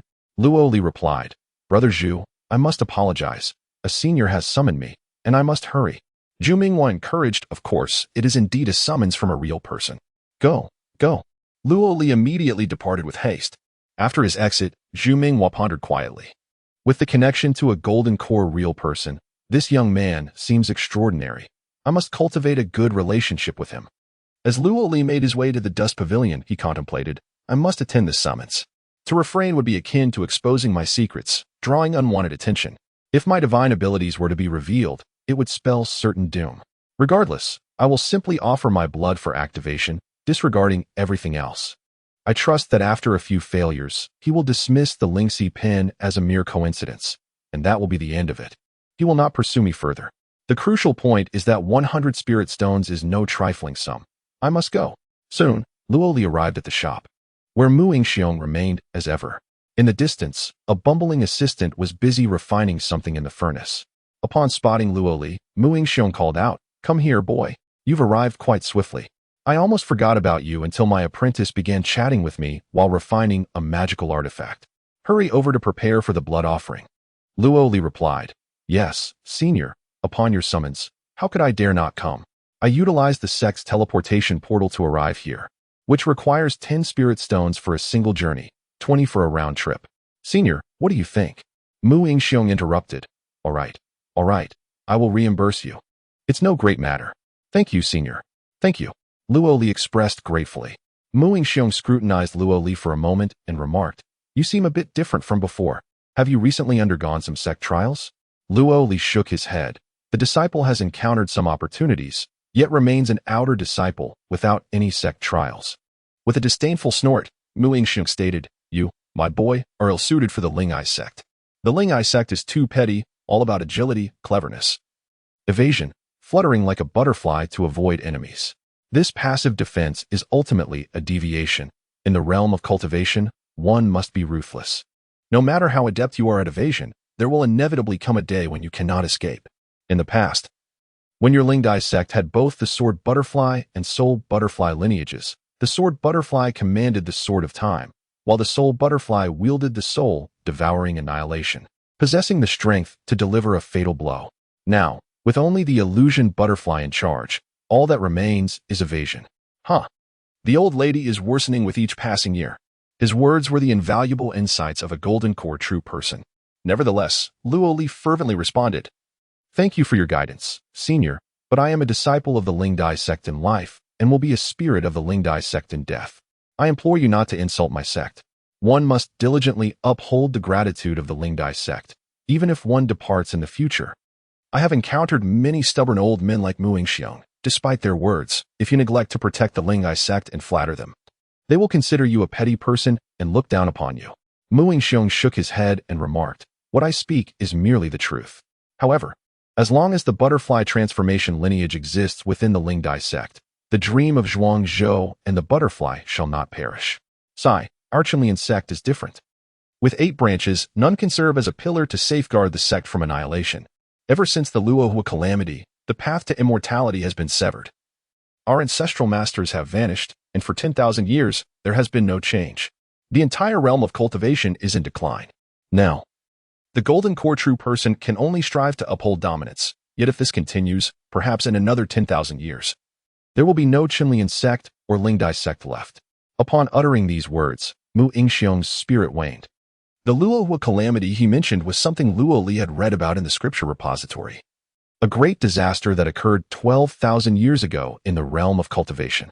A sect summoned the projection of the demon emperor Luohua from the demon realm, causing havoc upon the world.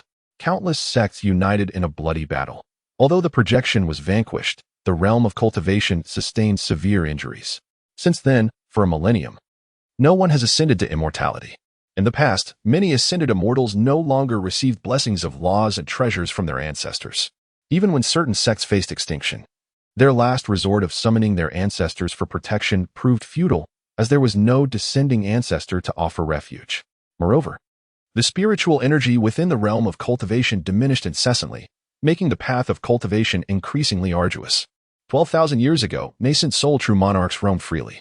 And transformation god true venerables were as common as dogs. Now, transformation god true venerables are nearly non-existent, with golden core true persons able to claim leadership over entire sections. The overall standard of the cultivation world has been in a continual decline. However, this subject was too vast and irrelevant to Luo Li, who merely regarded it with indifference. At that moment, the shop attendant from the artifact refinement store exclaimed, "Master, the artifact is ready." Upon uttering these words, a red light shot forth from the furnace. Mu Yingxiong swiftly grasped it, bringing it before him, a flying sword. Luo Li immediately pricked his middle finger, allowing his blood to flow for the refinement process. He was not adept in benevolent arts, and thus, his blood would not yield any spiritual artifact. Nonetheless, Mu Yingxiong remained undeterred. Harboring a glimmer of hope, whether successful or not was inconsequential. After the task was completed, he presented Luo Li with 120 spirit stones, bidding him farewell. With a smile, Luo Li spent 100 spirit stones and earned back 120, leaving with a total of 283 spirit stones and a spiritual wooden sword. Indeed, it was a fortuitous day for him. Upon returning to the Transcendence courtyard, Luo Li was brimming with vigor, practicing his cultivation while refining talismans. Following the previous incident, he had implicitly become the foremost disciple beneath the 3 great stewards, earning immense respect from countless fellow disciples, and his days were exceedingly pleasant. However, on this particular day, an unexpected message arrived. Someone wished to see him, and it was none other than the enchanting Fairy Sue, who had introduced him to the spirit butterfly sect a year prior. Fairy Sue remained as graceful and lovely as ever, exuding a natural purity. Upon seeing Luo Li, she smiled and said, "Luo Li, all that you have accomplished has been under our watchful gaze. You have successfully passed the external examination of the spirit butterfly sect. From this day forth, you are an inner sect disciple. Report to the empty distant peak tomorrow." Luo Li exhaled a sigh of relief and replied, "Thank you, Fairy. I will certainly report tomorrow." Fairy Sue nodded gently and gracefully ascended, vanishing into the distance. Upon hearing this news, Luo Li's friends hurried over to celebrate. Rejoicing in his long-awaited entry into the inner sect, they decided to hold a farewell banquet that evening in his honor. However, this joyous occasion was not what Luoli desired. He had no wish to leave, preferring instead to quietly accumulate spirit stones in the outer courtyard and then depart. Now, it seemed his dreams were dashed. Nevertheless, he had not yet amassed sufficient spirit stones and had no choice but to leave the Transcendence courtyard to report to the empty distant peak. While leaving the Spirit Butterfly sect was an option, stepping beyond the mountain gates would mean becoming a solitary cultivator, devoid of sect protection in the path of cultivation. The outside world was fraught with danger, filled with predators. Furthermore, entering the inner sect might not be a bad thing, as its resources and opportunities far surpass those of the outer sect. As for future matters, he would take it one step at a time. Perhaps this would prove to be a blessing in disguise. During the banquet, Gaopeng and others expressed their envy, each extending their congratulations to Luoli. Yet, Yongchuan refrained from offering his congratulations. When the others became inebriated and inattentive, Yongchuan quietly warned, "Luoli, be cautious." Luoli was taken aback and inquired, "Brother Yongchuan, what should we be cautious of?" Yongchuan replied in a hushed tone, "Others believe I have fallen from favor and been exiled here, but the truth is, I requested this myself. Enduring hardship here is far better than succumbing to death. After the incident at Kongguan Peak, your esteemed ancestor summoned me along with 2 others to serve there. My forebear advised against it, and I intentionally chose to be assigned here, thus avoiding that fate. Consequently, the 2 individuals dispatched by your ancestor have disappeared without a trace, their fate shrouded in mystery. It is rumored that your ancestor has lost his sanity. Having cultivated for a millennium, his spiritual lifespan is nearing its end. As death approaches, some individuals become exceedingly unhinged, unwilling to relinquish everything, and would rather drag everyone down with them. Thus, he orchestrated the calamity 4 years ago, annihilating all 13 foundational disciples of the Lingxiao lineage, leaving none alive. He then wielded the authority of the Golden Core, coercing the most promising talent among the 10 prodigies of the sect, Su Shinzi, into marrying him as a concubine. A deplorable act indeed. Throughout history, countless sects have perished due to such powerful figures, unwilling to embrace their demise, resulting in catastrophic consequences. We now fear that he may act similarly in his final moments. Masters Han Hai, Ming Xiang, and Sheng Wei are all stationed at Kongyuan Peak. Even a year ago, when the Jingyu Palace discovered the overseas cave, our sect did not send anyone to participate in the exploration. When the time comes, they will have no choice but to intervene, thwarting his ultimate frenzy. Therefore, should you venture to Kongguan Peak, exercise utmost caution. It is exceedingly perilous. Luoli Gate. At a loss for words. In truth, he had considered this matter a year prior and had not anticipated avoiding it. Not going. How could he abstain? To refuse would defy the sect's edicts and incur penalties. Moreover, how could he evade such a destiny? To survive in Lingdai's sect, he must comply. Besides, he was merely a novice disciple in the Qi refinement stage, a mere second layer, and a descendant of the esteemed Qi ancestor. It should pose no issue. Perhaps, should the Qi ancestor have passed, he might even inherit some legacy. However, from Yongchuan's account, it appeared that the figures he had encountered, real person Hoya, the young master Shiwa, and that enigmatic woman, were all drawn to the overseas cave discovered by Jingyu Palace. Thus, after a night of revelry, the following day, under the guidance of the second steward, Situya, amidst the farewells of the crowd, Luoli departed from the Tuashi courtyard, making his way to the inner sect of Lingdai sect.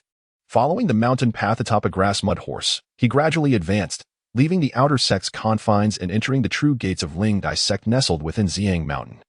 This was a realm previously forbidden to outer disciples, who could only gaze from afar. As he journeyed forth, he felt increasingly at ease. In the distance, towering mountains loomed, their peaks erect and formidable, the terrain steep and rugged. This was the genuine Lingai sect. Gazing far and wide, the entire Xiang mountain range comprised 7 majestic peaks, arrayed in succession across 100 miles, with endless verdant pines and cypress trees scattered throughout, resembling a dreamlike realm. Upon closer inspection, lush grasses carpeted the ground, and shady trees provided shelter, with wisps of white clouds drifting just beneath, rendering the scene akin to a celestial paradise. Situya remarked, "Luoli. The Xiang mountain is said to consist of a main peak accompanied by 6 others. The principal mountain houses the main entrance of our Lingai sect, as well as the ancestral hall, martial arts hall, scripture repository, and various other chambers, 16 in total, now under the dominion of the illusory craft lineage. The esteemed elder, Yuan Jinjuan Wei Li, presides there. With a Yuan Jinjuan in command, as long as this mountain stands firm, our Lingdai sect shall endure through the ages. Besides the main mountain, the other 6 peaks correspond to the 6 branches of our sect. The Kongguan Peak, which you are destined to visit, is the territory controlled by the Lingxiao lineage. Suddenly, Luo Li recalled the words spoken to him by Mu Yingxiang and inquired, Senior brother Sidu, I have heard that the Jianxiao and Hunxiao lineages of our Lingdai sect were once formidable, yet they seem to have declined. Is this true?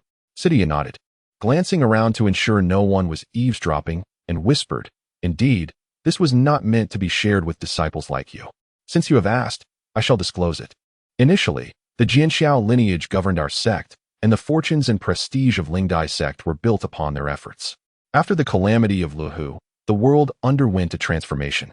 And gradually, the time patterns fractured the Jian Dai and Kong Chan sacred souls, 2 types of spiritual butterflies that our sect no longer produces. Without these vibrant butterflies, we possess the secret arts, yet are incapable of achieving the union of man and butterfly, rendering our cultivation akin to a tree devoid of roots. Ultimately, the most potent secret techniques of these 2 lineages faded into obscurity, leading to their gradual decline. The remaining 5 lineages, however, saw the illusory craft lineage ascend to prominence due to the environmental changes that birthed several mutated types of spiritual butterflies, thus ensuring a steady influx of disciples and preventing any cessation, allowing them to seize control of the sect. Luo Li nodded, realizing the gravity of the situation. Their conversation continued as they entered the sect, which exuded an imposing aura compared to the outer sect, filled with countless pavilions and towers scattered throughout the mountains.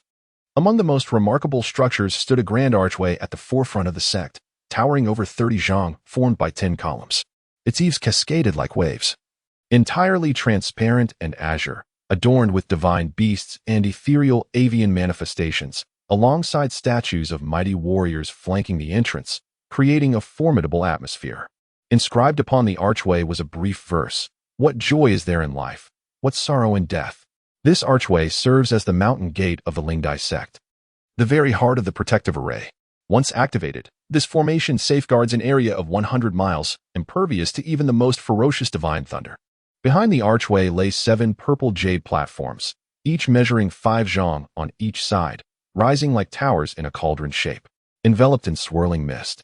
The jade walls were intricately carved with representations of myriad beings, mountains and rivers, winds and clouds, thunder and rain, celestial bodies, and even monstrous entities, down to the minutiae of insects and scales.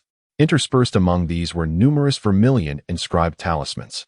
In the concave center of these jade platforms resided a crimson radiance, resembling a sun wheel, spinning endlessly and radiating a dazzling light, captivating to behold. This was the purple thunder, harnessed by the spiritual energy of the entire Lingdai island, capable of unleashing devastating purple thunderbolts, encompassing the entire island within its range, a formidable weapon of the Lingdai sect. Such restrictions on attacks are not singular. Behind them lies an ethereal void, layered in mist, with celestial bridges arching across. Countless mechanisms are concealed within, possessing both offensive and defensive arrays, safeguarding the entirety of the Lingdai sect beneath their protection. Within the sect, 2 figures await Luoli from a distance, Old Shah and 7th brother. Having received word of Luoli's admission today, they remain in the sect, prepared to extend a warm welcome. Upon spotting them, Luoli waves vigorously. Semia interjects, Do not rush. There are several rituals to observe first. After paying homage in the Ancestor Hall and inscribing your name in the record, you will officially enter the inner sect. Then you may reminisce with them. Luoli nods, understanding that a series of rituals must be completed prior to entering the inner sect. This culminates in a tribute to the ancestors in the Ancestor Hall, followed by the inscription of his name in the official register, marking him as a formal disciple of the inner sect. Ahead, an attendant awaits Lolly to oversee these rituals. Just then, from a short distance, Fairy Sue glides past, accompanied by a young man and woman, one of whom is, remarkably, Luoxin, who closely follows Fairy Sue. Upon seeing Luoli, she furrows her brow and exclaims, Why are you so late? The 2 ahead took a full hour to complete their tasks. Must we wait another hour for you? Never mind. You can make up those rituals later. Come along with us. Having waited an hour for Luoxin and the young man to complete their entrance rituals, Fairy Sue, growing impatient, interrupts Luoli's ceremony and leads him away.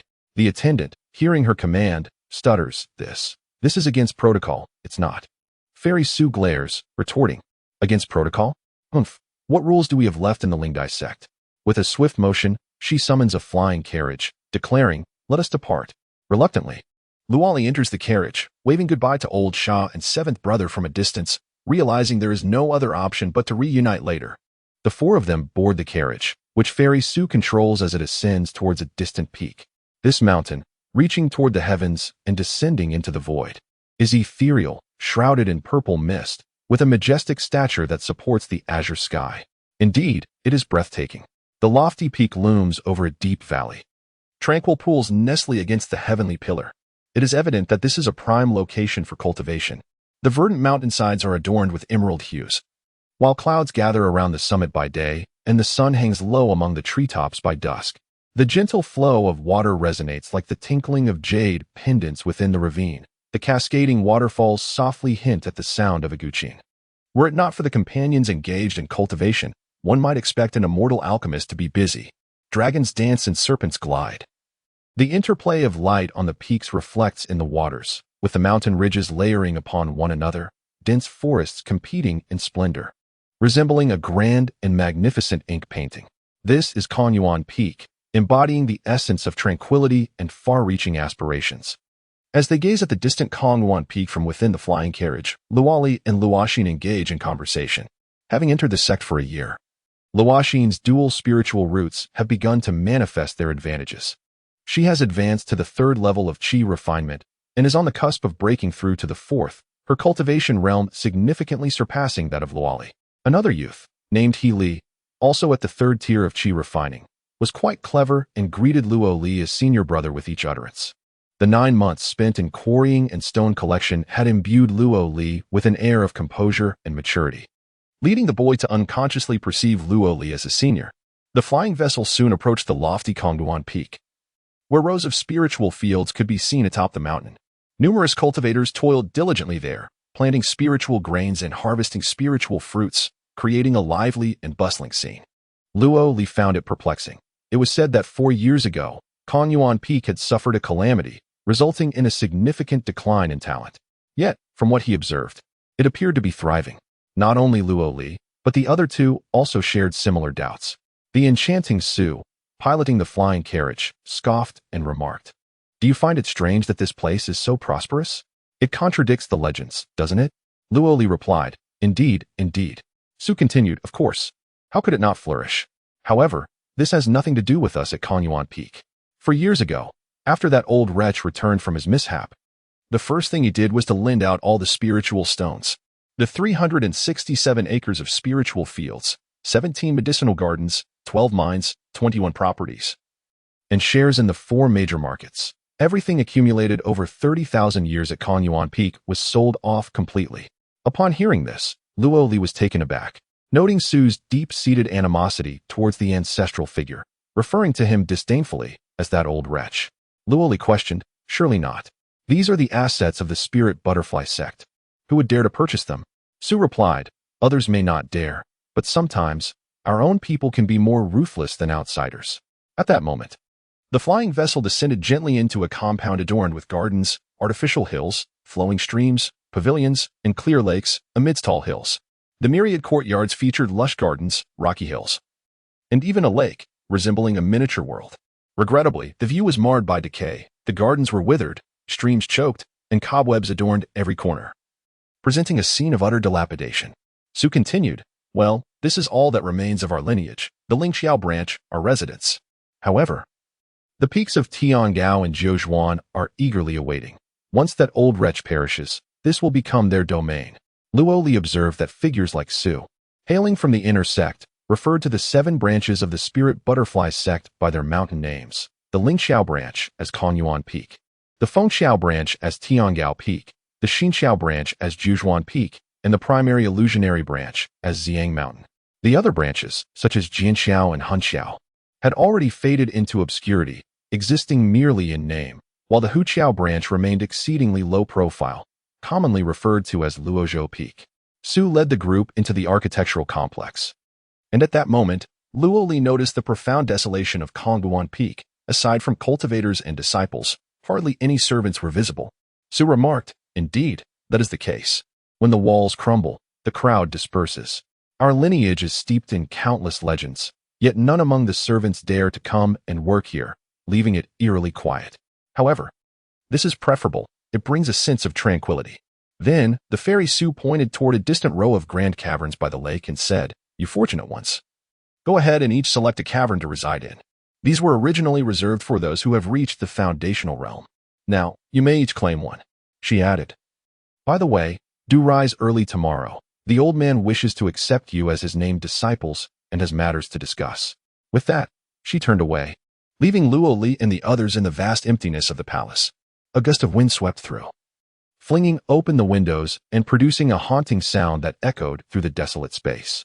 Luo Li sighed deeply. This was once the illustrious Kong Yuan Peak. Observing the interior of the hall, he saw rows of overturned stone tables and chairs, fragmented murals, and a scene of utter decay, with spider webs adorning the walls. Yet, he could vividly imagine the splendor that once graced this place. 13 foundational cultivators and over 100 inner disciples had gathered here, filled with laughter and song, only to have it all swept away in a cataclysm, leaving but a few souls behind, as empty as a graveyard. Luo Xian could not help but grasp Luo Li's arm, her eyes scanning the surroundings with trepidation. Luo Li gently pulled her hand away and began searching for tools. "What are you looking for, Brother Luo Li?" she inquired. "Cleaning tools," he replied. She looked puzzled. "What cleaning tools?" "A broom, a shovel, a hammer. The windows are broken. We need to fix them and tidy up," he explained. Hesitantly, Luo Xian asked, "You want to clean this place?" "Why not?" Luo Li responded, gesturing towards the hall. Luo Xian, listen carefully and observe closely. Countless ancestors of our Luo family have drunk, cultivated, sung, and met their end here, regardless of its current state. This place holds the traces of our forebears. It is our root, no matter what it was before, since we have arrived. We cannot allow it to remain in such disrepair. Upon hearing these words, Luo Xian's eyes sparkled with inspiration, moved by Luo Li's passionate declaration. She nodded. "I will help too." Luo Li smiled, confident that this message would reach both the venerable Shi and Fairy Su, as it was meant for them. Healy chimed in, "I will help too." They soon found cleaning tools and set to work, sweeping away fallen leaves and debris, clearing cobwebs, removing overgrown weeds, pruning trees, and unblocking a small river. Under the diligent efforts of the three, the place was transformed after 2 hours of labor. It was no longer the derelict site they had encountered. As evening fell and their work concluded, Luo Li produced the ingredients he had brought from the dormitory and found a large pot to cook. Soon, the rich aroma of meat wafted through the air. The tantalizing scent made the three of them hungry, yet Luo Li refrained from eating, waiting for the arrival of either the Fairy Su or Venerable Shi. However, they did not come. Instead, a young boy appeared. With triangular eyes and a hooked nose, he exuded an ominous chill. Without hesitation or a word, he grabbed bowls and chopsticks, preparing to devour the meat. Luo Li extended his hand and said, "Hold on, my good sir. May I inquire your identity? Please introduce yourself before we partake in our meal." While tidying up, Luo Li aimed to swiftly familiarize himself with the empty peak, and through his cleaning, he discovered that the rear hall of the empty peak was protected by an energy shield, rendering it inaccessible to him. It was evidently the dwelling of the venerable Master Shi. However, the Fairy Su did not reside with Master Shi. Instead, she occupied the first foundational cave dwelling.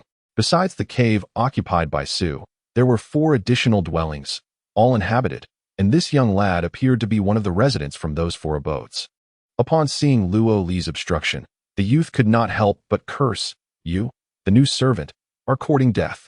You dare ask for an introduction after I've offered you my meal? It seems you wish to meet your end." With that, he lunged forward, aiming to slap Luo Li, demonstrating considerable agility, indicating he had some training. Luo Li smiled.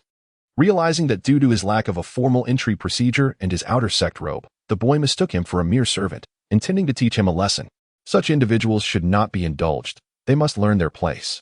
Luo Li deftly raised his hand to block the slap, leaving the youth momentarily stunned. "You dare to resist? Excellent. Allow me to," he began, but before he could finish, Luo Li swiftly retaliated with a resounding slap that sent the boy spinning. Luo Li then smiled and said, "Who do you think you are? Mind your language." The youth, dazed from the blow, fixed a fierce gaze on Luo Li and began to retrieve talismans from his robe, producing 5 in total, ready to cast a spell and attack. Luo Li chuckled. pulling out his own talismans, revealing a staggering total of 60. The boy's eyes widened in astonishment.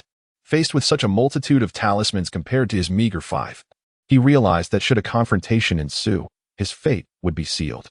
He hastily stowed away his talismans, though still attempting to maintain his bravado, declared, "Fights are forbidden within the sect. Just you wait. I shall summon my senior brother, and you will rue this day."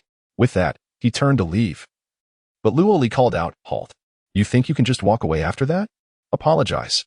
Apologize to us 3 before you leave, or else." The talismans unfurled before the youth like a peacock displaying its feathers, blazing flames, icy shards, falling rocks, slicing winds, and golden swords, causing the boy's complexion to pale significantly. Gritting his teeth, he finally relented, "I'm sorry." Luoli replied, "Speak louder." The youth shouted at the top of his lungs, I'm sorry. You are my lord, just wait." He then hurriedly departed, and Luoli laughed heartily, saying, "I shall await your return. Come, let us dine." As the 3 began their meal, Luo Xian expressed her concern, saying, "Brother Luoli, he is going to summon his senior brother. They are numerous and powerful. Do you think they will come to retaliate against you?"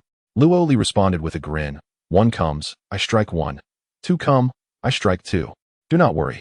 Let us eat." In truth, Luoli had become vaguely aware of a significant detail. Both Luo Xian and this He Li were at the 3rd level of Qi refinement. Chosen by Fairy Su, according to sect rules, only those at the 4th level of Qi refinement were permitted to enter the inner sect. This can be interpreted as a lack of talent at the empty peak, an early promotion being merely coincidental. However, the case of that youth from Fangsuan is perplexing. He, too, is at the 3rd level of Qi refinement, which seems amiss. He has been cultivating in the cave suited for foundational practitioners for quite some time, yet remains at the 3rd level. This raises questions. It must be the directive of Fairy Su, instructing him to deliberately suppress his cultivation, forbidding any advancement to the 4th level. For upon reaching the 4th level, one transitions into the mid-stage of the Qi refinement period, thus acquiring the ability to refine spiritual butterflies and practice spells. This, however, contradicts Fairy Su's purpose in selecting individuals, hence everyone remains at the 3rd level of Qi refinement. While Luoli pondered, the young man from afar approached with another individual. Upon seeing the latter, Luoli smiled, for indeed, he too was at the 3rd level of Qi refinement, confirming Luoli's judgment. The youth with triangular eyes approached Luoli, pointing at him and exclaiming, "Senior brother, he is the one who bullied me." The senior brother slowly stepped forward, gazing at Luoli, and inquired, "Is it true that you have bullied my junior brother?" This individual was robust in stature, with a fearsome visage and a dark complexion, exuding an indescribable aura. Luoli was momentarily taken aback, as though he had seen this man before. Luoli gradually rose and remarked, "I feel as though I have encountered you somewhere." The man laughed heartily, "Kid, don't attempt to forge connections, it's futile.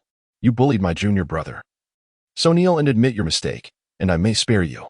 The triangular-eyed youth cautioned, "Senior brother, be careful. This kid has many talismans." The senior brother laughed, "Talismans? What use are they to me?" As he spoke, he clenched his fists tightly, and with his movements, dark scales faintly emerged on his face, emanating a peculiar prowess. This was his reliance, capable of resisting Luoli's talismans. Upon witnessing his appearance, Luoli suddenly recalled Long's home mountain, Baichi Town, and the foundational practitioner Long Wendeng from the Black Dragon sect. It was he.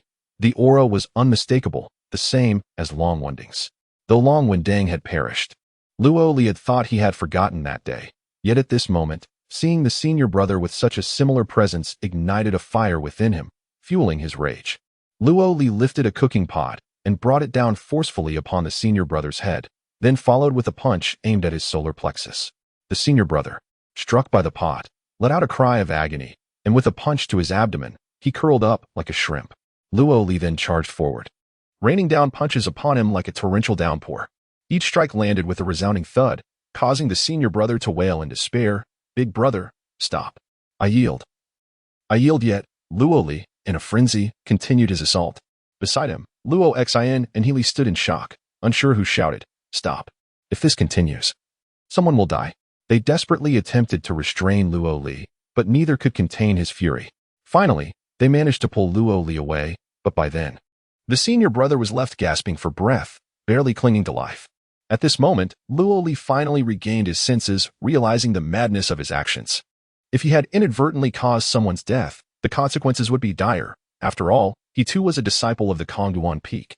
However, he was astonished to see that the senior brother, who had just appeared to be on the brink of death, recovered remarkably well in a short span of time, without a single mark or bruise on his body.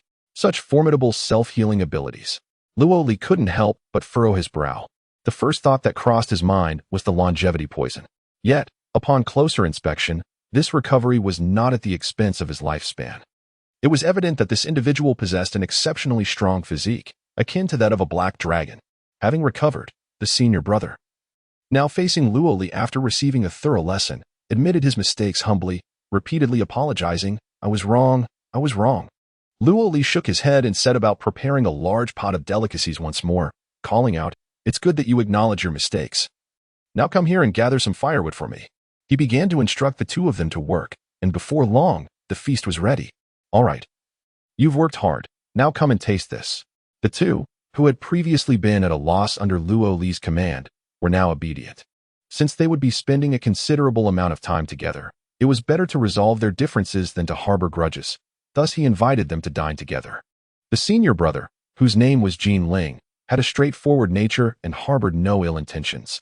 Despite being thoroughly thrashed by Luo Li, he remained unfazed, consuming more than anyone else. The boy with slanted eyes, named Wang Nitian, however, bore a more sinister demeanor. Although he smiled amiably at Luo Li, the malice in his eyes betrayed his true feelings, as he harbored the resentment deep within him. Luo Li chuckled coldly, thinking to himself how naive this boy was. He had much to endure. After their meal, everyone dispersed to find their own foundation establishment caves to rest.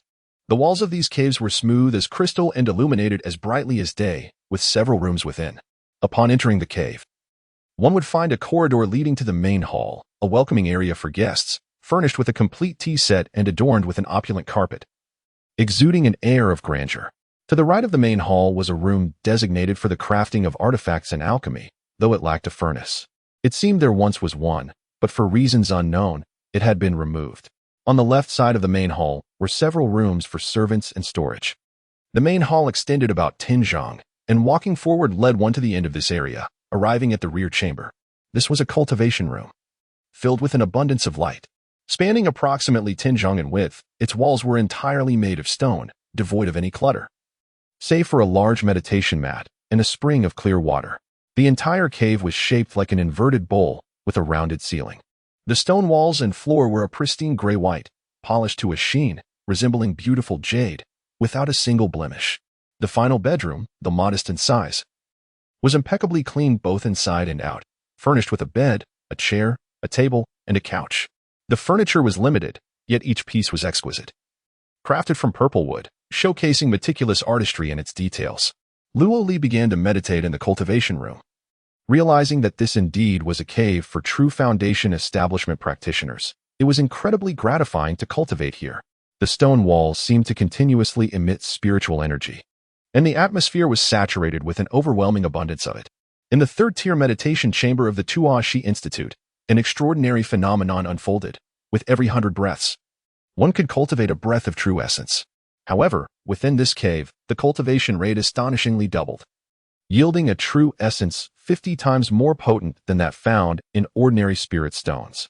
Here, there was no necessity to absorb the energy from spirit stones. The abundance of true essence surpassed even that. With each inhalation and exhalation, after merely 2 breaths, Luo Li found an addition of a breath of true essence within his dantian, an exhilarating experience indeed.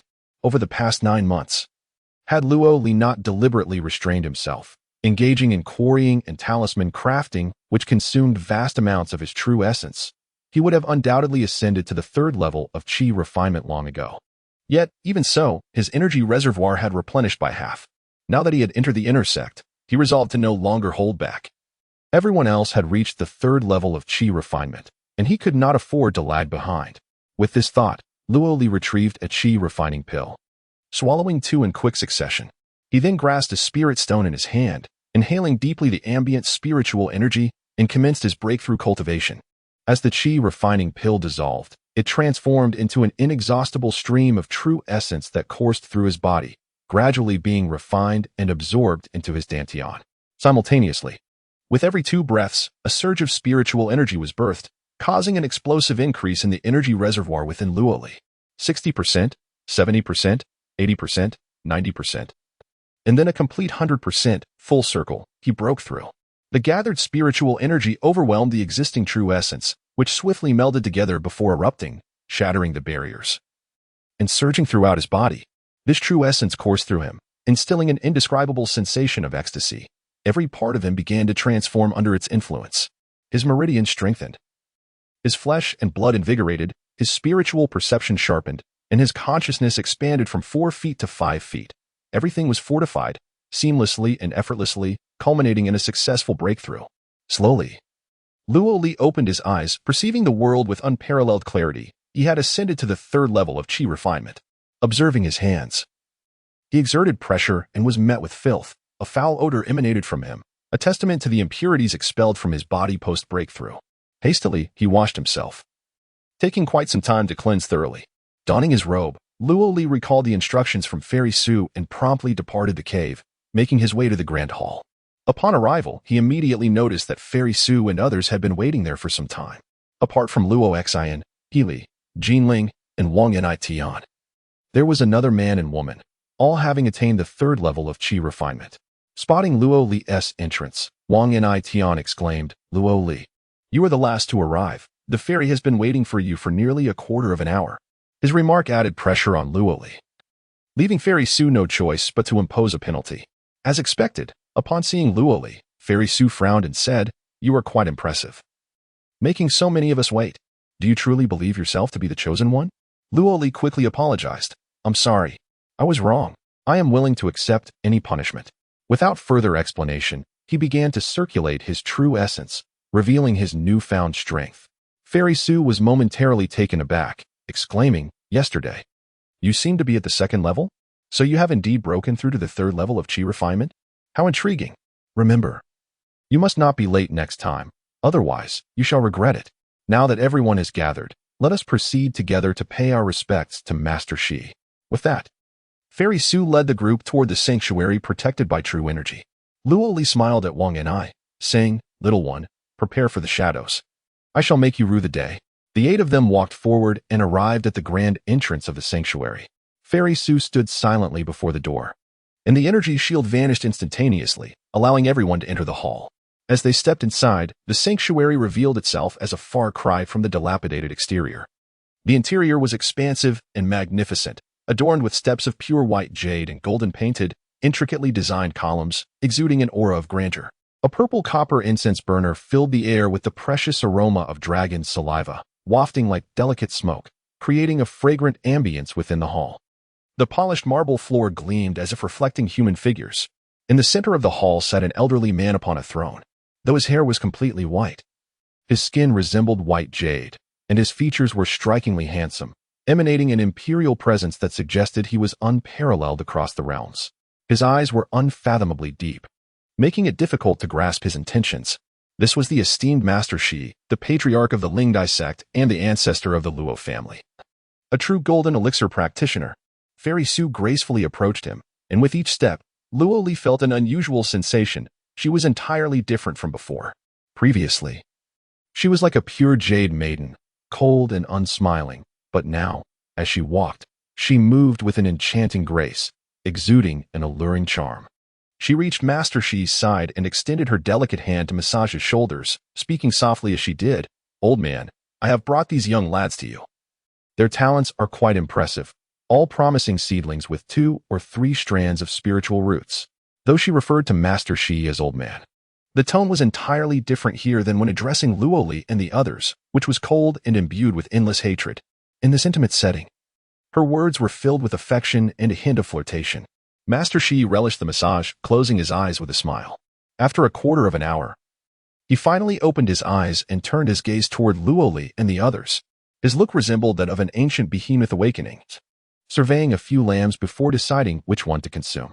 As his gaze swept over them, Luo Li felt a chilling sensation coursing through his body. Every hair stood on end, and goosebumps erupted across his skin. This was the formidable presence of the golden elixir, capable of determining their fates with a mere glance. Master Shi's eyes finally settled on Luo Xian, and after a prolonged silence, he inquired, "What relation do you bear to Luo Mingyu?" Luo Mingyu, the fifth ancestor of the Luo family, a foundational true cultivator, had passed away 4 years ago. He was Luo Xian's great-grandfather. Luo Xian promptly replied, "He is my great-grandfather." With a long sigh, Master Shi lamented, "What a pity, that child, Mingyu, once held the potential to reach the golden elixir realm. Alas, such a loss." Suddenly, he straightened, his demeanor turning solemn. This subtle shift compelled Luo Li and the others to stand in unison, motionless, as they listened intently to his words. The revered Master Shi began to speak. "You must have heard numerous legends surrounding the empty, distant peak, each more fantastical than the last. Some claim that I, unwilling to pass my mantle to another, have caused the demise of all my disciples. Others suggest that my lifespan is waning and that I have succumbed to madness. They say that on this empty, distant peak, all who come perish, with no one escaping a grim fate." His voice was deep and resonant, exuding a magnetic quality, yet devoid of any hint of madness, leaving the crowd in a state of bewildered silence. Master Shi continued, "Yet none of these tales elucidate how the disciples of empty, distant peak met their end. Does anyone among you know the truth of their demise?" Indeed, Luo Li reflected upon it. While there were many legends, none could clarify how those individuals perished. With a heavy sigh, Master Shi declared, "I shall reveal to you the truth of their deaths. They did not perish for my sake, but for the honor of our spirit butterfly sect. They are the unsung heroes of our lineage. Alas, their deeds must remain concealed, a grave injustice to their memory, a burden I carry for our spirit butterfly sect." At this juncture, Master Shi appeared deeply sorrowful, shaking his head as he exhaled slowly before continuing. "4 years ago, during the upheaval of the Black Dragon sect, the incident of the severed dragon wings, are you aware of it?" Upon hearing this, Wang Nitian, emboldened, spoke up, "Disciple is aware. It was a monumental event, akin to the fall of our own empty, distant lineage. The Black Dragon sect was afflicted by an upheaval, resulting in the collapse of a mountain peak, claiming the lives of 7 foundational cultivators and gravely injuring a golden core master, with over 100 inner disciples perishing." Master Shi nodded solemnly, stating, "That was our doing." A stunned silence enveloped the crowd, bewildered by his admission. He continued, "It was I who led the empty, distant lineage in a nocturnal assault on the Black Dragon sect. Shattering the Dragonwing Ridge, those individuals were slain by our hands. In that battle, every disciple of the empty, distant lineage perished, save for myself."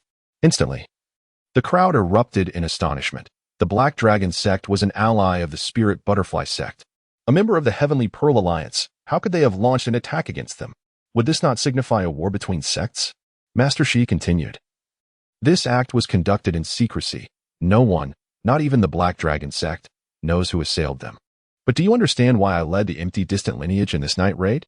With a few captivating words, he captured everyone's full attention as they awaited his explanation.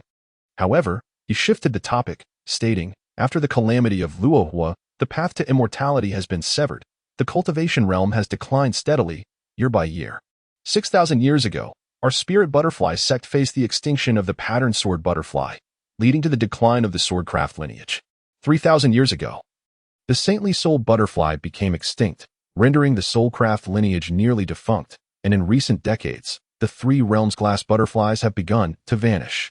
As these words echoed, the crowd fell silent. The 3 realms glass butterfly constituted the very foundation of the empty, distant lineage.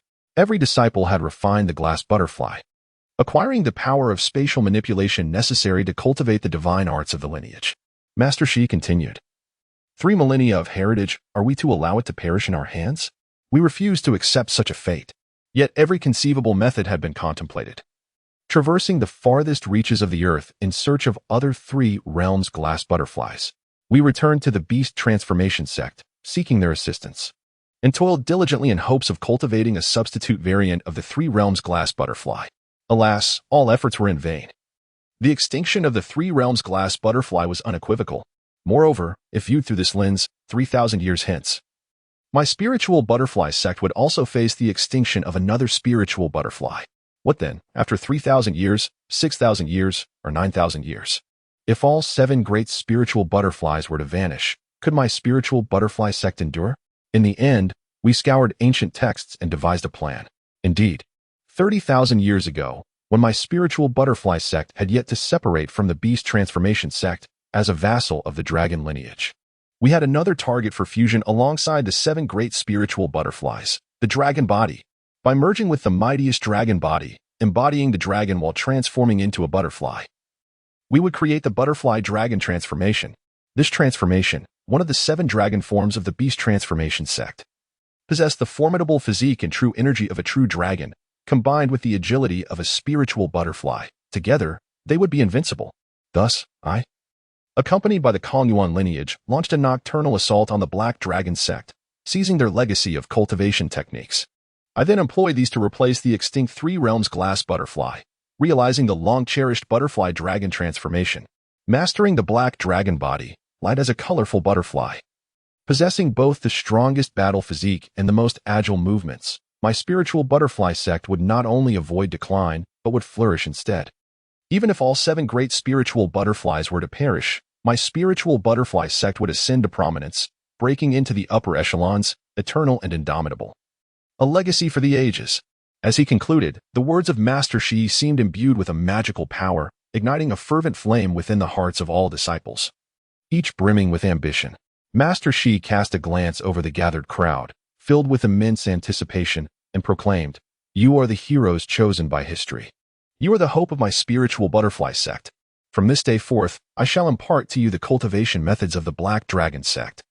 Whoever among you is able to master the Black Dragon form shall inherit the position of the Peak Master of Kongyuan.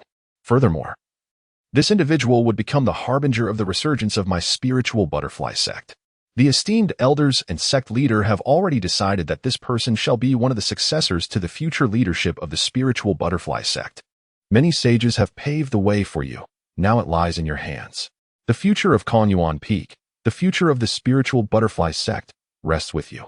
Do you dare to accept this monumental responsibility and revitalize our sect?" As Master Shi spoke with increasing fervor, a powerful spiritual force emanated from his words. The disciples below echoed in unison. "We, the disciples, are willing. We shall revive the spiritual butterfly sect. We are willing, even if it means death. We shall have no regrets." Master Shi nodded approvingly, saying, Well, you are all good children. Remember, before mastering the Black Dragon form, you must not enter the 4th stage of Qi refinement. This is a secret art of the Black Dragon sect, earned through the lives of countless disciples. Take heed. Take heed." He then scanned the crowd, and those he gazed upon stood tall, eager to showcase their determination.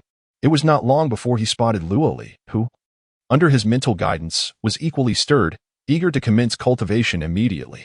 At that moment, their eyes met, with their gazes locked in mutual understanding.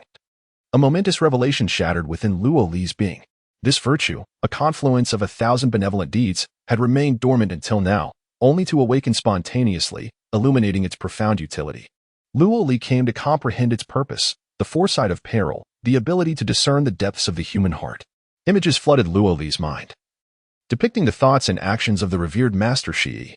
In an instant, the true intentions of Master Shi became apparent. His words bore truth. Yet hidden beneath these revelations lay a more insidious motive. He was not driven by the revival of the Ling Dai sect, but by self-interest. Master Shi had indeed succumbed to madness, facing the imminent approach of his demise with a desperate refusal to accept death. Consumed by a desire for companionship in his demise, he encountered a mysterious figure and procured a treasure capable of soul transference, incurring a staggering debt in the process. Ultimately, he liquidated all assets of Kongyuan Peak to repay this obligation with spirit stones. Armed with this treasure, he envisioned a flawless reincarnation, a chance to start anew. Yet, he recognized that even with a fresh beginning, his millennium of arduous cultivation would only elevate him to the golden core realm once more, leading him to confront the specter of death again after another millennium. Reluctant to relive his current suffering, to witness the slow decay of his existence, he proclaimed his intent to rejuvenate the Ling Dai sect, sacrificing his disciples to acquire the secret techniques of the Black Dragon sect, subsequently seeking young disciples to cultivate. This young disciple, who would attain the form of the Black Dragon, was to be the vessel for his soul transference, allowing him to carve a new path towards the transformation of the butterfly dragon, thus securing his survival in the next life and the hope of transcending the golden core realm. To secure his existence, he orchestrated this entire scheme, every action meticulously designed for his own benefit. As one layer of virtue dissipated, one remained, a manifestation of 1,000 benevolent deeds, invaluable for its capacity to foresee danger and save lives. No amount of wealth or power could mitigate the finality of death. Luo Li exhaled sharply, realizing that the black dragon form must not be cultivated. Its attainment would lead to soul transference and death. Yet, could he truly abstain from cultivation? A bitter smile crossed his lips as he recalled the images of Master Shi's machinations. Some fragmented visions revealed that they were not the first subjects of this experiment. Preceding them were several batches of disciples from the Ling Dai sect who had attempted to cultivate the black dragon form. The outcome was grim. All perished. Some succumbing to madness during their practice, others attempting to flee only to be silenced, and some engaging in mutual slaughter. It was through their efforts and sacrifices that the technique was refined to the present form taught by Master Shi. In the past 4 years, not a single cultivator from the Ling Dai sect who entered Kong Yuan Peak had survived. The 7 of them were no exception. They too would face myriad challenges, spurring them to cultivate with fervor, as Master Shi's own time was running short. According to the scene, a brutal trial of mutual slaughter looms on the horizon. The black dragon grows ever more ferocious and powerful if one does not cultivate the essence of this black dragon. They need not wait for Shi to usurp their body, for they shall be slain by others. As for escape, such a notion is utterly futile. Upon entering this void peak, the crowd had already been secretly ensnared by restrictions last night, with their lives hanging by a thread at Shi's whim. To escalate matters and draw the sect's attention would be a fruitless endeavor. Without the support of the sect leader and the esteemed elders, Shi's schemes would have long been exposed. To cultivate is to face death, yet to refrain from cultivation is also to court demise. However, succeeding in cultivation merely delays one's end. Alas, there are no alternatives, only the path of relentless cultivation remains. One must strive to outshine all others, for only then may there be a chance for survival in the future. Sighing deeply, Luo Li lamented the arduous struggle for existence within the realm of immortality. Despite the weight of despair, his countenance remained resolute, proclaiming, "Revitalize the spirit butterfly sect. I, a disciple, willingly embrace death without regret." Observing the proceedings, Master Shi nodded approvingly and said, "Very well, Kaijin, you may begin to impart the teachings of black dragon cultivation to them." Fairy Su interjected, "Indeed, old fool. Your health is paramount. Take a moment to rest while I handle the remainder." Stepping forward, she addressed the assembly. "Remember, you are forbidden from entering the 4th level of Qi refinement until you have successfully manifested the black dragon form. This wisdom has been earned through blood." She then commenced the transmission of the secret method. Although the black dragon sect and our spirit butterfly sect both stem from the lineage of the beast transformation sect, their approach to physical integration diverges from ours. They pursue the path of physical visualization, conjuring the black dragon to refine their bodies. Disciples of the black dragon sect possess formidable physical strength. Ordinary spells, talismans, and even magical artifacts like flying swords pose no threat to them. They also possess an alarming sense of danger, enabling them to foresee peril and anticipate their adversaries, thus securing their invincibility. Ultimately, their unparalleled dragon might. The devastating black dragon wave, indomitable dragon claws, defensive dragon scales, and the sweeping dragon wings render them immensely formidable. However, they are not without their weaknesses. Their speed is notably sluggish, particularly in terms of reaction time, which is drastically inferior to ours. Our spirit butterfly sect thrives on swift reactions and unparalleled speed, allowing us to endure until now, fluttering gracefully like a butterfly, traversing the myriad blooms without a single petal clinging to us. There exists no sect swifter or more agile than ours. Should you succeed in achieving the butterfly dragon transformation, you will inherit all the advantages of the black dragon form, while simultaneously possessing all the merits of the spirit butterfly sect." After Su Shenzi finished speaking, she extended her hand, and a droplet of black blood materialized within her delicate fingers. This blood droplet hovered at her fingertip, emanating a faint aura of dragon majesty. She spoke softly, "This is the blood of the black dragon. I shall now distribute it among you. With this black dragon blood as your source, you will be able to envision all aspects of the black dragon. This is the very foundation of the black dragon sect's heritage, a treasure acquired at the cost of the lives of the practitioners from the Kongyuan lineage. You must safeguard it with utmost care, as long as the blood exists. So shall the bearer, but should the blood be lost, the bearer shall perish." As she spoke, the droplet of black dragon blood gradually divided into 7 droplets, which soared towards the crowd. Luo Li closed his eyes, feeling the black dragon blood merge into his brow, allowing him to sense it at all times. Then Su Shenzi continued, "The method of cultivating the body of the black dragon involves 2 key aspects: observation and contemplation.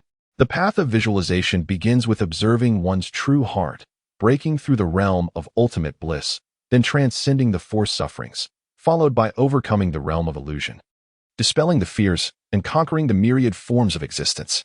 There are 24 realms to traverse, and only by directly perceiving the true heart can one behold the essence of this black dragon blood and visualize the entire form of the black dragon. To visualize the black dragon, one must first observe its body, bones, flesh, skin, scales, tendons, veins, blood, liver, lungs, intestines, and stomach, then contemplate its spirit, charm, essence, energy, motion, stillness, joy, delight, anger, and sorrow. Achieving this allows one to use their true energy to transform into the black dragon, refining the dragon within the heart. Then, using this dragon heart as the source, refine your true energy, transforming your entire being. The cultivation method is as follows. The ultimate path is eternally void and serene. The profound transformation responds to the essence of truth. Divine powers are dispersed throughout, condensing visions within the three purities. In the haze, existence takes form, and in the solitude, one perceives the formless. If liberation is unattainable, one must consistently observe the black dragon. In the myriad realms of the heavens, within the 3,000 paths, right and wrong await resolution, and life and death are boundless. The 6 carcasses are insubstantial, and all laws return to emptiness. When the body transcends all afflictions, the heart is free from the dust of form. The crowd listened attentively, recording every word in their hearts. Once the teachings concluded, Su Shinzi added, "All right, you may disperse. By the way, tomorrow is the 6th of the month, a significant day. Rise early at dawn, for I shall lead you to Xiang Cliff for cultivation."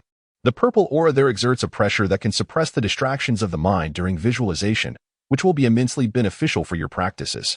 Should anyone arrive late again, they shall face 10 lashes.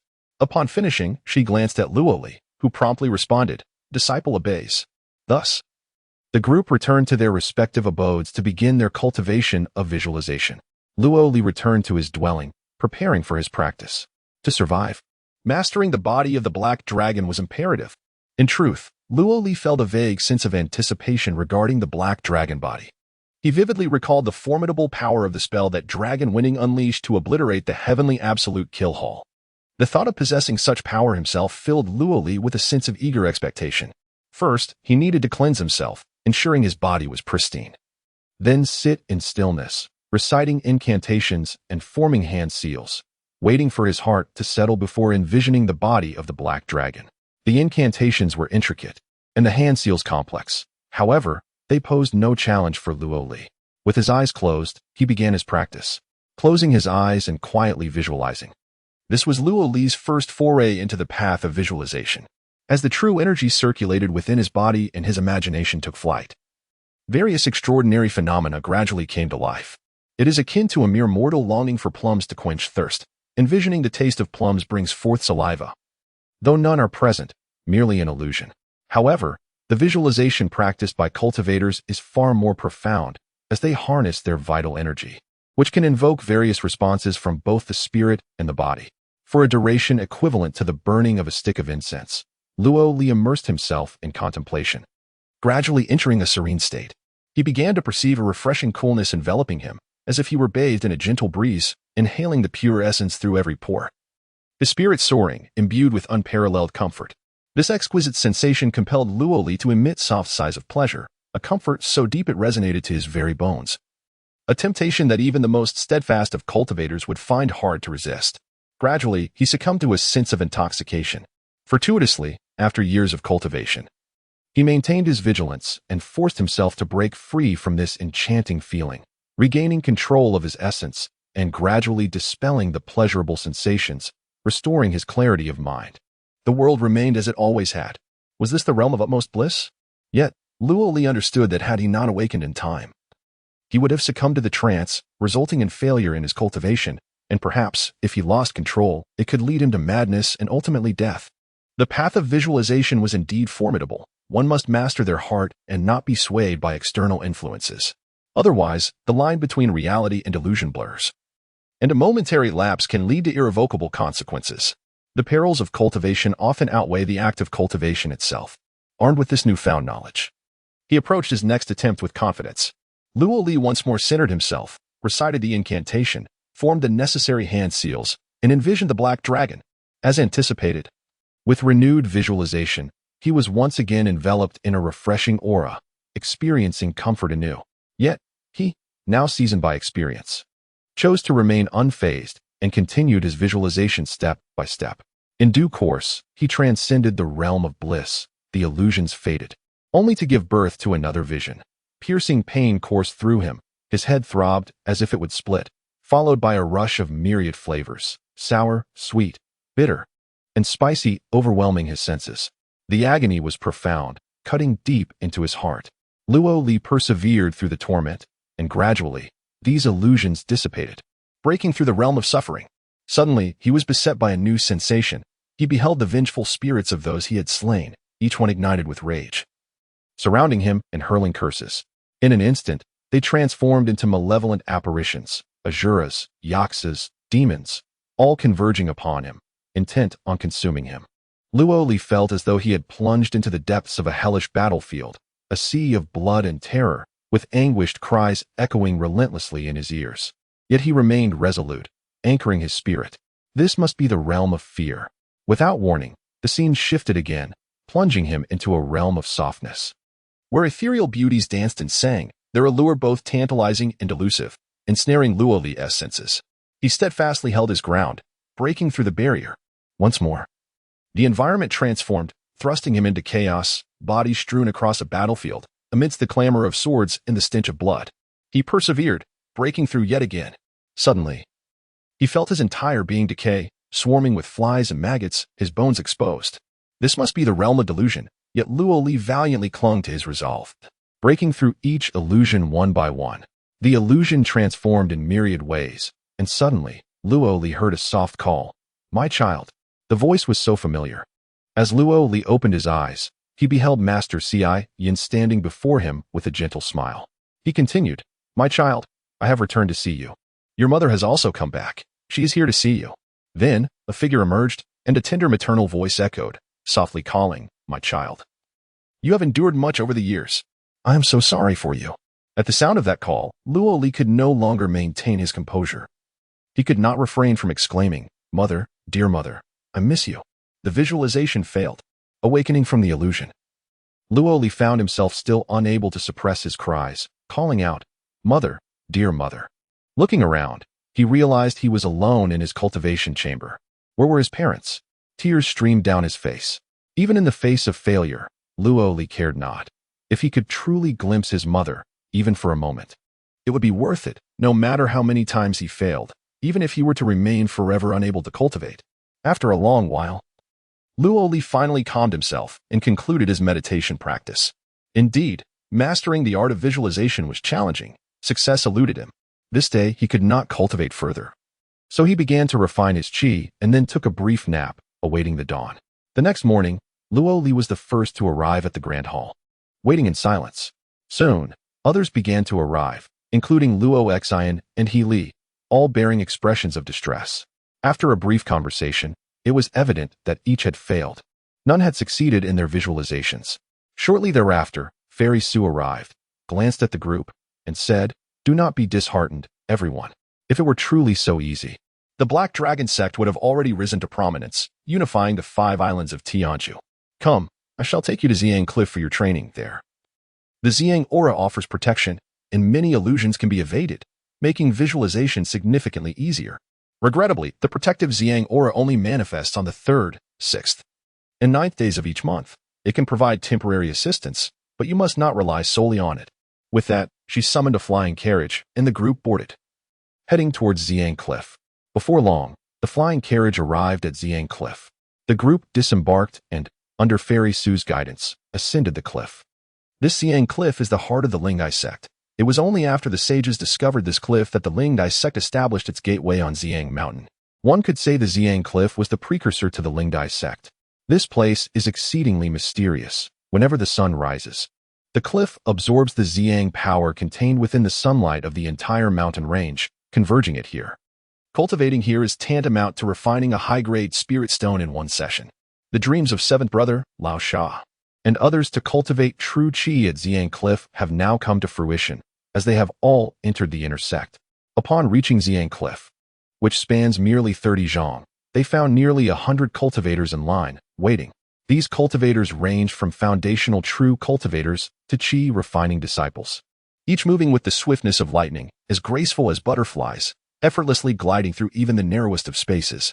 This was the true essence of the Lingdai sect's practitioners. They soared into the air and descended gracefully. Some directly landed on Xiang Cliff, lightly touching down to secure their positions. Some individuals stand outside Xiang Cliff, treading upon the tips of verdant pine trees, stepping atop the vibrant purple herbs, swaying in the gentle breeze, suspended in the void, waiting to ascertain who among them will not arrive today, so they may take the opportunity to fill a vacant spot. Within the Lingdai sect, there are hundreds of inner disciples, yet only 100 can cultivate simultaneously, rendering positions highly coveted. Each faction adopts a rotation system, queuing for their turn to practice. Some even resort to selling their spots for spirit stones. Lowly glanced around, but did not see Lao Sha and Qi Gu. Their branch had countless disciples. And to train here, one must await their turn in line, hence their absence today. In truth, the positions within Xiang Cliff are of great significance. The most desirable spots lie among the 7 central rocks, reserved for the elite disciples of the sect, followed by the spaces between the rocks, then the stone pathways, with the least favorable positions at the edges. Fairy Su led Lowly and the others to one of the prime rocks, where the 8 of them sat in succession. This was the domain of Konyuan Peak, and they were surrounded by solitude, unlike the throngs of others. Looking further afield, they were at the pinnacle of Xiang Mountain, with a breathtaking view of the myriad landscape stretching 30 miles below. In the distant forest, along the pathways, some cultivators passed by, all disciples of the Lingdai sect. Casting glances in this direction, reminiscent of Lowly and Lao Sha's earlier days, vowing silently to cultivate their true energy before Xiang Cliff. At that moment, the sun rose in the distance, and boundless sunlight seemed to be drawn towards this place, illuminating it with a myriad of radiant hues. Fairy Su declared, "All right, the essence of Xiang is upon us. Begin." With those words, she commenced absorbing the Xiang energy. Lowly and the others immediately began their visualization, and indeed, under the influence of this Xiang essence, their mental imagery flowed effortlessly. No illusion could withstand the intensity, dissipating as soon as it manifested. In a single breath, they broke through 20 realms. The black dragon blood at their brow quivered, and before Lowly appeared a colossal black dragon. It possessed the body of a serpent, fish scales, tortoise-like eyes, deer antlers, and 5 claws, capable of both manifestation and concealment, vast and minuscule, traversing the seas and soaring through the heavens. A creature of innate divine power, this black dragon gazed back at Lowly, its enormous scales glistening translucently, its entire form an abyssal black, save for its eyes, which blazed with pure crimson flames. As the flames flickered, the dragoness emotions were vividly conveyed. Though merely a visualization, it appeared as if it were alive, its talons gleaming with a captivating brilliance. The black dragon, flawless and luminous, exuded countless tiny flames from its massive form. Locking eyes with Lowly, the fiery dragon's gaze intensified, and it let out a thunderous roar. The roar, a fusion of dragon's might and a peculiar metallic resonance, sent ripples through the air, resonating with unfathomable power capable of obliterating all. In an instant, this roar shattered Lowly's visualization, a terrifying spectacle that left him gasping as he returned to reality. Not only he, but the others experienced the same. Only Jin Ling remained in the throes of visualization, for this straightforward and forthright individual, possessing a certain na-vet, was able to withstand the dragon's formidable presence. Luo Li gasped for breath, and at that moment, he noticed that the aura of Xiang on Xiang Cliff was gradually diminishing. The time for his cultivation was about to expire, prompting him to resume his visualization. Once again, he broke through the 24th realm of illusions, and the formidable black dragon reappeared. This time, Luo Li stood his ground, refusing to be cast out of his visualization. He focused intently on the black dragon, contemplating its form, bones, flesh, skin, scales, sinews, veins, blood, liver, lungs, intestines, and stomach, before delving into its spirit, rhythm, essence, energy, motion, stillness, joy, pleasure, anger, and sorrow. As he visualized the black dragon, it began to dissolve in his mind, its scales detached, flesh separated, and entrails exposed. Only through a complete understanding of the black dragon could he transform his true energy into the essence of the dragon, refining it within his heart. Using the heart of the black dragon as his source, he would refine his true energy and transform his entire being. Suddenly, A thunderous sound erupted as the black dragon before him began to fade, dissipating into countless streams of light. Luo Li returned to normal, and upon looking back, he saw that the sun had risen 3 times, and the Xiang aura had completely vanished, marking the conclusion of today's visualization. Fairy Su spoke. All right, let us depart. Remember, on the 3rd, 6th, and 9th of each month, you may visualize the black dragon here. At other times, you are welcome to come at your leisure. Just inform me if you do not wish to attend. She added a final warning. Your time is limited. If you wish to achieve anything in this life, you must hurry in your cultivation. Do not squander your existence. Though her words may have seemed grandiose, Luo Li understood their profound meaning. To continue living, he must cultivate the form of the black dragon. Otherwise, he would not need to wait for the ancient ancestor Shi to seize his body. His demise would be inevitable. Fairy Su continued, follow me. I will lead you to a special place.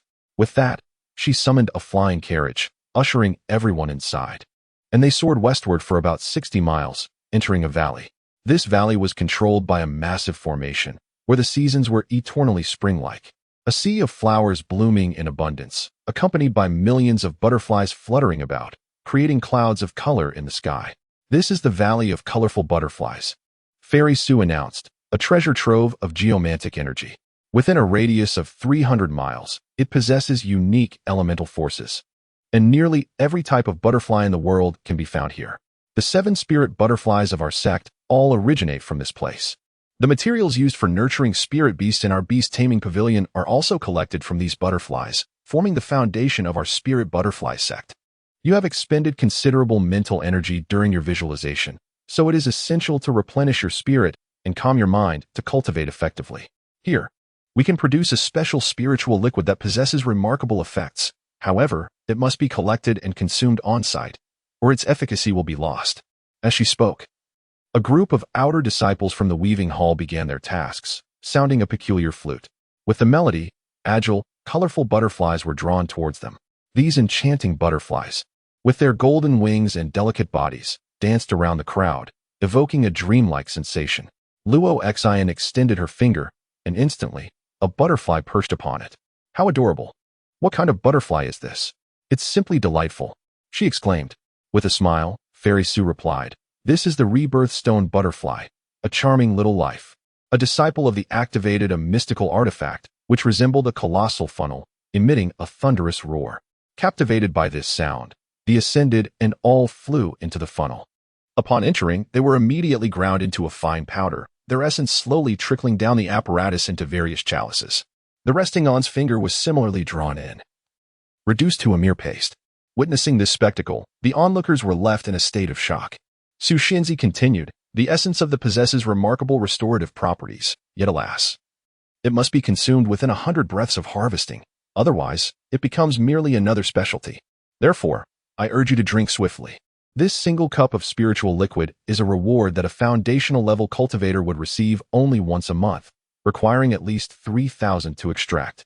Upon hearing this, gasped in horror and began to retch, while the others turned pale. Only, undeterred, grasped the cup and downed it in one gulp, its taste both fishy and bitter. He sighed deeply, contemplating, this is it, the sect has opened thee and to us.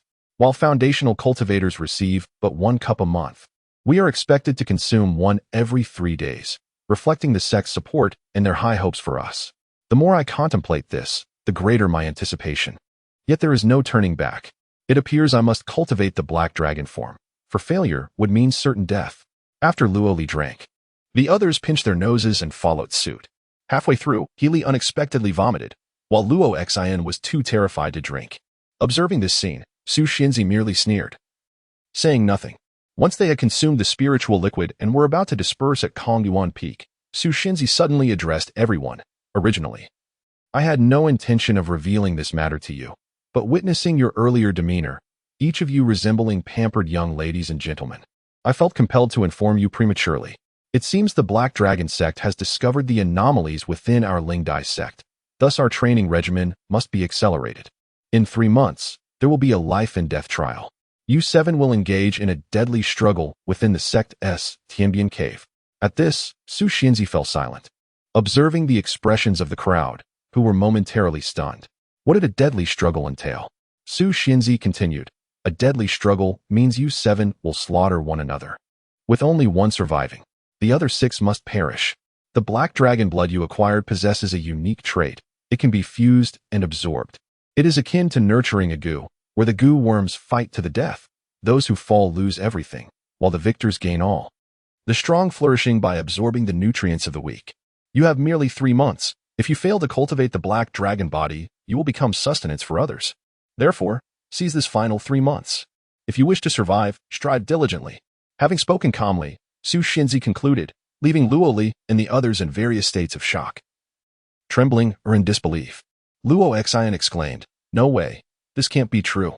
We are disciples of Kongwan Peak, it 1T. Slap. Su Xinzi delivered a sharp slap that sent Luo Xian spinning. Chiding, "You forget the sting of punishment." Unbeknownst to them, the group began to quietly separate. Growing weary of one another, Su Xinzi nodded in approval, stating, "This is more like it. Remember, during these 3 months, do not entertain thoughts of escape. If you leave Lingai sect, the restrictions on you will activate immediately, leading to your demise. Do not speak of this matter to anyone. It is futile. And the sect will silence you, so do not endanger others. Combat must rely solely on the black dragon body. The use of any artifacts or talismans is strictly forbidden. Furthermore, during these 3 months, no alliances or factions are permitted. We seek disciples who have achieved proficiency in their cultivation, not those who form cliques of incompetence. Additionally, do not ambush or betray your fellow disciples. You are all under the watchful eye of the Ancestor-S consciousness. Such actions are tantamount to seeking your own demise. I initially intended to allow you some reprieve, but your performance today has deeply disappointed me. Perhaps facing death will awaken your latent potential. I hope you do not let me down." With that, Su Xinzi departed, leaving Luo Li and the others to exchange glances. Realizing that their once firm bonds of friendship had disintegrated, all were now cautious and aware that in 3 months, they would be adversaries. As they dispersed and returned to their quarters, the gravity of the situation became clear. Death awaited them in 3 months, and they all redoubled their training efforts. 3 days later, having completed their training at Xiang Cliff, they eagerly drank the spiritual liquid, quenching their thirst in one gulp. No one feigned nausea anymore. They exchanged glances, seeking out each other's vulnerabilities. Once, they were but unrefined gems, now commencing their arduous polishing, revealing their brilliance. Perhaps they were not formidable opponents for Luo Li in the past, but as they diligently honed their skills, everything began anew, and they surged forward with remarkable progress. Gradually, Luo Li began to feel the pressure. On the 5th day, Luo Xian broke through the 24th realm of delusion. On the 7th day, Wang and Itian achieved the same feat. However, on the 11th day, another female disciple met her demise. Her foolish desire to escape resulting in a catastrophic explosion of her body. On the 14th day, Healy made a breakthrough. On the 21st day, an unknown male disciple vanished, having lost his will to fight and opting instead to squander 3 months in idleness, ultimately disappearing from the world. After 21 days of cultivation, Luo Li found himself perpetually stuck at the familial realm, unable to advance beyond the 24th realm of delusion. During these days of training, those who began to envision the black dragon experienced physical transformations. The men grew tall and fierce, while the women became strikingly elegant, exuding a subtle aura of dominance. Some exhibited a surge in strength, while others manifested black dragon scales, impervious to blades and spears. A few even found their eyes glowing with an eerie light, occasionally unleashing flames when they opened their mouths. The talismans crafted by Luo Li struck them without causing harm, and one by one, they grew stronger and more formidable. Yet, Luo Li remained unchanged, unable to transcend the 24th realm of delusion, his form as it always was. Wang and Itian, observing Luo Li, sneered coldly, repeatedly making a gesture across his throat, signaling his intent to kill him in 2 months. The once exuberant Healy had turned somber, his demeanor darkened, and dragon horns began to sprout from his head. Jin Ling was no longer the simple soul he once was, now covered in black scales. In the face of life and death, all were undergoing profound transformations. Meanwhile, Luo Xian experienced a remarkable growth spurt, becoming extraordinarily beautiful, radiating an indescribable allure. Though internal strife was forbidden, they began to exhibit cruelty, resorting to mockery and undermining each other's confidence, inflicting harm upon one another. The missing youth was a victim of their provocations. Days turned into weeks, and a month passed swiftly. Once again, they gathered at Xiang Cliff to complete their training. After drinking the spirit liquid in Kaidai Valley and returning to Konyuan Peak, Luo Xian, now significantly taller than Luo Li by at least 3 inches, suddenly embraced him tightly. Wang and Tian, standing nearby, scoffed. Our talented lady has grown sentimental. Enjoy your slumber with your brother Luo Li. Soon, you shall both meet your end. Luo Xian released Luo Li and glared at Wang and Tian, retorting, a mere clown. Then, an overwhelming dragon might erupted from her, causing everyone to instinctively retreat.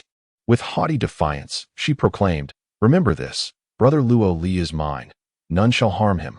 Otherwise, I shall ensure you meet the most excruciating demise. Turning her gaze tenderly towards Luo Li, she declared, brother Luo Li, you shall forever be my beloved. Fear not. I will be the last to accompany you on your journey, sparing you any suffering, allowing you to depart with a smile. As Luo Xian spoke, her countenance radiated warmth, as if everything were perfectly natural. Wang and Tian, momentarily taken aback, erupted into laughter, mocking Luo Xian's tone, brother Luo Li. I too shall ensure you depart with a smile. He was mocking Luo Xian, who, in a fit of rage, confronted him. Jin Ling, observing the tense standoff, sighed and remarked, perhaps in 2 months, we shall all embark on the same journey. Regardless of what the future holds, we are all of the same sect. Why must we resort to such animosity? Upon hearing these words, the crowd fell silent, their enthusiasm waning. Healy asserted, regardless of who survives, we must live for one another. Do not succumb easily to death. Let them face the consequences. These sentiments resonated within the hearts of all present, who nodded in silent agreement. As the assembly dispersed, Luo Li returned to his dwelling and sat upon the mat, exhaling deeply and shaking his head. The moment had come.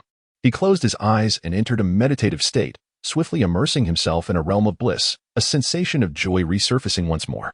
However, this time, Luo Li was entirely different. He waved his hand, shattering the illusion instantly. Next came the realms of suffering, illusion, and fear, which he dismantled one by one with each wave of his hand, until he reached the realm of familial affection. Master Xiaoyan appeared once again. Gazing kindly at Luo Li, beside whom stood his mother, her visage forever obscured from his sight. Luo Li slowly rose and, within the illusion, knelt down, bowing his head 3 times to his parents. This was an act deemed impossible. In the realm of visualization, one could only endure silently. Any movement would result in expulsion from the illusion, marking a failure in the meditation. Yet, Luo Li achieved the extraordinary. He could move freely within the illusion. This was the culmination of a month of rigorous practice. While others sought to visualize the black dragon, Luo Li had dedicated himself to mastering the illusion, gaining control over it, and moving with ease within its confines. After completing his bows, he spoke, Father, Mother, you sacrificed everything for me, even your lives, to grant me this existence. Thank you. Your son feels helpless, unable to fulfill my filial duties. Please forgive me. Mother, I yearn to see you. Yet I do not even know your appearance. I long to catch a glimpse of you. However, I must take my leave. I must resolutely forge ahead. I will live well, freely, and unbound by the will of others. I will carve out a life worth showing them. As these words left his lips, the illusion began to dissipate gradually.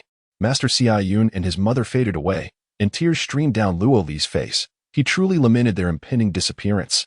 Suddenly, in the final moment of dissolution, Master Xiaoyun gave a thumbs up to Luo Li, a gesture of encouragement, while his mother's indistinct face gradually became clearer, revealing a radiant and captivating visage. Luo Li was taken aback. Could this be the protection from his parents' spirits in the heavens? In an instant, the realm of familial affection vanished entirely, and Luo Li felt an irresistible force from the heavens tugging at his soul, pulling it upwards. The realm of flight emerged after the familial affection, but as it materialized, it shattered immediately, followed by breakthroughs into the realms of beauty, wealth, and power. Luo Li was not incapable of transcending the 24 illusions. Rather, he chose not to do so intentionally. The bird that stands out is the one that gets shot. As Luo Li arrived, he had just defeated Wang and Tian and obliterated Jin Ling, positioning himself as the dominant figure among the crowd. If he were to engage in a normal cultivation process during a life-and-death struggle, the first action of his opponents would undoubtedly be to unite and eliminate Luo Li, for he was far too formidable. Thus, during the first month, Luo Li deliberately refrained from envisioning the black dragon, opting instead to imagine illusions. This strategy allowed him to lag behind his peers, diminishing his threat level so that in the heat of battle, he would attract no attention and be overlooked, ultimately leading to his victory in the final confrontation. Imagining illusions was not in vain. This practice honed his spirit, as the saying goes. Sharpening the axe does not delay the work of chopping wood. Through this endeavor, Luo Li developed a potent power of visualization, making the envisioning of the black dragon remarkably effortless. While others were still preparing for the life and death struggle, Luo Li had already commenced his battle. With his plans set in motion, a final resounding roar echoed as the 24 realms dissipated. Luo Li proclaimed, "The path is fraught with challenges, yet I walk it alone. In the vast sea of the world, I shall not look back. The road ahead is rugged, fraught with thorns, but armed with my trusty axe. I shall cleave through the brambles, enduring hardship and risking my very life, without a second glance." A man of great valor must not squander his time in vacillation. All doubts and sorrows must be severed. Even in the face of insurmountable trials, one must forge ahead. As his song resonated, all illusions shattered, leaving only the black dragon before him. The black dragon, upon witnessing Luo Li's fervent singing, gradually inclined its head in acknowledgement. Bowing in reverence as the path of the Great Way unfolded, Luo Li gazed at the black dragon and began his visualization. He first focused on the dragon's form, observing its scales and skin, understanding its bones, flesh, tendons, and veins, discerning the flow of its blood, and peering into its liver, lungs, intestines, and stomach, gaining profound insight into the black dragon's anatomy. And then he continued to imagine. Next, he contemplated its spirit, essence, vitality, and emotions, pondering its movements and stillness, joy and sorrow, anger and grief, elevating his understanding from the physical to the emotional realm, thereby completely mastering the black dragon. Ultimately, he solidified this vision in his heart, claiming the black dragon as his own, and with his true energy, he began to shape his corporeal form, acquiring that formidable strength, which was the essence of the black dragon's path. Others followed a similar course of cultivation. Through keen observation over the past days, Luo Li discerned that Luo Xian was envisioning the might of the black dragon, acquiring the dragon's majesty, which surged within her, enabling her to overpower her peers. Jinling focused on the physical form of the black dragon, his body adorned with glimmering scales, possessing a terrifying strength. Healy envisioned the claws of the black dragon, mastering its battle techniques, sprouting sharp horns and fingers that could effortlessly rend through any defense. In truth, Wang Tian was the most insidious of all. Although he appeared merely to be sensing the black dragon, Luo Li understood that he was concealing his true strength. He envisioned the most comprehensive aspects of the black dragon, embodying both its majesty and power, all while keeping it hidden, pretending to be a harmless figure waiting to strike. Now it was finally Luo Li's turn to visualize the black dragon, yet he smiled, for he did not intend to envision it as the others had, knowing they were gravely mistaken. Indeed, the Grandmaster Shi likely sensed something amiss, which is why he sought out these youths for experimentation. They were all misguided in their approach to envisioning the black dragon. The path they pursued was erroneous, no matter how well they visualized. They were merely following the path of transformation into a dragon, centering the dragon as the principal focus, transitioning from human to dragon, and ultimately ending up as a hybrid of both, which is a path of divergence. Before cultivating this technique, Luo Li's primary endeavor was contemplation. He deliberately refrained from envisioning the black dragon for an entire month, curious to observe the reactions of Luo Xian and the others post-cultivation. He wished for them to explore the path first and discern any potential issues. In hindsight, his decision proved astute. They indeed encountered obstacles. The dragon form he initially perceived, long-winding, did not align with their current appearances.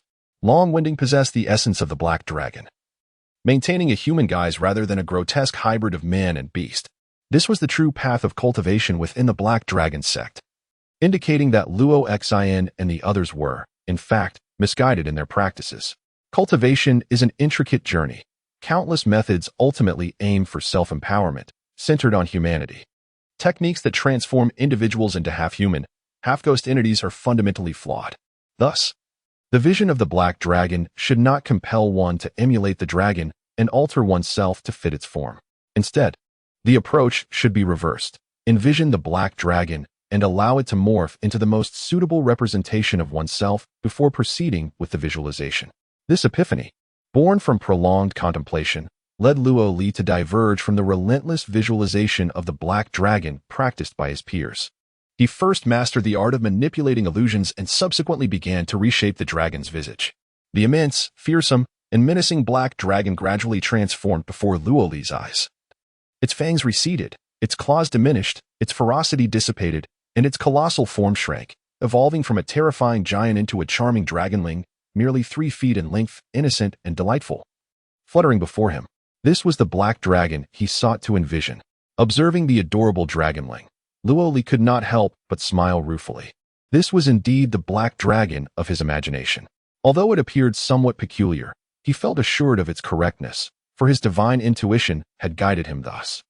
Luo Li had indeed taken the right step. This was the secret technique of the Black Dragon sect, a practice never inscribed in any scriptures, nor permitted to be verbally imparted. It was discreetly employed solely within the confines of sect teachings, representing the sect's greatest mystery. Initially, practitioners of the Black Dragon's form were at the chi refinement stage, akin to the dragon's juvenile phase. In the Black Dragon sect, cultivation began with the visualization of the dragonling, and as one's prowess grew, the envisioned black dragon gradually matured into the fearsome giant. Those unfamiliar with this path, even if they acquired the blood of the black dragon or all the sect's secret techniques, would invariably visualize the mature dragon, akin to a 3-year-old wielding a heavy hammer, only to bring ruin upon themselves. This serves as a safeguard for the Black Dragon sect's legacy. Elder Sui, upon receiving the sect's secret methods, instinctively sensed something amiss, which is why he abstained from practicing, instead producing numerous novice practitioners to explore the path. Many fell into a perilous fate, but it was Luo Li who discerned the anomaly and cultivated the black dragon's form correctly. Thus, Luo Li commenced his practice, envisioning the dragonling, meticulously contemplating its body, bones, flesh, skin, scales, sinews, veins, blood, liver, lungs, intestines, and stomach, while reflecting upon its spirit, rhythm, essence, energy, motion, stillness, joy, pleasure, anger, and sorrow. Gradually, within his heart, a dragon hatchling began to take form, its essence intertwining with Luo Li, transforming his entire meridian system and leading to a mutation of his physical body. With each passing day of cultivation, Luo Li's strength burgeoned exponentially. With a mere gesture, he could effortlessly lift objects weighing thousands of pounds. A layer of primordial energy enveloped his skin, and even when dozens of talismans struck him simultaneously, he emerged unscathed. Blades and swords would leave only a fleeting mark, and even if pierced, his wounds would heal instantaneously. Simultaneously, an aura of intimidation radiated from Luo Li, instilling dread in all who beheld it, causing myriad beings to retreat in terror. This was the might of the dragon. This was the essence of the black dragon. Luo Li was advancing continuously. However, as time unfolded, others also grew stronger, with Luo Xin and her companions enhancing their prowess. Jin Ling was now cloaked in black scales, towering over 10 feet in height, with a waist measuring 6 feet, resembling a titan capable of effortlessly lifting massive boulders. He Li, agile and light, had transformed his limbs into formidable dragon claws, each digit sharp as a blade. Luo Xion's dragon might was visibly palpable, manifesting as a radiant halo that encircled her within a 10-foot radius. Wang and Itian's hair flowed down 3 feet, sensing even the minutiae of a 10-foot distance, with sparks occasionally descending upon her. In comparison to them, Luo Li's singular advantage lay in his unchanged exterior. He remained as he always was, unaltered. But was it truly the case that he had fallen far behind? No. In truth, Luo Li possessed a strength that surpassed theirs. The diminutive dragon hatchling, lacking a corporeal form, did not wield terrifying sensory perception or overwhelming dragon might, yet it held the most potent dragon breath. Luo Li forsook the transformation of the dragon's body, relinquished strength and defense, abandoned the oppressive aura of dragon might, discarded the dragon heart's sensitivity, and set aside the dragon scales and claws. What he earnestly pursued was the dragon breath, that invincible dragon breath, the black dragon wave. A beam of light descended, capable of obliterating all existence, a fearsome force that extinguished all life. This was Luo Li's aspiration. Within the confines of the training chamber, Luo Li gazed at the target for testing celestial arts, standing motionless 7 feet away. He fixated on the target, his mouth moving as if chewing on something intangible. While within him, his energy surged wildly, converging in his mouth, initiating a peculiar transformation of primordial energy. Suddenly, he inhaled deeply and then exhaled. unleashing a beam of light from his mouth, as thick as a bowl and stretching a full 10 feet in length. It resembled an assembly of countless fiery essences, white-hot and radiant, akin to a blade, piercing through the target and creating a bowl-sized hole. This beam shot forth, radiant and chilling, as an overwhelming aura of annihilation spread outward, engulfing everything. Jinling's formidable physique and Healy's terrifying dragon claws were rendered insubstantial under this beam. One strike shattered it all. Then, as Luo Li inhaled and exhaled once more, the black dragon wave surged forth again, this time sweeping horizontally like a razor-sharp edge. The target, designed for foundational cultivation techniques, was cleaved in two by Luo Li's black dragon wave. Luo Xian's dragon might and Wang Nition's disguise were obliterated beneath this luminous sphere. Utterly crushed and rendered impotent, Luo Li gasped for breath, for this was his trump card, the black dragon wave. Its formidable power was comparable to the spells wielded by foundational true cultivators. Under the might of the black dragon wave, all talismans, protective charms, and chi shields crumbled to dust, utterly defenseless. Mastering this technique instilled in Luo Li an unwavering confidence, enabling him to endure until the very last moment of the death struggle. However, such a powerful spell could not be unleashed without restraint. Being at the third level of chi refinement limited him to summoning but 3 beams of light. Within a distance of 10 feet, these beams could cleave through all things. Yet beyond that range, their potency diminished to naught. Nonetheless, the black dragon wave could be unleashed instantaneously, without the need for preparation, which was its true strength. Luo Li toiled diligently in his training, silently preparing, as did the other 4. Day by day passed, and 3 months swiftly flew by, heralding the imminent arrival of the fateful duel. As time trickled on, the 7th day of the 7th month arrived, but alas, Luo Li found himself ensnared within a prison, unable to accumulate spirit stones or escape, forced to endure in tranquility. Soon, the 3rd day of the 8th month came. Ordinarily, this would be a day for cultivation at Xiang Cliff, yet Fairy Su summoned everyone. Gazing upon them, she slowly proclaimed, "No cultivation is required today. You shall have a 3-day respite. A feast will be held on the evening of the 5th of August." At this pronouncement, all understood the time had come for the final supper.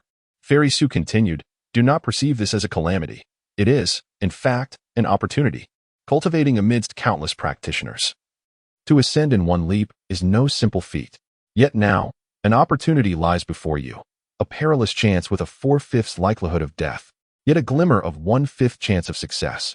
Should you succeed, you shall become the pioneer of the Spirit Butterfly sect, the sovereign of Kongyuan Peak, the future master of Spirit Butterfly Island.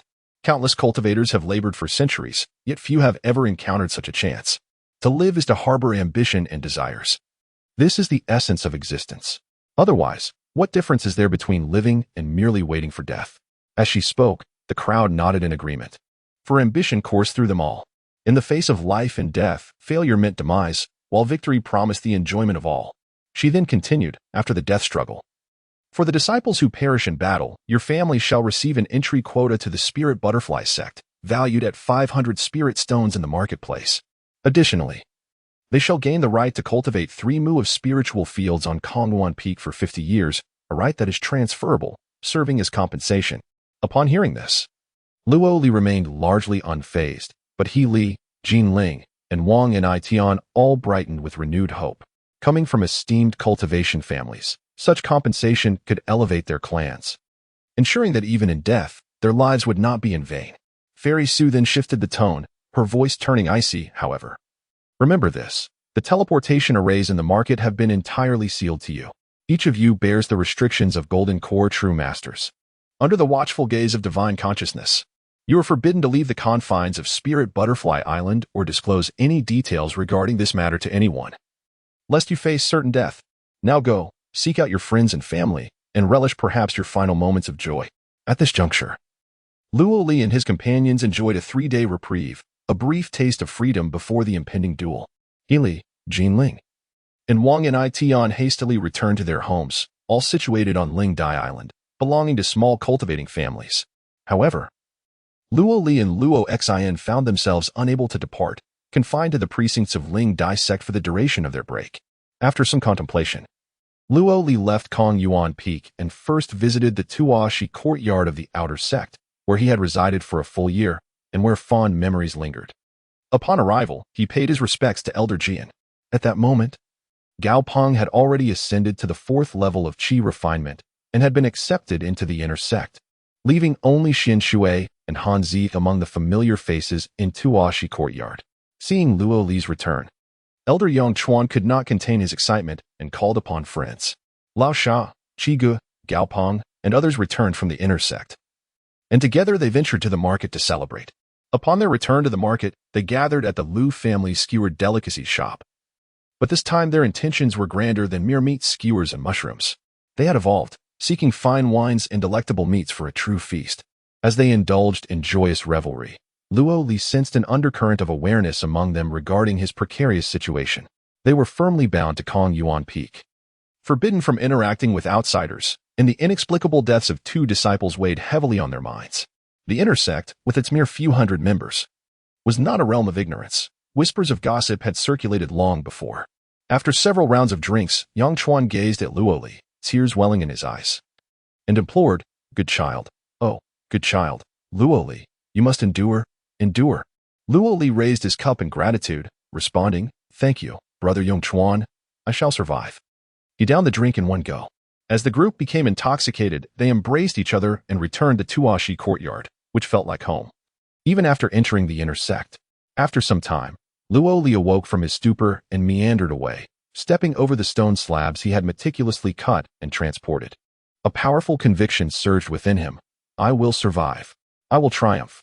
I do not live for myself alone, but for my father, for Qing Qing, for Meng Long, for the 374 members of the Killing Hall. I must endure. Unbeknownst to him, Luo Li wandered to the southern mountain, gazing at the place where he had once fought in solitude.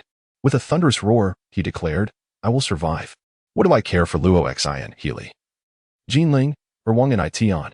Let them perish. I, Luo Li, am invincible. Father, bear witness. I shall slay them, and I will endure, forever endure. With unwavering confidence, Luo Li returned to Kong Yuan Peak, resuming his cultivation in preparation for the battles ahead. Upon reaching Kong Yuan Peak and before entering his dwelling, he was taken aback to find a woman seated on the steps of his cave abode, silently waiting for him. This woman was none other than Luo Xian, who, after 3 months of cultivation, was transformed beyond recognition. Once merely a delicate bud, she had now matured through her training in the Black Dragon's essence. Standing tall with a graceful figure, long legs, adorned in a flowing robe, with bright eyes and pearly teeth, radiating stunning beauty. Upon witnessing Luo Li's return, she bit her lip and spoke, Luo Li Gu, Luo Ming has perished, and Luo Feng has been exiled, his whereabouts unknown. Luo Lan harbors disdain for me, and I have nowhere else to turn but to you. Luo Li gazed at her, shaking his head, for they were both souls adrift in a vast world. Come in, he invited. He led Luo Xian into his abode, whereupon he retrieved the tea set from the main hall, brewing a cup of fragrant tea before handing it to her.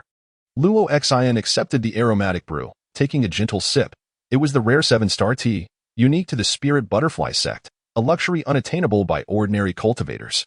The warmth of the tea enveloped her, and she looked at Luo Li, confessing, Luo Li Gu, I know your kindness towards me, and I feel remorse. In 3 days, a deadly duel awaited them, where only one would survive. Thus, she found herself unable to confront Luo Li. Luo Li chuckled softly. There is no need for regret. We are all cultivators. This is our fate. Let us not weep like children. Life is as it is, and we must face it bravely. Luo Xian, when the time comes, I shall not hold back nor show mercy. I will have to kill you. So allow me to express my apologies in advance. Please, do not show mercy either. Let us engage in a fierce battle. His words were imbued with sincerity. For when the time for the duel arrived, Luo Li would indeed be relentless. However, Luo Xian was lost in her own thoughts, mistakenly believing Luo Li's cultivation to be inferior and envisioning his defeat at her hands. Her declarations were merely a means to comfort herself. As tears she had restrained began to fall, she suddenly exclaimed, Luo Li Gu, you will always be my beloved. Rest assured, I will love you eternally. At this juncture, she gently tugged at her outer garment, allowing it to cascade down, revealing her exquisite form. Her skin was radiant, her curves alluring, with a flat, taut abdomen devoid of any excess flesh, and beneath her gracefully rounded hips lay a pair of long, slender legs, strikingly elegant. She spoke softly, Luo Li Gu, I am still a maiden. Perhaps in 3 days, we shall both meet our end. I do not wish to perish without having lived fully. Luo Li Gu. I have feelings for you. Please, take me. This way, I shall not have lived in vain. I long to remember you, to leave behind your mark." As she spoke, her face flushed with color, her enchanting eyes shimmering with allure. Her graceful, beautiful, and sensual figure was almost bare before Luo Li, heightening the allure of her form. Gazing upon her stunning visage, radiating beauty and brilliance, she lowered her head, her cheeks rosy, exuding a captivating shyness that was nothing short of breathtaking.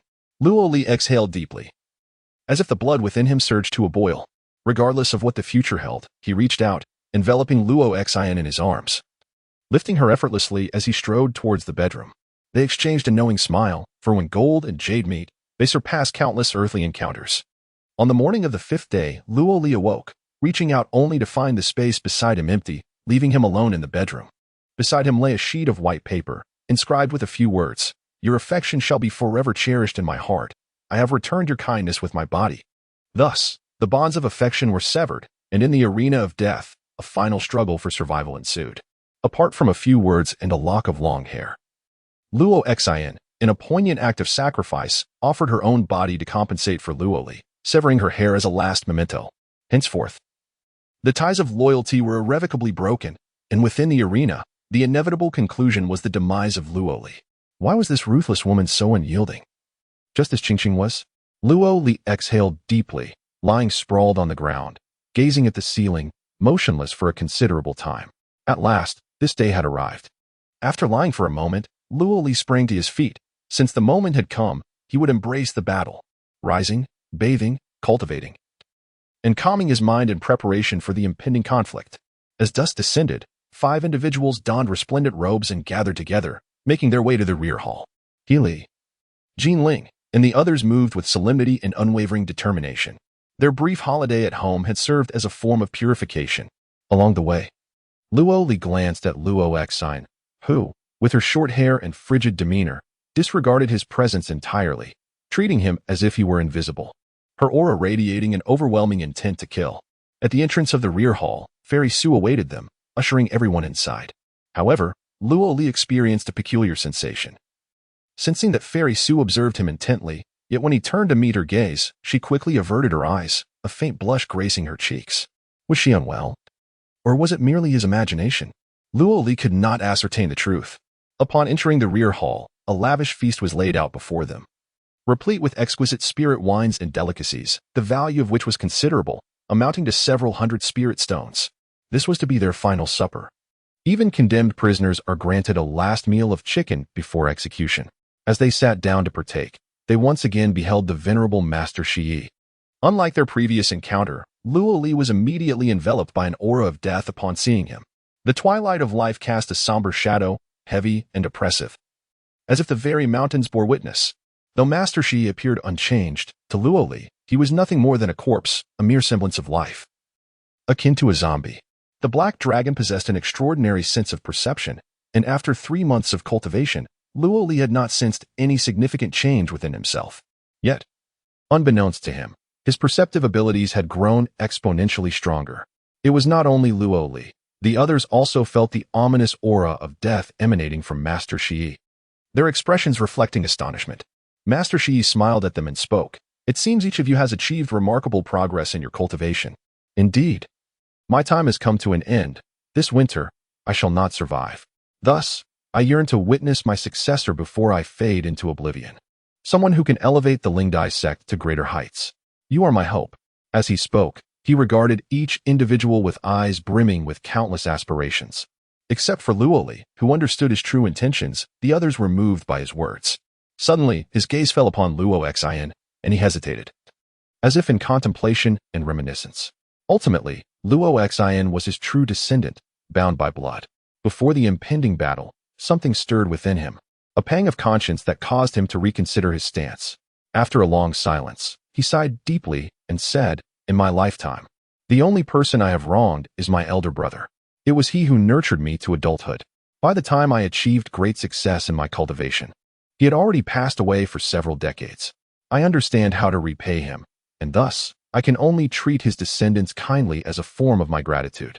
Luo Xin, as a woman, it is unlikely that you will ever reach full mastery of the black dragon form. Your great-grandfather, Luo Mingyu, was once my disciple. taught by me, and died for my sake. I owe a debt to your great-grandfather, and the Luo family needs you to shield them from the storms of life. You should leave now. There is no need for you to participate in the death match. Go find the sect leader. He will take you as his disciple. Train diligently at Xiang Mountain. Everyone was momentarily taken aback. Luo Xin does not have to participate in the death match? Surely, this is a jest. However, it was indeed the case. A single word from Master Shi altered Luo Xin's fate, sparing her from the deadly contest. In an instant, various expressions adorned the faces of the crowd. Luo Xin could hardly believe her ears, and He Li, Jin Ling, and others were filled with elation.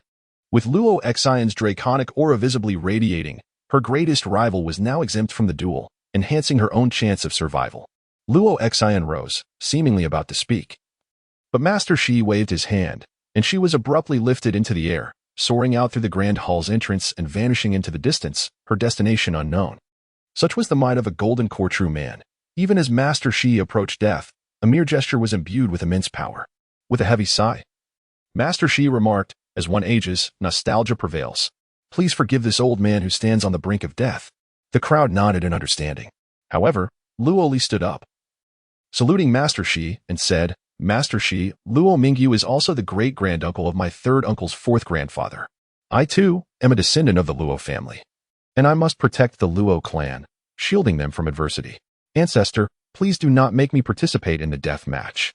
Upon finishing, Luo Li bowed deeply, provoking a chorus of jeers. This was clearly an act of cowardice in the face of battle. Master Shi shook his head at Luo Li, furrowing his brow. He felt a kinship with Luo Xin, yet experienced no such sentiment towards Luo Li. He declared loudly, silence. As a man of the Luo family, one should neither fear death nor hardship. We are all forged from iron. You are a descendant of the Luo clan. How can you falter in the face of battle? As a man, you should bleed rather than shed tears. Speak another word of refusal, and I shall be the first to extinguish you. At these words, Wang Yintian and others rejoiced, for they regarded Luo Li as the weakest among them, hardly worthy of being called an adversary. His presence was inconsequential.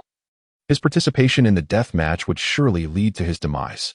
Thus, with Luo Li being chastised, he was compelled to engage in the death match. Even if he were to be defeated, having him accompany them on the road to the underworld would bring a sense of balance to his heart. Inwardly, Luo Li cursed. Luo Xin is a woman. You fear she may triumph and usurp your position, thus sparing her. Yet outwardly, he replied, the disciple understands. The disciple comprehends. In truth, both the ancestor and the clan leader are alike. Luo Xin and the others are fine porcelain, each possessing a blood crystal, while I am but a wildflower, bereft of any such fortune, left to thrive or perish on my own. After expressing his grievances, he sat down with a heavy heart, consuming food and drink voraciously, embodying a demeanor of complaint and resignation. The reason behind this was the final performance, which allowed Wang Nitian and others to lower their guard. Master Shi feigned ignorance, remarking that it was normal for someone on the brink of death to utter anything. Soon, once the group had satisfied their hunger and thirst, Master Shi spoke slowly. Your selection trial is of great significance to our sect, and we have generously permitted you to utilize the sacred site, the heavenly transformation cave.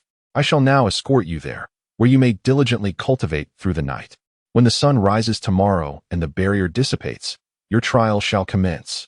The blood of the black dragon possesses extraordinary properties, allowing for fusion and absorption. In this battle to the death, the vanquished lose everything, while the victors gain all. The strong absorb the essence of the weak, and thus the strong remain strong. I hope that among you, the victor will comprehend the essence of the black dragon and lead our Lingdai sect towards glory.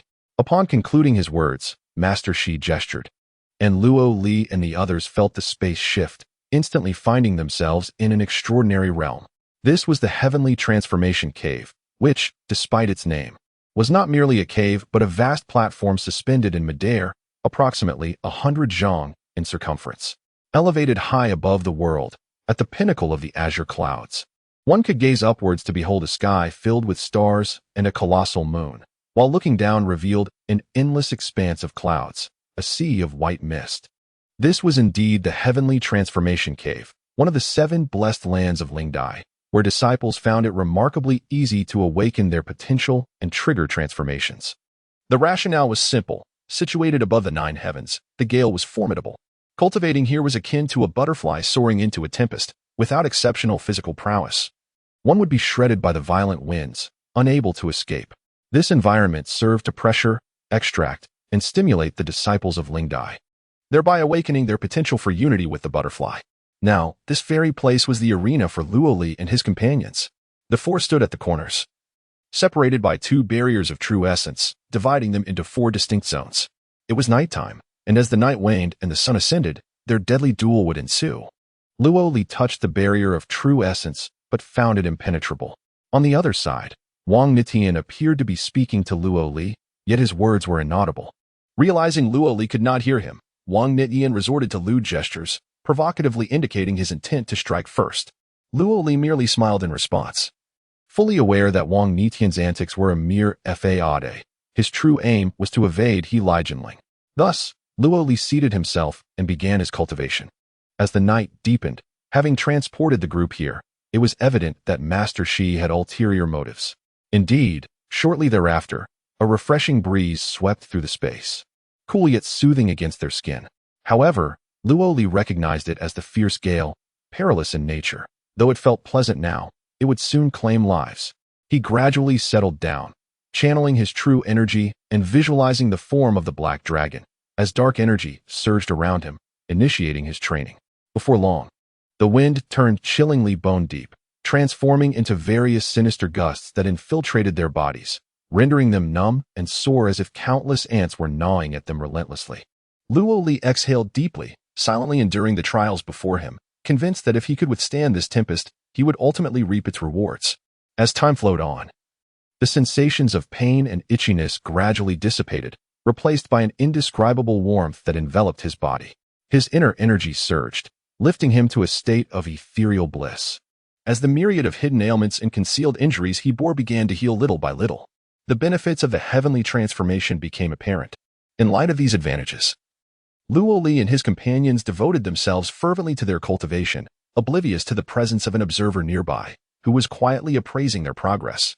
Dear friends, observe these four young souls. Who among them shall reach the end and attain the true form of the black dragon? The speaker was a robust man, his countenance striking and his physique imposing, exuding an undeniable aura of heroism. Behind him loomed a colossal butterfly apparition, measuring 10 zhang in size. This butterfly appeared as though forged from metal, its wings flapping with a mechanical precision, imbued with a fierce power that suggested it could soar to the heavens in an instant. This was the manifestation of the golden core, and the man was none other than Sheng Wei, the esteemed master of the windcraft lineage and the leader of the High Peak. I find that Wang Nitian possesses remarkable potential. His cultivation of the black dragon form is notably balanced, be it in the dragon's body, its might, its perception, or its claws. He is cunning and adept at disguising his true nature. I believe he has the capacity to survive. The words came from a slender elder, meticulously groomed, his wise and profound eyes seemingly capable of piercing through the fabric of reality. His eyebrows were thick and sharp, and his gaze sparkled like two resplendent black gems, captivating all who beheld him. Shadows danced behind him, morphing from the silhouette of a child into that of a youth, then a middle-aged man, followed by an elderly figure, before reverting once more to a child, completing a cycle of 9 transformations, yet another manifestation of the golden core. He was Han Hai, the master of the Heartcraft lineage and the leader of the 9 transformations peak. Contrarily, a voice from the side expressed dissent. I beg to differ. That Jin Ling, though seemingly straightforward, conceals a wild heart that aligns with the path of the black dragon. Since the outset of his cultivation, he has surged forward with remarkable speed. I assert that he is the true contender who will endure to the end. The others are merely his nourishment. This speaker was a woman, her words soft yet imbued with an irresistible conviction, emanating a peculiar fragrance that, upon closer inspection, seemed elusive, even when one attempted to block their senses. The scent penetrated to the core of one's being. This was her golden core manifestation. She was Ming Xiang, a golden core practitioner of the transformation craft lineage. As the three expressed their opinions, the silent leader, Bai Huan, on the central throne, finally broke his silence and addressed Luo Lao, inquiring about the thoughts of Shi, who had been quietly sipping tea. After casting a glance at Luo Li and his companions, Shi slowly replied, "My young Prot Ji is quite impressive. He nearly deceived me. It was only at the banquet that I discerned his exceptional nature. Upon hearing this, Sheng Wei let out a hearty laugh, remarking him, "That soft fellow. Old Luo, you truly have aged, your eyesight has waned." Master Sheng Wei, brimming with arrogance, shows no respect towards Master Shi, lacking any semblance of the legends passed down within the sect. Master Shi merely smiled and suggested, "Why not make a wager? 100,000 spirit stones. I bet that Luo Li will be the last one standing." Master Sheng Wei regarded Master Shi and replied, "Do you still possess any funds? You have sold everything of value from Kong Yuan Peak. What do you have left to wager?" Master Shi confidently stated, "I wager the 4 medium-sized spirit veins beneath Kong Yuan Peak. Each vein is worth 10,000 spirit stones. Do you dare to accept my bet?" Master Sheng Wei exclaimed, "Old Luo, you have truly lost your mind."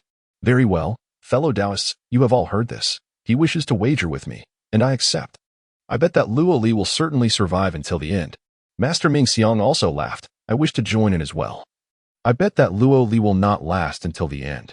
She then turned to Master Han Hai, saying, "Spirit stones that come without effort should not be turned down." Master Han Hai scrutinized Luo Li for a long while before shaking his head. "I shall not bet. My heart's intuition cannot discern him."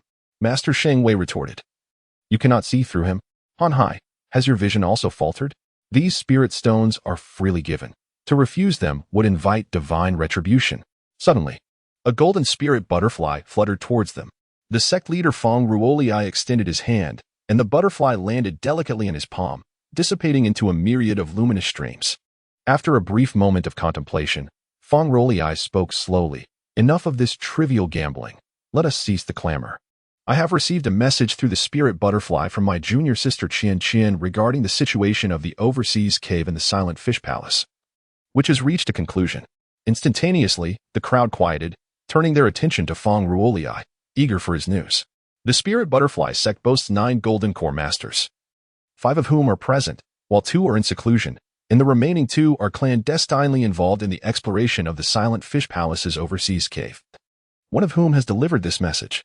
Fong Ruolii continued, "The overseas cave of the Silent Fish Palace was left behind by a nascent soul elder of the Yuanzhu sect, containing a complete inheritance of their teachings, along with 3 magical treasures and 2 heavenly spirit items. During the breach of the cave, a chaotic bloodbath ensued. Amidst the turmoil, one of the communicating magical treasures fled the cave, its whereabouts unknown, while the other treasures and spirit items fell into the hands of others.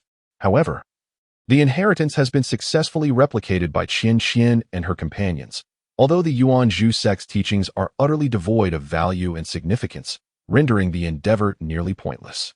The Yuanzhu sect, once one of the illustrious 108 sects, dominated the top 10 for a full 3,000 years, basking in unparalleled glory. Their cultivation method relied on the primordial golden core pearls of various ferocious beasts and divine creatures. In ancient times, these beasts roamed freely, with phoenixes in abundance and dragons as common as dogs, making the acquisition of these golden core pearls exceedingly simple. Thus, any disciple who succeeded in their cultivation would achieve the golden core realm, making them the weakest among their ranks, with no disciples engaged in qi refining or foundation establishment, resulting in their extreme dominance during the ancient era. The Yuanzhu sect thrived because of this, but ultimately met its downfall due to the very same factors.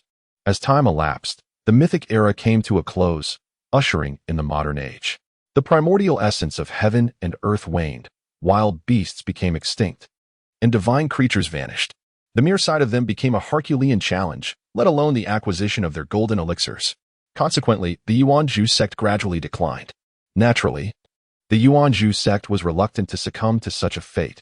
Thus, they established the Tianzhu forest, nurturing various spiritual spiders and employing the essence of spider's dan. They founded the Haizhu grounds, breeding a multitude of marine creatures to harvest their precious pearls. They erected the Lan Rua temple, taming various malevolent spirits to extract the orbs of the departed. They explored every conceivable avenue, yet as time transformed the world, they fell from the ranks of the top 10 sects, dwindled from the 108 prominent sects, and were perilously close to being ousted from the 800 minor sections. In a final desperate gamble, they aspired to overturn the heavens and restore the world to its primordial state, resulting in the catastrophic upheaval of 100,000 years ago that led to the collapse of the Yuanzhou continent, submerging it beneath the sea, leaving only a few towering mountains as islands.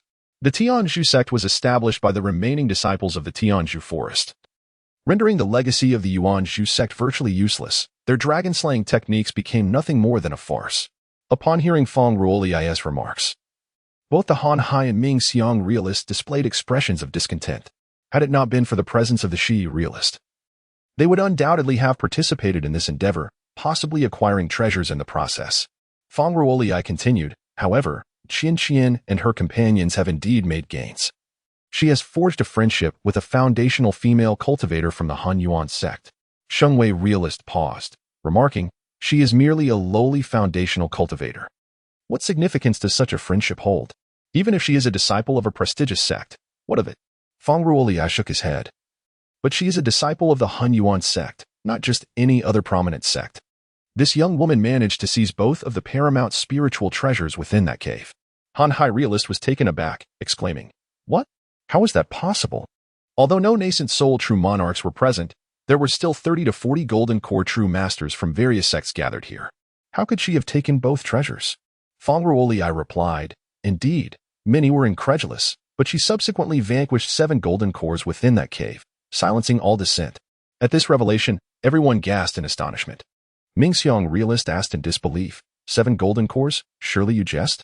Feng Ruoli responded, the fallen included the Fei Xia from the Jin Ci sect, the Wu Lu from the Shijian sect, the Gusha fairy from Lingmiao Valley, the Hoya from Tianyang Palace, the beloved of the scattered cultivators, and the likes of Li Jizi and Qing Mingyi. Sighing, he continued, the Wu Lu and Gusha fairy were acquaintances of mine, and I previously bested Qing Mingyi, who managed to escape. I never imagined they would all meet such demise.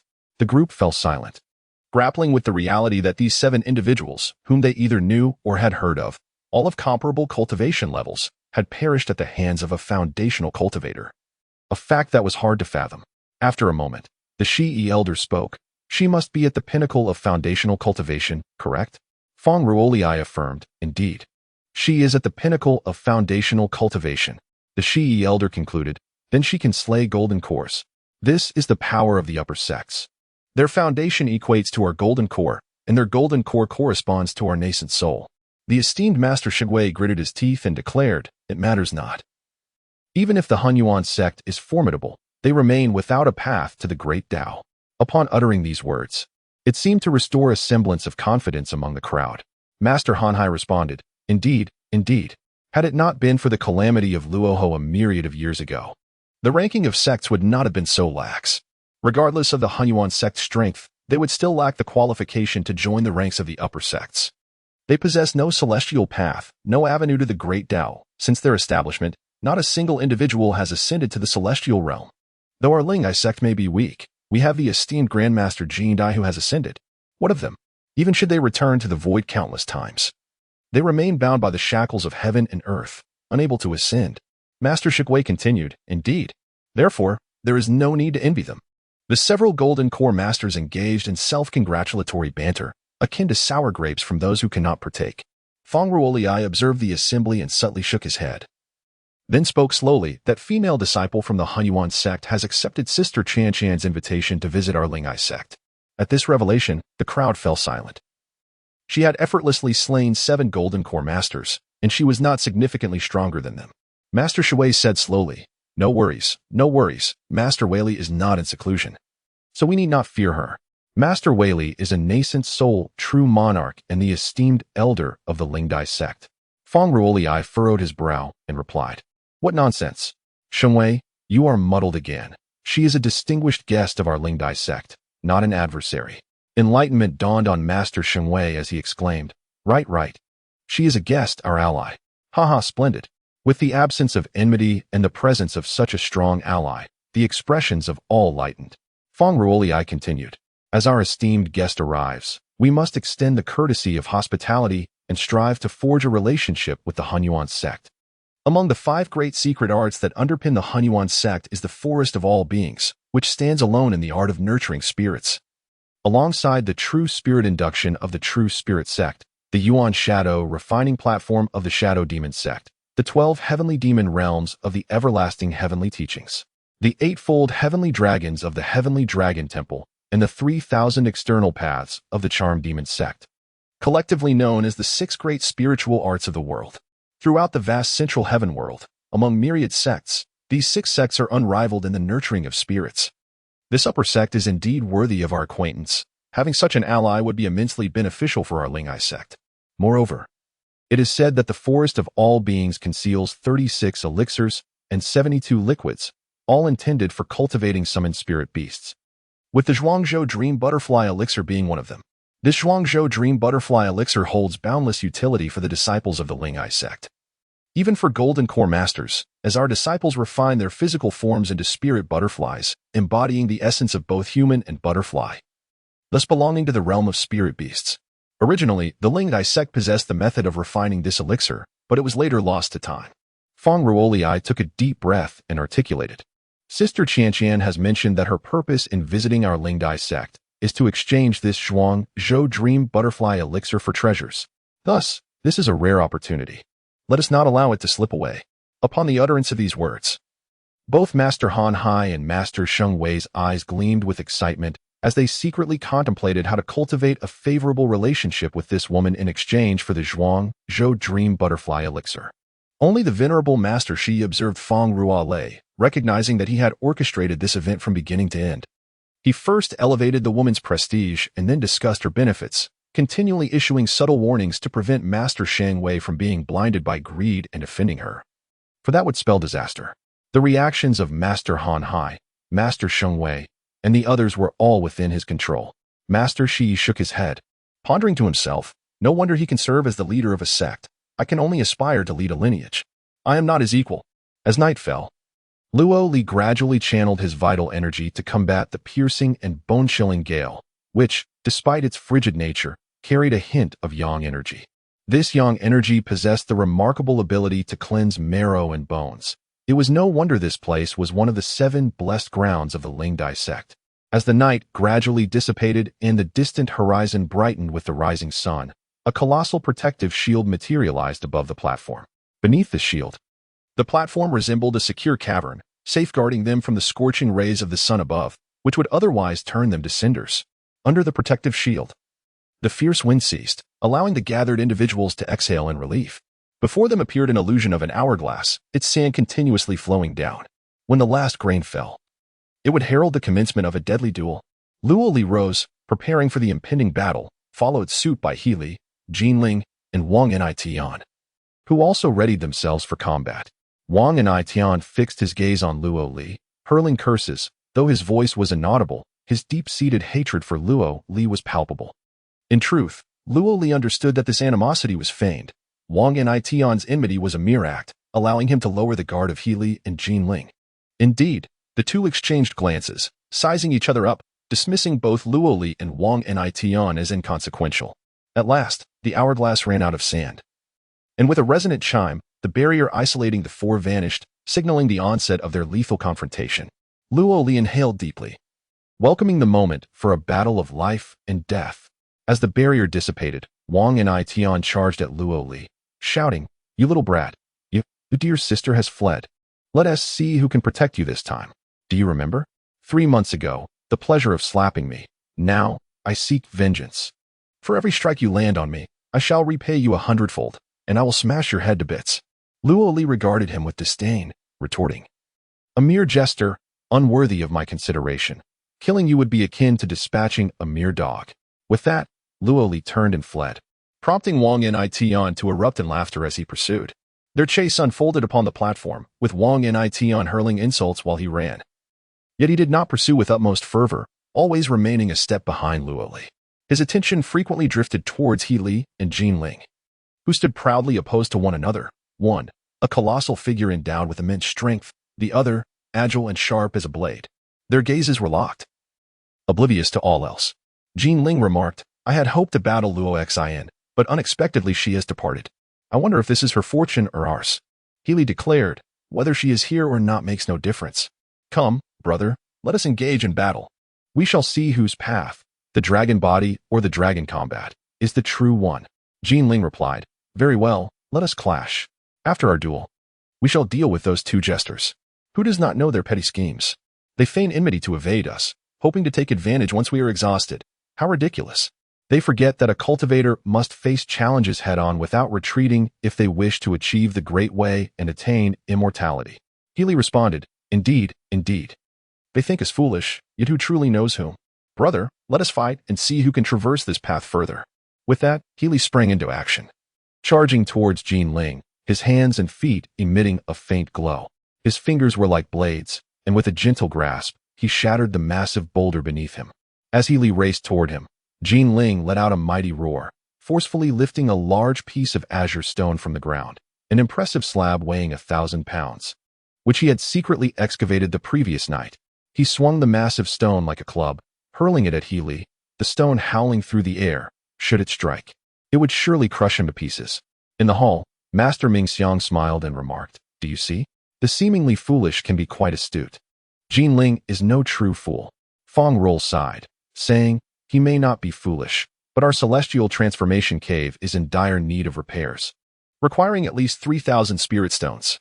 In response to Jin Ling's strike, Healy suddenly leapt into the air, 2 rudimentary dragon wings emerging from his back.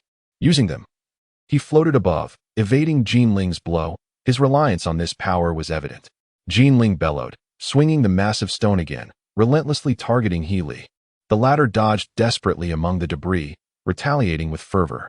The battle resembled a gorilla assaulting a mosquito, starkly unequal. Relying on his dragon wings, Healy moved like lightning, suddenly breaching Jin Ling's defenses. He seized Jin Ling's chest with a powerful grip, intent on extracting his heart. However, Jin Ling scoffed and roared, his chest vibrating, causing Healy to be thrown back a full 10 feet. Despite exerting all his strength, Healy could not penetrate Jin Ling's formidable chest. The latter's black dragon form possessed not only immense strength but also unparalleled defense. In the distance, Luo Li and Wang Nitian feigned a chase, observing the fierce clash, their faces pale in disbelief at how far Jin Ling and Healy had honed their black dragon forms.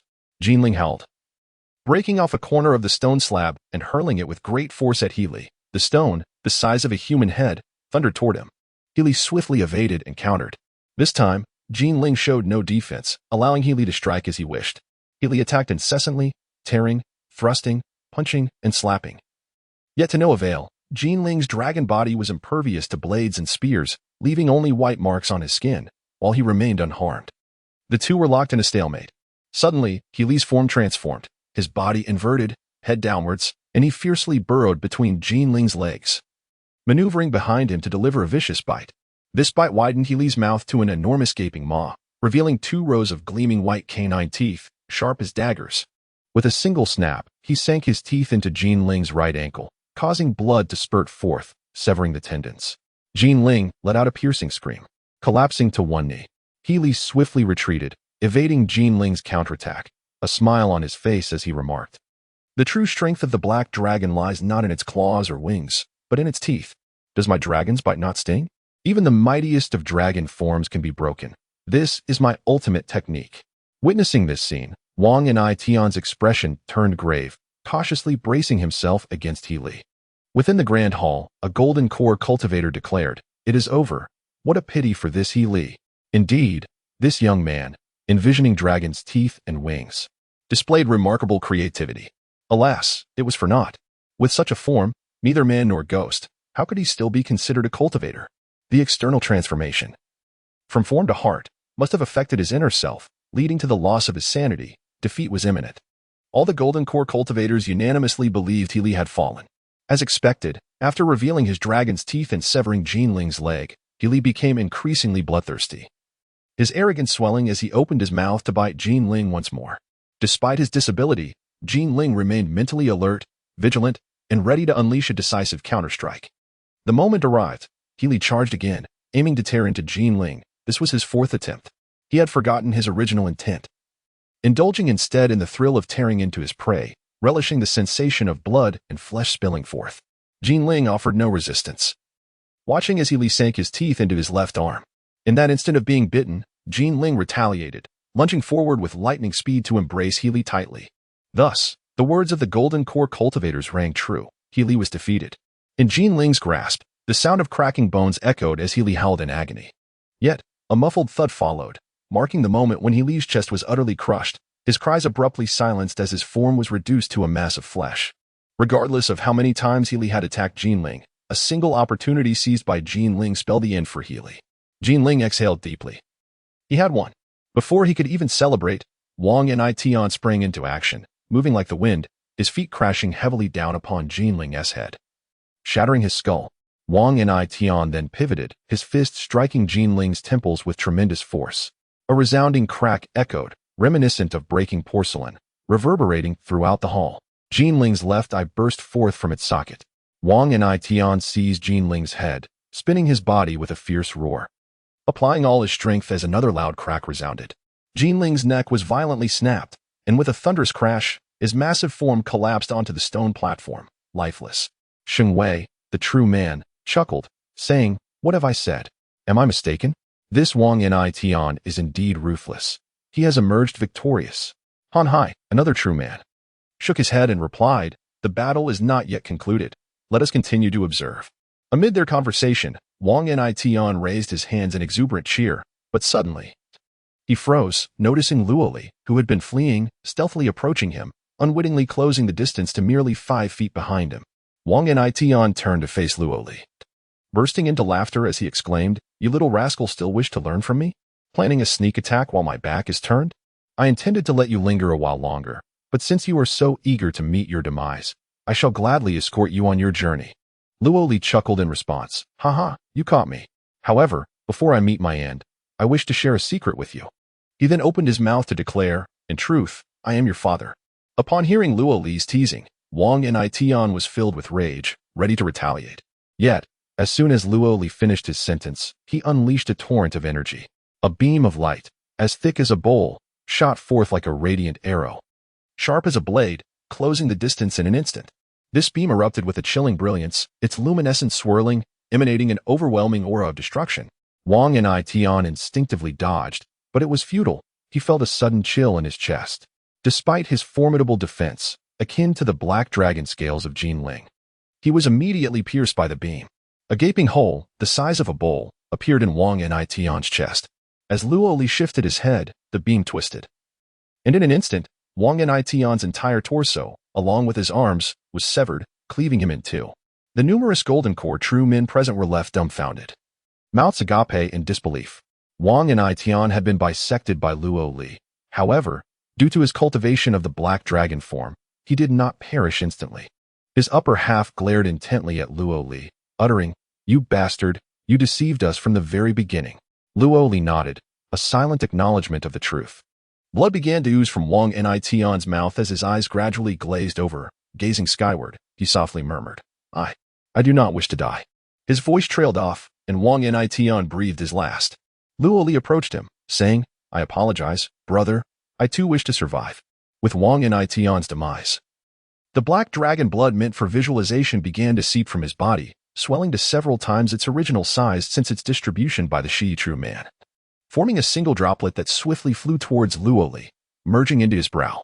Rising to his feet, Luoli glanced at the other two. Jinling was already deceased, while Healy's shattered body still writhed intermittently, clinging to life. Luoli moved to Healy's side, observing that Healy had regained consciousness, his face a mask of terror. Struggling to speak, Healy whispered, "Luoli, senior brother, it hurts so much. Am I dying?" At that moment, Healy resembled the youth Luoli had encountered earlier. Luoli nodded, kneeling beside him, cradling Healy's head, and gently infused him with true energy to alleviate the excruciating pain emanating from his shattered form. Healy murmured, "The pain is lessening. Am I dying? I am afraid." "I am afraid, brother Luoli. I am so frightened." Luoli reassured, "Do not fear. Do not fear. Dust returns to dust. Earth returns to earth. Life inevitably leads to death. The spirit ultimately fades, and all things will perish.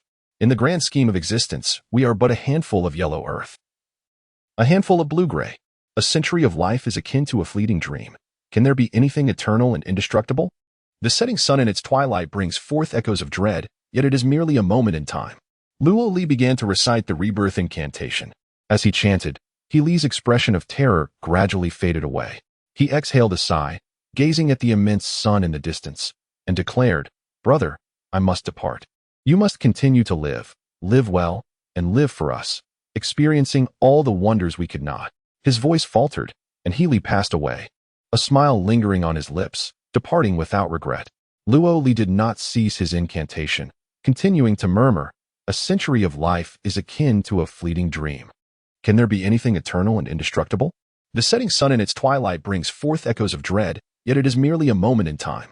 After a considerable time, Luo Li concluded the incantation and gently closed He Li's eyes, murmuring, "To live on, why must it be so difficult?" A drop of black dragon blood soared into Luo Li's brow, swelling in size compared to the previous.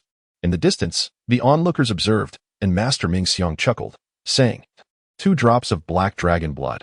I knew Jin Ling was extraordinary." The crowd was taken aback. Indeed, Jin Ling had perished, yet the black dragon blood had not escaped. Even with a shattered skull and a broken neck, he did not succumb. Luo Li slowly rose, gazing at Jin Ling's corpse, proclaiming, "Arise, I know you are not dead. Your black dragon blood has not escaped." To his astonishment, Jin Ling gradually stood up. As he rose, all his wounds, the head, neck, and ankles, quickly healed. Witnessing this spectacle, Master Shang Wei exclaimed, This is not the healing ability of the black dragon. This is divine power. Divine magic." Master Ming Xiang replied with a smile, "No. It is not divine magic. It is the celestial bone." Master Han Hai, taken aback, inquired, "Celestial bone?" Master Ming Xiang explained, "I have already stated. He aligns with the path of the black dragon. How could it be mere coincidence? This is the celestial bone of the black dragon heart, whose wondrous ability grants the power of rebirth, allowing one to return to life once." Master Su Yi, who had been silent for some time, finally spoke, "I see now. Jin Ling's ancestors must have been practitioners of the Black Dragon sect. Perhaps their descendants, lacking spiritual roots, could not cultivate and eventually scattered among the mortal realm. Though Jin Ling's ancestors could not cultivate, the essence of Black Dragon blood had already intertwined with their lineage. Hence, this lineage is tall, somewhat foolish. In Jin Ling's generation, due to a recessive genetic trait, they possessed spiritual roots for cultivation, coincidentally practicing the path of the Black Dragon sect, stimulating their bloodline and evolving into the celestial bone of the Black Dragon heart. I wonder why it wasn't he discovered that he possessed celestial bones when he first began his training. Master Ming Xiang, you must have noticed how smoothly he cultivated the Black Dragon techniques. While others struggled to break through illusions, he faced no such hindrance, which led to the discovery of his celestial bones, did you not? Master Ming Xiang affirmed, "Indeed, Luo Lao is insightful. It is precisely as you say. The cultivation of Jin Ling has been remarkably smooth, unlike others who perceive him as foolish and simple-minded, aligning him with the path of the Black Dragon. Only the enlightened Master Ming Xiang has discerned the essence beneath his exterior, uncovering Jin Ling's secret." Jin Ling gradually rose to his feet, and as he turned to look, he was transformed. No longer the naive giant he once was, he now possessed a perfectly sculpted physique, neither tall nor short, exuding an invisible dragon's might akin to a sharpened blade. He gazed at Luo Li and spoke slowly, "That rebirth chant is quite melodious. If I were to perish, I would appreciate your reciting it for me." Luo Li nodded in agreement, replying, "Of course." Jin Ling continued, "And should you meet your end, I shall recite it for you as well." With that, he charged towards Luo Li, launching a powerful strike. In that moment, his speed rivaled that of the deceased He Li. Luo Li exhaled deeply, preparing to defend himself as he positioned his feet firmly, ready to counter the onslaught. The clash of fists and feet erupted in a cacophony of sound. As they engaged, Jin Ling resembled a ferocious beast, wielding immense strength and agility, his every movement instinctual. Luo Li skillfully evaded, his punches striking like lightning and his kicks flowing like the wind. Employing techniques to deflect, evade, and retreat, battling fiercely against Jin Ling. In the blink of an eye, they exchanged blows for 100 rounds, but gradually, Luo Li found himself at a disadvantage. Suddenly, he opened his mouth and unleashed a beam of light. This beam shot forth precisely when Jin Ling's strength was waning, leaving him unable to evade the imminent impact upon his body. The earlier exchanges had merely served to gauge Jin Ling's speed, and now that strike left him no avenue for escape. Indeed, the blow struck Jin Ling squarely. Yet he let out a tremendous roar as a visible aura of dragon might enveloped him, transforming into a layer of scaled armor that shielded his entire being, allowing him to withstand Luo Li's black dragon wave. The beam of light collided with Jin Ling but was absorbed, dispersing into countless white specks of light. Though Jin Ling's legs sank into the stone floor, he continued to retreat, eventually finding himself a yard away as Luo Li's black dragon wave sputtered to an end. The light beam dissipating, Jin Ling raised his gaze towards Luo Li, a smile gracing his lips. He had triumphed. Even against Luo Li's most formidable attack, he had endured. Sealing his victory, Feng Ruo turned to the venerable Master Shi, clasping his hands in admiration. Congratulations, Master Luo. This is the essence of the body for soul transference. Both Master Hanhai and Master Mingxiang echoed similar sentiments, acknowledging Jinling's assured victory, recognizing it as the embodiment of Master Shi's transference. Master Shengwei chuckled, congratulations. Yet, Master Luo, you owe me 100,000 spirit stones, and there shall be no evasion of this debt. While the numerous golden elixir masters believed that Luo Li was destined to lose, he gently remarked, Jinling, you have slain your fellow disciple He Li, inflicting severe injury that led to his death, and you have attempted to murder your comrade Luo Li. Your crimes are unforgivable. From a distance, Jinling exclaimed. What? What are you saying? Ignoring his confusion, Luo Li continued in a tone only he could hear. Heaven above, earth below. The evidence of your sins is established. Punishment must be meted out. With a sudden leap, he charged towards Jinling, launching a counter-offensive with all his might. As these words were spoken, a benevolent force was unleashed, emanating from his being in a peculiar essence of primordial energy. This energy melded into the fabric of the universe, drawing forth an extraordinary power from the heavens, which surged into Luo Li. As he approached Jinling, Luo Li parted his lips once more, unleashing a final wave of dark dragon energy. A beam of light shot forth in an instant, entirely dissimilar from previous manifestations. This radiance was no longer a blinding white but rather a profound shade of darkness. It was no longer the width of a bowl but merely the size of a thumb, and instead of a straight trajectory, it arced gracefully, akin to a supple whip striking out. Jinling had no time to evade. In a heartbeat, the attack struck his forehead and cascaded downwards in a swift motion. Jinling stared intently at Luo Li, his teeth clenched in fury, but gradually, the rage on his face dissipated. He spoke, recite that scripture for me as well. Upon uttering these words, a crimson line appeared on his forehead, tracing a path down to his brow, mouth, neck, chest, and further down, culminating in a thunderous explosion as he was cleaved in two, meeting his demise. Luo Li uttered softly, heaven above, earth below, malevolent souls face justice. Punishment is at hand. In that moment, silence enveloped the arena. The esteemed figures, Han Hai, Ming Xiang, Sheng Wei, and the sect leader Feng Ruo stood in stunned disbelief, unable to fathom Luo Li's astonishing reversal of fortune. Only the Grandmaster Shi smiled and declared, well done, I have emerged victorious. Ming Xiang, Sheng Wei, do not forget your spirit stones. Sheng Wei let out a cold snort, flicked his sleeve, and turned to depart, vanishing without a trace. The others remained speechless. This was truly the conclusion of the battle, with all adversaries vanquished and Luo Li standing alone. Jinling's death signified that the black dragon's heart could only resurrect once. And now, Jinling was irrevocably lost. Yet, the black dragon's blood did not manifest. He had completely refined it. Luo Li carefully reassembled the dismembered body, preserving it in its entirety. He treated Wang Nitian's remains with equal reverence. Then, before their silent forms, Luo Li began to recite the passage of rebirth. Dust returns to dust, earth returns to earth. Life must eventually yield to death, the spirit must ultimately perish. All things shall vanish, and despite their brilliance, they amount to naught but a handful of yellow earth and a scoop of gray ash. A century of life, akin to a fleeting dream. Is there truly anything eternal? The setting sun heralds the end of days, fear palpable in the air. Yet it is merely a fleeting moment in time. As he completed the incantation, Luo Li exhaled deeply, unable to restrain himself from bellowing toward the heavens. I have won. I have triumphed, and I am alive. I shall continue to live, to thrive, to embrace freedom. With his triumphant cry, the fierce struggle came to an end. Luo Li emerged victorious, mastering the black dragon's essence, yet an even greater peril, the threat of possession, loomed ominously ahead. Before long, a luminous portal manifested, and figures began to emerge, commencing the task of tidying the aftermath. The bodies of Jinling and the others were wrapped and taken away for burial within their sect. Others began to clear the scene, mending the damaged ground. Luo Li was guided through the portal, stepping out into a cave on Xiang Mountain. Alive, alive! Luo Li brimmed with joy as he strolled upon Xiang Mountain, gradually making his way back to Kongyuan Peak. His gaze fell upon Su Xianzi, who smiled at him from afar and said, congratulations. From this day forth, you are transformed. After enduring a fierce battle, amidst the throng, you alone have survived. Henceforth, you shall assume the role of the deputy master of Kongyuan Peak, the heir of the Lingqiao lineage of the Lingai sect.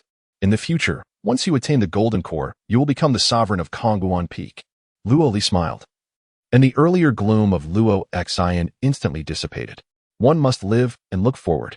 In truth, these words are devoid of substance.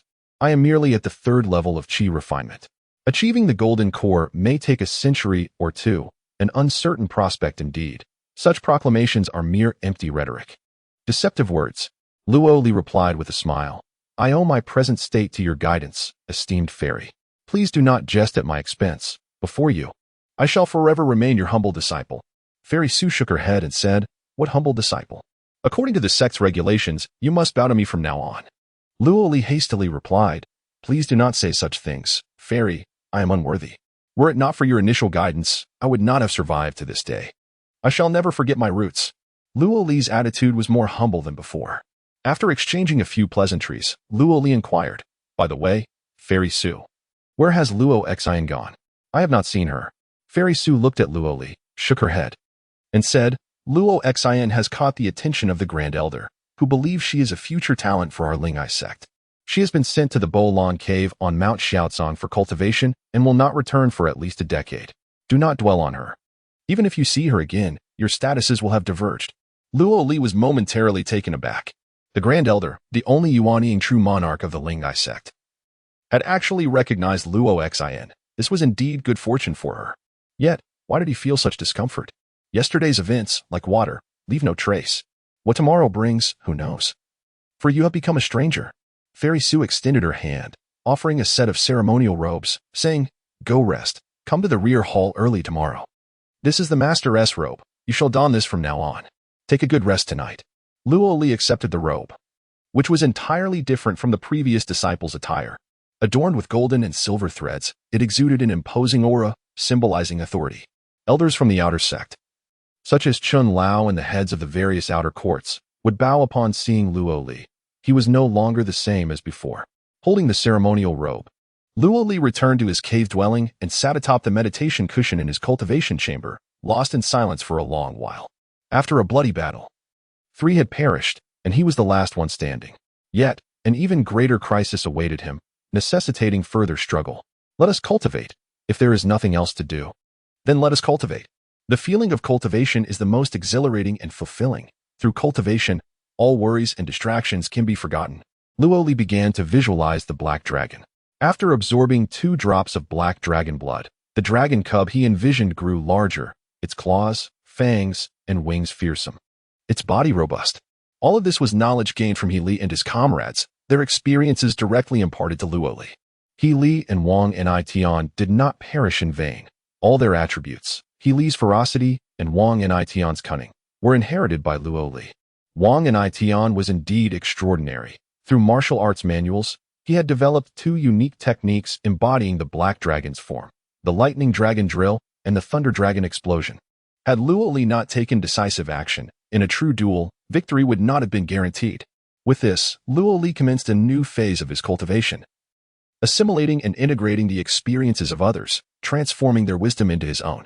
The black dragon within his heart grew increasingly powerful and vivid. What was once limited to 3 uses of the black dragon wave per day had now evolved into 5. Simultaneously, during his training, he felt an immediate expansion in his qi, an abundance of true qi. With just a push, he could break through to the 4th level of qi refinement from the 3rd. However, Luo Li shook his head, gradually dispersing the true qi, choosing not to force the breakthrough. The 4th level held significant importance within the Lingai sect, and should he ascend to that tier, the ancient figure of Shi might come to seize his essence. Thus, he remained patient. As night turned to dawn, Luo Li awoke feeling rejuvenated. Just as he opened his eyes, he heard the voice of Master Shi whispering in his ear, Come to the rear hall. I have matters to discuss. The transmission felt as intimate as a whisper, every action of his seemingly under the other's control. Luo Li shook his head, cleansed himself, donned his ceremonial robes, and proceeded to the rear hall, where he found Fairy Su waiting patiently. Upon seeing Master Shi, Luo Li quickly bowed and greeted, Disciple pays respects to the master. Master Shi gazed at him, a gentle smile gracing his lips. Good, good. Indeed, the Luo family does not produce the unworthy. I take pride in you. His voice radiated warmth. Then he turned to Fairy Su, saying, Kaijin, you have worked hard during this time. These years have hindered your cultivation. From now on, you need not be so busy with him. Teach him all he needs to know, and he shall be responsible for my spirit meals. At this juncture, Fairy Su's expression shifted, and she lowered her head, responding, Yes, Kaijin obeys. Master Shi then turned back to Luoli and offered a few words of encouragement. But soon his demeanor darkened, fatigue etched across his face. I have little time left, Luoli. The Kongyuan Peak shall be entrusted to you. You and Kaijin must guard this place diligently, lest it fall into the hands of outsiders. Hurry and cultivate. Ascend to the 4th level. Then you shall command the central formation of Kongyuan Peak, allowing me to depart with peace of mind. Luoli replied, Disciple understands. I shall strive diligently, yet inwardly. He mused, Depart with peace? Once I reach the 4th level, you shall depart with a different intent. There was no way he would break through to that 4th realm willingly. Thus, Luoli and Fairy Su left the rear hall, wandering the expanse of Kongyuan Peak. Fairy Su began to introduce the history and purpose of each pavilion and building, her descriptions detailed and meticulous. Luoli listened intently, sensing an odd sentiment. Fairy Su was not merely providing information, but rather reminiscing, as if bidding farewell. She appeared unwell at times, gazing at him with a distant look, her cheeks flushing red, leaving him puzzled by her demeanor. However, having spent over a year in the Lingai sect, Luoli was aware that Fairy Su hailed from the Heartraft lineage, known for its peculiar disciples, often described as eccentric or, less kindly, as somewhat mad. Thus, he paid little heed to her behavior.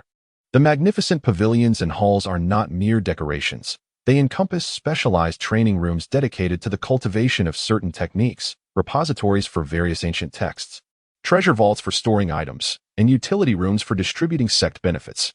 However, for Luoli, the deputy peak master, they hold no significance, as his position is entirely nominal. After Luo Xin departed, only 3 living souls remained on Kongyuan Peak, the esteemed Master Shi, the enchanting Fairy Su, and Luoli himself, with no one left to heed his commands. Moreover, all the spiritual fields, spiritual mines, herbal gardens, and properties owned by Kongyuan Peak have been either sold or leased by Master Shi in exchange for spirit stones. Now under the control of disciples from the other 6 branches of Lingai sect, only this cluster of buildings still stands. Fairy Su, perceiving Luoli's thoughts, remarked, Do not underestimate this foundation, Luoli. It represents true wealth. Beneath it lies the secret of 4 medium-sized spiritual veins. All our spiritual fields, mines, and herbal gardens are derived from this earth's spiritual veins. Our cultivation caverns, spiritual fields, herbal gardens, and mines all owe their existence to the spiritual energy emanating from these veins. It can be said that these spiritual veins are the essence, the culmination of countless ancestors from Kongyuan Peak who traversed mountains and rivers to gather numerous spiritual veins, each one worth its weight in gold. Luoli, astonished, responded, So that is the case. Fairy Su continued to lead the way, navigating through twists and turns until they reached the back mountain. Before them appeared a spiritual field, approximately 2 to 3 acres in size. This field was safeguarded by a protective formation, making entry difficult. Fairy Su silently recited an incantation and opened the entrance to the spiritual field, ushering Luoli inside. Within this field, instead of spiritual grains, extraordinary spiritual fruits grew, resembling tomatoes from the Silver Continent. The short vines bore bright red fruits, abundant and inviting. Gazing upon these spiritual fruits awakened a desire to taste them, as they appeared exceedingly delectable. Fairy Su plucked one and tossed it to Luoli, saying, This is called the Xianlong fruit. It possesses marvelous effects such as detoxification, energy consolidation, and longevity. It's incredibly delicious. After saying this, she also took one, gently biting into it. In that moment, she shed her lofty, aloof demeanor, revealing herself as a youthful girl, exuding a hint of innocence. Luoli took the Xianlong fruit, biting into it, and was met with a burst of juice, tart yet sweet, truly delightful. After finishing one, he reached for another, continuing to indulge. One after another, he consumed 10 in quick succession before feeling satisfied. Afterward, he exclaimed, These fruits are exquisite. Why haven't I seen Xianlong fruits in other places? Fairy Su replied, This is the exclusive secret method of that old fellow. No one else can cultivate or grow them. The Lingai sect possesses them uniquely. And this is the only asset we have not sold, as the old fellow relies on them for survival. After speaking, the Fairy Su began to harvest dragon fruits, with Luoli assisting her. In one breath, they gathered over 100, all packed into a single bag. Su said, "All right, that will suffice. Extract the juice from these celestial dragon fruits and refine it. This will serve as the old man's spiritual sustenance. His body is on the verge of collapse, and he cannot consume any other spiritual food. He relies solely on this to survive." The two then departed from the area, and as they were leaving, Su entrusted Luoli with the incantations to open the spiritual field, which were not difficult to learn, and Luoli grasped them quickly. Just as they stepped out of the spiritual field, Su suddenly turned back to Luoli and said, "Luoli, I have something I wish to ask you. We are at the edge of a restriction, where the consciousness of a golden core master cannot perceive us." Luoli paused, replying, "What is it?" Su continued, "A person is sliding into the abyss. No matter how much he struggles, he ultimately falls into it. Should he accept this fate, or should he fight a little longer? Perhaps there remains a chance to avoid the abyss. What should he do?" Luoli responded, "He should accept his fate. Death is final. The sooner one dies, the sooner one is reborn." Su, angered, exclaimed, "What nonsense are you spouting?" Luoli smiled and said, "You see, you already possess the answer. 3 parts are determined by fate, while 7 parts rely on human effort. There is no such thing as destiny, even if the future is inescapable. One must struggle and resist with all their might. Even in death, one should bite back, taking a piece of flesh, inflicting pain that lasts a lifetime. Even if one cannot reach him, they should still bleed profusely. If he desires my death, let us see who meets their end first." Though it seemed he was addressing Su, in truth, Luoli was encouraging himself. Su nodded in agreement, saying, "Yes, even in death, one must make him bleed." Old man. Old man. The last few words were laden with boundless hatred, as if she had found her path. Her eyes sparkled with an unusual light, and then Su declared, "Luoli, you may continue your cultivation here. I shall deliver this final spiritual meal to the old man, his last supper." The final words were bitten out with intensity, causing Luoli to shiver involuntarily. After saying this, she turned and left, abandoning Luoli in that place. Taking a deep breath, Luoli turned and strode away, his steps resolute, heading straight for the scripture pavilion of the empty, distant peak, a place rich with resources, countless manuals, and records spanning 30,000 years. This location was pivotal for Luoli's counterattack, a chance for seizing control and rebirth. He knew it held various records pertaining to this endeavor. If they sought his demise, he would not succumb. He would fight to the bitter end, and even in death, he would make them bleed. Upon entering the scripture pavilion, despite the sparse population of the empty, distant peak, the array of defensive spells and mechanisms were all intact. Without his current position as Deputy Peak Master, he would have found it impossible to enter. It appeared that this title bore some merit. Luoli began to peruse the texts. The materials here far surpassed those of the outer sect, and Luoli examined the writings freely, without any restrictions. Yet, he was acutely aware of the limited time he had, knowing that the venerable Master Shi'i might take action soon. Thus, without hesitation, he immersed himself in study. First, he examined the table of contents, then proceeded to peruse the volumes one by one.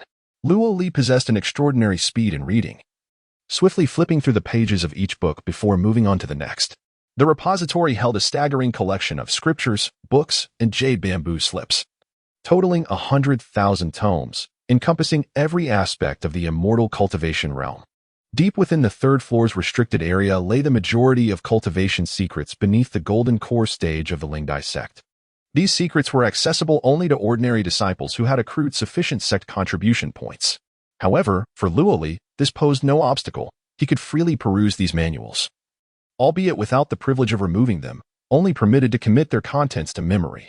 He rapidly scanned through the text at an astonishing pace, unable to retain the details. Yet he continued this endeavor. After a full day and night, he finally completed his examination of the books. Letting out a sigh of relief, he declared, "It is time to unleash my divine powers. Above, the heavens; below, the earth. Good fortune is assured, and rewards shall follow." He murmured, and as he chanted this incantation, an extraordinary primal energy began to dissipate within Luoli, merging with the cosmos. In response to this attraction, a remarkable force from the heavens descended upon him. At this moment, his merit diminished slightly, leaving him with 44 remaining. Suddenly, a peculiar light glimmered in Luoli's eyes as he gazed upon the vast sea of books. Some volumes radiated a crimson glow. This was the wondrous application of Luoli's divine ability. With a cursory glance, he could utilize his powers to locate the specific text he sought, aiming to discover a method to counteract the schemes of the ancestor Shi'i. He exhaled deeply, diligently recording the titles of the glowing books and setting them aside. However, this act of relocation was not mere transportation. Beside each desired tome, he deliberately selected 2 additional, unrelated volumes, arranging them chaotically together. Aware that Ancestor Shi might be watching him at all times, Luo Li exercised caution, ensuring to mix the pertinent tomes with others to obfuscate their significance. Simultaneously, he retrieved all of the Ling Dissect's cultivation manuals from the 3rd floor, placing them together as a diversion. Subsequently, he casually picked up a book and began to examine it thoroughly. This time, his approach was far from superficial. Each volume he opened and set down elicited various reactions from him: furrowed brows, faint smiles, sighs of relief, or clenched teeth. After an extensive period, he completed his reading and closed his eyes, entering a phase of contemplation. An hour later, Luo Li stood up, shook his head, and returned to his quarters to rest. The arduous search of the day had exhausted him. His mind was overwhelmed, and he resolved to rest for the night before continuing his quest the following day. On the next day, Luo Li returned, prepared to delve into the books once more in search of strategies against the Ancestor Shi. Suddenly, Su Xianzi appeared, causing him to pause in surprise. She had always embodied an ethereal elegance, her robes unblemished, yet today she appeared strikingly different. Her hair was disheveled. Her eyes were red-rimmed and tear-streaked. Upon seeing Luo Li, she wasted no time with pleasantries and simply asked, "Luo Li, do you have any spirit stones? I need to borrow all of yours." Upon uttering those words, Su Xianzi bit her lip and gazed at Luo Li. It appeared that she was indeed utilizing spirit stones. Without hesitation, Luo Li promptly retrieved his storage bag and presented all 267 spirit stones within to Su Xianzi. After a moment's contemplation, Luo Li produced his qi-refining pills and talismans, stating, "These are the qi-refining pills I previously accumulated, which can be exchanged for 50 spirit stones. Additionally, I have approximately 150 talismans I crafted over the past 3 months, which can also be sold for 50 spirit stones." Finally, he extended his hand to reveal a small exquisite inkstone, declaring, "This is a small-grade inkstone, verified by a discerning master, and it can fetch 50 spirit stones." He lamented, "This is all I possess. Regrettably, my brush, also of small-grade quality, has been bound to me by the blood oath of a predecessor, rendering it unsellable. Otherwise, it could have been worth 100 spirit stones." Luo Li emptied his storage bag completely, allowing Su Xianzi to inspect its contents thoroughly. In truth, Luo Li refrained from disclosing the existence of his more formidable spiritual tools, deeming it prudent to keep such matters private. Nevertheless, he willingly bestowed all his spirit stones, talisman papers, qi-refining pills, and even the inkstone to Su Xianzi. Swallowing his pride to secure assistance, it became evident that Su Xianzi was indeed in dire straits, desperately in need of spirit stones. While small-grade magical artifacts held considerable value, Luo Li believed he would have opportunities to acquire more in the future, whereas Su Xianzi might never again resort to borrowing spirit stones. Accepting the spirit stones, talismans, pills, and magical artifacts from Luo Li, Su Xianzi nodded vigorously, expressing her gratitude. "Thank you." Then, gritting her teeth, she whispered, "Yesterday, I poisoned the old man. You were right, even if it leads to my demise. I must ensure he pays with his blood." Luo Li was momentarily taken aback. No wonder Su Xianzi had behaved so peculiarly yesterday. It dawned on him that she had seized the final opportunity to deliver food to Master Shi and had poisoned him. But what grievance could possibly justify such an extreme action? Before he could fully comprehend the situation, she had already turned and departed, hastily leaving without revealing her destination. Luo Li shook his head in bewilderment, pondering the absurdity of it all. Nevertheless, he resolved to continue his studies. Just as he was about to delve into his reading, he suddenly heard Master Shi's voice. "Luo Li, have you forgotten to prepare my spirit meal?" In that instant, Luo Li recalled that he still needed to prepare the spirit meal for Master Shi. He hurriedly made his way to the spirit field. To his astonishment, upon entering the spirit field, he was greeted by the sight of Master Shi tending to the celestial dragon fruit, watering and weeding as if he were an elderly farmer laboring diligently. Master Shi waved to Luo Li, beckoning him to approach, and remarked, "The watering of the celestial dragon fruit must occur at noon, during the peak intensity of the sun, for otherwise, the spiritual liquid will not be adequately absorbed by the fruit. Moreover, the celestial dragon fruit is particularly susceptible to pests, and only those adept in the art of celestial cultivation can effectively eradicate these toxic invaders. Therefore, prevention is paramount. Every 3 feet, a gold-attributed spirit stone must be buried every 3 months. This practice harnesses the gold-infused spiritual energy emitted by the stones, thereby safeguarding the celestial dragon fruit from infestation. At this moment, Master Shi appeared neither as the desperate figure of his former self nor with the dignified composure expected of a golden core practitioner. He was simply an old farmer toiling in the fields. It seemed that Su Xinzi's poisoning attempt had failed the previous day. Yet, Master Shi, perhaps out of trepidation, personally prepared his spiritual meal. Luo Li observed attentively as Master Shi continued. Do you know why I've attained the status of a golden core practitioner while my fellow disciples have also come to the earth? It is because I possess the skill to cultivate this celestial dragon fruit. Aside from myself, not a single soul within the spirit butterfly sect, or indeed across the entire Tianju 5 Islands, can cultivate this fruit. Through this celestial dragon fruit, I have garnered my master's favor and the affection of my peers. With an abundance of spirit stones at my disposal, I have ascended steadily through my cultivation journey, ultimately achieving the golden core and inheriting the legacy of Kongguan Peak. All of this is owed to the celestial dragon fruit. It has shaped my present circumstances. Upon finishing his words, Master Shi tenderly caressed the tender seedlings of the celestial dragon fruit beneath his feet. He then added, "This method of cultivation shall not be imparted to anyone. Should I perish, I shall take these secrets with me to my grave. No one shall be taught." Luo Li understood that Master Shi was not conversing with him directly. Rather, he was engaged in a soliloquy, as the elderly often tend to reminisce about the past, seeking an audience, and Luo Li was that audience. Master Shi continued, "Do you know how I acquire the knowledge to cultivate the celestial dragon fruit? If I were to reveal it, you would find it utterly incredible. In my youth, I traveled the world with my senior sister and encountered a disciple of the legendary celestial farmer sect. Together, we ventured forth, exploring the unknown." As he spoke, Master Shi's expression reflected nostalgia, recalling a time that was likely significant to him. He went on, "Later, my senior sister perished in battle while protecting us. In compensation for my loss, she imparted to me the methods of seedling cultivation, planting, nurturing, pollination, fruiting, and refinement. It was through these teachings that I could ascend to the golden core realm and achieve my current fortunes. My senior sister, what did she look like? 1,000 years have passed, and I have forgotten, yet her eyes remain etched in my memory, so beautiful and pure. She was exceedingly kind to me, granting my every wish without a hint of hesitation. In our final moments together, as we parted ways, her gaze upon me was akin to that directed at a corpse. No, her heart had perished. Yet, I was powerless. The path of immortality is fraught with peril, and to survive, I had no choice but to act thus. In her honor, I vow never to share this cultivation method with anyone. I shall carry it to my grave." Master Shi's words echoed with contradictions. And Luo Li mused, what of the senior sister who perished in battle? Perhaps this old fellow sold her off to obtain the very method of cultivation he now guards.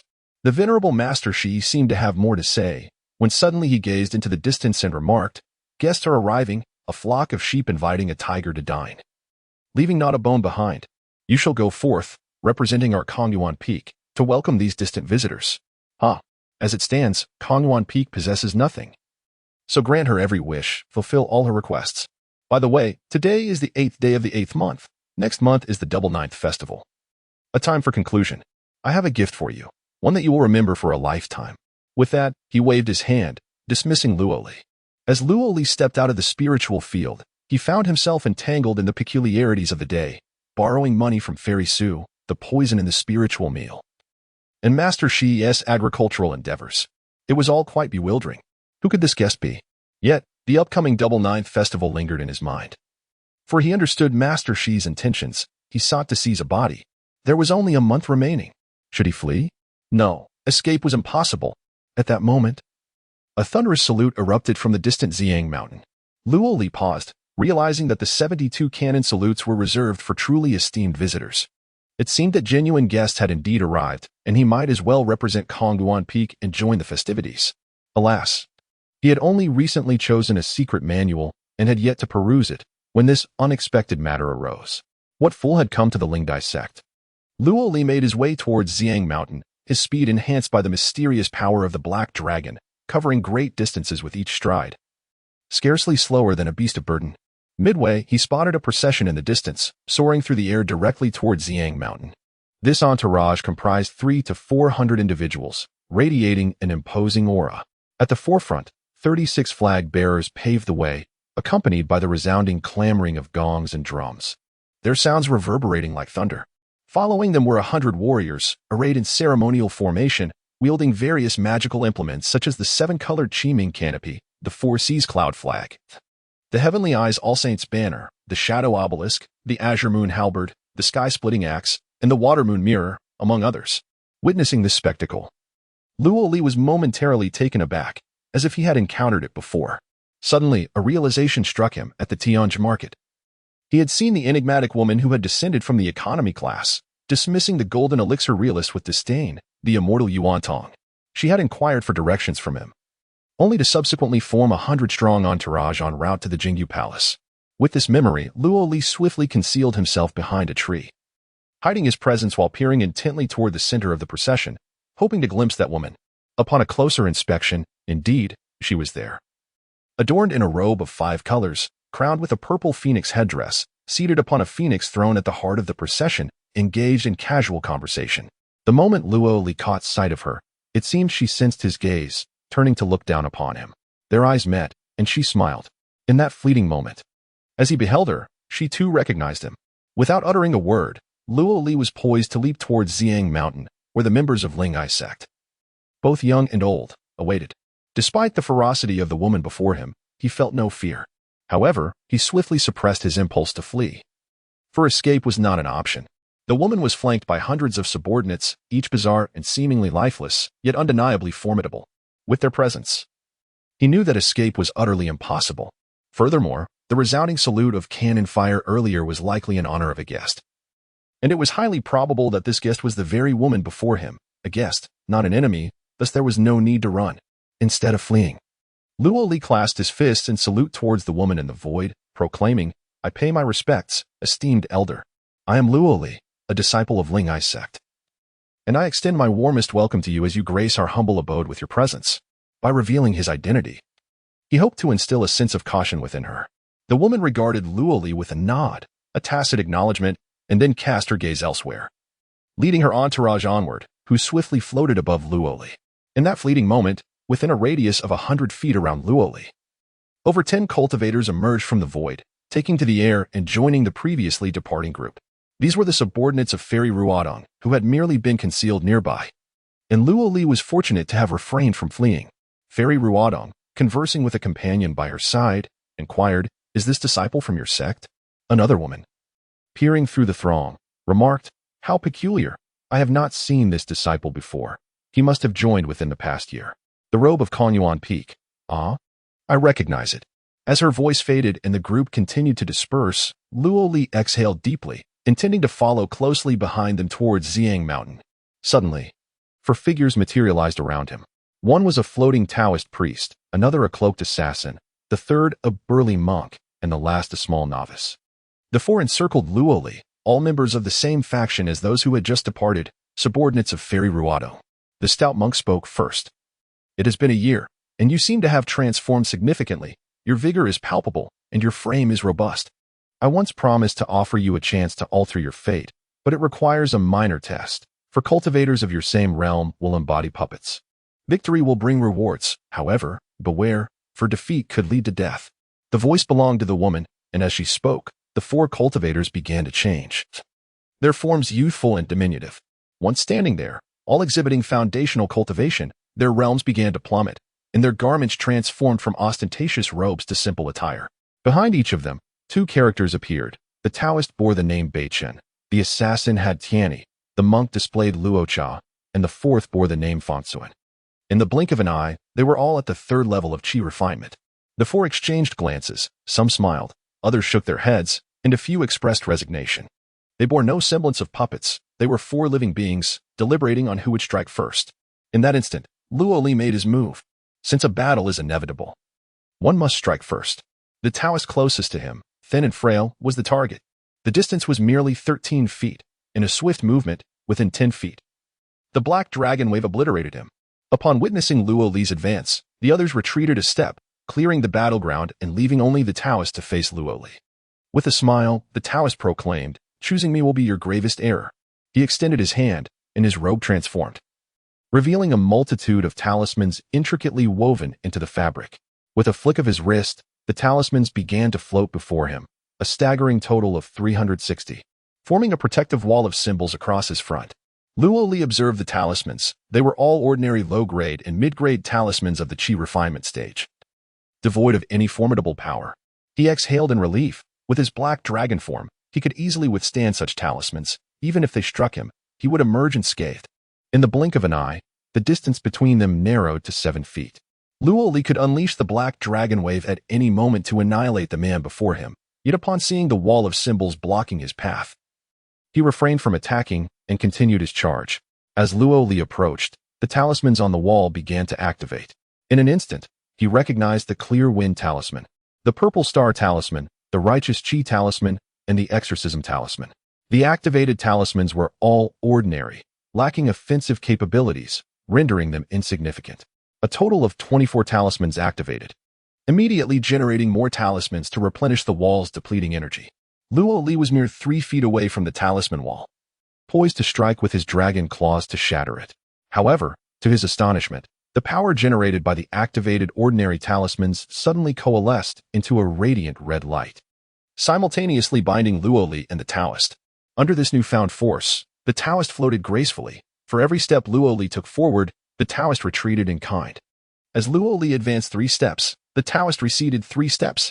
Unable to contain himself, Luo Li exclaimed, "A mere step away feels like an eternity." His extensive reading was not in vain.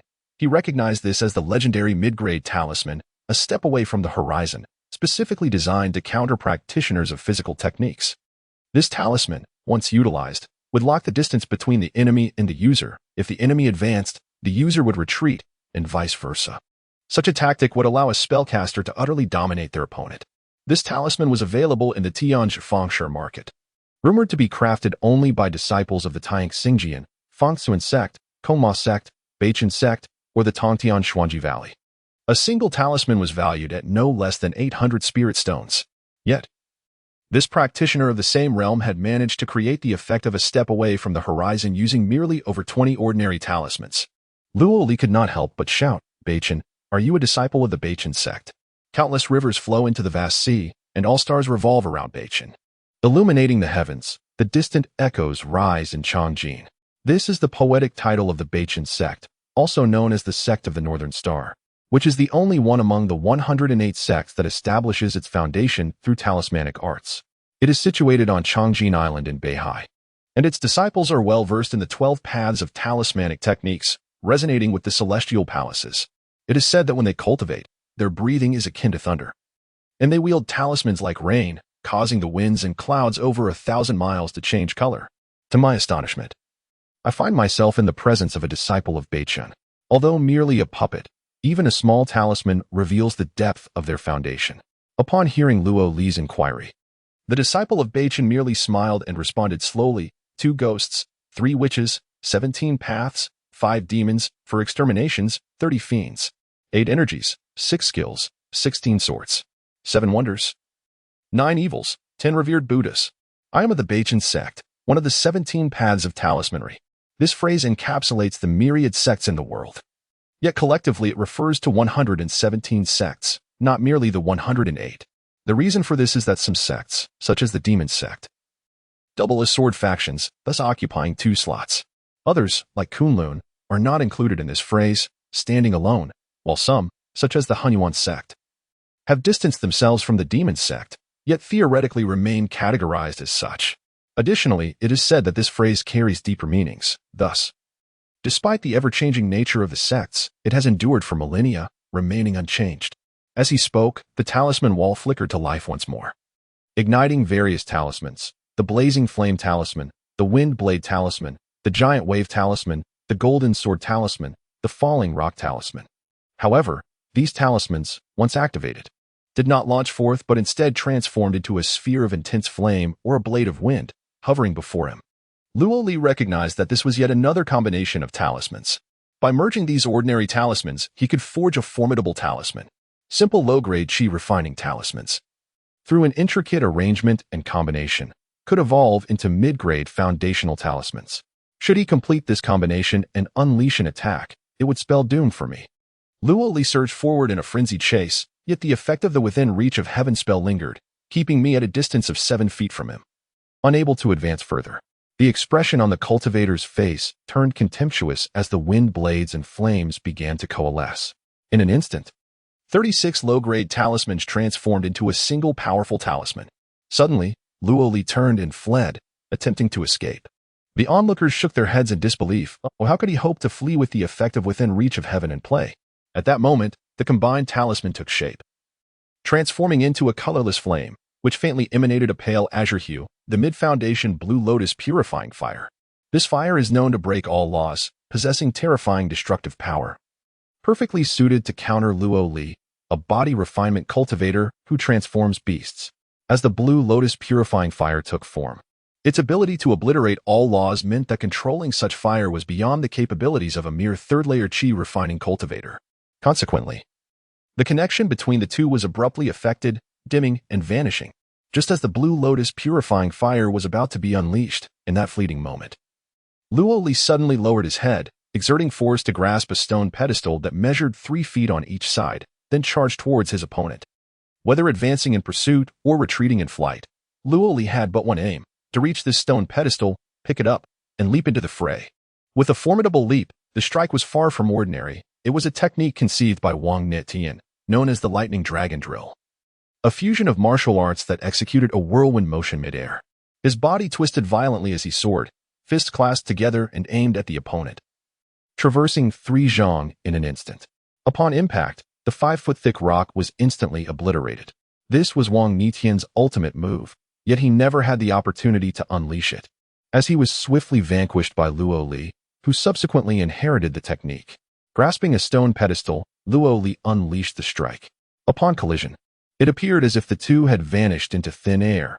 In reality, the opponent was unable to react swiftly enough to evade Luoli's lethal blow. The distance between them was a mere 7 feet, closing in an instant. With both hands raised, Luoli propelled the stone pedestal, which began to spin violently, crashing against the pure lotus flame. The pure lotus flame had yet to unleash its full power, and upon colliding with the stone pedestal, a thunderous explosion ensued, scattering both the flame and the pedestal into fragments.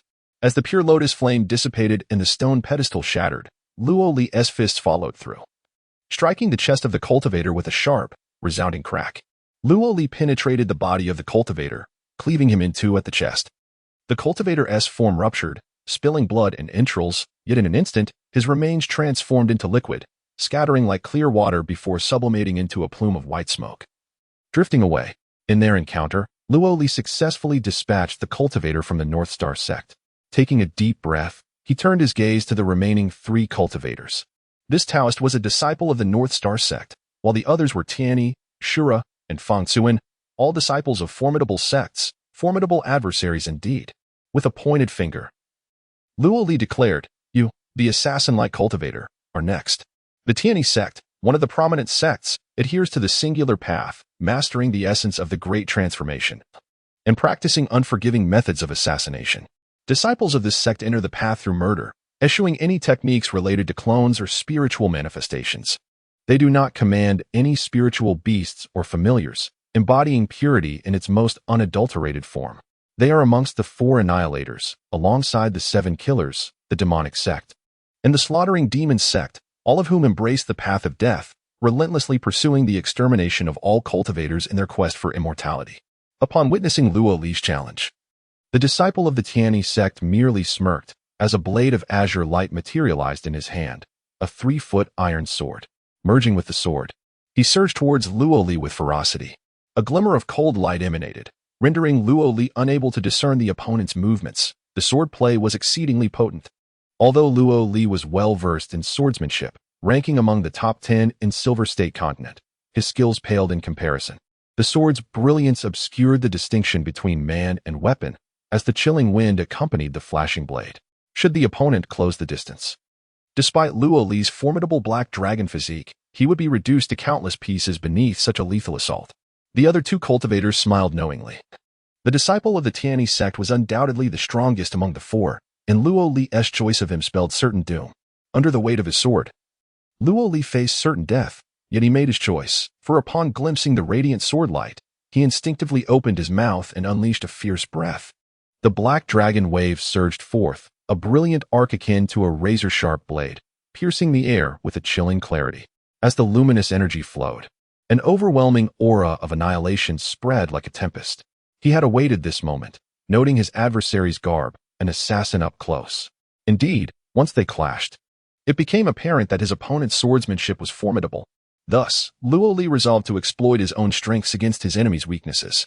In an instant, the disciple of the Heavenly One sect, master of dreadful swordplay, was swept away by his black dragon wave before even reaching Luo Li, severed in two, blood spraying forth, limbs scattering in chaos. The long-held black dragon wave had finally revealed its prowess, claiming the life of a Heavenly One sect disciple. Victory belonged to Luo Li. He exhaled deeply, turning his gaze toward the largest, most imposing monk present. Pointing at him, Luo Li prepared to challenge this disciple of the Rakshasa sect. The incantation of 2 ghosts, 3 witches, 17 paths, 5 demons, for annihilations, 30 fiends, 8 energies, 6 crafts, 16 swords, 7 wonders, 9 evils, 10 Buddhas, echoed in the air. The Rakshasa Diamond sect, one of the 10 most revered Buddhist sects in the realm, revered the Rakshasa Diamond Sovereign, one of the 10 revered Buddhas, renowned for its unparalleled defensive prowess, known as indestructible and the foremost in protection. The monk, upon witnessing Luo Li's challenge, merely smiled, slowly advancing until he stood shamelessly before Luo Li. He clasped his hands together, closed his eyes, and began to chant, "Compassion of the Buddha." He presented himself as if a lamb awaiting slaughter. Unfazed by this display, Luo Li opened his mouth and unleashed the black dragon wave once more. A brilliant beam shot forth, striking directly at the rotund monk's chest. Yet, at that very point, a golden light manifested, forming a diamond circle that enveloped the monk. The black dragon wave was thwarted by this golden barrier, and as the radiant dragon flames clashed with the Buddhist light, an explosion of brilliance ensued. Ultimately, the white-hot radiance dissipated, the diamond circle shattered, but the stout monk remained unscathed, continuing his recitation. With each verse, another diamond circle materialized.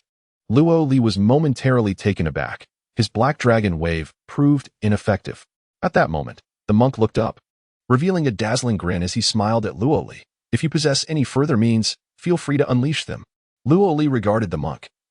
Realizing this was indeed the indomitable protector, the Rakshasa Diamond technique, as his black dragon wave had rendered itself futile. With only a month remaining before the old wretch sought to seize control, time was slipping away. Anger welled within him. If they dared to belittle him, then he would retaliate. In an instant, Luo Li became frenzied. If his previous efforts were in vain, he would strike nonetheless. He charged forward, swinging his fist with wild abandon, launching a flurry of punches and kicks toward the hefty monk. Straight jabs, hooks, cloud-splitting palms, iron fingers, furious claws, and stomps, all aimed at the rotund figure. The impact of his strikes reverberated against the newly formed diamond circle, producing a cacophony of sounds, yet the diamond circle remained steadfast, unyielding. Luo Li's relentless assault was rendered entirely ineffective. The stout monk shook his head, recognizing that his adversary had exhausted his options, and he was poised to claim victory. Suddenly, Luo Li's punches and kicks transformed. What had once been a chaotic flurry now became harmoniously ordered. His movements synchronized with his strikes, his body fluidly responding, as all his might coalesced into his hands. Each punch grew more formidable than the last, each palm strike more powerful. This was none other than the thunderous dragon's eruption, a spell conceived by Wang Nition, inspired by the 8 trigrams continuous palm of martial arts. Once unleashed, if the opponent fell victim, a relentless barrage of attacks would ensue, each one surpassing the last in ferocity, cascading into an infinite series that culminated in a staggering 64 strikes, ultimately merging into a singular blow capable of obliterating a formidable foe. 3 months prior, after being thoroughly bested by Luo Li's martial prowess, Wang Nition, in deep reflection, embarked on a journey of training. He integrated martial arts into the essence of the Black Dragon, creating 2 exceptional techniques, the electric light dragon drill and the thunderous dragon's eruption. Thus, he brimmed with confidence, only to encounter Luo Li, who, without needing to employ a single technique, effortlessly triumphed, leaving Wang Nition to concede victory to his opponent. Initially, the portly monk dismissed the confrontation. However, as Luo Li unleashed increasingly frenzied and violent attacks, the monk's attention sharpened, sensing the tide of battle shift. Yet it was too late. Luo Li's ferocity escalated. And even the monk's extraordinary abilities proved futile against the onslaught. With a resounding crash, his protective Vajra circle shattered beneath Luo Li's relentless strikes. Before his new Vajra circle could manifest, Luo Li's fists and feet rained down upon him, penetrating his defenses. Luo Li's Black Dragon form. A secret technique of the Black Dragon sect, summoned the might of a dragon. Under the weight of his blows, the portly monk found himself crushed, his bones breaking, his essence dissipating in an instant. Luo Li emerged victorious. At their core, both were practitioners of the third tier of Qi refinement, the most rudimentary level of cultivation. Although the monk possessed countless magical methods, his low realm rendered them ineffective, while Luo Li's mastery of the Black Dragon form, once perfected, wielded unfathomable power, enabling him to vanquish the disciple before him. If this trajectory continued, as their realms ascended and disciples grew stronger, by the time they reached the foundation establishment stage, Luo Li would find himself utterly outmatched, and upon reaching the golden elixir stage, a mere flick of the opponent's hand could spell his demise. Exhaling deeply, Luo Li turned his attention to his final adversary, a young novice with the words Feng Siyuan inscribed on his back. Truthfully, Luo Li knew nothing of the Feng Siyuan sect. Otherwise, he would not have made such a choice. The Feng Siyuan sect, nestled within the ethereal Feng Siyuan mountain, at the slanted moon and 3 stars cave, stands as one of the 10 foremost Buddhist sections. Originally a Taoist school, it later sought refuge within Buddhism. Venerating the victorious fighting Buddha, one of the 10 revered Buddhas, this sect is renowned as the foremost in physical combat among the 108 disciples. The disciples of this sect revere all things within the confines of Feng Siyuan, where the distinction between existence and void is but a fleeting thought, determining life and death in an instant. Each disciple masters the 72 transformations, possessing ironclad resilience and keen sight. Though they are followers of the Buddha, they embody a fierce spirit. Should one find themselves in close proximity, even the most formidable might falter, and even the most revered deities might find themselves retreating. Unaware of the sect's true prowess, Luo Li, observing the diminutive novice, smallest, frailest, and seemingly the weakest, chose him as his final opponent. Oblivious to the fact that this seemingly unassuming figure might wield the greatest strength of all.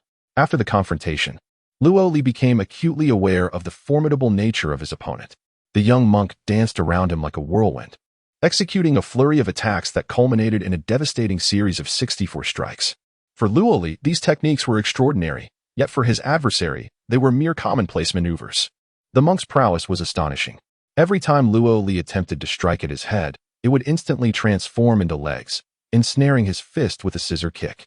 When Luo Li aimed a kick at his chest, the monk's torso would morph into his backside, rendering the attack futile. As the battle progressed, the monk's form seemed to shrink, akin to grappling with a monkey, elusive and untouchable. Luo Li unleashed his Black Dragon wave, which clearly struck the monk's chest. Yet the opponent deftly evaded it, leaving Luo Li's efforts in vain.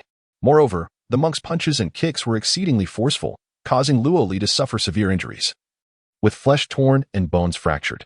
This was the true essence of a formidable warrior, engaged in a desperate fight to the finish.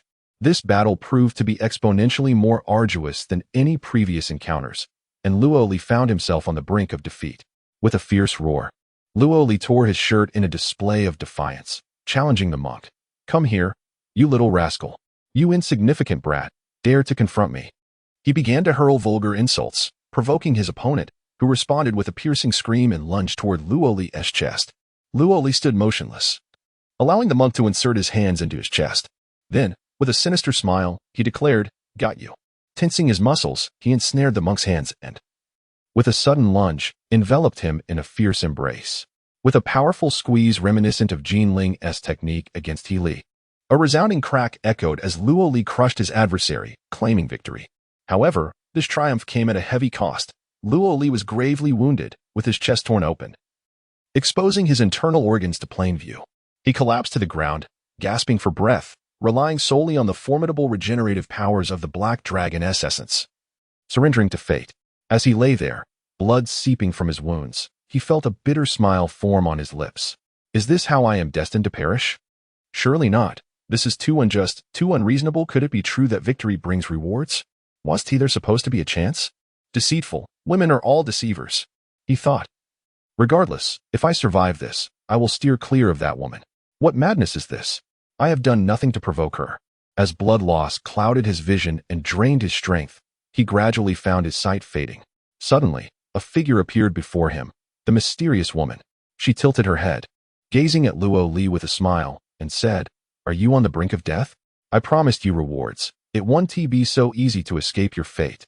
With that, a sphere of clear water materialized in her hand, glowing softly with a gentle azure light. She delicately released 2 drops that fell into Luo Li's eyes. As the clear water entered his eyes, Luo Li felt an unparalleled refreshing sensation, his gaze experiencing utmost comfort, while his entire body relaxed. It was as though he were immersed in a crystal-clear stream. Within this water, he encountered a warm embrace reminiscent of his fetal days. Lying peacefully in his mother's womb, enveloped in tranquility and comfort.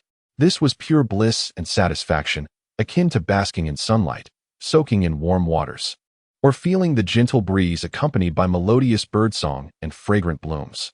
The exquisite sensations he had ever encountered seemed to amplify 1,000-fold, cascading over him in an instant. After a considerable time, Luo Li opened his eyes, only to discover that all the wounds on his body had miraculously healed, leaving no trace of scars. He felt incredibly light, his physique restored to the state he had when he first entered the Ling Dai sect, neither tall nor short, but strikingly graceful. The sides of his body growing larger and heavier after refining into the black dragon were utterly erased.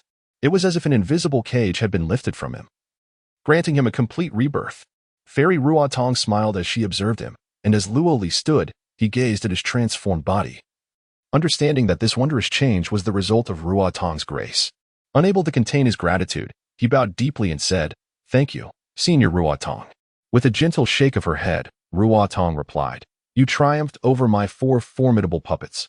This is the reward you rightfully deserve. Is it the clear water?" Luo Li inquired.